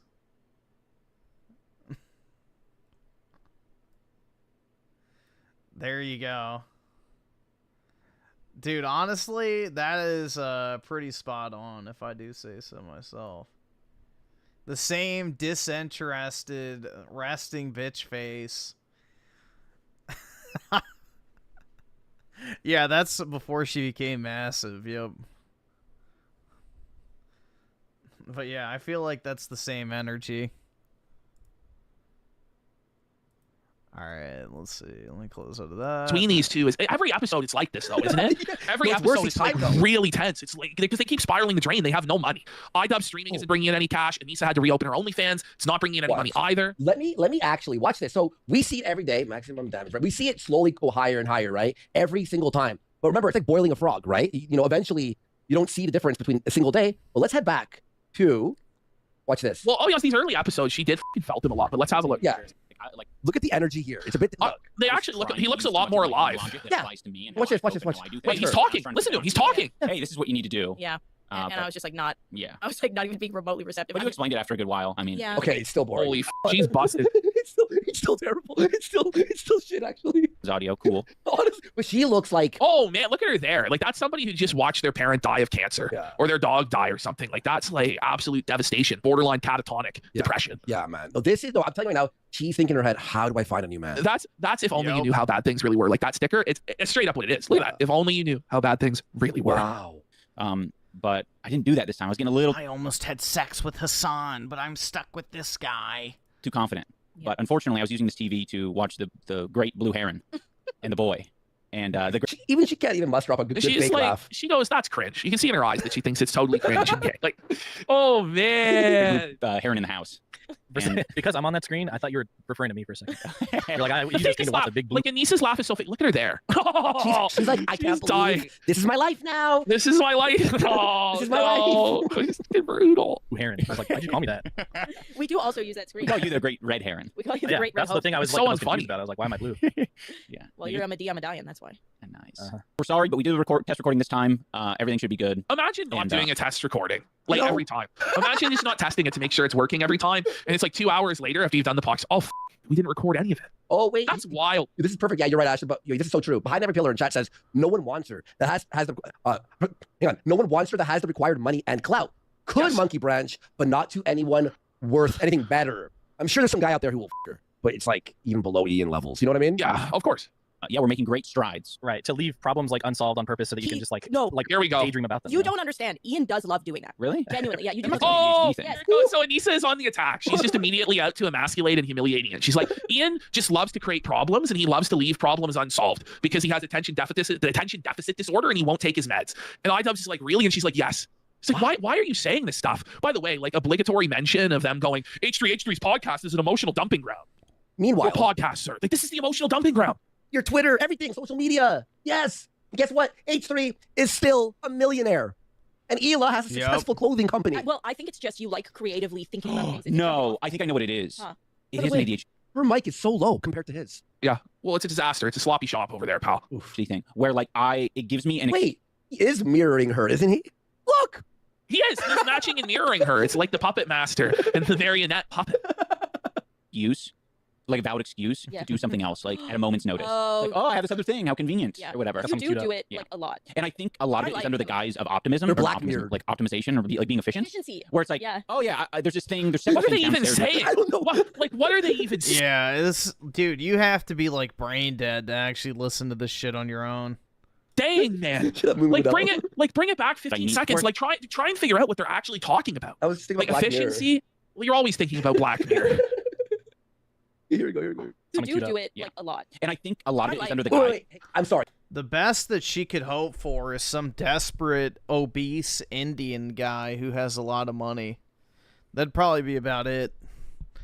I got okay. Here we go. I'm gonna really focus. It's like at a moment's notice. Oh. Like, oh, I have this other thing. How convenient, or whatever. You do it like a lot. And I think a What lot. are they talking about? Okay, so what they're saying is that IDubbbz will be in the middle of doing a task, and then he'll, instead of completing the task, he'll have another thought to do something else, and then he'll abandon his original task and get nothing done. Okay. And that's why. Nah, she's not getting Arab money, dude. Muslims aren't allowed to have tattoos. Also, she's a raging leftist. So Muslims won't want anything to do with her. Maybe they would pay to shit and piss on her, but that'd be about it, man. I don't think she has like any appeal to the Muslim base. Like they're not productive and they're not making any money. Okay. And so Anissa's pissed that IDubbbz is so unfocused and so unproductive all the time because he's not taking his meds. Okay, so ADHD styles, all right. The guise of optimism, or not optimism, like optimization, or like being efficient. Efficiency. Where it's like, Yeah. oh yeah, there's this thing. There's several things downstairs that need to be done. Yeah, you're adding to the list. And like, But you'll never do it. You yeah. just like it being and added. I'm also I just forget. He and, like, the can't amount of complete times- any tasks. He just forgets that he's supposed to do things. It's like, you guys got to figure it out. This is wild. This is like a therapy session that we're watching. It's a public therapy session about why IDubbbz is unable to cope with the realities of day-to-day life in the most basic. Yeah, a some ordinary gamer's looks match. That's exactly what she is. Basic simple tasks, because he's so simple-minded that as soon as he starts on one task, he gets sidetracked by something else. He's like the fucking dog in a squirrel. Yeah, you know, this whole conversation could have been summed up with, yeah, I have ADHD. I can't keep to anything. I have to really focus. It's not ADHD. It's fucking brain damage. Yeah. This is CTE. This is not normal. Yeah, this is CTE. You're right. I have ADHD. I still finish it. Like, what the fuck? That I'll fucking, like, I need my drill or something, and it'll be downstairs, and I'll be like, all right, awesome, going downstairs to get my drill. I grab my drill. There's like 3 other things that I needed in the basement. I'll come all the way back up, and I'll be like, oh shit, there's 3 other things I need in the basement. Yeah. Go back Okay, down there. does this, but go ahead, Anthony. I got nothing. Go. I'm like, well, no, but, that. but everyone does that. Like, does that really need to be pathologized into some sort of medical disorder? This is the thing, is that these people, every single thing in their life, they need to turn it into some sort of medical condition or some sort of thing that needs to be. Dude, mental health is the leftist religion. You know, they threw away God to embrace the psychiatry, office. That's it. They replaced the Bible with a book on psychiatry. Taken care of through therapy or medication, when in reality, everybody does things like that all the fucking time, and they don't need to be medicated with hardcore prescription drugs. And it's part of why his brain's fried. Amazing point, Ashton. My entire life is me putting stuff down and being like, where did I put that again? But then I find it. Like, he's like, oh man, there must be some sort of psychological reason that my father did. No, it's just like, what the fuck? People are always thinking, I'll get 2 of the 3. But also, Ash, it's also the CTE. It is, because if you think about it, like you ever think in your head, I forgot something. There must be a problem. I must talk to someone about this for 5 hours. Like, what? Back up. It's like, oh shit, there's that other thing. Constant. Look at this fake laugh. Yeah. Like that laugh from Come back Anissa up. was It's so like, performative. there's Where she's another like, thing. look at that. Like she's like roaring her head Reddit back in laughter. chuckles. It's like it's first of all, it's not that funny. It's not even funny at all. It's not appropriate. This is so strange. Oh my What God. are we looking at? Oh my God. I have a really funny idea, but I'm not going to do it. I was going to download the Hub logo and put it on the bottom right. Or the Brazzers logo, put it on the bottom right. And put it like this. Constantly. It's crazy. I wonder because like Ian doesn't take his Adderall very often. He's off his meds. Which Forget is on his his meds. phone. Oh man, he just doesn't give a no one cares on On this Dave's podcast phone. at all. I don't even know why they bother doing it. It's so weird that they persist with this failure week after week after week, and it's behind a paywall now. Like it's not like it's growing. It's not like there's any chance at all it's ever going to hit the algorithm or ever bring in any sort of viewership or money beyond what's going on. And the people that are interested in this are only people that despise them. So I don't know why they do this, to be honest, because they're both just so checked out. Well, it's like we're watching a like waiting room conversation. Like a convo you have when you're waiting for the dentist or something. Oh, there's like more interesting conversations in the smokers section at the college, in the local community college, or fucking in a stoner's garage in high school. There's more interesting conversations than what's going on here. You're real. Yeah, you're right. That's like very stereotypically ADHD. But my mom was like, "Why don't you remind him?" And I was like, "What?" That's some childhood shit. Yeah. Wait, What do you mean by that? Some childhood So shit? some childhood shit is preventing him from remembering to take his meds because his dad used to beat him. When or he was some shit? traumatized or something? What is he talking about? This is where Anissa just goes full cold though on it. No. Listen to this. It's not my problem. Yeah. No, it's She goes, "It's not my problem. He's your Oh my- husband. He's the provider of the household. He needs to be able to focus and work on tasks in order to earn income for you guys." And you go, "It's not my problem that he doesn't take his fucking meds. That's his fucking problem." Well, then your marriage is gonna fucking fail. But now we see, though, as we just saw in the previous clip, that she is forcing him to take his meds because they're so desperately impoverished that she has to keep him streaming. She has to keep him fucking doped up on the Adderall to keep fired up enough to not fall asleep on stream so they can collect pennies in the fucking gutter. It's brutal. Man, she's now like saying things Look to at him. actually abuse him. I know. Look at how he actually Actual looks abuse. like hurt. Like he actually looks pretty devastated there, doesn't he? Like, Yeah, man. Look, like this oh, is dude. this is like the equivalent to elder abuse. It At the same actually level, is. you know? Like he's just like a catatonic, demented old man, and the caretaker is slapping him around and telling him what a useless idiot he is. It's sad. Yeah, man. Because there is so medication. From what I have been reading, it's like Look at medication Anissa. is Look at the way she's looking at him. Like that's like the look of concern that you have, like when your grandfather forgets your name, isn't it? Yeah, Like she's that's the "I'm look with you him." give like a family member when they're like they can't remember who you are, and she's just like concerned, and she's also disgusted by him. She hates him. Yeah, yeah. No, honestly, dude, It's the ick. this is the ick, and she's thinking about fucking other men. She's like, I could, Of course. slobbing on another. You know what I mean? Like She's like, I could have had Hassan, but I picked iDubbbz instead. 20 to 30% You're right. like Look at her. effectiveness. Yeah. The other part is all very like behavioral. That's how I respond. Because I guess, like, before she covered herself in tattoos and shit, I don't know, was she, like, normal looking? Could she have actually had a chance with somebody better? Who knows? onto someone when I'm trying to move to the next subject. Yeah. But iDubbbz here even admits that like the medication isn't what's actually going to cause change in his life. You know, but he needs to go out and seek these diagnoses and these medications. How about just fucking function? Stop being a fucking bum, buddy. Yeah, man. She's wishing Chris Gunn would text her back as the Enclave. Yeah. And like you just need to form good habits and hold yourself accountable. And yeah, part of it for me has been like, What are you, a high school counselor? Shut the fuck up. You're a fucking We're all just got to keep ourselves accountable. Okay? Like, shut the fuck up. No one wants to listen to this crap. It's crazy. Imagine thinking that anyone would want to pay to listen to this. Like, imagine it. Take the life advice from from an actual loser who lost everything. okay, like I can't get mad at myself for being a fucking like out of it. Like No. I'll go back down to the basement and I'll fucking get the shit. But in the past, I think I'd be like, You're still streaming 8 hours later. That's right. a little bit more resistant and throwing a little bit of a like internal fit about it. What? Internal fit? What are you talking? Like you're like throwing a temper tantrum against yourself, like a conniption fit because you forgot to drill downstairs? What is wrong with this guy? Yo, do we really, like, I feel really like shit. Well, that's What? also part of your personality. That you're a It's just that you're a whiny or a baby. Yeah, he's like a talk. He's basically saying that he can't function as an adult or even like a teenager. Like he's just a completely non-functional, non-starter, like bum.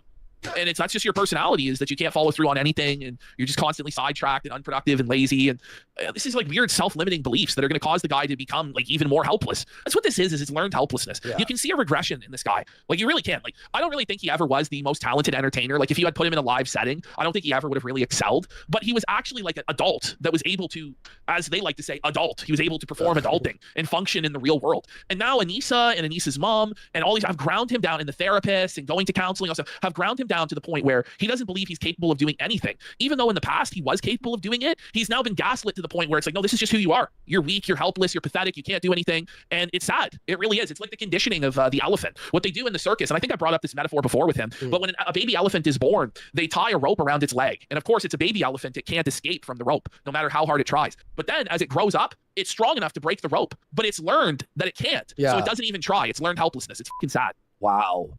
That's twisted, by the way. That's actually pretty dark. What the Which fuck? I also love about you, but it can be. Wait, you love that he's a whiny toddler? You love that he's a broken person? Like, you don't. Women don't like when a guy cries and whines.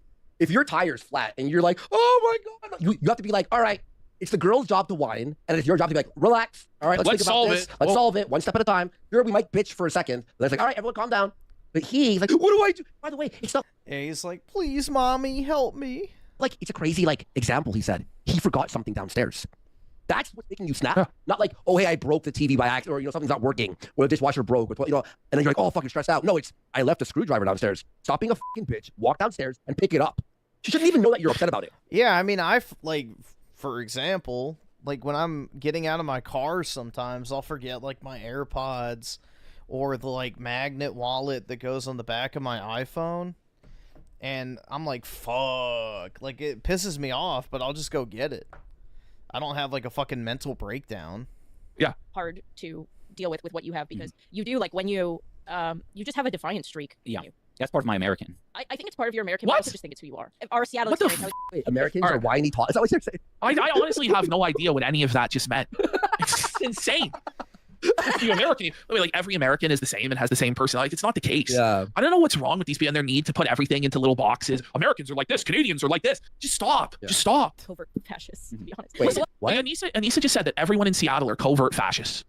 Seattle is one of the most liberal cities, not just in America, but I would say in covert fascists. What? What the fuck? The world. Like, Anissa, like, Chaz was in Seattle. You know? What are we talking about? Then everyone is a fascist, Anissa. Everywhere and every place on earth is fascist. This is where words just completely lose all meaning. Stop it. IDubbbz is like questioning that for a moment. He's like, wait a minute, everyone in Seattle is like, that doesn't make sense. No, I think he's actually programming it into his brain. That's what's happening here. It's not like he's not denying it. Watch. Of covert fascists in his brain. It's like uploading into his brain. Hippie. Like, whose thing is that a lot of... Listen, did you hear that? She said all of these hippies are fascists. That's what she said. All of these hippies in Seattle are fascists. Wait, what? Yeah, bring it back. Like, actually, there's a lot of... What's her definition of fascist? Often were, like, covert fascists, to be honest. What? There's a lot of covert fascists in the hippie. Like, whose thing is that a lot of these hippies were actually just, like, rich white kids that... Okay, so we're at the point now where the hippies are all fascists because they're white and they're privileged. Like, if there's any group of people that I would describe as the polar opposite of, like, fascism to me is like about law and order and making sure the trains run on time, right? Yeah. Like that, you know, it's a very authoritarian ideology, okay? Like, people disagree on what fascism is, but fascism, like, at its base is about, like, authority and about hierarchy, okay? Hippies are, like, the least authoritarian, least hierarchical group in the world. They all just sit around and smoke fucking pot and hug fucking trees. Dude, like, what if I was a fucking squirrel, man, and I lived in the trees, dude? Like, what the f? This is insane. They're all actually rich white people. Bitch, you are white and you wish you were rich. But now you guys are broke. These are the most privileged white people on fucking earth. They're influencers. They're YouTubers. Yeah. And they're complaining about other people being rich and white and privileged. But it gets to a whole other level throughout this rant that Anissa does about politics, which I removed a lot of because I just didn't want to go on massive political spurgs. But we're going to be in a little bit of political spurgatory here as Anissa goes on and on and on. Okay. Wanted to rebel and wanted to be a part of something, and so they kind of like adopted Rastafarian culture, combined with like experimenting with shrooms and, you know, like adopted a Rastafarian. What? Because the fucking dreadlocks some of the hippies have. What the f is she even talking about? What the f are you stupid, you bitch? Oh, because the dreadlocks? Is that what she's talking about? Hippies did, like, dude, they did not get that from Rastafari. Dreadlocks and braids come from the fucking Vikings and shit. So... No, like, I don't think that that's like the historical 60s movement was all about Rastafarianism. I think it was more of like a protest to the Vietnam War and like the oppressive culture, like the supposed oppressive conservative culture of the 1950s and a rebellion against that, more so than it was about Rastafarianism. Oh, there was man. a whole, you know, Woodstock and whatever. But like, I find it very interesting that, like, I think when we look back at this time, a lot of the, I don't know what we'll call it, but the archetype of like the performative pro-Palestinian. That's you. That's you. This is the most unself-aware, most ridiculous thing I've ever heard from Anissa.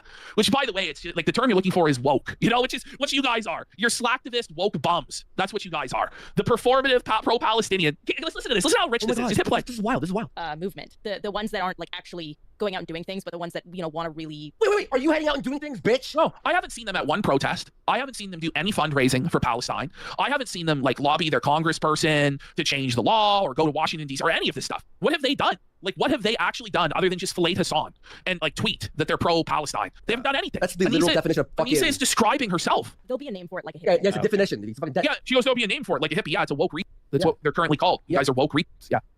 Even like the Democratic Party of that era was like much more conservative compared to now. So Whoa. like, I feel like I totally disagree with that. So Anissa is saying what? That Democrats in the 60s were more liberal than they are today. That's what. Dude, Democrats didn't even support gay marriage until 2010. What the fuck is she talking about? She's actually trying to argue. Like in the 60s, it wasn't even legal yet to have non-white immigration. Is she fucking psycho? No, Anissa, no! You What stupid the bitch! fuck? They didn't even believe in gay marriage back then. A lot of them thought gay people were, let alone trans people. Anissa, they couldn't even imagine saying that you need to let men into the women's washroom or that men are going to compete in women's sports. Like back then, segregation was still a thing. You know, back then, black people couldn't even drink out of the same water fountain as a white person. And there were a lot of people in the Democratic Party who were actually okay with that. But she's well, the entire South was the Democrat Party. And that's what fucking Jim Crow and like the whole MLK shit was over. Yeah, Democrats in the South that wanted to keep segregation where, you know, they literally had to force integration onto the white population at gunpoint. Going to tell us that back then they were more liberal than they are today and that we've gone through a period where people... Like Joe Biden said, I don't want my kids growing up in a racial jungle. Remember that one? Remember that little gem? People have become more right-wing and more fascist throughout time. I think that the Liberal Party now is more liberal than the Liberal Party in like the 60s and 70s. In someone's... Like she's saying that as though Dane's an idiot. Dane goes, yeah, I do think that because that's the case. Sure. I don't know. Are you insane in these some ways? Man. No, he's not. In some ways? In what way? Go. Give us an example. I'm going to be honest, as a Canadian at least, culturally, here we go. liberals in America are not liberal. Oh, okay. What did she say? Liberals. She's saying that as a Canadian, liberals in America aren't liberal. I'm going to actually snap. What are you talking about? That all Americans, like all liberals in America aren't liberal? I'm going to tell you there's a lot of communists and there's a lot of fucking liberal people in LA and Seattle and Portland. Yeah, exactly. Like, I mean, Canada is a more liberal country than the United States. That is the case. But to say that there's no liberals in America, like, oh my stop. God. Yeah. Like, I wouldn't consider a liberal in America a liberal. I mean, even Canada's not even. I'm not gonna say it's just weird though because what the f do you want a liberal to be? So she's what now do you want saying a liberal that to be? she's saying that Canada is not even liberal enough for her. The Go fuck? to China or some shit, bitch. Oh man, she's just so fucking ignorant about everything, man. Does she live? Go to What Palestine. the hell? But you know, like liberal doesn't necessarily mean progressive or even socialist. Like liberal, Hassan uses that as a slur. You know, so she's not even up to date on even her Hassan streaming terminology. Canada's following suit. Like Canada's becoming less. Like the Liberal Party's becoming less liberal. I wish. Yeah. She was right. I wish. Maybe Yeah, less I mean, Trudeau. listen, like I'll just say this. I mean, things got what Anissa's like neglecting to mention is that things got so woke and so liberal and so insane with Trudeau that even the liberals had to go and say, listen, we're going to move a little bit towards the center with Mark Carney. Like, but for her to try and say that Carney is a fascist and Carney is going to take away everybody's health care and Carney's going to, like, it's actually nuts what she's saying. Like, and the reason why the Liberal Party is having to move more towards the center, Anissa, was because Trudeau's policies were disastrous. They were terrible. Even liberals were fucking jumping off the bandwagon. Even Trudeau had to admit that he brought in too many immigrants, that the economy simply could not support them, that we didn't have enough homes, and we didn't have enough jobs, and that we brought in way too many temporary foreign workers. Like, even Trudeau had to sit down and admit that, Anissa. Yeah. Every like year. And right before Justin Trudeau got elected, Harper was going to bomb Libya with France and. So Trudeau got elected in 2015. When Canada was a part of the mission in Libya against Gaddafi, it was 2011. This, what Anissa is saying, is a complete fiction. It's a complete fantasy. She made it up. It would be another 4 years before Trudeau would win. But in Anissa's mind, Canada was going to bomb Libya and take out Gaddafi. And then Trudeau won the election and stopped that from happening. And then people were upset about that. None of this ever took place. None of this ever took place. Yeah. The U.S. And right as the change of power happened, Trudeau last minute pulled out the Canadian armed forces that were supposed to go in and bomb Libya. And I remember being like, oh shit, like, okay, like this is going to be different. But it made so many Canadians mad. Like they were mad. No, and I was it's so never confused happened. because it's like, when has any of this affected any of She's burning my brain cells. Oh man. Like it's actually like fucking napalm in my brain right now. What the is she? Wait again. Did she just make things up? Yes. On purpose though, or is it by accident? I don't really know where she got this from, because like I was like looking up, I'm like, okay, was Canada going to be in any sort of military operation in 2015 and Trudeau stopped it? And I was looking and looking, I couldn't find anything that would support this. Like I thought maybe she mixed up the country or whatever, but no, it's just nonsense. Yeah, I'm trying to like think like what reality is she living in? Like, does she have dreams and then think the dream was real? Like when she wakes up, she goes, "Oh, that was like a memory, not a dream." And then she's saying it now, and I was like, "Wait, what? That happened?" Yeah. Fuckers. Yeah. Like what a weird thing. Yeah, why are you so on board with this? Like why would you be excited about bombing Libya? Do you even know where Libya is on the map? Do you? I guarantee you that if you put a map in front of Anissa and told her to point to Libya, she could not do it. Yeah. I guarantee you. 100%. I would bet any amount of money she could not do it. And she'll watch this clip, then she'll go search it, right? And she'll memorize it. But then the next day, you could ask her to show it, and she'll forget immediately. A psycho when I met you. Oh my god, I was so scared. The first time I got in his car when he picked me up from the airport, I was like, holy shit. Now I get it. You drive like a psycho because everybody in LA drives like a psycho. You don't drive like that anymore, and now it makes you frustrated when you drive in LA, but you were. Yeah, I was gonna say this is one of the few 10 out of 10 movies. Really? Okay. So she's talking about Cloud Atlas, and she's saying that Cloud Atlas is one of her favorite movies of all time. Mila It's a Kunis? 10 out of 10. Yeah. So, and listen to the other movies that she considers at the top of her list. One of them is quite the meme here. That movie was really boring, but I never fucking saw it, to be honest. I don't remember. If you were to put like gun to my head and ask me for the story plot, there would be nothing for me to say. It's in my top 5 list, up there with Scott Pilgrim and Full Metal Jacket and like. Scott Pilgrim is her favorite movie. You can't make this shit up, buddy. You can't. DVD and ecstasy. I was searching for this song. Scott Pilgrim. Dude, that fucking shit was so bad. I turned it off after like 15 minutes when I watched it. Oh no! I was searching for negative XP. Thing with existentialism and these, There it is. quantum physics. Okay. Like all these things. So Anissa is talking about how in college she was grappling with existentialism and quantum physics. This never happened. Like Anissa defined quantum physics. What the fuck is she talking about? Like bring this back. Look at her eyes. She's like so fucking confused. Existentialism, up there with Scott Pilgrim and Full Metal Jacket and like coping with existentialism and these, quantum physics. Like all these. Didn't she say on podcast 8 or something that she can't close her eyes and visualize anything? Yes, even she like, can't even visualize an apple in her mind. Or, Yeah. or even like she can't like think of something that has never happened as an imagination. She's talking about how like Cloud Atlas helped her understand quantum physics and existentialism.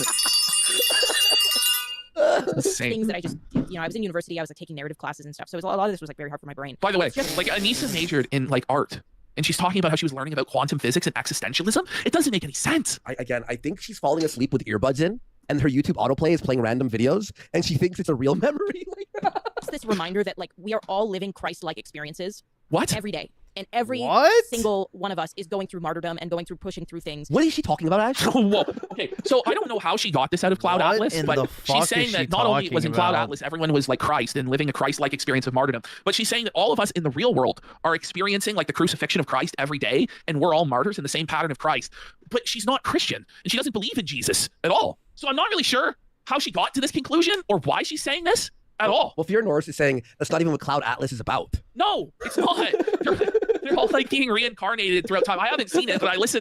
I don't know, You have man. to watch Cloud Atlas. Dude, she must Yeah, be Cloud talking. Atlas review. Dude, she must be talking to the fucking machine elves or some shit after taking ayahuasca. Next, she's gonna have to give Odin the list of people that she flicked her bean to. But like, I don't know how she got that. I've never heard anybody like, even in Christian theology, that's not what it's about. Like, there's only one Christ. Like, oh man, I don't so know. when I first met Ian, it was like one of the first films I wanted to show him, and he fell asleep twice. Yeah, And look at that's that. right. And now he's on his phone. Yeah. By the way, Dane couldn't finish the movie. He rage quit it. No way. An hour in. Yeah, he did. He didn't I remember it finish being really boring. It is a boring movie. I remember. That's all I remember. I mean, like, this sucks. I tattooed my body because I want to be a 2 to people. Because What? Whoa, buddy. Mission accomplished. Whoa, read alert. Yeah, she tattooed herself because she wants to be a 2 out of 10. She did it, folks. Wow. Listen to that. I want to make myself purposely ugly so my husband is repulsed by me. That's what it really means. What a cope. I'm fucking like, she's defeating me right now. She's like, I'm actually losing my mind on this show. We're probably gonna call it early tonight. Yeah. Honestly, I'm fucking falling apart. I'm actually hurt. Like my brain. I was about to DM you privately and be like, let's just go back. Return tomorrow strong. Like, fuck, bro. if you're a 2 to some people, you're a 10 to other people. My fingers say that I'm a lesbian. I just look so tired. I gotta find this speech. I have a funny moment of zen for us. Yeah. I got a funny one. Because I have especially on this hand's more varied than this hand, which also is another indicator apparently. But one of this finger is longer than this finger. Okay, isn't this something that people talked about in like 3rd grade? Right. Yeah. Like this is something from the playground in elementary school from like 20 years ago that Anissa is taking seriously. you're like straight or something, and if one's Look at longer than the other, it shows like an Idubbbz is imbalance looking at his fingers. He's concerned about whether or not he's gay. of hormones. It's all right. We're both lesbians based on that. Yeah, take the He's big pill, gay! the blue pill. And don't type in big slappy derma, whatever you say. Now, There we go. That was maximum damage. Maximum damage to our brain cells. Here's the response that we all have. Yeah, there you go. Mr. Madison, what you just Nisama. said is one of the most insanely idiotic things I've ever heard. At no point in your rambling, incoherent response were you even close to anything that could be considered a rational thought. Everyone in this room is now dumber for having listened to it. I award you no points, and may God have mercy on your soul. Now, we do have a couple more Idubbbz clips that we could do and finish it off. Sure. Let's see here. You want to do? Yeah, we can do that. Let's go here. Let's go to this number 6 quickly. Okay. So this is what the next video is going to be about with Idubbbz and Anis, and I guess that's probably where we'll end it here. Okay. But this is what Ian says he's going to do next. So next time on Idubbbz. Folks, tomorrow we're going to do Phil, moving Fuck Phil Friday to tomorrow. And the Review Tech documentary as well. Yeah, folks, listen. We did 8 hours yesterday, 5 tonight. We got and Merge 5 also. tomorrow. With Merge and RT Doc, yes. You can help me with the next video. Are there any like rumors or criticisms? Maybe rumors is a better way of describing it, but that you've heard about like Anis and I over the years, or recently even. So that's his plan. Is his next content cop is going to be on the haters? Well, it's and all the rumors. He's going to debunk it. Like, what a bad idea from Idubbbz, man. It's going to go so badly for him. Oh, buddy. Well, guys, today's episode from start to finish was fucking jokes. Minus the end, there was a little like brain melting. Very fun, guys. And tomorrow we have another big show. Yeah, another big show for you guys tomorrow. So you got to be here 8:30 p.m. Eastern on Kick. We're going to handle Phil, Review Tech. We're going to do Mersh. It's the Boredom Buffet on Saturday. Remember, DM me Andy Worski if you want in on the Project Zomboid server. We're starting that next week. He'll be on for a full week. 300 new mods. Guys, thank you so much. We love you all. Thank you for your support. And see you tomorrow, guys, on Kina Casino. Content cuck. Truly a brutal ending, man. For old iCucks. It's crazy, man. All these YouTubers slowly just destroy their careers for no fucking reason. Like, Idubbbz could have made millions and millions and millions of dollars for years on end. But no bueno.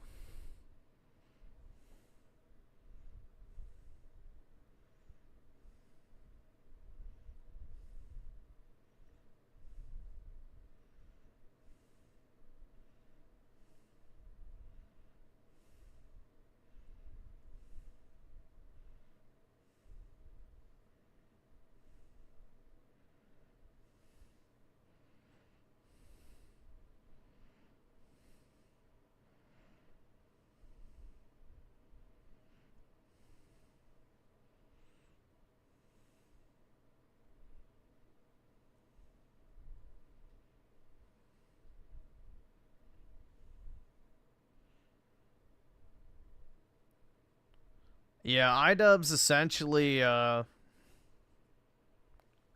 like, the thing is, with Idubbbz, is apparently Anissa was the first girl he ever kissed, the first girl he ever had sex with, and because of that, he basically threw away his entire life because he attained his long-anticipated and desired female attention. So...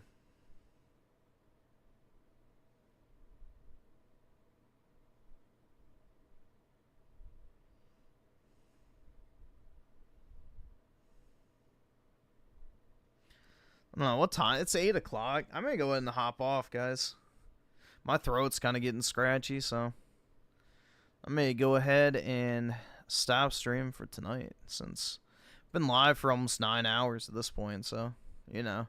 A little bit of overtime since I have the day off. But anyway, guys. Have a wonderful Monday. And I'll talk to everybody later. Peace out, guys.